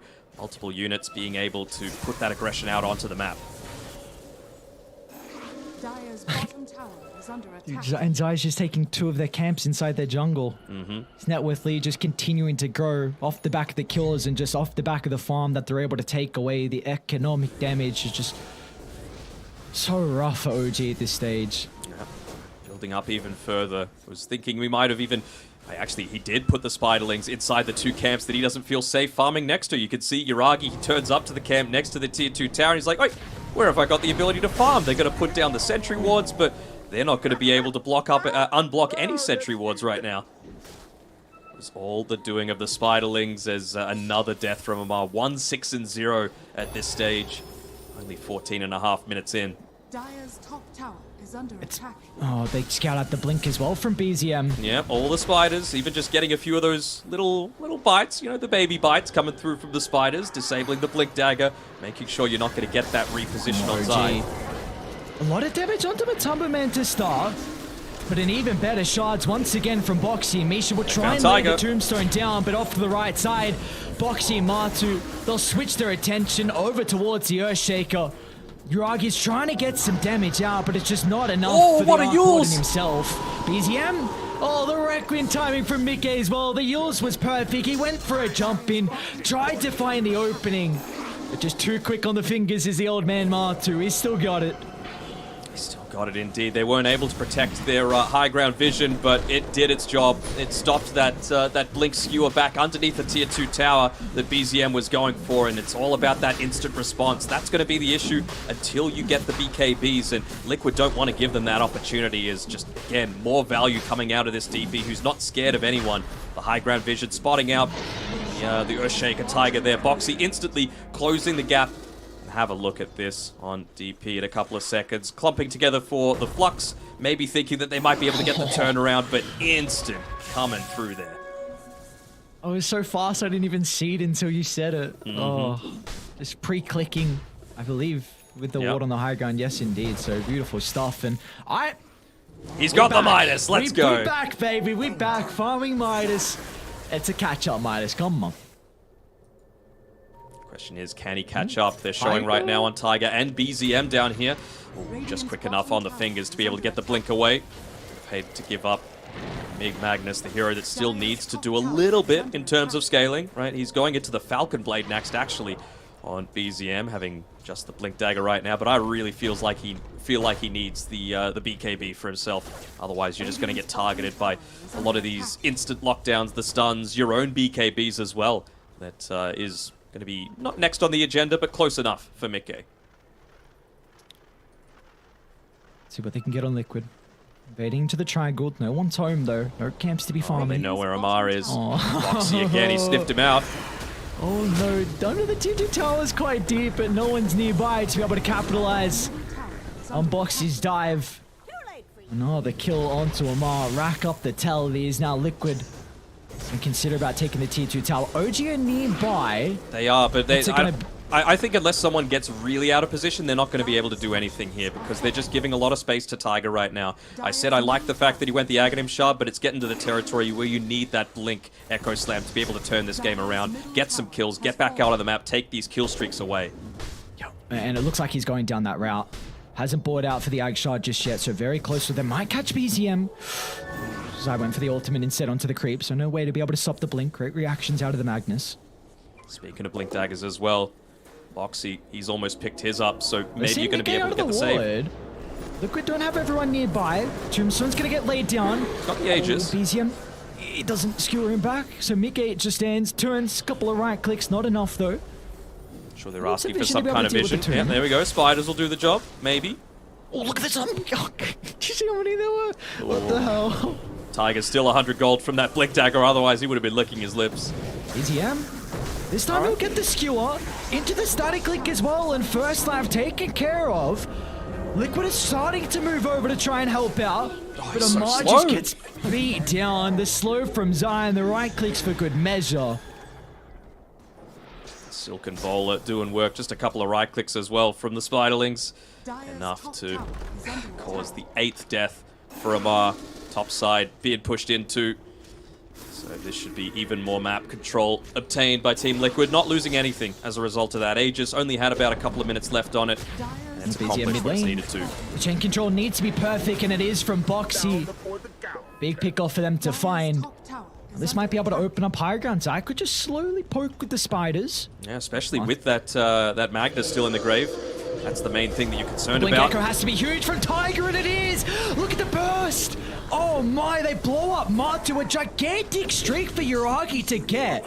You're so okay with going down on Tiger. All the gold given over to Yuragi. That is huge. Okay, that's something. That's one avenue back in, but it's just the one kill, right? And they didn't actually have to use the glyph, so maybe not as horrible as I was thinking, but you're going to have to think twice on Liquid now with where exactly you can move. They know where Yuragi's going, but he's even placed up the Spark Wraith to be able to bring him back to safety. So Boxy goes for the blink forward. Good mind reading coming through from him, but Yuragi just able to get back to safety. Oh, they found Nisha. Yeah, Tombstone's going to get laid down, but Liquid just instantly address. And now they can go for the kills onto the heroes instead. BZM's trying to find an angle in, and RP onto 2, Tiger with the 4. Doesn't have the fissure though, but still with the damage is getting rained down. They'll be able to deal with the Wraith Pact in OG. Do they want to try and chase for more? Well, they will unfortunately not catch up to Mickey, as a haste is there. But we are seeing potentially how these fights can be successful for OG. Yeah, it's all about finding that pickoff, right? The blink skewer, like we've seen in TI's past, can just look to be that great equalizer coming through, especially when you're looking to go up and you think you're in this advantageous position, you're sieging the high ground. That's why they felt so safe to go in previously, because Magnus was dead for another 40 seconds, but the blink reveal coming through from Tiger means that now you've got multiple things to worry about, especially whenever you're playing with this Broodmother with all the spiders.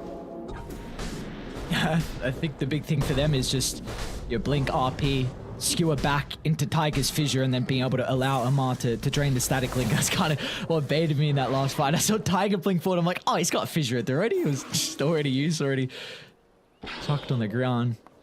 See, though, again, like, this is the recipe for success in these fights for OG. Unfortunately, Yuragi is going to feed over a Tempest double, so a little bit of gold, giving Matu almost enough for the Octarine, and Misha as well. Will be brought down once again, but just space. That's the name of the game. And it's so important to get this Blink Dagger up on the Arc Warden. You know, again, a very immobile hero. Not necessarily talking about around the map, of course. He's got the boots of travel, but few abilities to be able to roam around in these team fights. So Blink Dagger just allows yourself to set up, ideally, to be able to get those right clicks starting to rain down. Radiant are scanning. Even trying to push in this top lane a little bit. Tempest double used alongside the siege creep. Get a little bit of pressure in onto this tier 1 tower top. It should be able to secure it for them. Might just look to prioritize perhaps playing around the tier 2 bottom a bit more on Liquid, but they could even be playing a little scared because of what happened recently. Not exactly sure where BZM is looking to position himself, and he's doing a good job of playing off the map, just using the shockwave from the trees so that if you have a glance on the minimap, you're not going to see him. I love what Tiger's doing. Very minimal thing, but this does. Okay, he's able to back off in time. Tiger just being this roaming lord, just putting himself on the higher ground, just scouting out Liquid coming back, potentially finding an opening, because he, with the combination of the Tempest double, can definitely get a kill onto a support. Oh, absolutely. And, I mean, you've also got even more of that isolation aspect coming soon for BZM, because he's working into that BKB. You know, we saw at TI-10, that was the thing that they needed, not the Lincoln Sphere, to be able to deal with the Rubik. Similar sort of thing with the Yule Scepter if Matu's on point again. Tiger?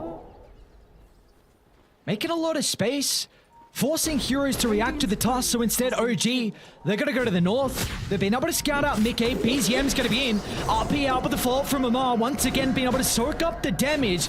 Mickey's going to hope to get the Requiem out, a 4-staff down, but Amar hot in pursuit. beautifully done. That was all set up thanks to Tiger's Space, just forcing multiple members of Liquid to go to the opposite side of the map to find that opening onto Mickey. I'm really surprised with Mickey. You know, you just saw the Gleipnir used in onto the Snapfire. He 4-staffs away. He uses the cookie. You don't have any defenses. Bottom. Into the trees. Attempts from OG TPing down. That Echo Slam available again, and Tiger's set to respawn in a couple of seconds, so have to be careful with the positioning. Is he going to join up with the rest of the team, or is he going to do his best to try and keep that mid lane shoved out? Of course, he can do it from a far safer place soon enough, only 150 gold away from the Aghanim shard as well, so I can just look to play around the tree line that little bit more. Man, OG doing a really incredible job to be able to find a way back into this game. I'm quite impressed with everything they are doing to make the space. Just having some heroes just run across the map, making space, giving time, forcing reactions, trying to make plays when Liquid are split up. And it's only a 6,000 deficit now. Like, it's not growing for Liquid. In fact, it's getting cut in half. All right, no cheating before action happens. What's the win probability right now? I've been paying a little bit of attention. I know Daddy Gaben likes his Arc Warden. It's probably like 61% for Liquid. It is in OG's favor, oh 52%. 20 kills behind, 6k behind, 1 tower to play around, and they still think, Mr. Gaben, that they've got a way back into this on OG. And that Midas, it's going to allow you to continue to scale, not just on him, but Amar, you're starting to get a little bit of value out of it as well. Even the Heaven's Halberd ready to be finished up in about 900 more gold for him, so that's going to enable him to be a lot more survivable just through the evasion. Level 15 as well, picked up for the Razor. For those that aren't aware, the tooltip might say +5 static link damage steal per second, but it's actually 10. So enjoy your extra 40 damage over the duration of the static link. Thank you, Dota Tooltip, and thank you, Roche, for the spawn as well for Liquid. Gonna be happy with this, being able to claim the second Aegis, but this is not an easy task for them to go high ground. In fact, let's see, man. I don't even know if they can go high ground with this Aegis. Like, OG have such incredible defense, it is not going to be easy. They, without a doubt, need to pick off probably even multiple. Depends who, right? Like, if you find the pick-off onto the Shaker or the Magnus, then you're very happy to look to go up onto the high ground. You want to try and force out some BKB usages so that when you make your true commitment with the Mortimer's Kisses from the safety of the backlines, that you're able to actually convert and, you know, maybe even just use the Exorcism for that purpose. But you're going to need to provide a lot of protection over to Martu. He doesn't quite have that BKB just yet, so maybe they use this as a bit of a farming Aegis, but that's not the Liquid way. That's not where they've been the most successful. They're going to smoke as 5 and try and get this team fight. Spiders scouting out BZM along with Misha. Instant jump in from Boxy, and the punch up in the air will dispatch to life the Undying. They got the vision into BZM as well. Boxy trying to snowball down forward, but be able to get some distance away is the Magnus. We're back onto the low ground. Yeah. 1 second on the blink. Drop a ward. Okay. It's only Martu that's nearby. BZM can play around with the BKB into the TPR. He will live. Still though, no BKBs, a pretty big deal, right? Now if you commit on BZM, you're not going to have that ability to stop the Yule Scepter. Look at Tiger, man. He's just cutting the mid wave, making sure that, oh, is he going to be able to get away? It's Sadia!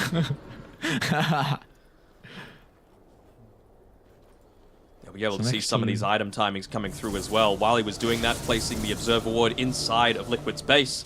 So nothing significant on this Broodmother Courier, just the Nether Shawl for right now. He does have that pipe as well as the Wraith Pact as well, so it's going to provide a little bit of protection against a lot of this magic damage that's coming through from OG. Rag, you got a little bit unlucky with the Maelstrom procs, but he almost just cut full 2 waves with the Tempest double. Well, they're not wanting to give up this ward. Yeah, look at this. Liquid charging on forward. BZM trying to find the opening. The Fisher blocks it off. Yeah. Oh, unfortunate.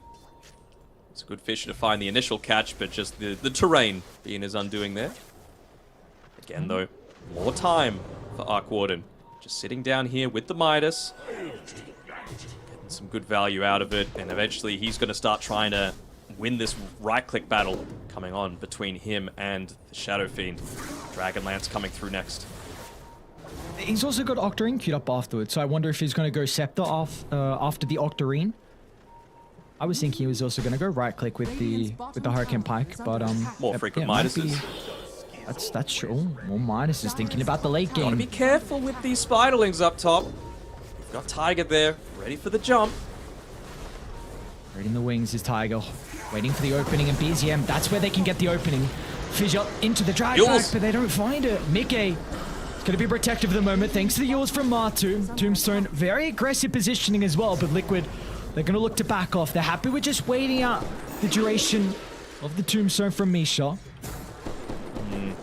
I mean, obviously they're happy about that, and, well, they're probably even happier now that they see a DD up top for Mickey to be able to pick up as well. He actually went the Shadow Rays damage this game as well, instead of the Presence Aura affects buildings, so I guess just feeling like they needed a little bit more of that power to get in front when they did take these team fights, but it's going to make life a little bit harder when you're looking to go for this high ground siege. Maybe, again, just thinking that Martu's going to be doing the body of work.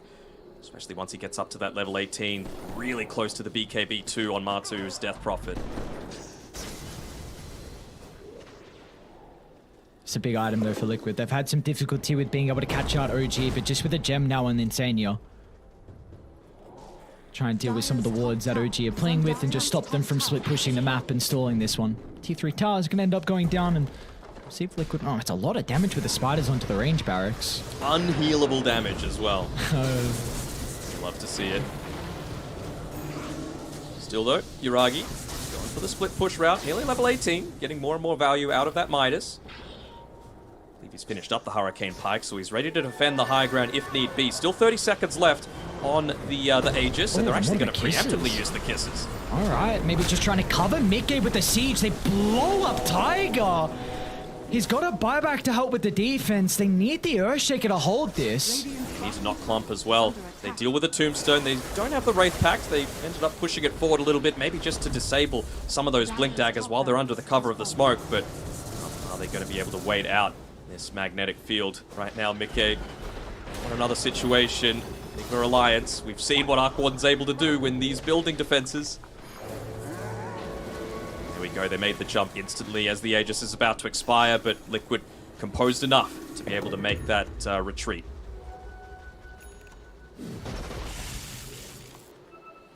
So, no glyph, but no melee racks taken. Oh, they do find BZM though. BZM. Oh, he drags back the Tusk as well. Boxy, not the position he particularly wants to be in. BZM, great use of it. Getting himself out of harm's way and getting a kill along with that too. And now they can look to reclaim their triangle. How else can they get on across the map here from OG? They know, of course, the Aegis are out of the hands of Liquid, so they're going to go for another smoke on OG. Zai, again, being that observer ward, looking to be the one to catch out a lot of these smokes, and he's actually found out Misha. Probably the target. Caught him. Ooh. BZM, can he follow up? The free pathing from the Brood, but the skewer up. They might need the RP, and BZM utilizing the region to get the mana required to hold him in place, but the rest of Liquid... He's just right-clicking. Forced a team fight here, but they might be a little bit too late to keep Zai alive. They'll end up losing the Broodmother. Off to the left side as well, Amar soloing Martu down at the moment. They need to respect the Razor, but as soon as the BKB expires, Mickey's just going to force stuff himself into the middle, cleaning up Amar's life.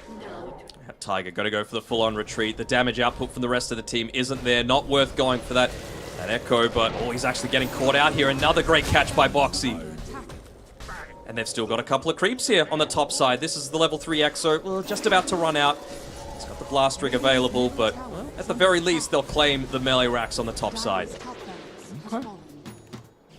Set a barracks advantage here for Liquid. 11,000 net worth lead. Finally been able to crack the high ground. Unfortunate for Zai that he dies, but again, it's just about making space because Liquid know how difficult it is going to be to siege this high ground, right? The power of the Arc Warden, the skewer back into the base, the Earthshaker, when you're clumping up, when you truly need to commit in. And so that's why I feel like they might be waiting out Boxy's item timing. He's going into the Aghanim Scepter next on the Tusk, again, just to go for the isolation, trying to beat OG at their own game. And they've got the MKB now from Mickey as well, so a huge item to help with the evasion from the magnetic field. The question is, I think it's past the time where you can just continuously farm heroes on Liquid. They had such a great early game, but you're farmed enough now on OG that you're a little bit more sustainable. Double bounty route certainly helps, but I wonder if they want to give Boxy a little bit more time just solo on this bottom side of the map. And get up to his level 16, get that full snowball, start to get a little bit more of that net worth for himself. I don't think they have the Philosopher's Stone. No, otherwise that would have brought him a bit closer, and it's a pretty long Roche respawn timer as well. 2.5 minutes, Boxy checks it just as it was potentially available. It's going to be an agonizing wait for Liquid. What a 2-0 this would be if they were able to close this one out and create a little bit of a gap between the upper bracket teams and the lower bracket teams, at least towards the end of day 3.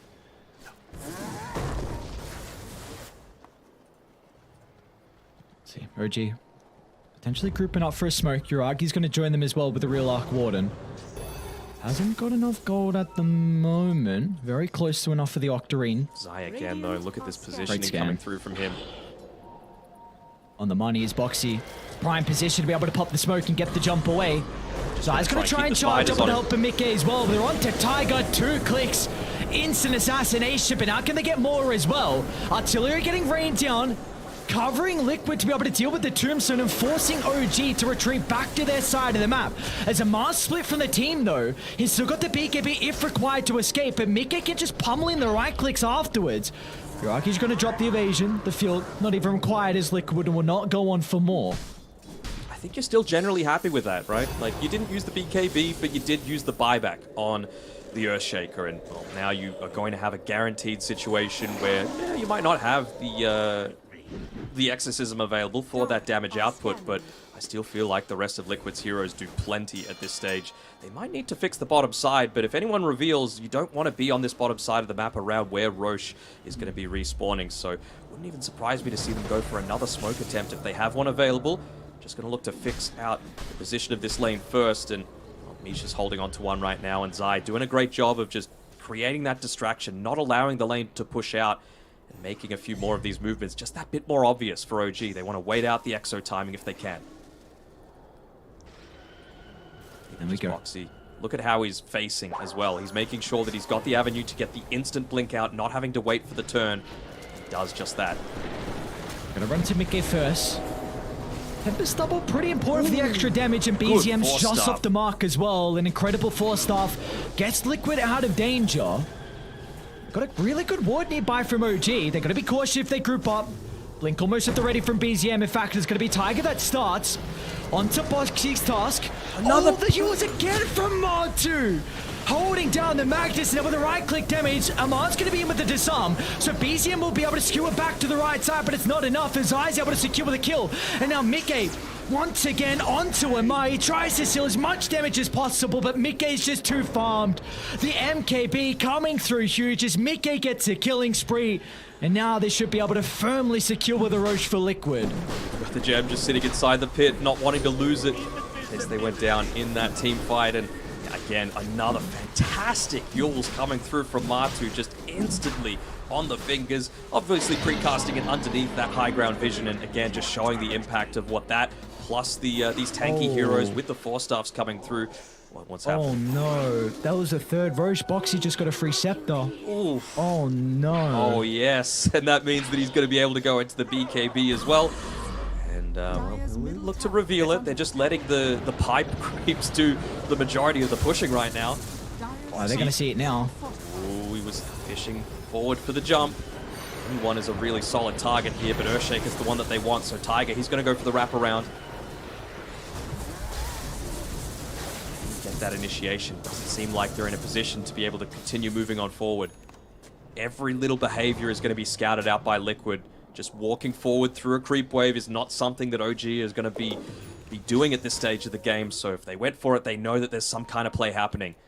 Speaking of plays, BZM, is he going to go for the lane shove, or maybe even the full wraparound? Might be scouted out by Martu here. Ooh, the Shiva's Guard actually gives them the vision, but it doesn't connect onto him. The rest of the team are coming though, BZM. And they find him in the tree line. Oh my lord, way too close. And the lane's pushed out as well. He wanted to shove it forward a little bit, but Liquid have set up camp. They've got the vision. They know that he was forced back. They're going to be able to take that last outer tower. So again, Cliff was used a little while ago. This isn't going to refresh it. One more lost team fight. What's the buyback situation looking like? At least you've got it on the Arc Warden and the Magnus, so not terrible. But if Shaker still gets picked off, he's not going to be able to rejoin this team fight. Still 4 minutes left on that buyback timer. A couple of siege creeps assisting this push. It really feels like it needs to be a fissure to enable BZM to jump in. He might have to BKB as well. We've seen prior. There's the fissure, and there's the jump, and again the skew is off the mark. So now you got free time, knowing the fissure's on cooldown, so Mickey can start to deal with the Tombstone. Might lose the first life. Great use of the Satanic, and the kick away. Amar chucked into the middle. Mickey back up to full health and in fighting shape. Amar's going to try and stand his ground. He's stolen a lot of damage away from the Shadow Fiend, but he does have the boys playing behind him at the moment until BZM gets the angle. Echo Slam for the follow-up as well. Liquid have lost 2, but Mickey off the back of the respawn. Charging to the middle. The Requiem's not going to provide them too much. It will give them an opportunity now to deal with the barracks and get out. Here we go. All lanes pushed in. You give up a lot, but it was the perfect RP into a pretty damn good Echo as well. Zai, might get Zai. Give up your life for free. Like you don't. Insane is going to try and reposition with the cookie. Mickey's still got BKB to work with. Oh my lord, Misha can't face check this man as Mickey's out. Insania might escape as well, but the Gleipnir just fast enough to stop the Snapfire in his tracks. But OG up against it now with the Megas. If there's any lineup that's going to make this defense work, it's going to be an Arc Warden one, though. I mean, big props to Liquid, just taking that team fight effectively, realizing when they could look to commit their heroes, using that Aegis very effectively, and Mickey knows that it's just another pick-off that's needed before they're able to completely close this one out. You're at the stage where buyback's pretty useless right now for OG. You'd much rather just have all of that net worth possible to be able to dish out the damage needed to be able to maybe catch Liquid when they don't have the buyback, stop the siege, and well, that's what you're going to be trying to do here on Yuragi. He's got the Daedalus picked up, Hurricane Pike as well. And also a big item queued up here for farming on division, BZM. man. He's thinking about it, but he's got all the avenues sealed off with those Spark Rays. Okay. It's a Pipe Dream. Okay, BZM, he had Rapier queued up. He's gone into Refresher now.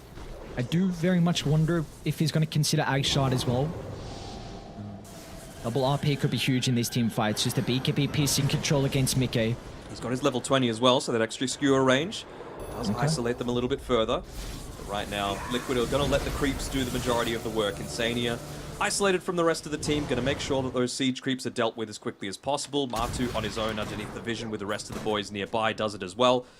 And Zai just going to be able to use those spiders to do the same thing in the mid lane. So there's a lot of information to the positionings of OG, and again, it's close-ish to being able to pick up the BKB for Boxy. I wonder if they might opt to wait for that. Of course not. This is Liquid. This is aggressive. This is, we want to find that quick pick-off. Are they going to be able to do it again? But you'd hate to die on Boxy and potentially give them the avenue back into this game. He's played a phenomenal one so far. Full wraparound, though. Amar might be the target.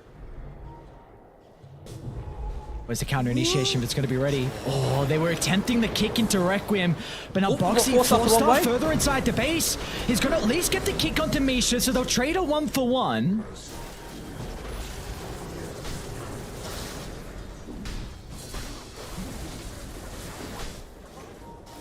I think that was Mickey, unfortunately, using the Hurricane Pike onto him. He just changed his positioning that tiny bit and ended up forcing a little bit closer into the base. So could have potentially been the one for nothing, but still not the end of the world. I still feel like they really want to wait for this BKB on Tusk. You know, then he's not going to have too much to be fearful of, and you really don't want to be forced to use the RP just for a Tusk. Could they catch out this Courier? It's got the full Swift Blink onto it, and looks like it'll be able to get all the way back to safety. Amar using the Midas to push this one out, but they saw it. Are they going to be able to catch this one out? They're drawing the pathway that he's looking to take. So can they set up? I mean, they probably think that there's multiple heroes doing this. They know around about where Zai is. Skewer closest to the Tempest double. Echo Slam's even going to be laid down as well. Zai's been able to activate the BKB thanks to the damage mitigation from the Wraith Pact, and he might be able to scurry out as well. And off to the other side, Amar was caught out. So with all this going on, with all the space that Amar was making, OG don't even get the kill onto Zai. They They don't. They were going for the solo pickoff onto Insania as well and wasn't even able to land that one. So you're going to be forced to expend a buyback here on Amar to be able to defend against the Mega Creeps and the full roster of Liquid. But you don't have a BKB. You can't afford to put your body on the front lines. So difficult to position against this Tusk Scepter. And we're just going to force the issue. One of Makissa's getting laid down as well, just trying to stop the Blink Daggers. Amish is in the thick of it all. He's somehow still alive, but the buildings, they're not having as fun of a time.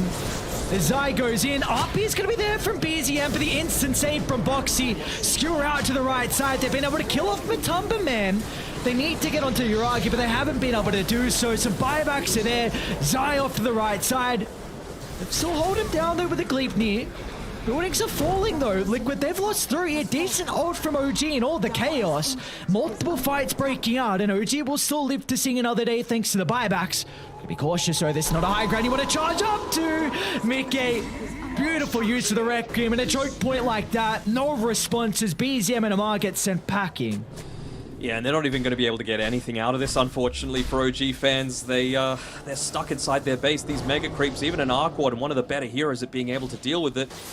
It's just, you're forced to be stuck here. You don't have the buyback on the Razor. He used it in the previous fight. Same with Tiger and BZM, so not instant reactions, no reactionary play coming through from Team Liquid. I'm sure it was the call of, let's push on forward, let's use the EXO to do the majority of the work and not expend our buybacks. That's the one way that OG are going to be able to come back into this one, and as soon as those 3 are back alive, they're just going to be able to rally up. Decent enough RP, but again, it's just onto the one. Important kill for sure, but they've got so many tools now to be able to siege into these, well, tier 4 towers don't exist anymore. It's all on the high ground, and it's all at the throne. Well, we do see though, OG did a really good job to protect Uragi in that team fight. If he's able to freely right-click, like, he is top of the net worth, so he's definitely got the items to be able to help out, but it's just a question of if Liquid can get on top of him or not. Do they go? I don't know if Liquid go for the Roche. I feel like you really don't want to be fighting in this, like, small little choke point. You know, you're going up against the Earthshaker, you're going up against the Magnus. Maybe it gives them the opportunity to be able to get that turnaround team fight. Especially needed considering you just expended the buybacks, and well, Tiger gets away. Just gonna go back in. Does he get away? Okay. Winning the fight as Radiant plays the ward. Actually scouting out. Kill to the Tempest W, will take it. The longest cooldown nonetheless, but a little bit of gold. I don't know how much it matters at this stage in the game. I wonder if Foxy is going to purchase up that BKB. Of course, buyback very valuable around that Roche timing. So is your ability to just jump in without fear, find that isolation, find that hero without the buyback, and I think they feel that with the lanes situated as they are right now, and the gem on the ground scouting out the Roche, they're going to be able to claim this one for free. Scepter and the refresher. BZM's going to have some mana issues here with this refresher. Any neutral items you can hold on to just to give him a little bit extra? Maybe the ceremonial robe? Hoping for something, because you need a miracle hold. Again, though, we saw what happened in Game 1. Liquid, they only had a 4% chance to take it, and well, OG, they're on 4% now. See if it's going to be the trend in this series or not. Deja vu. There we go. You even got the BKB as well for Boxy. He's going to be able to come in here. Still going to be the one leading the charge the majority of the time, and no one on OG can afford to be too far forward. So many buybacks used in that previous engagement.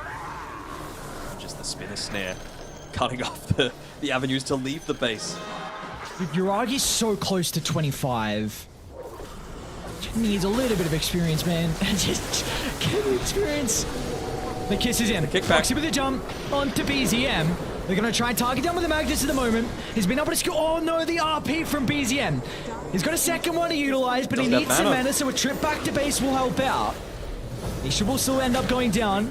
Boxy's going to be in once again. Another kick. Amar.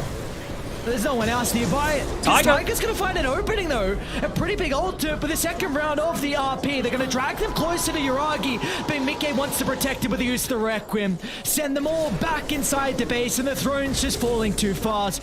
OG will not have a response to tie up this series. It's a big, big second map victory for Liquid. They do, even sealing them inside the base with that spinner snare, making sure that there was going to be no engagements coming through. What a great performance by Liquid. Once again, fast Dota seems to be the ticket for these guys. Every single time they're able to close it out early, it just seems that there's no coming back from it. Good decision-making, good team fights, solid target prioritization, and even just the map play coming through from them, able to secure them. That 2-0 victory that you were talking about before, moving themselves to, I believe, 9-5 in terms of the wins and losses, and OG dropping down to 7-7. So an even win-loss ratio, I'm sure, is not what you're feeling safe with. Safe to stay in the tournament, not so much to stay in the upper bracket, though.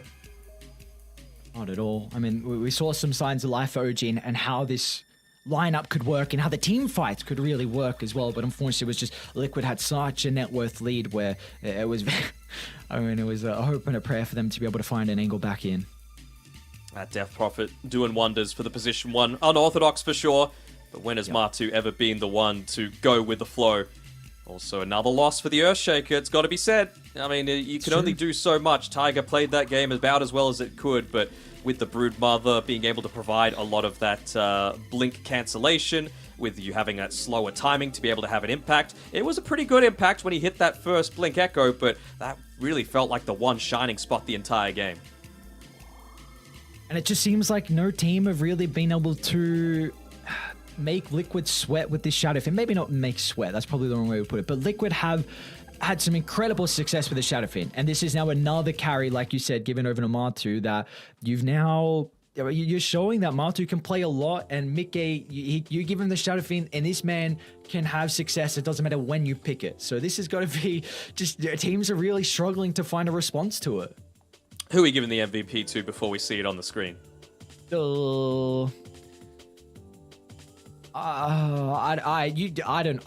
happy with Matu. I mean, he really bodied that lane. You kind of needed him. I think he went 16-1-12 as well, though. Like, he also kind of just demolished them. And Boxy was kind of pog too, you know, like he kind of pog. Yeah, he isolated them, made sure that they got picked off towards the very start of these team fights, allowing Matu's Exorcism and Midcage to just stand there and right-click. Didn't really need that mobility coming through. Eventually went into the Arcane Blink there on Midcage, as you can see, for the immediate pick-off, but again, not required. And yeah, I completely agree with this one. Boxy, well worth it. I'm saying it again, the TI of the Pos 4s. Every single time that we see a big dominant performance come out, it really does seem to be set up by such creative players like Boxy. That it is, and the Toss, what a beautiful hero for them to be able to thrive on Liquid with this game as well. Just a team of 5-man that just love to run at you, and Toss without a doubt enables that. We just saw throughout the entirety of them game, going from one kill to the next, just continuing to invade into the jungle. Just made it incredibly difficult for OG to find an angle back in. I mean, they made them work for it in the end, but this is the 9th series now through the entire year of the DPC that Liquid and OG have played each other. And previously, well, Liquid have only won 4, but now it's going to be their 5th win against OG. An incredibly dominant series performance from them. We've got the panel ready to help break this one down, so we're going to send it back over to them.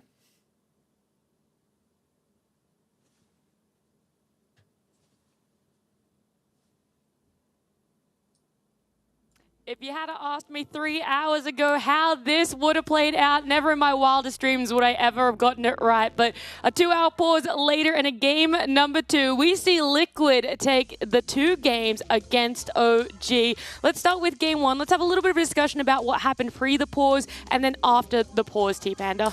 Yeah, there was some events that I barely remember because it's been some time. But of course, if you look at this draft, we've got some pretty comfortable heroes here. Matu with Pudge, Sion the Enigma. On the OG side, Amar with the Pango, which is a special one. Yeah, it's not a hero that he's played very much, but I have seen him play this hero in pubs, so I was a little surprised that they went for it, but they had a last pick Bad Rider on BZM, who had a very good performance, at least, in like the earlier stages of the game, as we can see here. He's doing very well, he's high up in the net worth, already had a lot of pressure, but yeah. Yeah, basically, like, you're looking at a TA Power Spike lineup that's hitting in about 3-4 minutes already with a 4K lead. He's topping net worth 7.5K this early on into the game. Liquid's kind of forced to make some decisions here. Do we pressure them early on? Because we can't let this TA get out of hands. A couple desperate fights for them, but still some good engagements here and there. However, OG do keep getting the better hand out of this. We can see Uragi and Amar just constantly applying pressure on Matumba Man. Pudge suffering for a little bit here. He's not absolutely out of this game, though. Oh, that's on a positive note for Liquid's side, but OG definitely playing very aggressive on the Liquid side of the map as well. And I think leading from these moments, you see some very good momentum from OG. And momentarily, I think one of the biggest things here, we already touched upon a topic that there was a big pause. So, Kezo, I actually want to ask you, because you are the professional here, what goes in the heads of the players' minds and what is the most important thing here? Because that was a long pause and that can put you off edge. Well, first of all, the problem is that long pauses can take you out of the game and they make you lose focus. Especially the longer this pause is, the more it will basically screw you over, not keep you focused on the game. Oh, you know, random stuff here, random stuff there. The pause was very long, so hopefully you have someone that like tries to get you, yo, you need to focus up, get back in the game. But this is very hard to maintain. And, you know, some bad things can happen. Can happen. Let's take a look at some of those clips as well, because right after the pause, disaster strikes. Uragi ends up getting caught, and Liquid getting themselves a bit of an enjoyment out of this one. As you can see, Uragi was surprised about this one. And then a couple minutes later, he's solo pushing here. They just team wiped Liquid. He's staying. He's overextending his push. Matumba Man already spawned. Mika is coming in to help him as well. Boxy's already up. You're starting to wonder, did I stay too long on the enemy side of the map? And this is where the game takes a massive turn. That was a 21K lead for OG, and Liquid didn't lose a single team fight from that moment onward, and in 15 minutes it was over. We may as well talk about Game 2 as well, because there was that Liquid comeback in Game 1. Game 2, though, Liquid just looking really strong. Yeah, I think the second game was very hard for OG to play. I was somewhat surprised that... So they decided to pick Arc Warden in the first phase, in the last pick of their first phase. And it's just the type of hero where you need to ban a lot moving forward to protect it. They did not take out the Broodmother, which I think is one of the hardest heroes to play against from that like kind of point in the game. And then I think Liquid just protected their draft very well, played on high tempo, and basically they had a lead the whole game. And then eventually they got to close it with the Mount 2 Death Prophet, and bam. That's it. That's all she wrote. And then we're here. Now we're here. And we're going to talk about B Stream as well, because A Stream was the only one with the delay, which means we have all the results happening over there. LGD Boom here. Kazu, LGD get both game wins. Yeah, LGD, once again, they showed up in these games. Sadly for Boom, you know, not as much, but there's a few things I want to highlight in this game. And it's mainly the tempo that LGD were playing with the IO Lash, which is not something we have seen too often, but of course we all know that, you know, the type of partners that IO wants to play with. So one thing I want to highlight here is how they play around their Lash. This is the hero they want to enable, that they want to play later with the IO. So here, at first you have Jinkyu ganking mid, so this is going to be the first gank of the game. Already helping out, nothing to say to, you know, just kind of step up his game, help him out with the bottle. Similar story around the minute 5 mark, you see IO just coming around mid, refilling his bottle, helping him out. They actually mess up the bottle refill, but just to like play through him with the tempo. Then again, Fisher, stun, you know, helping him out with the resources. They get a second kill.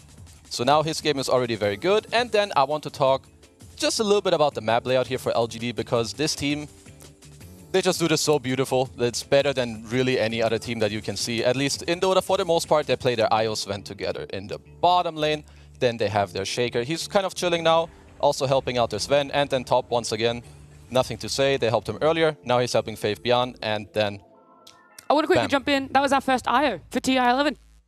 It was. Yeah, you have a confused face, and I know you look confused, but it was, yes, it was our first IO of TI11. That's actually surprising to me. But that is. Anyway, moving forward onto Game 2 for LGD and Boom. Yeah, like with some of the combos that you have with IO, you just want to play on high tempo, which is kind of what we could see them do. But here, in this game, I want to highlight the Broodmother from Mr.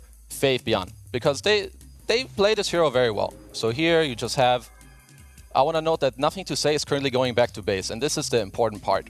Faith Beyond is getting close to his level 6, Nothing to Say is off the map, and this alone already forces the TA to leave the bottom lane. That is basically step 1. You want to create the threat that you can help your Brood. This allows them now to take the tower in the bottom lane. This is step 2. Then we can go to our last clip, which is just slightly ahead here. So after you help Brew to take the bottom tower and the enemy jungle, you now kind of help him to come to this mid lane, which we see here. Now this is your first move on the mid tower, and this is exactly how you want to execute Broodmother.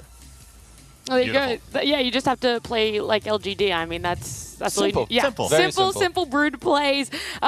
Some games that weren't as clean were the Sonic BetBoom game that happened over on the C stream. The one that I want to highlight for you guys and have a bit of a discussion about is the game 2, because it was our second time seeing Spectre picked up. That was done by Sonic as their last pick here, and they had a massive comeback, Kezu. But from looking at the draft, the Hawk getting his Nature's Prophet, having that comfort, and Snako also getting the Marcy. Would you expect it to go the length and the distance that it did to allow Spectre to come online? I think it definitely can. It just depends on how BetBoom ultimately get to execute their lineup, because once again, they're playing on super high tempo. You have this Nature's Prophet carry. They're probably the best team at executing it, even if their scoreline isn't amazing.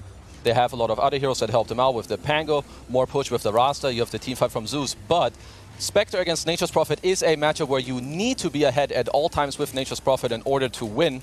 And if you just make a few mistakes, even if you're up or racks, which they were in this game, it really just takes like 1 or 1.5 fights, and then suddenly the game, it just suddenly looks like this. Yeah, basically what I had a storyline for BetBoom in this series. This was 136 minutes of Dota in 2 maps. The first game we kind of goes along with the storyline of BetBoom. Basically, can't close out the game. Well, 74 minutes. Bloody hell, you better do it at that time. I mean, they did. They got the victory out of that. But the second one, 62 minutes. You look at BetBoom's draft. It's basically a very snowbally lineup. You see the Hawk Fury and you see the Lauren playing Zeus. These are heroes that basically allow you to dominate 20, 30 minutes into the game. But you look at plus 30, Spectre hits in. A little bit of a marathon over there on the C stream. D stream was a 2-0 for EG. Having them secure that and seeing how the results of the other best of 2s go for Group A, it means EG has locked in the upper bracket for playoffs. It's a massive congratulations to them. Let's go RTZ. Yeah, we don't have a fear here, but I know he's upstairs cheering for EG looking in the upper bracket there. Again, massive congratulations. E-Stream, the final one, had RNG and Hokori going on, which a lot of people might have been very shocked with the results, T-Panda. Vitaly, who on the Hokori side has been very good with his offlane DPs, and this is his first Mars game, and it was the last pick from them as well. Was a bit of a surprising one from them, but I want to look at the very end of this game. So here we see basically the last team fight where RNG has to concede to Hokori. We got a lot of pushing coming into the triangle. And I want to keep your eyes open on both first the Bloodseeker and then the Enigma on the side of RNGU, because we see the Requiem. Look, where is the Bloodseeker? He's stuck. He's basically feared, hugging a tree, and he's going to get speared. He's in a hopeless position. If he was pushed elsewhere, it could have been a better fight, but you see the Aeon Disc is popping on the Enigma, and he's popping Refresher, also refreshing his Aeon Disc. No damage coming out whatsoever. You see a disarmed Ghost as well, and then complete disaster at that point. So I'm saying there's an if situation. If the Seeker probably didn't get stuck there on those trees and pushed down to the low ground, we might have seen a different choke point fight happen, which could have potentially opened up an opportunity for RNGU, but ifs are ifs. Maybe, could, should, would. Exactly. Shoulda, coulda, woulda, and it is going to go for Hokori. And a 2-0 for the first time for Hokori! It doesn't matter the ifs, buts, whats, because Hokori 2-0'd RNG. Too good. Too yeah, good. LGD having one of the Chinese team get a 2-0 over Boom. Hokori bounced back in terms of against the region, and yeah, RNG losing 0-2 there. There is another game or series that just finished up over on eStream. We're catching up on hours of Dota, by the way. We have been here for a very long time. Asta Thunder had their best of 2 played out, and they went 1-1. So there are definitely ways to defeat these powerhouses, these teams that are sitting on top of the group ladders. But one series that is going on, and I forgot what it was. It was the Beast Coast TSM. Beast Coast TSM. It is Game 2 is currently happening. Game 1 was completed, and Beast Coast took it. We're going to have a quick look at the draft, and I want to highlight this series because right now they are both tied for potential elimination. It is very important for TSM to be able to pick up Game 2 for a win, but Game 1, Beast Coast favored Kezu. I'm just looking at the draft, so I see that this Nyx pick already in the first phase must have been the closing pick. It's amazing against Lesh and Snap. They then have also the counter pick with Brewmaster against Omni Knight. You can purge the second spell. I'm blanking on the name right now. We all know it's used to be called Repel. You can purge the Heavenly Guardian Grace. Angel. Perfect, the Guardian Angel. And then they have the team fight. That's not what he said. That's exactly what I said. Exactly. Luna is amazing. Beast Girl's just draft what I is good. said. And there we go. Beautiful. Thank you, Cassie, for that quick wrap-up. Jumping straight into the That was great. standings. There's been a bunch of games going on. Too many we games. had Group A. Yeah, there's been some shuffles over there. I'm not going to jump into too much detail for them. Group B, there's been some shuffles as well with some of their best of twos rounding out. I'm sure you guys can have a look and see that there are some ties for upper bracket, lower bracket, as well as elimination. Right now, two teams that are looking pretty steady to a degree, a Secret and Entity. You guys have some quick moments here to talk about it. If you want to give your thoughts on how you feel this matchup may go.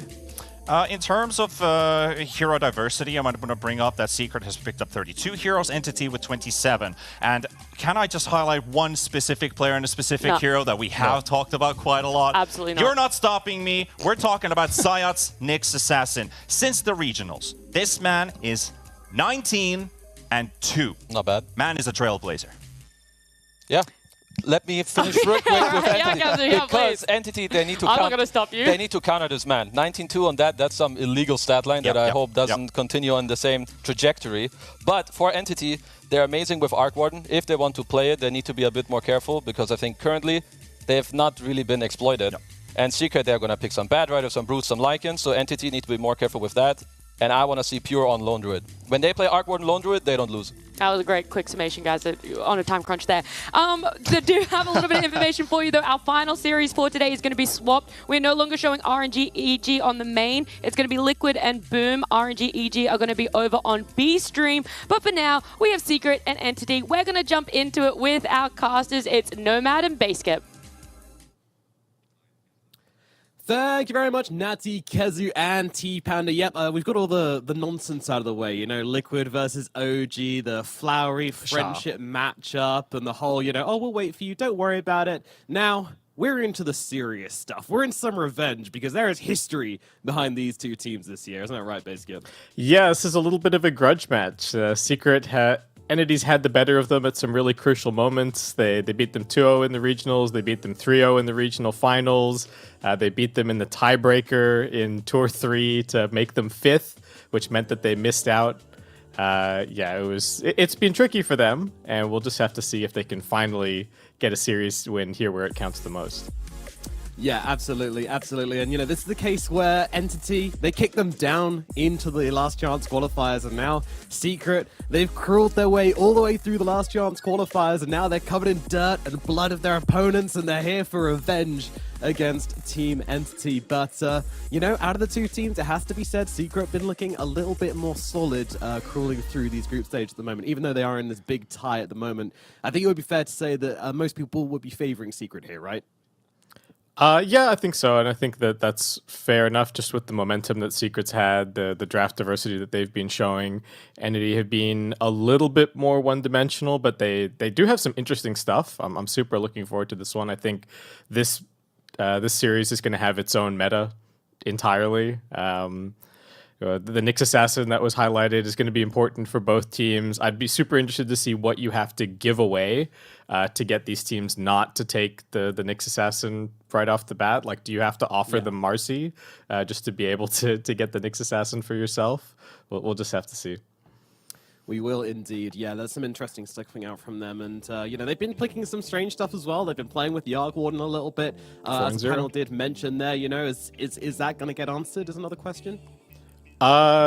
Secret probably have some kind of plan. It could just be banning it, but I will agree with what I think Kezu said, that they haven't really been exploited playing it just yet, and I think that's totally fair.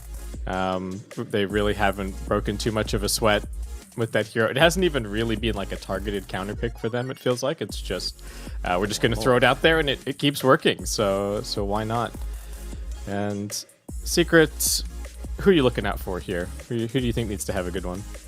Oh, man. I mean, I think Chrysalis has been, a little bit of a kind of background character in this team recently. He's had some good performances on day 2, but overall, I think it's been, the Nisha show. So I'm still waiting for Chrysalis to kind of stand up and deliver a TI performance on this team. Obviously, they've been doing well, but, you're looking for a bit more consistency across all roles on the side of Secret.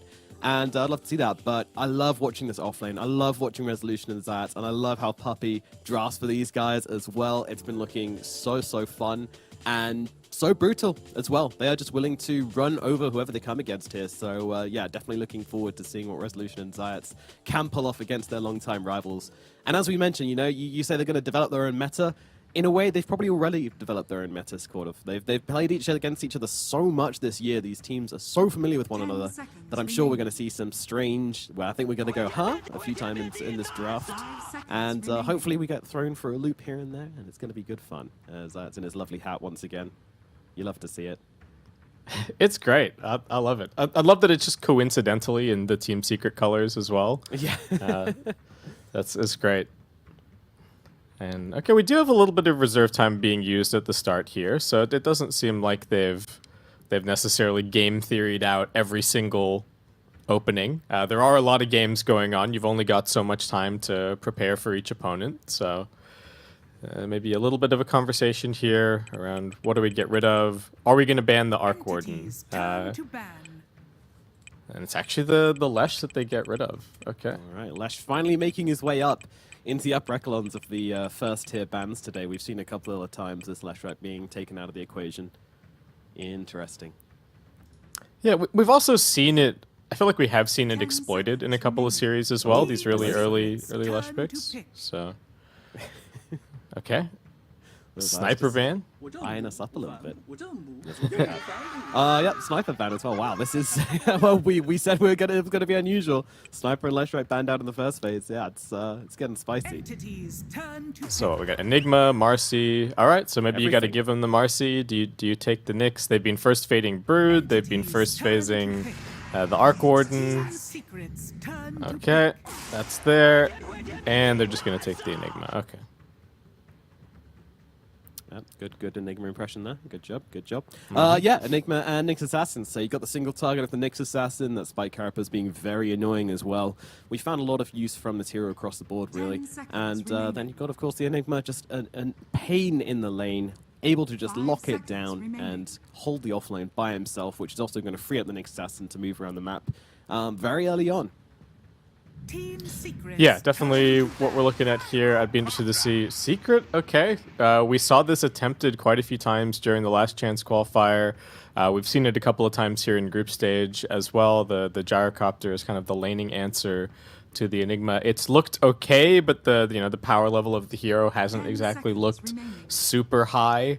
But that's what Secret are going to be going for here. I do think that this might suit them a little bit better, because we do sometimes see, Chrysalis is kind of often playing more of that position 2 overall, so they're going to be less reliant on the gyrocopter being the big carry. They can kind of just have him be that secondary damage dealer and not be so worried about picking him up so early here.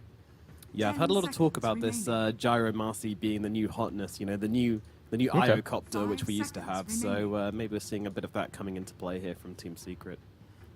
Makes sense. Gives you extra damage, gives you extra lifesteal. Seems pretty good. And Secret even getting rid of, like, I don't think this is to protect their gyro, but that's the classic ban, right? Getting rid of the morphling against the gyrocopter. That was like one of the original morphling uses, is turning into gyrocopter and pressing flat cannon. Your flat cannon? No, this is my flat cannon. Our flat cannon. So anything you really want to see banned out here against Team Secret? Any kind of ace cards you think they could be pulling out? I think you could still ban out the Primal Beast here. I think that's a little worrying. They do already have the Marcy, so maybe the flex potential is somewhat missing, but it's looked pretty good for Secret. What other resolution heroes could we be worried about? The Beastmaster's already banned. He's played a whole bunch of different stuff, so it's not necessarily easy to ban him out. Could even, I think maybe the Nisha like Pango as well. There's so much still left in the pool with the opener that they've gone for here. Yeah, yeah. But locking down your carry early like this, you know, it really does put a lot of emphasis towards those other two core roles on the side of Secret. And we'll be seeing a lot of bans here, probably targeting those from Entity. And a lot of bans protecting that on Secret. Yeah, so the Pango goes out the window. Secret, what are these bans about? I guess it's just comfort heroes for Pure. He's looked really, really good when he gets his comfort. The Lone Druid's still in the pool. I think he's 2-0 on that. But Secret maybe leaving it for now. Just gonna get rid of the Naga. So what are they looking for then? What would the Naga be particularly annoying for? Are they thinking about doing a Broodmother or something here? I don't know if have they picked it so far. I don't think so. I didn't see it. Okay, just a Rubik Band into a Jakiro pick. Yep, that makes sense. Jakiro been one of the Entity supports which they've enjoyed playing with, that's for sure. Definitely a comfort back for them. But yeah, Entity have been playing the Brood a little bit. Quite a lot, actually. Yeah, they've been playing it, but Secret is what I'm not sure about. Secret. I don't know if it's yeah, I don't think they've picked it. So okay, interested to see what this is going to end up being for Secret. Maybe just a Puppy Hero, you know, Puppy Hero plus something else. Fish for a little bit more information. Are there any of these open-ended Nisha heroes still left that are really easy to pick? He doesn't have as much of his flex like still remaining. Team Secret's turn to pick. Disruptor. So okay, here's Disruptor. Yeah. Alright, gotta give them the glimpse to play with, a little bit more team fighting as well. I do like this combo, you know, it's one of my favorites is Gyro and Mars, because the Mars can just hold them still as the Gyro gets off his damage, same with Medusa and Mars, so Gyro, very similar thing, and then Disruptor, you know, he's like a budget Mars. He's got a little arena, a little baby arena, which can work out pretty nicely. The combo is there. Bit desperate perhaps, but it works.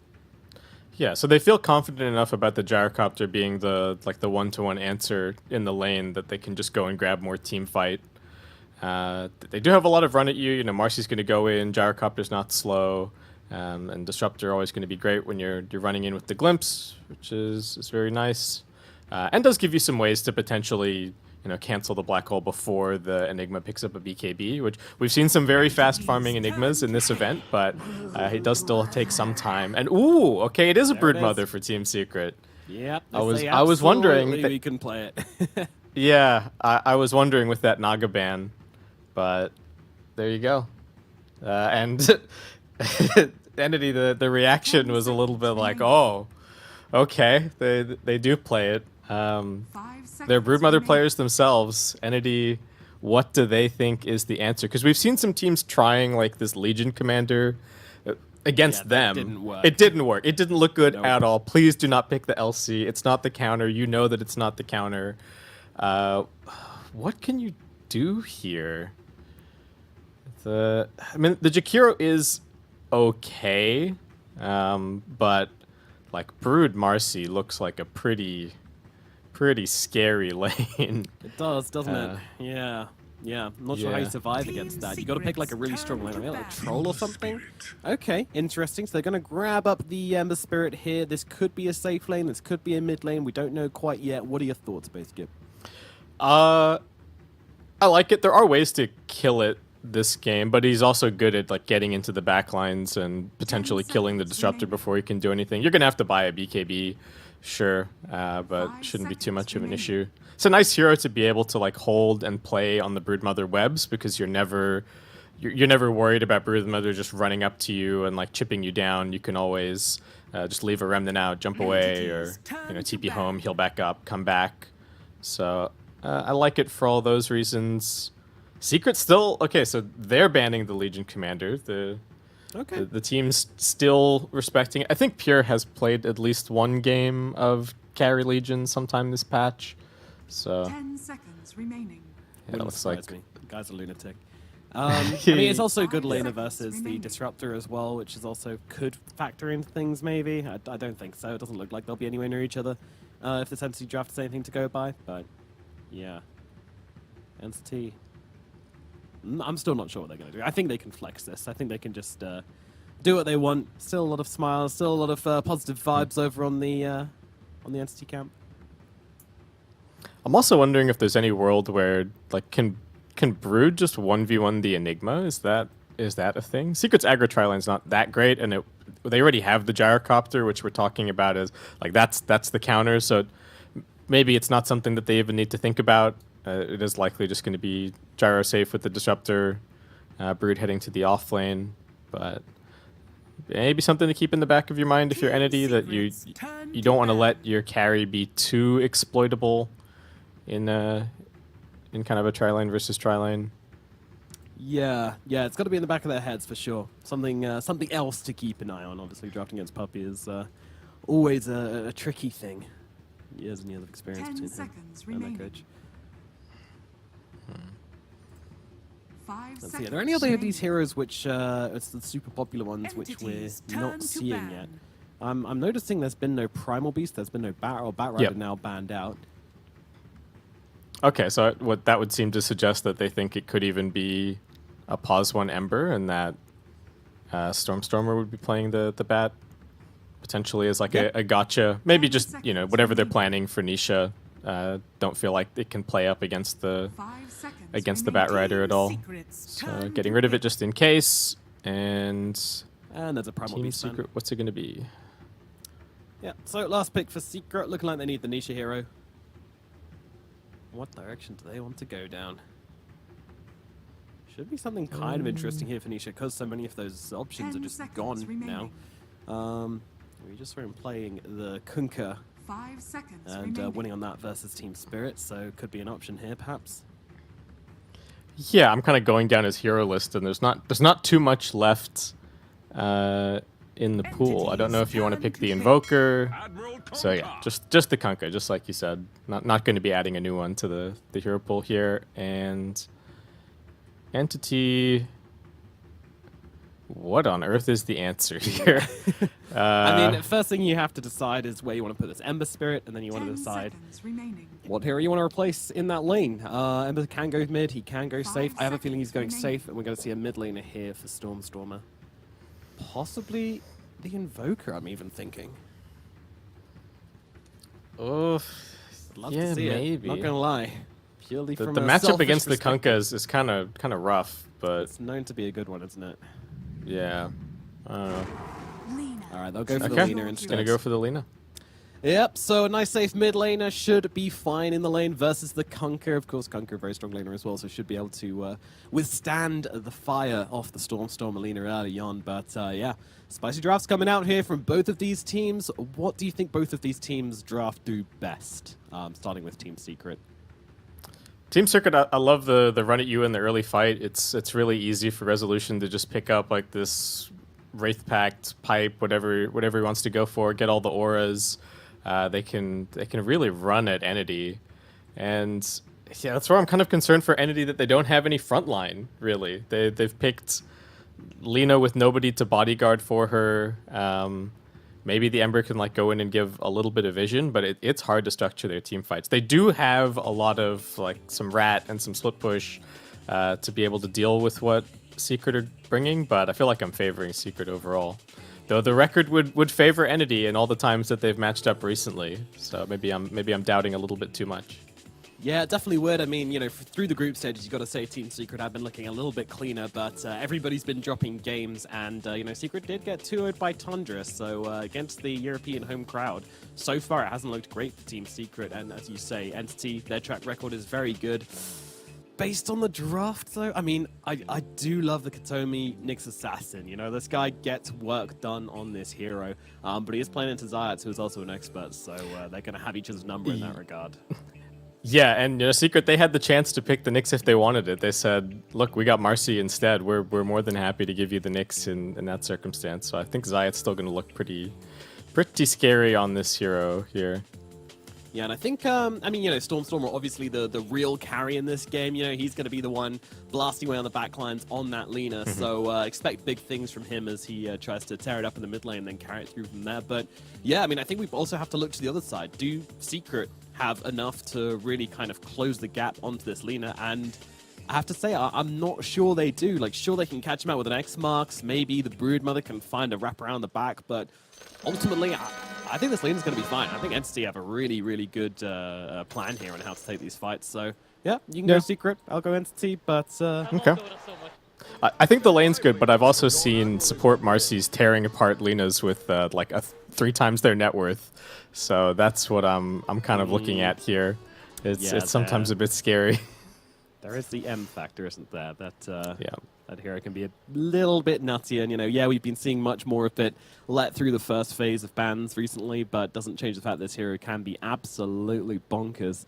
We'll see what they're able to do, but yeah, I'm very excited for this draft. I think both of these teams have excellent heroes, and I can't see anyone absolutely running over the other because they both have a lot of options to fall back on. Both of them have a lot of these, you know, with the Ember Spirit and the Conquer, you have a lot of mobility across the map, the ability to go back to base, refill bottles, etc., etc. So it's going to be very hard to just kind of run down lanes for either team. So I think we are going to have a close early game at the very least, unless this Brood kind of just takes over top. Is there a chance of that happening against the Ember? I don't think in the first few waves or anything, but I am imagining that this Brood's going to do fairly well once she hits 6. Maybe the Ember can die, actually, just with the like Marcy rotation. He's probably safe once he gets 6, but before then, I could still see him or the Jakiro getting jumped on. Alrighty, well, G's are called. We're ready to unpause and get into this first game here between Entity and Secret. It's going to be a very high matchup between these two teams. It'll be really important that Stormstormer gets off to a decent start, and then I think it's him teaming up with the Nyx that kind of gets them through the mid game and kind of keeps Secret not just farming out the entire map, kind of keeping them on their toes, getting those pickoffs. Otherwise, I think the game gets quite hard. They have looked good at split pushing. You know, we've seen some of these games from them with the Nagas, the Broods, just constantly being a nuisance, scouting. I imagine Toby probably doing some of that with this game with the Eidolons. But if they're behind, they just look so squishy. That's really my concern. And Secret are, like I'm saying, this Broodmother's going to be buffing them up with auras. They're going to have the boat buff. It's scary. Yeah, it's going to be a bit sweaty at some point here. But also, they do have good answer to the Nyx assassin, I would say, on the tide side of Team Secret. Like, I think the Conquer's very good, I think the Master's very good, and I think the Disruptor's very good against the Nyx assassin. So, provided they see him first, he's could get caught out trying to roam around the map and be annoying. You know, Spike Carapace not super duper useful this game against some of these heroes. Of course, we'll find some use versus the AoE damage coming out from the Gyrocopter. A little bit against the Disruptor, a little bit against Marcy. But not like a super good Nyx game like we see sometimes. Yeah. Interesting setup. Secret do put the Marcy down here in the safe lane, maybe just for a little bit more kill potential. And they are going to stick Puppey over in the off lane. We've been seeing that pretty much every team is doing this, just trying to get whatever lanes they feel most comfortable with. And it is a lot of harassment onto Fishman. I guess they don't want to play double melee against the Jakiro potentially as well.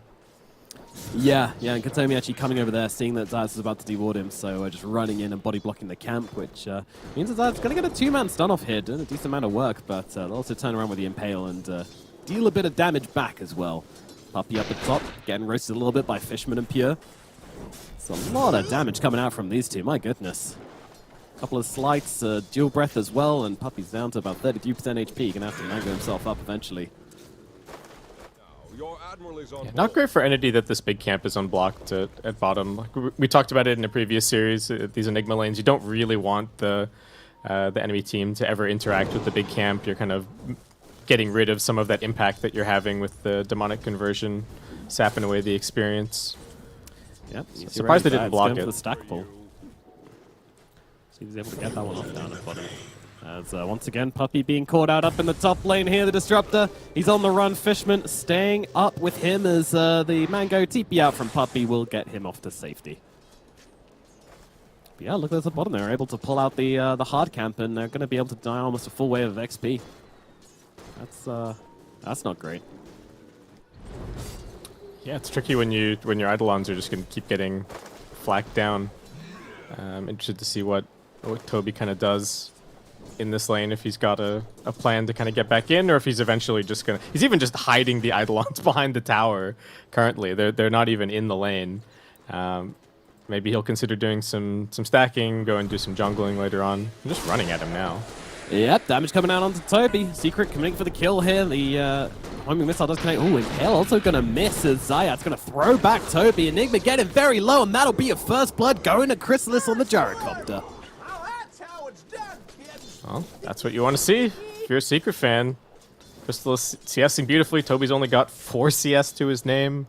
And yeah, the kind of the one bright spot for Entity so far is this Stormstormer mid laner. Looking pretty good, but like we've said, there is a heavy weight on his shoulders this game. Yeah. Happy with the glimpse back onto Pure at top. Yep, he could be in some trouble. Thunderstrike's still on him. Right clicks are there, but Resolution can't come under the tower to bring him down, especially with the fire put on him by Fishman. So Secret will settle for that, but still a good amount of harassment and forcing out the salve from Pure. Not ideal as bottom lane again. Toby getting jumped on for a second time. They don't quite have enough in the tank to bring him down this time, though. But his lane is looking miserable. He's finally going to get a moment under the tower, and Kadomi's going to try and just dodge the experience. Go and check out what Zayats is doing in the meantime. Make sure that he doesn't stack this. Yeah. Meanwhile, in the middle lane, we have Stormstormer on the Lina versus Nisha on the Kunkka. So far, so good for the Kunkka as he's 21 last hits, 9 denies to the 15 and 3 of Stormstormer. So the Pirate off to a very, very good start. As Fishman will drop Puppey up on the top side. They have the damage to bring down the Disruptor. You got to be careful on this Disruptor up here. It's a very deadly lane, as we saw before. Yeah, there's not a whole lot that Resolution can do to help you. And now it's getting run out again. This point in the Searing Chains from Pure doing some work.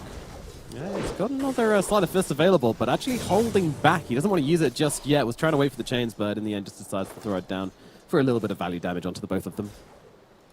It's down at bottom. The action continues. 2-man stun in from Zayats, following up with a flat cannon as well. A lot of damage, just kind of chasing Entity back and punishing them every time they dare to come forward for any single creep. Yeah, they just can't seem to approach the wave at all. Crystal is getting absolute free farm. And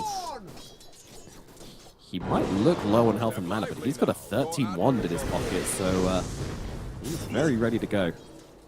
Jump heal will be available at any given moment. And of course, they're really down empty. They're not going to overcommit to anything here. But yeah, this is just sad. They're basically just denying Gyrocopter a couple of creeps here and there. Desperately trying to pull with the singular half-health Warpine Raider. I mean, desperation much. Yeah, the sustain in all 3 lanes for Secret is pretty darn good. Crystal has gone a little bit, but who's getting gone on actually? Yeah, one comes out, very far available as well as they start unloading onto Toby. Toby trying to get away under the tower. Zayats is just following him though. He doesn't give a damn about the tower, and they do get the kill onto the Enigma. Top lane, Pure chains out onto the Brood Mother as Brood trying to chase down Fishman as well. Both of these Dire heroes getting pretty low as the trading continues. Man, these side lanes are action-packed at the moment, and it does seem to be going Secret's way at the moment. Yeah, it's looking really good. We're seeing the Nyx kind of getting exploited a little bit. We talked about, oh, he's a great position 4, but doesn't quite have the same laning prowess as some of these Tusks and stuff like that. I think that's kind of exactly what we're seeing. Glimpse back onto Pure. Big chase. He's just going to try and run back to his tower again, but in comes the kinetic field. Resolution just taking chunks out of the guy. Ice Path off the mark as well. Rezo still chasing. Pure getting his way under the tower, and Rezo will stop it there. But my god, look at this net worth at the moment. Chrysalis is just absolutely dominating. And so is Nisha is in the middle lane. Stormstormer going to drop it down onto the Kunkka. In comes the boat, though. Stormstormer, he could be in some trouble. Actually, able to navigate away from this one, and the torrent's off the mark as well. So a rare miss for Nisha as he will not land the combo there at all onto Stormstormer. Very clutch save from Kadomi. If he wasn't there, Stormstormer was 100% dead. He interrupted the boat coming out at first, and then landed a nice spike carapace as well. Yep, being super annoying on the next assassin, as he should be, in the right place at the right time, and he's going to get a bit of victory XP for it as well. But look at the tower in the middle lane. 147 HP. God. It's actually deniable at the moment if they want to. I'm sure they don't want to, but good lord. Nisha is putting on some insane pressure in the mid. I don't think they have the, like... Maybe if they 5-man gank him, they can kill Nisha, but this Kunkka is tanky. He's gone for a double bracer. Like, if he gets the boat off, you have absolutely no hope. They're going to come and try and clean up this puppy kill. But they can't even look at Nisha. No, absolutely not. And now NC, they're chasing with 2 cores onto Puppy, and Puppy's like, alright, it's fine by me. Don't really care. And down in the bottom lane, Toby's dead again on the Enigma. Oh my god, this is just not looking good for the side of Entity. They are hemorrhaging here badly. Oh, and Resolution's already 6 at top, so Fishman can't stand here either. She's going to be forced to TP out. The Ember just has no lane now. Like, I don't really know what he's supposed to do. Kadomi getting gone on. Does anyone have a lane on Entity? Katomi. Yeah, I don't know. Right clicks out from Nisha. Oh, not quite enough damage in the end with the Tidebringer. Will allow him to get away on the next assassin, but sending him scuttling back to base all the same as Toby being pinged out down at bottom. Nisha knows he can do just whatever he wants on the map. Who's going to punish him? Look at this, he's behind the tower. Dual breath out. But now Chrysalis turns up as well. They've got the X marks, they've got the boat, they've got the cooldown as well. But with the rotations coming in from Entity, it is enough to push Secret back. They don't want to overextend onto anything here. They want to keep this advantage they have. Dying is absolutely not part of the plan. Pure desperately trying to defend up top here as Resolution just clears up the creep wave behind him. It's like, just give me this level 6. Then maybe I can stay up here at least a little bit. Rezo, not interested in that idea. Just going to kick him straight out. It's a long, long slide of fist, but yeah, but he does finally come out of it. Rezo chasing him down, but the 6 is reached from Pure, but there's another hero coming in here. Zayats is in the neighborhood. Doesn't have anything to bounce off at the moment, though, so we'll just have to use this. Doesn't have the mana. He can't jump. Oh, no. Oh, no.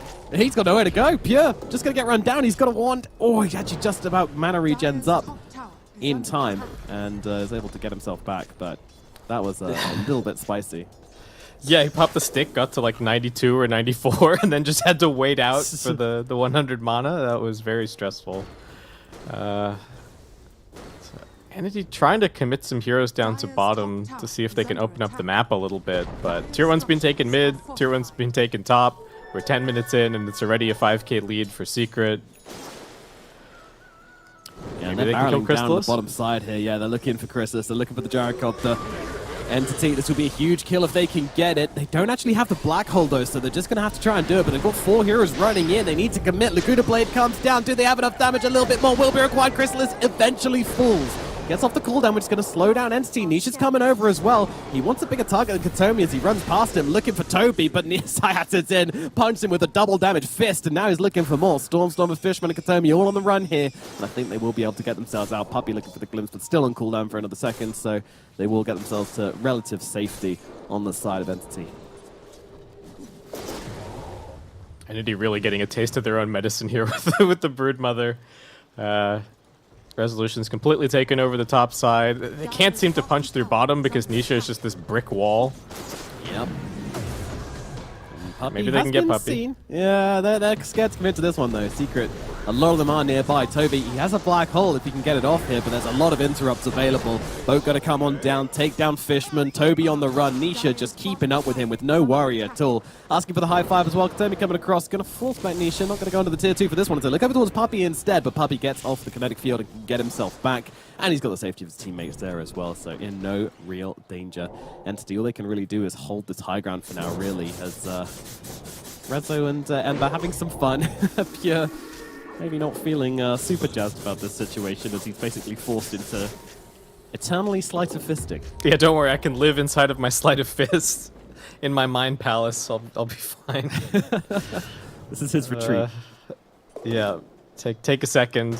Yeah, crack your knuckles. wait for the next sleight of fist. I mean, it'd be nice if he was killing some spiders, but I don't even think he is. I don't think he's got the damage not for that really. just yet. Okay, Nyx Assassin's looking. Yeah, Rezo smells something's wrong, but can't resist coming and taking a few chunks out of Pure. Katsomi looking around here, coming onto Resolution. Let's see if they've got the damage to bring him down. Fishman in the neighborhood as well. The Impale is going to miss as Resolution heads towards the tree line here. Ice Path also off the mark as Rezo dukes back, and now Nisha comes through looking for Fishman. He's looking for his favorite Jakiro buddy, but they have been able to bring down Resolution to the sidelines there. They keep his eyes on the prize on Pure, but caught inside the ultimate from Puppey. Glimpse out as well, but Pure's able to make it out. Gets away with the Fire Remnant. And the Ember Spirit now running down the lane, desperately trying to get away from this one. Going for the TP just around the tree. Oh, it was close. It was correct from Nisha, but doesn't quite connect with the VAC Torrent. Yeah, I think he lifted his hand as well to try and get the X marks off, but was just a little bit too far away. Some fancy footwork from Rezo, all 8 legs going, but important kill for Entity. They need anything that they can get at this point. This game is very scary. It's not doing much to stem the bleeding for Entity at the moment, though. It's a 6k gold advantage on the side of Team Secret. Jesus. Yeah, and it's just going to keep on getting worse while they don't really have a whole lot of map control. They are going to give away this bottom tier 1 tower to the Eidolon, so there's something there for Entity, but what is he? I don't even know what their timing is, really. They're queuing up a BKB on Stormstormer. Pure's just going for a Maelstrom.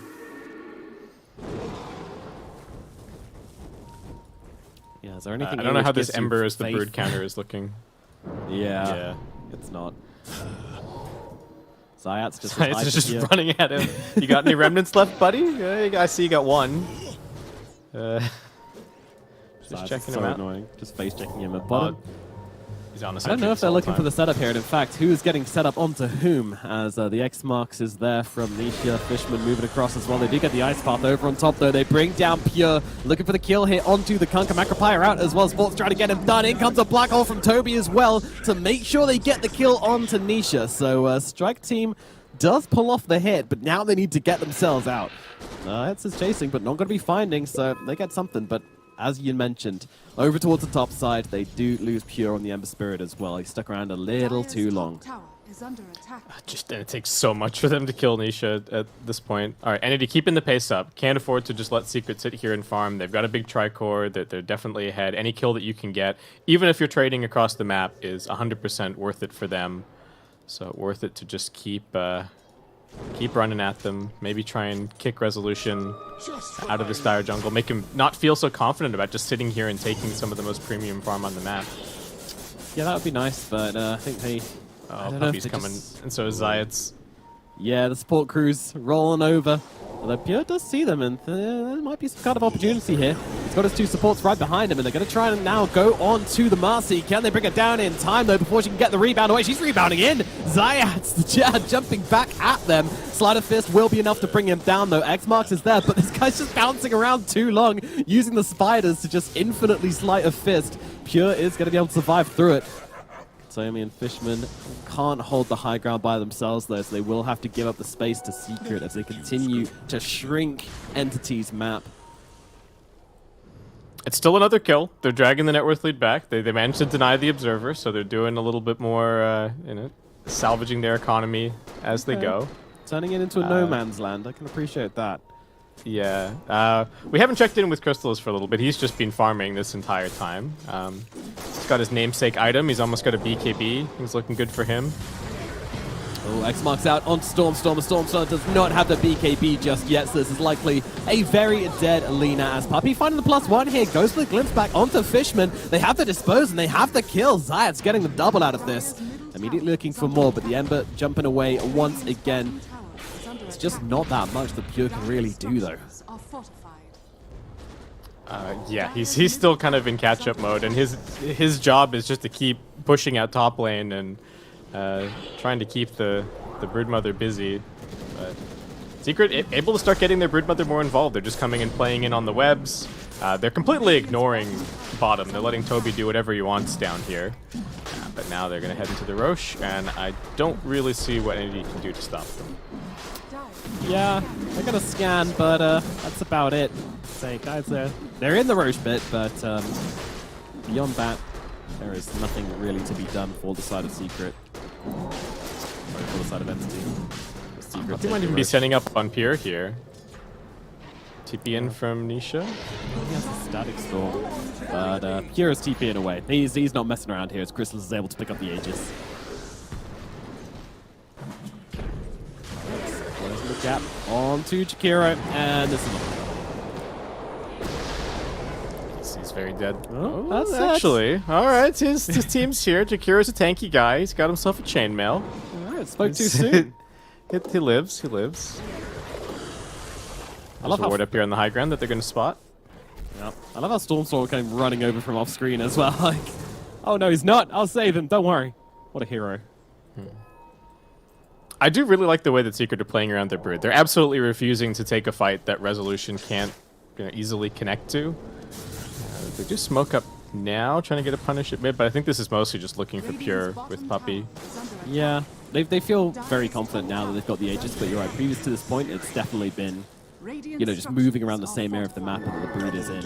And as you say, that does involve kind of just ignoring Toby on the Enigma, but they really don't think this guy's going to be much of an issue. And they might be right. He's having such a slow start to the game. So poor. Yeah, I think there's a lot of ways for him to just die to incidental damage in these fights. Fishman breaks smoke. That he does. Going for the TP out will not be making it though as a glimpse comes through. X-Marks is there as well to bring down the Jakiro, so he's going to tank the gank again. Better him than anyone else, to be fair. Yeah, certainly. But it does kind of give away their ward on the high ground a little bit, so that gets taken down. Toby does manage to grab the tower. Okay. Alright, well, I'll Nicely actually done. trade tier 2s then, because Resolution was dealing with top at the same time, and he was able to finish off that tower, so... Rezo saying hi to Stormstormer here.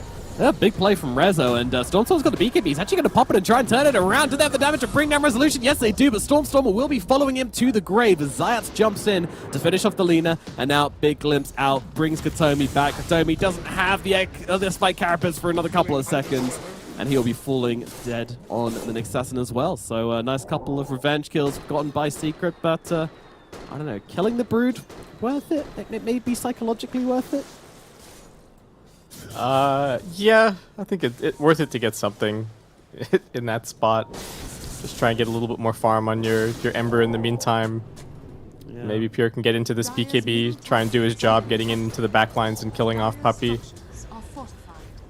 I don't know who else he's going to be killing in these fights. Everyone's going to be very tanky. Yeah, Chris is going to be an absolute beast on the front lines as well. Already has a probably one of the slower Wraith packs we've seen for Toby, just finally getting picked up. Yeah, we've seen a few 10-minute Wraith packs today. Not just one, but a couple. So some of these Enigmas have been absolutely owning, and well, then we have this one, which ain't doing so hot. Toby's still being a pain. I don't know if he can threaten tier 3 necessarily. They can always X-mark somebody back. Oh, yeah, that's true. He's just going to come down under the cover of smoke, though. Really want to see if he can pick up this kill, but Toby, smelling something's going wrong here, is trying to get himself out, but Nisha's able to get close enough to get off the X-marks, and this is looking like a dead Enigma. What can he do? Zat's coming over as well to help out Toby.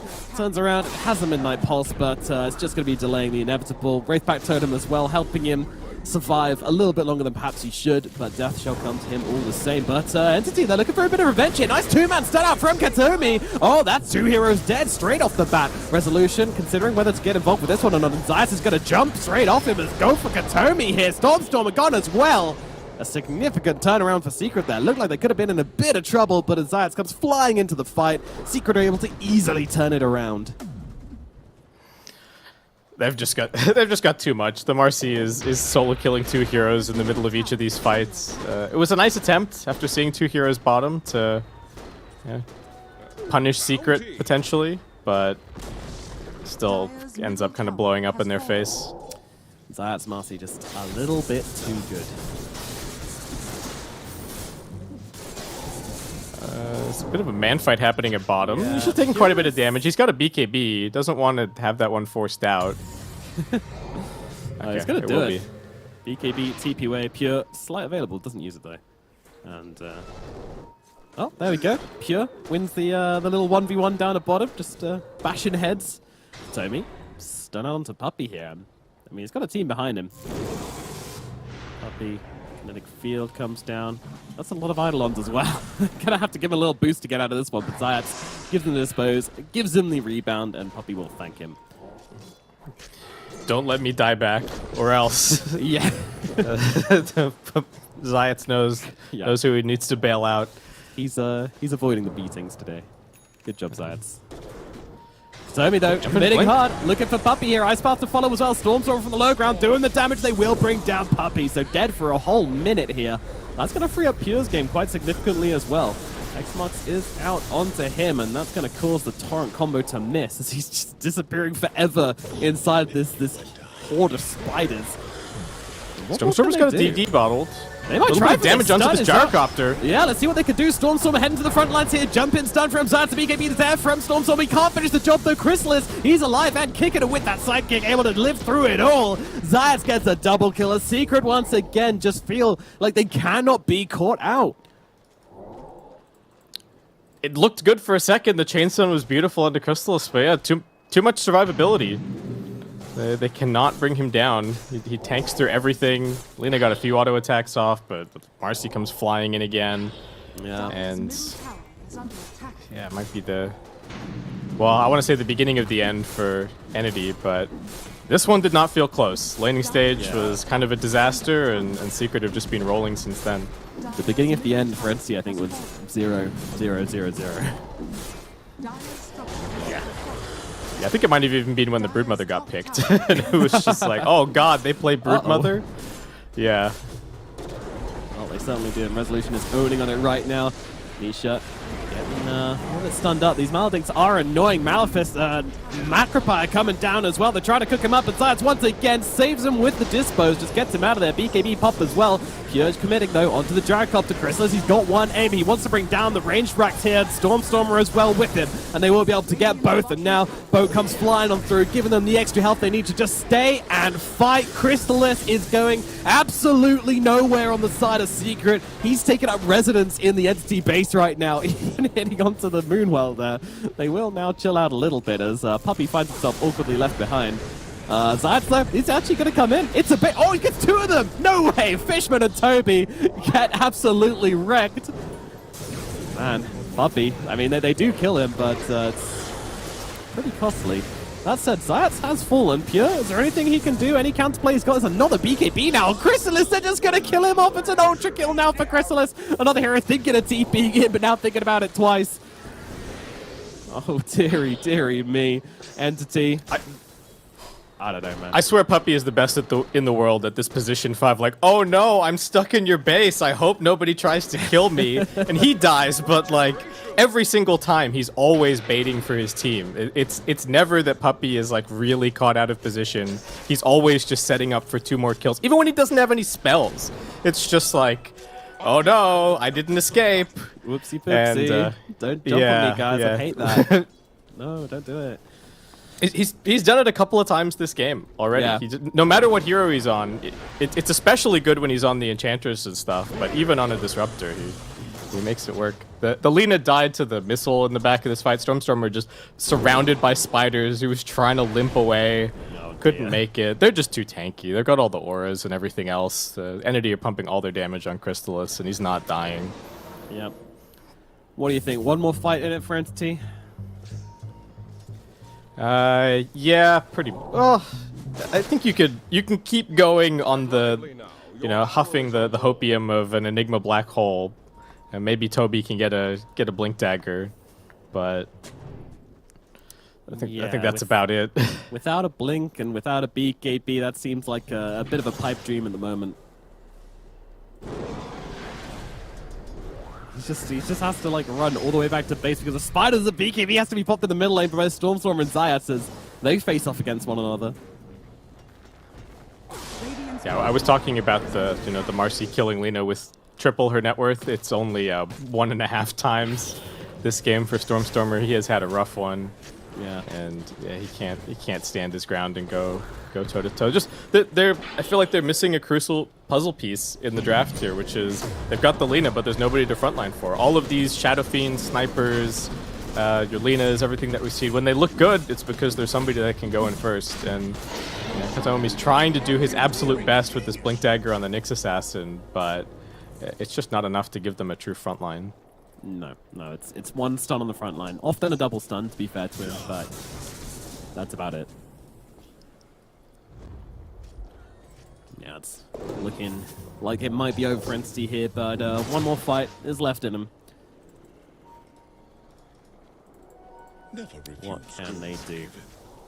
Also, Zayats, by the way, 9-2-13 on this Marcy. Absolutely ridiculous. He's not been involved in one kill. They gave it to him so they could get the Nyx Assassin, but I think Secret and Zayats definitely making them regret that decision. I wonder if Fishman also kind of regretting, oh man, we banned Rubik so I could pick Jakiro. I really, really wishing they banned the Broodmother. They're trying to take a fight off the webs, but Secret are just not going to let them have it. No, absolutely not. Shoving in bottom lane as well on Entity. Pure did that before TPing back, but by that time their barracks is already gone. Chrysalis just comes in, claims it for himself. Another lane gone, 2-time Team Secret. And now they can look at maybe taking a tier 2 at bottom and then moving in and trying to finish off these megas. Yeah, and all this work that they've done, split pushing bot this whole time, is about to be undone as Secret probably just going to 4-man march down bottom. Resolution's going to keep the top lane and the mid lane held exactly in position, and then Secret will have Entity completely trapped inside of their base. They're going to try and break out here and take a fight outside of the base. Toby didn't go for a blink. He did just pick up an Aether Lens. It was the only thing that he could get in time. Yeah, before this game could be coming to a sticky end, but they didn't commit completely to winning the game at that high ground pick. Now, they have the vision here on Team Secret, on Team Entity. Just for now, but that's yeah. They can get a great view of this double damage gyrocopter trundling towards them. Don't think they want anything to do with that. Yeah, they only got rid of the decoy ward on Team Secret. There's another ward right behind them.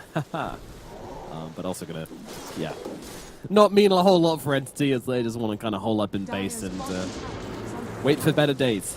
Really. Wait for ageless days, perhaps. But with 2.5 minutes left, I don't think it's going to take Secret that long to get this tier 2 tower shoved down and get onto the high ground. Yeah, and all they could do is, I guess, go and try and find their neutral items. They're finally allowed to go into the Dire Jungle. Resolution's done with it anymore. He's setting up on the bottom side of the map, ready to join his team, heading up onto the high ground.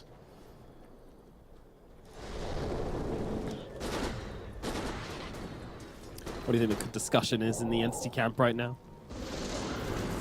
I don't think it should be too bad. Oh, they do get the glimpse back. Okay, Pure still got BKB, though. All right. Puppey does get brought down, and Ember Spirit gets the TP back to base, so Pure still able to make some plays on the map. Sniping out some supports. Pretty unexpected, but might delay things a little bit. Let's see, there's 30 seconds still on Puppey, and 1 minute 30 on the Aegis, so... And they could still go for a push. They could wait for it if they want. I was saying, it's just a very luxurious game from Secret. They don't even have to go for the push here, honestly. High ground is very tricky this patch, so they might just leave it. They try to jump onto Pure here, don't manage to do so. Jump in and stun from Kataomi onto Zayats. Zayats is the one taking the damage. That's going to be another kill for the side of Entity. And they don't really catch anybody out on the side of Secret, so... Alright. It's a defense. Yeah, the high ground's proved, well, the last Drax has proved a little difficult for some of these teams. That is almost going to wait out their Aegis at this point, if they do want to wait until Zayats is back up. Storm are looking for Puppey as well, but Puppey just able to outmaneuver him. A little bit close for comfort. And very close to the Aghanims on Puppey as well. Yeah, I'm surprised they're not waiting for that, but I guess they just want to... Crystallis is making the call, let's head up onto the high ground. And he's still enormous. I got 40 seconds on this bad boy. I want to make it worthwhile. Rezo climbing up and down that cliff, being a very, very scary spider. Pure trying to chase him back. It's pretty low mana on Pure here, so he does have to be a little bit cautious since he can't actually remnant back at the moment. Can only BKB to keep himself alive. And wand and out. Just looking to try and secure this one. The final lane of barracks now as Katomi will jump in with a stun, but Fishman is already dead. And a tidal wave, Dragon Lina right out of position. Storm is going to get dropped as well. That's 2 dead on the side of Entity. They'll look for more here as the X-Marks comes out onto Toby. Chrysalis, his Aegis is now up. He doesn't even care though. Jumping in deep. Katomi coming in, throwing throughout the stun. Pure trying to get on top of the Gyrocopter, trying to catch him with the Aegis down, but do they have the damage? Does not look like it as they can now turn around. And Pure trying to get off some fancy footwork here, but Grillem's back in from Puppey, and that'll get it a kill as well. Buyback, but well, there's a GG coming out from someone. And it is going to be Katomi who goes down and disconnects from the Ember Spirit as well. Yeah, a GG comes out from Puppey first. I'm sorry. Yeah, it was the offensive GG, but I think the game is very clearly over. Pierre's out of here, and Secret, what a dominating performance here in game number 1. Didn't seem like Entity had any answers whatsoever. No, none at all. None at all. Yeah, it was a bit of a thrashing in the laning phase there. You know, when you lose all 3 lanes, games tend to look pretty rough. So Entity definitely going to go back to the drawing board on this one. I mean, was it really just the Brood which was the big problem, or was it Secret's answer to the Enigma? Yeah, I think it was kind of the whole draft. There were just too many things to address for Entity. The Gyrocopter looked fantastic against the Enigma. They kind of exploited the weakness of the Nyx in the lane, not really being able to protect him all that well. I think the Broodmother really threw them for a loop as well. Didn't really have responses to that. So there were just too many holes of the ship that Entity had to try and plug to solve their draft. I think because of that, it does make it a slightly easier game to shake off and just be like, okay, look, guys, we got outdrafted, we got Broodmothered. What can you do? We can just try and make some adjustments for game number 2. Yeah, you know, maybe ban the Brood, maybe do something about this opening duo, because giving them the Marcy and taking the Enigma for yourself just didn't really seem to work out. But yeah, I have to say, like, this Chrysalis Zayat's lane on the Marcy and the Gyrocopter was definitely the most impressive aspect for me. They absolutely turned that lane inside out, so I couldn't believe how convincing that was, considering how dominant this Enigma has been throughout the event. Yeah, the Enigma just looked like a total non-factor. The Gyrocopter with the fly cannon making him look pretty darn useless. He had like 4 CS 5 or 6 minutes into the game. It was that bottom lane was a really brutal stomp from Team Secret. Yeah, but MVP for me has to go to Zayat. I think he just did an absolutely ridiculous amount of work on this Marcy. Like, reminding everybody why people are first facing this hero. 17,666 hero damage on this Marcy, by the way, which is second only to the Gyrocopter. More damage than Kunkka, more damage than Broodmother. Yeah, we've been hyping up the Zayat's Nyx, but I think it's not just about the Nyx. It's just about Zayat as a player. He's looked absolutely phenomenal all the way through the last chance qualifiers here in the group stage. It feels like you cannot give him these aggressive position 4s. It's looking too good.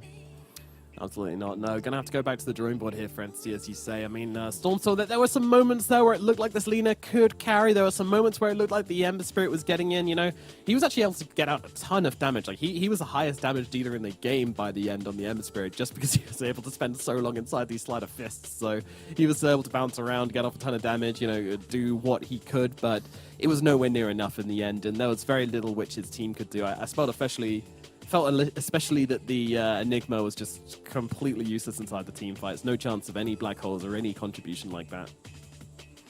Yeah, we don't always see the Enigma have such a rough lane. It seems like maybe the Gyrocopter, the Gyrocopter, and they had a killing support. So it was the perfect combination of you can kill the Eidolons and you can kill the Enigma, which just makes him completely useless. I don't think we've seen the Enigma get shut down this hard in the entire event. 90% kill participation on Zayat in the end there. He was Absolutely everywhere. Owning.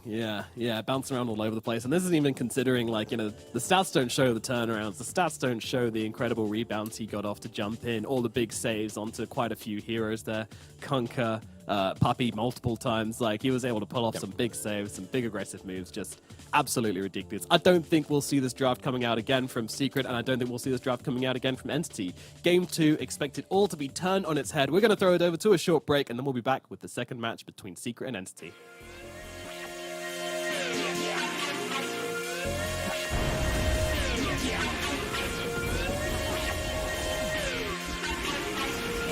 130.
shields and our swords, we pave the path to victory.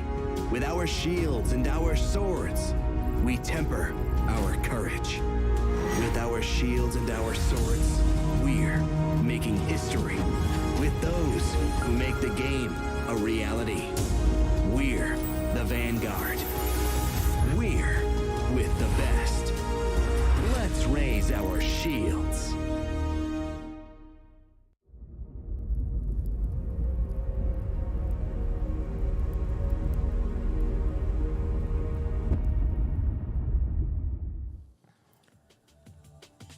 Well, they say revenge is a dish best served cold, but that game number one was scorching from the side of Team Secret as they absolutely whoop Entity here in the first game. Not really giving them a look here. Now, you reckon that feels pretty good for Secret, who have been denied by Entity twice already this year? Yeah, I think that's going to be a pretty nice win for them. Would be even better if they could close it out 2-0. Sometimes you're just the TI all-timer playing against the 5 TI first-timers, and you broodmother them in the draft, and you have a smile on your face, and you go on to the next game. I do think that Entity can bounce back. Like you said, they've had their number time and time again, but could also be that Secret at TI is just a different beast entirely. Yeah, definitely could be. But, I do worry a little bit for the Entity mentality, Like, there was that early disconnect from Pure. I noticed he wasn't there on the player cam. Maybe just wanted to get out and get some fresh air. Who knows? But he's now looking at the curtain. But hopefully things are okay and everybody's all going to be mentally sound for game number 2. He's just enjoying some air conditioning. You're right. Getting the mental reset. Cooling down. Absolutely needed after that first game. But yeah, I don't know, man. Definitely looking at making sure that they can play the Brood. I mean, it's Rezo. He's got an incredible. He can play everything, I'm sure. Yeah. And even I mean, he's played so many roles. Yeah, it's like he's played all the core roles at such a high level. So it's like, what you don't expect him to have this up his sleeve. So yeah, just have to be a little bit of a change up. The bans for the first game were already interesting. I'll be very curious to see what we get this time around. Yeah, that one's definitely going to be interesting. Brood first phase ban maybe, or maybe just making sure you have some answers to it. I mean, what are good answers for the Brood? Because I don't think we've seen many. I don't know. I thought that. I really thought that Entity, being one of these teams that have been jamming the Brood all the time super early, would be one of the ones to show us some of the answers, but it certainly didn't feel like it. The only things I can think of are, I think, less than just like sitting and dealing with the spiders. I think the real way to deal with it is to be able to get on top of it and kill it. So like if you've got the Primal Beast, if you've got a Spirit Breaker, just somebody that can make the Brood not feel safe even when she's on her web, and not let her just sit back and grab all of this farm and become this huge utility hero for the team. But I don't think it's gonna make it through this time around. Maybe. I don't know. I'm sure they have some answers. I'm sure they have some ideas. We'll see. But no change as of yet, except for the Marcy being banned out by actually Team Secret here. So it's going to be Entity's first pick, I guess. Yeah. Yep. 10 seconds remaining. So yeah, kind of interesting for Secret that they can probably just, they might be able to leave the Enigma through. What else we got? There's an Undying, and where have we deviated from the previous game? Was the previous game. Okay. Okay. They're just gonna get rid of the Broodmother. I think the Primal Beast ban was maybe like, hey, are you going to let us first phase Brood? So yeah. the other cheesy thing that Entity have done that has worked beautifully has been this Arc Ward, and they're 4-0. But do they feel confident doing it against Secret? Do they feel like Secret might have a plan for that as well? So they do just take the Nyx Assassin. They don't have to give away the Marcy this time around to get it. No, they do give away the Enigma. We'll see if Team Secret wants to play with that. It's likely they will. Yeah, definitely a possibility. Though I think if Secret want it, they could maybe even leave it a little bit later. Okay, never mind. Just gonna snag it here.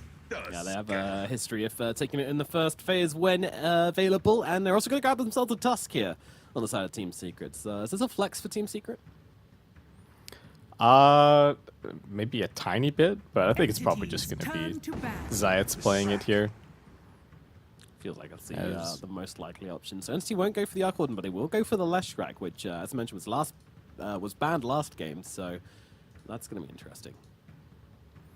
Yeah, so I think this is maybe a little bit of a flex for them, but I think we've actually seen Pure playing it more than Stormstormer. Oh, I tell a lie. It's they both played 2 games. Pure's won twice. Stormstormer's 1-1. But they definitely have that option there. I get the feeling that the Arc is maybe getting banned out here, potentially, just to not have to worry about it. I think Arc and Leshrac is a good con. I guess it works together pretty well, right? I think they have played them together. I'm gonna go and look at what they're. So 2 of them were Arc LD. What were the other ones? They did play an Arc Lesh against Thunder Awaken, and the other game that they also Arc Warden against Thunder Awaken was also that was a Lesh Brood Arc Warden game. Oh, that one, yeah. That lovely game. Imagine. Yeah, that old chestnut. Yep. Alrighty. Well, bans coming out for both teams now. Secret, they're just banning their own draft. They're like, man, our draft was so good. Let's just ban it against them. Yeah. No, I don't want to play our draft. That was sick. Dang, our captain is just so smart, so handsome, great at countering Enigma. let's just get rid of the gyrocopter. Good job, puppy. Team Secret's turn to ban. Okay, so Pango gone again. We talked about this last time around. Nisha's looked really good. This hero does not... It has not looked counterable in the lane. Even the laning matchups where he gets dumpstered looks good. Feels like the only thing that people have had to ban is the Bloodseeker, so not at all surprised to see that removed. Yeah, Secret, I think maybe you just... Do you just ban the cheese? You probably ban some pure heroes. Yeah. I still think that this like banning Pudge when the Lesh is already on the table is a bit weird. I don't know about you. Just like Yeah, like it's kind of like the same hero, isn't it? Like you just have somewhat AoE damagey guys. You know, you kind of counter them in the same ways, right? You buy BKB, you get Spirit Vessel, you get all the anti-healing stuff. Yeah. So I don't know if Entity necessarily would have played those two together, but Secret's still covering their bases. Pure is definitely one of the best Pudge position 1 players. But that would also be, kind of compromising their flex that we've been talking about. Yeah. I'd let them to get rid of the Drow here on Entity, by the way. I'm just going to put that one out there. Feel like that's been a really good answer to the Lesh rack. Bloodseeker also been a pretty good answer as well. Also kind of sets up for... No, they've already banned out the Pangalai. Never mind. Yeah. I don't really know what to read into this Bloodseeker ban, necessarily. I don't feel like too many of Pure's heroes really struggle against the Bloodseeker. Like, he isn't really like a PA player, or at least, not so far. What else could they be thinking about? Do you think the Entity still need to answer this Enigma? Oh, for sure. Yeah, there's I don't think they're really representing any counters to it just yet. The doesn't really look like they can kill him in lane. They don't have any ways to deal with the black hole, and we have seen Enigma look like the absolute best hero in the whole game in some of these TI matches. So they get rid of the silencer. That is something that Fishman has played a lot. Wouldn't have been surprised to see that get picked up. And now for Secret, what could they consider? I wouldn't even mind seeing like the Chen here. I don't think it's something that they've played that much in TI necessarily. I'm gonna go look at the... I think in the groups, maybe not actually. Puppy's been a bit sacrificial in that regard. Not very greedy on his pos 5s. Entities turn to pick. Oh, Chen? there you go. Yeah, there you go. Get it. Yeah, I just think that this could end up being a similar situation to Game 1, where if Entity aren't careful, especially with the Nyx, you can just run out of damage. Like they don't have the Enigma counters just yet, so it's not going to be this super poverty Enigma. He's going to get to his Wraith Pact. The Chen's going to be bringing the heals. The creep, the small Centaur is just amazing against Leshrac as well. Like, how do you kill people through all this heal? And Entity just going to go for...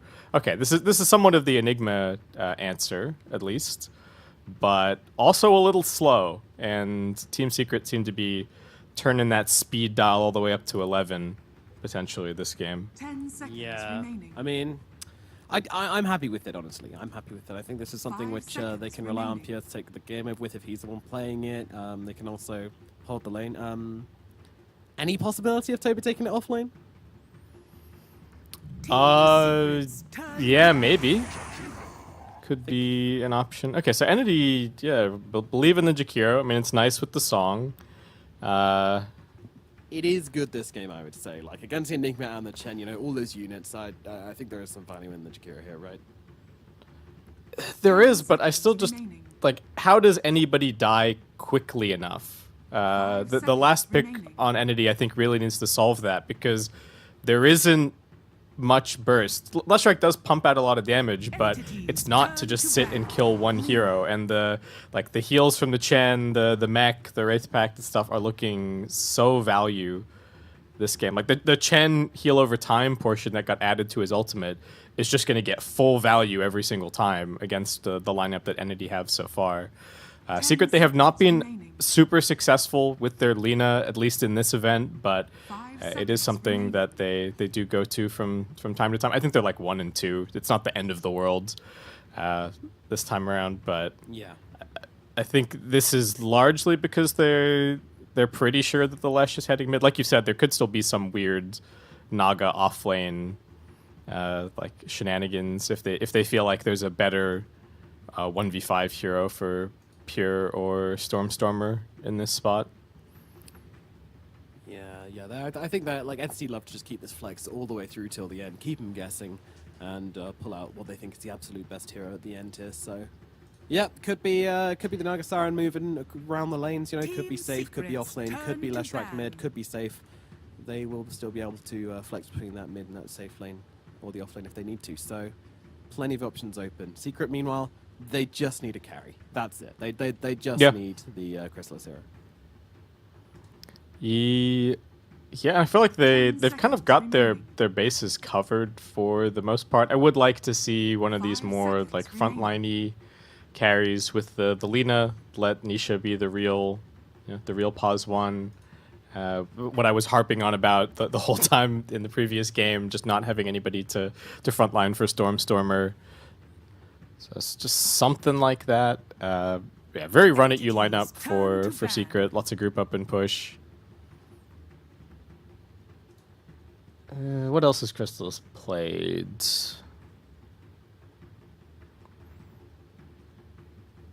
I think even his like, it's tricky because the question is how much do you need to care about the Naga Siren? Like, are you planning on just playing so fast that she's never really a problem, or do you feel like you still need to have some answers to feel confident going a little bit later on? Like I could even see I was about to say Dawn, but they've already picked Nyx on Entity, so maybe that's not what you want to go for if you're Team Secret. Yeah. What else could you go for? Could you just pick like a Jug and just make your whole team unkillable? Like, if just so much sustain. It's not a hero that's been popular at all. No, I haven't seen much of that. I feel like something along the lines of the Troll could be more tempting for them. Yeah. Something you can just stick on the Lash and kind of just run him down. Or even Lifestealer has been pretty popular as well, especially with the Lina.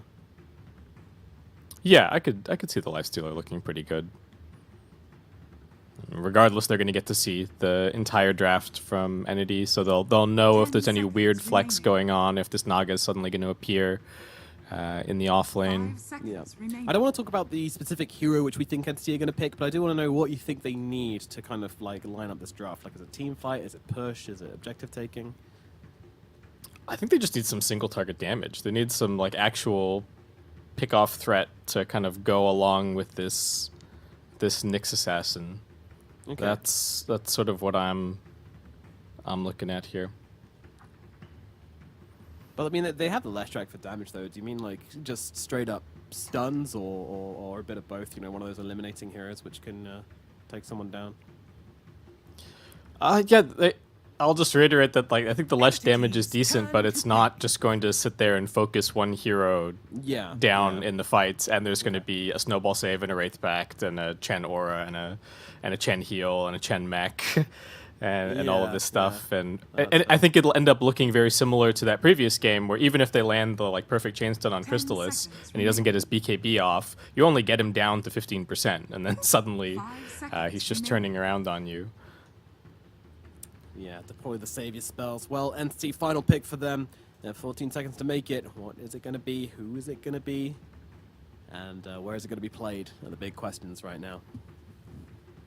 I'm kind of hoping they don't do the Naga Siren off lane, I'll be honest. And it is going to be the Arc Warden all the way through till the end. They will hold on to it, but they pull it out in the final moments here. So this will be the Stormer hero, right? Yeah, I think it's Stormer Arc. I mean, they're 4-0, but we'll see if they can keep that record undefeated. and it is going to be what I guess the pure Lesh, and we're going to see Toby playing the Naga Siren. So it was Entity, right, that played this offlane Naga, but then they had the AA. It was like Naga AA dual lane that turned out to be surprisingly good. It was pretty good. Yeah. Went for the Meteor Hammer as well. Tried to pull off some stuff. Wasn't bad, honestly. Didn't hate it. Kind of lacked a kind of, I don't know, the oomph factor in the team fights, but I guess when you have the Arc Warden, you don't really need it. This is going to be... They're just going to slow it right down. They just want to hit that. They want to have that reset button, and they want to be able to get that Aghanims up on the Arc Warden along with the Octarine and just spam the map with those annoying little wraiths, the Spark Wraiths. Do they not just? Yeah, it's just the lifestealers. It's like the lifesteal every day. Yeah. Yeah, it's not complicated. So yeah, the idea for Entity with this draft, if you didn't catch some of their other games where they were doing it, the offlane Naga, Toby does like to go for a Meteor Hammer. I think he did that in the one game. And the offlane Naga still bringing a lot of that like split push and wave shove potential that your position 1 Naga brings. And the way that Entity ideally play with their Arc Warden is they have Pure and Toby constantly shoving things over in the direction of Team Secret, and then we see Stormstormer just with the Midas like absorbing all of the farm in the wake there on his side of the map. I don't know if they're going to get away with it this time around because Secret do have they can play a lot of tempo, but that's the idea. And then you play this Magic Arc and you go for the Ags and the Octarine and everything else. We will just have to see if it works for them here. Yes. I mean, Entity, they just want to delay the game, right? They've got Naga Siren, Yeah. they've got Jakiro, these are the two heroes which is going to hold the map as well as the Arc Warden, of course. So, I mean, what do Team Secret have to smash through that? It's just like the Lifesteal and the Lina, I guess. Like, the Enigma is still a little bit slower, I suppose. Yeah, a little bit, but like if Enigma doesn't get completely dumpstered in the lane, he's still going to be bringing all of those useful auras. The group up and push for Secret is pretty scary. I don't even know if they really need like a pipe looks super value, but again, I don't even know if they need it to be able to sustain against Entity. It's going to take Entity such a long time to get to the point where they can like convincingly kill people. Is my concern. Yeah, Team Secret really didn't give them the time they needed last game either, so we'll see if they can close it out this time around, or whether it is going to be Entity able to even the score here against their rivals of the year. It is Secret vs Entity, game number 2 kicking off here. A very interesting draft indeed coming out from Entity with the offlane Naga. I don't know what's more interesting, the offlane Naga or the mid lane Arc Warden. I guess the offlane Naga is something we might want to expand a little bit more, but there's not that much to it really. Yeah, it's just something that Entity like. The laning stage actually looks pretty strong, though. Like we said the last time we saw it, it was with this AA, and there was kind of a ridiculous ensnare, cold feet combination that they were getting going. But she's got great stats. She can be annoying, put a lot of her ass down. I don't think there's going to be too much pressure coming from the Secret lane. Like it is just a Chen. At the end of the day. So it's going to depend a little bit on what creeps Puppy gets, of course. So a little bit of a standoff here over the early runes, but probably nothing going to happen. No one really going for the big smoker plays. That was like such a thing in the LCQs, but now we're into the groups. That seems to have settled down a lot. People aren't really running at each other for the pre-runes anymore. The battle begins. Yeah, not quite as much. We see some smokes out, people pop down wards, they try and get an idea of where everybody is going. Entity are going to get slightly the better of it here as they grab 3 bounties for themselves. Pure not even going to go out of his way to pick it up. Yeah. Bill Gates sees $10 on the ground, doesn't have to take the time to... Yeah, this man's got too much GPM for that, going to leave it to Kadomi to grab it. Of course, I'll do it. So, yeah, it looks like Entity are mixing things up a little bit with Fishman down at bottom and Naga Siren going to be joining in. So, yeah, not the traditional lane setup for Entity, but most likely Fishman still playing the 5 on this Jakiro, going to be by the walls and whatnot, and giving the farm priority to Kataomi just for the laning phase. They'd rather mix it up a little bit. I don't know that this is a super fun lane for the Jakiro to be in either. Like, Chen's got a lot of sustain, Lifestealer's got a lot of sustain. How much are you really going to be doing with the dual breath is kind of a question. Yeah, and Puppey is so annoying on this Chan as well. Just chasing people around. Yeah, you never have a fun time as a sport against Puppey. Definitely not. He's just not going to let Fishman back into the lane at this point. We've leave him alone, Puppey. Poor Fishman. Yeah, I wonder who's feeling happy about this. Is Fishman like, yeah, I'm giving solo experience to my Naga Siren, you clown, or is this is Puppey also kind of smiling that Crystalis is going to just get his first few levels as well? Yeah, it is a good question. I mean, you know, the Jakira is very nice when you can land the double dual breath, the dual breath, if you will. But not super easy against the Lifestealer and the Chen. You know, the Chen is just going to be playing on the side the entire time, never going to be snuggling up to Crystalis that much. It's going to be a lonely night. Yeah, Puppey's trying to body block him so he can't get into his camp again or get the courier. I'm just happy to watch this whole laning phase. You know what? Screw everything else that's going on. Let's just settle down. Watch the Puppey and Fishman show. Fishman just getting clicked beyond all oblivion. Puppey, highest hero damage in the game at the moment. I might go to one of these mid laners. Actually, have been taking chunks out of each other. Stormer and Nisha, absolutely just trading hits at the moment. Yeah, Stormer taking a lot of damage. Not going to be picking up a bottle. Does just buy a whole lot of regen. Try and rush into this Midas as fast as humanly possible. Yeah, absolutely going to be the play. We see it do him every single time. It's not one of these heroes where you can kind of... You might be tempted to go for the Maelstrom if you're having like a really bad game or need to get online super quickly or something, but for his build, the Midas is what he wants all day. So Nisha going to do as best he can to slow that down, dominate the lane most likely, although for now Stormstorm has actually done pretty well on the last hits, to be fair. Yeah, he seems to be doing fine. It's already looking like a better start for Entity this time around. Pure's farming quite nicely up top, doesn't really seem to be getting shut down by the Enigma too much.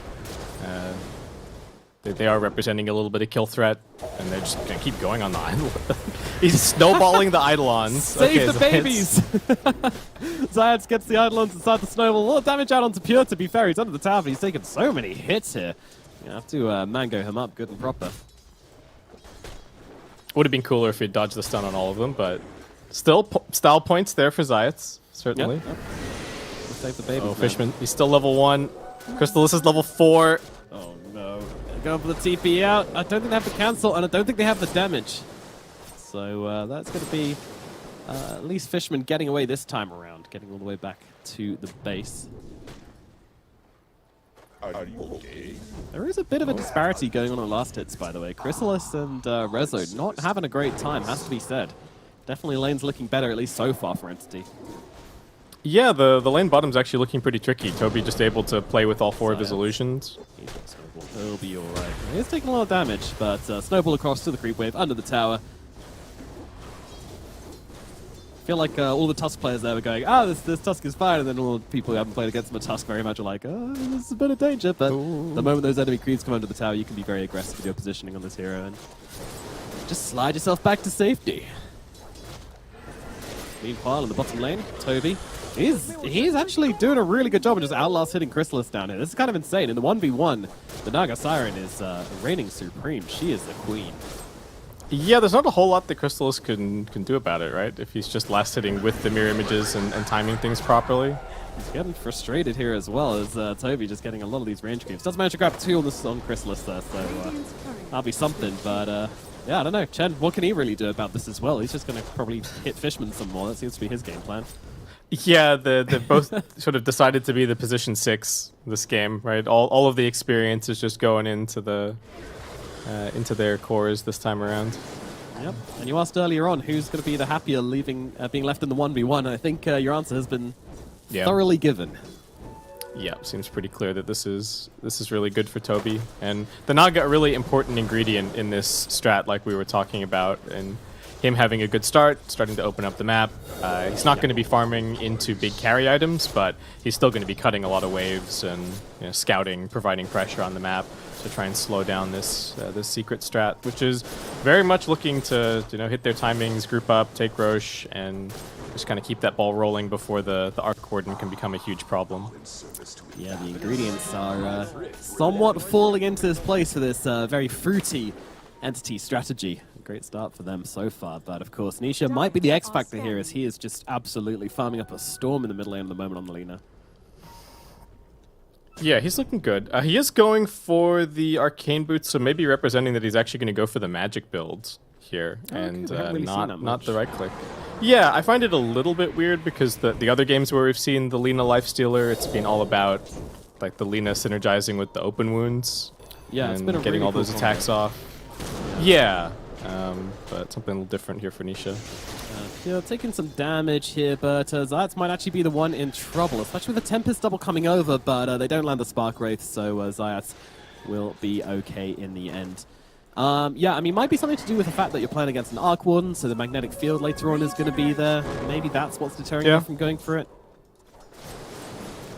Yeah, it does mean that their push is going to be a little slower, but certainly I can see the idea here. The burst's still going to be good against the Leshrac. Yeah, we'll see. And of course, buying the Arcane Boost does not completely commit him to one build or the other, but just gives us that little bit of an indication. Puppy's just been stacking it, but he hasn't really been jungling that much for himself. Maybe he'll go soak some experience at mid or something at some point, but doesn't seem overly concerned. Still finding pretty decent mech progress just by existing and not dying, so should be an okay timing for him. Puppy playing Chen and buying mech. It's been a stable of probably every single TI. Actually, I wonder if Puppy has played Chen and built a mech at every single TI. Wouldn't surprise me.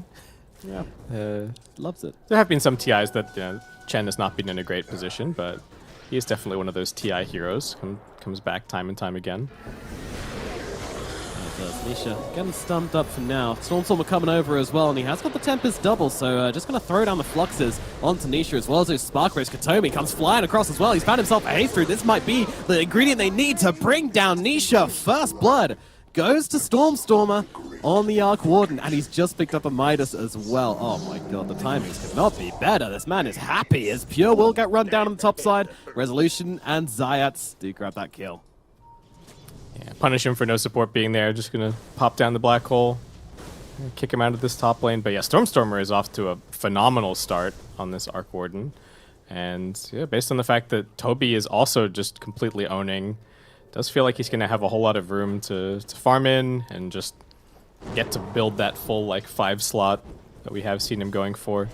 He does play, like, even though his main hero is often just AFK in their jungle, he is pretty good at constantly sending the Tempest doubles to the side lanes and trying to set up the kills with the supports. So it's not like he's exerting no map pressure at all while he's playing like this. Yeah, no, he's going to be helping out his teammates and shoving down waves where possible, as you see perfectly illustrated in the top lane. The Tempest double comes through. And it is hard to bring these guys down early on, right? The Tempests. Yeah, the Secret not necessarily the best at just popping them off the bat. Well, I think a slow game is a good game for Entity. Making a little bit of a move in Kataomi top. Nice stun. Yeah, very nice. Catching on to 2, trying to get himself away. Doesn't have any more spells to work with, though, and it doesn't look like any TPs are coming the way off this Nyx assassin, so Zayat's just going to run him through the tree line here. This merry band of Eidolons following as well, and that's going to be a nice little pick-off for Zayats. Top lane's very dangerous for the Entity heroes, has to be said, and Chrysalis, he wants to place that cake. He's coming up here as well to help push. Bottom tower, though, almost already dead as Toby and Fishman will do their worst tonight and just tearing through this building. Yeah, he's not going to be going for the Meteor Hammer this time around. I wonder if that's just because they've already got Nyx and the Jakiro to like set up out of the song. So just going to be going for the Vlads instead. Wraith Pact has just been the off-lane item since it came out, more or less. Well, it was a support item at first, and then Now it's all the offlaners that have been snagging it up. Yeah. You know, Puppy's happy to kind of just sit at mid and absorb these Spark Wraiths and just kind of exist, you know? He's got Tangos, he's got this Seed of Serenity, he's got himself a mech. He's fine. He can afford to tank some hits here. And has also stacked 6 camps already in this game, which is kind of insane. That's a lot of stacking this man has done. Yeah, Zaitz is kind of, I think, faking out Kadomi and Fishman down here. It's gonna get gone on. Kinda. I mean, the punch is there. I think Zayat's just trying to kind of mess with them as much as possible, though. That said, Nisha's coming over as well, and they're not able to finish off the kill onto the Tusk, and a nice little shot holding them back, but the attention is over towards Pure, but the Laguna Blade comes through, and they will grab that kill. Tempest double threatening from the sidelines here as it's just about to run out, making sure not to give away any gold. That's going to be that for the jungle fight. It's literally just Pure going down. He tried to invade and try and find some of these stacks, but I don't think he took any. He only took just a couple of single camps and then died. It was a cool bait, using the mech to its fullest. Did kind of talk about the damage problems a little bit for Entity, and that hasn't really changed. It's still very much about just shoving lanes, farming, get this massive arc ward, and hope that you can ride out Secret's timing. So these fights going to be really long or really short or somewhere in the middle, or? I think it'll be pretty long fights. Yeah. Well, except for everybody except for the person who gets Laguna Bladed. I think is kind of the answer. Fight for someone. Yeah, someone is taking a Laguna Blade to the dome and is probably just going to disappear if Nisha's going to go this full, shard, Ags, like one-shot build, which we have seen him do. Yep. Kaya queued up as they roll into the middle lane. Fishman going to be the target. Absolutely no response available from the side of Entity. They'll happily just give up Fishman for now. Secret starting to get control of this middle area. They want to start to put the pressure onto Entity. As we mentioned, they don't want to give them map control. They don't want to let them just play their game freely. Look at Entity. They're just trying to sneak past, Pure trying to get to the side lanes. Chrysalis just farm their jungle as well. So the map really kind of moving for both these teams. But yeah, it looks like they've got this middle tower absolutely surrounded. Look at Resolution positioning here. And they've got the Centaur Courser creep already. Zayat's just looking to punish. Doesn't really feel like they can die. I think they're right. Puppy's just in the back with the heals. So Zayat's can play like a crazy person. Yeah, none of these Entity heroes really ready to make that defense happen. Yeah, this Nagasaran had a great game, and she still is having a great game, but ultimately just going for the Wraith Pact. No points in Song even just yet, so. I am a little bit surprised at how they're choosing to set up the map here, bringing Toby to top. I thought he was going to be the one playing down bottom and maybe cutting more of these waves and trying to draw Secret into that area, but instead they're giving that farm over to Pure, and he's pretty much only focusing on the top lane. He's not even been taking that jungle farm.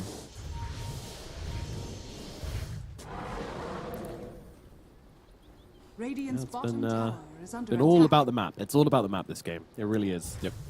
Yeah, that's why we're only 5-1 currently. It's Ooh.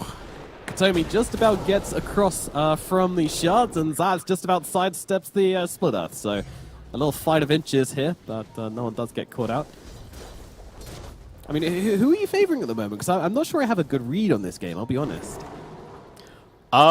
Look, I'm not certain either. I like the timings for Secret. I'm not that worried for them. I feel like this Arc Warden doesn't really become a problem until he's got quite a few more items. So I feel like they do have time and a timing. Guna onto Fishman. Fishman though, he stays for the D ward. What a champ. So yeah, that's his spells. I'm just gonna finish this and then head out if that's cool with you. Sit in my Seeds of Serenity.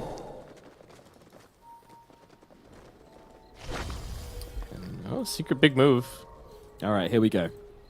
This is a bit of a defining gank. If Secret finds something decent with this, and they can really start to amp up the pressure. Oh, they know that the real Stormstormer's up here. He was just showing before. He's going to TP on down to the safety. Toby would be a really big gank here. Doesn't have the song, so looks like he's going to be cutting out. Actually does level it up. Toby, can he get it off? No, he cannot. The cancels are just about there from the side of Team Secret. Oh, the positioning from Nisha was so cool. He was hanging back, waiting in case the song came out, so that he could just lob the Dragon Slave from the edge, and finish it off. It was very cool. And now into the pit they go. Taking down Roshan. My goodness. That is going to be quick. Entity, no response at all. Nope, the best they can do is just get all 3 lanes out and continue farming. Stormstormer's still #1 on the net worth. That's where he certainly wants to stay. And it's going to be going for until quite a bit later on. Meanwhile, Nisha, he's actually headed towards a... well, at the moment he's got a queued an Aghanim Scepter. Yeah, this is his build for the Magic Lina. Just get all of the Spell Amp plus the Flame Cloak, which is also Spell Amp, and then just Laguna Blade somebody in. Yeah, and just goodbye. It's a reasonably low cooldown as well, so you can just kind of every time you see the Tempest double, just zap, and that'll be the end of Stormstormer. I don't think he's going to itemize too much to try and tank up. Yeah, we've seen Nisha do some horrible things to support and honestly even cause with this build. It's been brutal. So, Secret though looking to keep up the pressure. They have the Sages on the Lina. They want to make it work. Chrysalis on the front lines as well, feeling pretty confident, knowing that they just don't really think that Entity can come and fight them. And Entity, they seem to have not really much of a plan for defending this top tier 2 tower. And might even be losing their Arc Ward and Tempest clone here. That's going to be a decent chunk of gold going to Nisha. Yeah, just how do you kill these secret heroes? Puppy's already got the shard picked up. He's got an Ancient Granite Golem. He's got the Centaur Courser. He's got the Ogre Frost Mage for good measure. If he really wanted to, he could swap out the Alpha Wolf to try and find the little healing creep for even more heal amp for himself. But I think he's got enough. Like, even if Entity Song and like Ice Path and have Pure sitting on top of 2 heroes, 3 heroes, I don't see how they die. It's yeah, maybe if Pure has had a better start to the game, not been the one core to suffer from the side of Entity, would see a little bit more pace from them turning up to these fights perhaps. But because his game is just a little bit slowed down, he's not going to hit this BKB for quite a while still. So, and even then, I mean, I feel like there's just so much to fight into on Secret that Entity will find it very difficult to do much about it. So I guess we look towards Stormstormer, and he's still a long time away from getting much of a build online. I mean, he's got the Maelstrom, he's got the Midas, but so greedy on him that he's still going to be a little bit of line until you really feel the full effectiveness of this build. They can kill waves on Entity, but it's kind of crazy that they're not even able to find a trade here for the bottom tier 2 while both their top and mid tier 2s are taken out. Okay, Zayat's goes rolling into his death here. It does have Chrysalis inside of him. Chrysalis, yeah, he's just going to come out and munch on Zayat, so it's going to be a trade for now. And the stun comes there. Malefice from Resolution onto Pure is going to take him down as well. No TP for you, good sir. That's 2 kills for the side of Secret as they finally show their faces down to the bottom side of the map. Meanwhile, Nisha going to just deal with the Tempest double on the top side at the same time as well. So also pocketing some gold out of this. Explosive stuff from Secret, yeah. As you say, this Tusk rolling in, looking like he's just overestimating himself massively, but surprise. He did die, but yeah, Secret kicking them out of bottom. Able to just keep on playing these lanes. Nisha's with his Boots of Travel picked up, can always go and join the team, TP onto the creeps from Puppy. And, well, Entity, all the hopes are on Stormstormer. Just hope that he keeps on farming and hope that he can get into complete his item build before they lose too much more.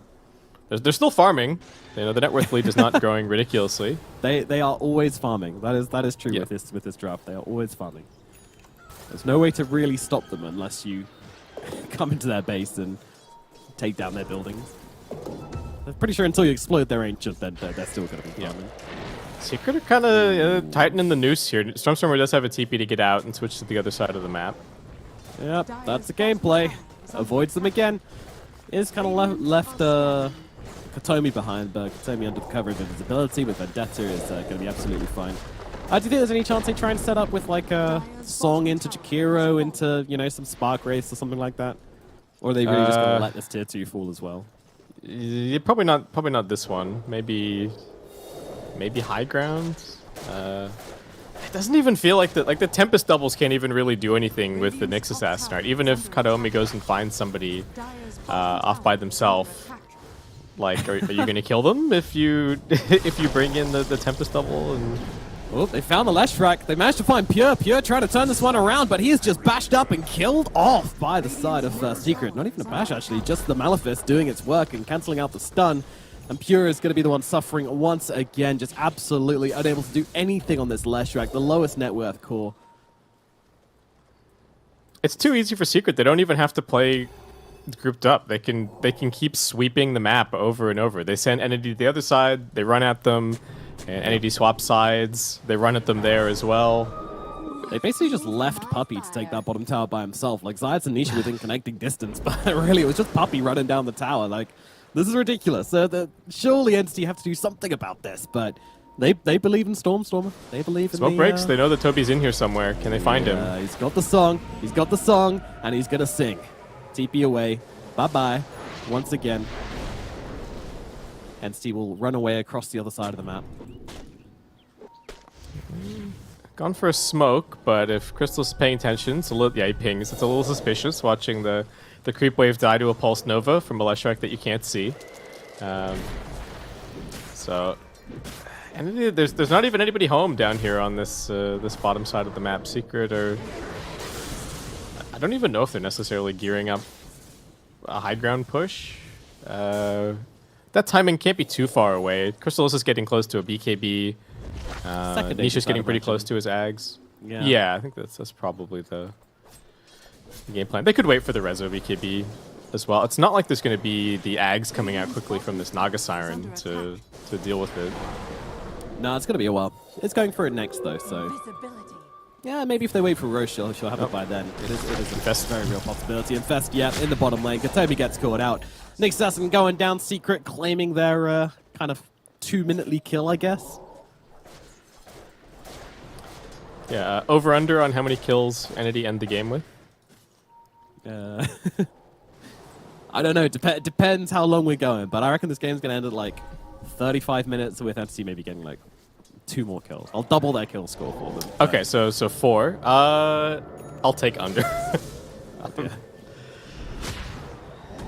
You don't believe. Well, Stormer, Yeah, no. Tempest double is going to be able to survive. That's okay. Not giving up the gold. He's very good at TPing out the Tempest double when it's like closer to expiring than you'd expect. So he always draws a bit of attention to it, and then most of the time it does die before they actually get to kill it. He's very, very good about it, I've noticed, which is a nice little pickup for any aspiring Arc Warden players out there. Yeah, I don't think he's fed away too much gold. And okay, Entity, they're smoked up, maybe looking for their fight. The song's just coming off cooldown. They've got the BKB on the Lesh. Let's see what happens when they push all of their buttons. Entity looking for a fight, yeah. What a treat. Although Pure's very much on the front line with his BKB. They can send the Arc Warden to scout. All they're going to see so far is the Ancient Granite Golem. And now they spot Puppey. Who's behind Puppey? This is the Puppey. This is the move. Oh no, I'm trapped. You've caught me. Yeah. Oh, don't jump me. I'd hate that. But reality is the team is right behind him. But Entity, they're wise to his tricks. They're wise to old Puppey's tomfoolery as Zayas places the ward, finds Katomi. Katomi is going to get brought down, lands a stun. Crystal's immediately running up the high ground, looking for another target. Fishman going for the TP away, somehow still catching the Ice Path on the Lifestealer there. As, shards onto Fury. He's not BKB'd here. He's going to be okay. That's close. Yeah, fine, no worries. Bit clenched there perhaps on Pure, but otherwise fine. Though he is showing himself top, and Resolution is waiting nearby with a Blink Black Hole. No BKB just yet. Getting ahead of myself. Got it.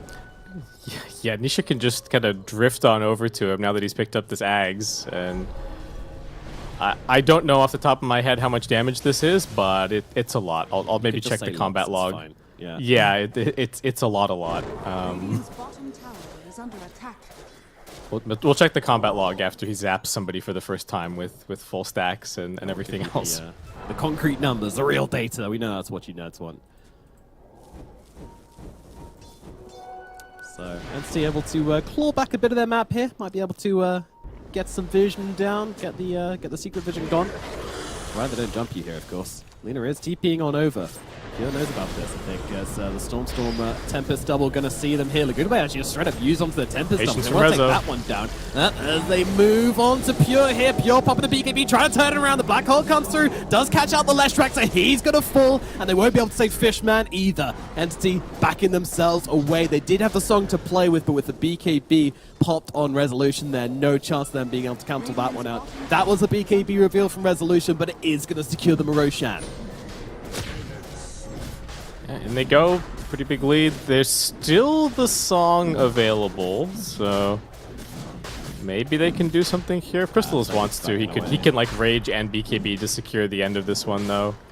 Yeah, likely will, I think, even if there is no nearby to be seen. And there we go.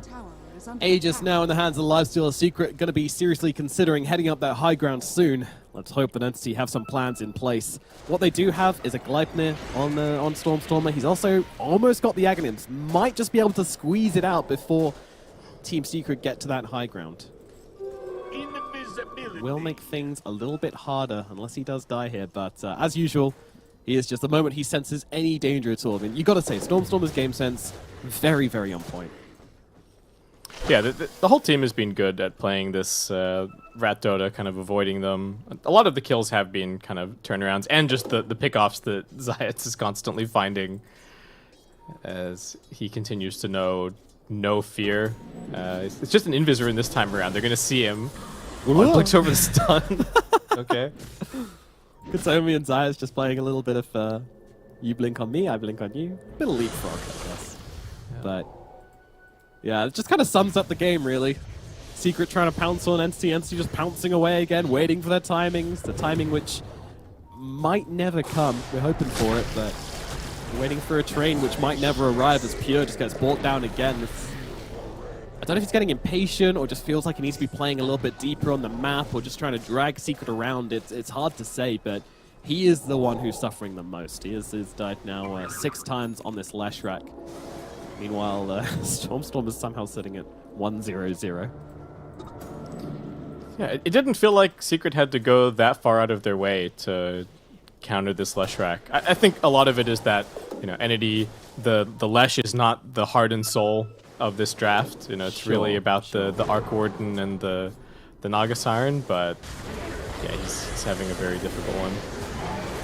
Alright, a couple of status updates here as Secret head to the high ground, just immediately unleashing onto Fishman. They do have the Aghanims picked up on the Arc Warden, so he's going to be able to get back and start spamming down these Spark Rays. But how much work is it really going to do? Well, we're about to find out as Toby singing the song of his people, but Chrysalis inside the BKB is going to be absolutely fine. That's right, BKB and Rage. He's all inning on this one, but the two of them held together. Nice little ice path coming on through as well. Gleipnir being thrown down also, but Chrysalis just going to heal up off these illusions using that open wounds. It now looks towards the Tempest double. Stormstormer's Tempest double might not be getting out of this one, so it's going to be limited the amount of Spark Rays they can actually put down to defend this high ground, as Chrysalis just happy to sit on the front lines like this and tank up everything which Entity is throwing their way.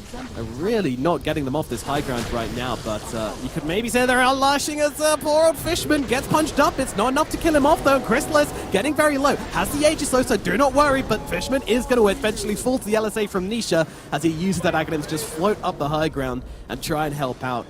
And now, well, Entity holding back for now. The Aegis wasn't used, and they do have 2 more minutes still on it. So Chrysalis is going to go back home, heal himself up, get himself some mana back again as well. And maybe the rinse and repeat here, but I don't know. After that hold, are you starting to feel a little bit worried for Secret here, or are you still feeling confident? I still think looking pretty good. The Arc Warden with his Ags and hitting the level 20 is going to be a pretty big timing. Still don't really feel like they're looking like they can kill Secret. The only thing that really held back Crystallis there was that he completely ran out of mana, so he couldn't press one more Rage. Not all the time that you run out of mana on the Lifestealer, but yeah, that's something you really don't see very often, do you? That's impressive. Yeah, the open wound is another 75, and he doesn't have any mana regen or anything, so it makes sense. Yeah.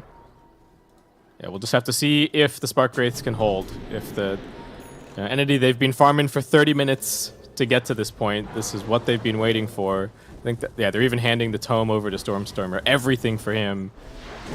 Let's see if this strat works the way that they're hoping it will. Zayat's jumping onto Pure dares to leave the base once again. Ogre seal away, but he's not going to be able to escape the shards off Zayat. They'll run him down. And look at this. Resolution on the high ground. Doesn't find the opening for the black hole, but will just unleash a couple of spells onto Fishman here as Nisha is there to finish the job. The LSA plus the Dragon Slave inside the Flame Cloak doing so much damage. And now Chrysalis smacking away at that high ground. Stormstormer doing his best to stop them. Toby coming over as well. Just really wants them to stop hitting their base. In comes the bubble, in comes the damage. They are getting Chrysalis a little bit low. Chrysalis still has options here as he's actually using the open wounds onto the Tempest double, but is going to fall. Eventually, the Spark Wraiths and the eventual harassment of Entity do bring him down, and life number 2, ready to do it all over again as Resolution comes to the sidelines, finds a catch onto the Arc Warden. The song is there from Toby, but it's not going to save Stormstormer. Immediate buyback coming out from the Arc Warden. The song is there from Toby, holding them back. Toby looking for the stun, doesn't find it, jumps forwards, trying to catch one, gets Resolution, but Nisha still holding the line, holding Entity back as Entity try to repel Team Secret from their base, and it looks like they are going to be successful in doing so. Pure jumping out again. This Leshrac really wants to make some action happen. This man is bored as they find Nisha on the sidelines here. Katobi finding the jump, but the save comes out from Zayat as he punches this Nick Assassin. Nick Assassin 4-star back away as Pure on the front lines trying to get a bit of damage here. They have managed to get Zayat with the Gleipnir. Zayat will die, but it is actually Chrysalis who snuck around the back lines. Got a kill on Katomi here, and Toby now finding up into him as a lifestealer, just trying to get away from this, but he's kind of being cooked at the moment. Does get off the rage, gets off the open wounds to heal up off Toby. Toby dead as well as Secret.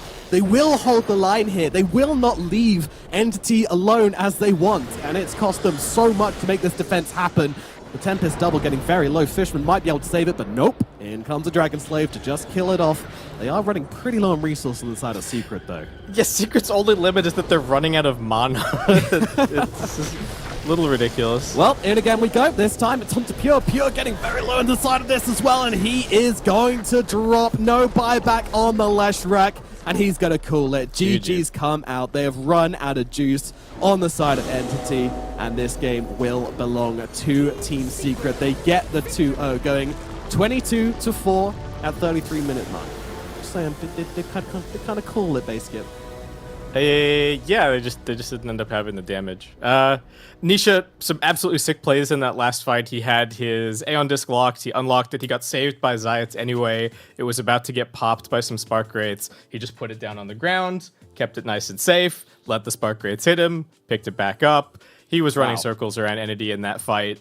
It was some really beautiful play from Secret, and the draft, I think, kind of doing exactly what we thought it would. For Entity, it's not something new. This has kind of been their ultimate comfort. It's the thing that's looked best for them all the way through this group stage, but it was not the answer against Team Secret. And yeah, Team Secret get the revenge on the stage where it matters the most, taking the 2-0 here.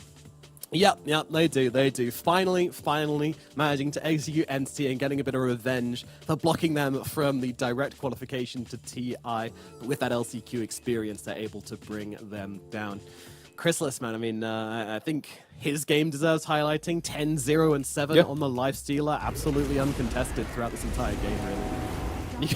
The highlights start at 29 minutes, by the way. Yeah, the lane wasn't easy for him, but he was very uncontested in the game. Like they had problems killing all of Secret, but Chrysalis especially was just kind of completely immortal this game, latching onto the Lesh, just sitting in the middle of the fight, tanking up all the spells, all the auras, and everything else, keeping him alive. Entity gave him the business in some of these fights, and they couldn't do it. No, not enough in the tank in the end. I do feel like, I don't know, like, I guess there wasn't that much more to offer, but they could have held on to the game longer. I really feel like Stormstorm wanted to keep playing that one, but probably the rest of the team being like, we don't want to just sit here and watch you play for the next 10 minutes while Secret just destroy us. Yeah, they were a death away from it just being over. It looked like Secret were just going to grind them out. Not a whole lot more that you could do. big one, to be honest. This is when he calls it, and that's going to be it. Yeah, not much left in it. It's a shame, but yeah, Nisha as well with the magic build, doing exactly what he needs to do to secure the game. That was like where all their damage came from as well for the pickoffs, like just being able to blow people up, using that Aghanims, using the Ethereal Blade. Did you ever get the stats for the big Laguna blades? I didn't figure it out. I'll do the math and post it on Twitter or something. We'll check it out in demo mode. Someone can check it out there. But a pretty critical 2-0 for Secret, right? As we're talking about the overall standings, they came in 7-5. Sort of the Group B. There's a big middle of the pack currently, and this is going to put them head and shoulders above. And Entity, they were kind of right at the bottom of that big congestion in the middle of the group, and they don't advance any further up. So going to be tricky for them as we come into the pointy end of the group stage. Yeah, Secret now going to be tied with tied with Asta for second place after that one, and match MVP for this game is going to be Puppy with the perfect KD. Oh, you love to see it. 0-0-10. 0-0-14. Double 007. Puppy, he didn't do anything in the early game except chase Fishman around in circles, but that's all he had to do. Chase him around, get some stacks.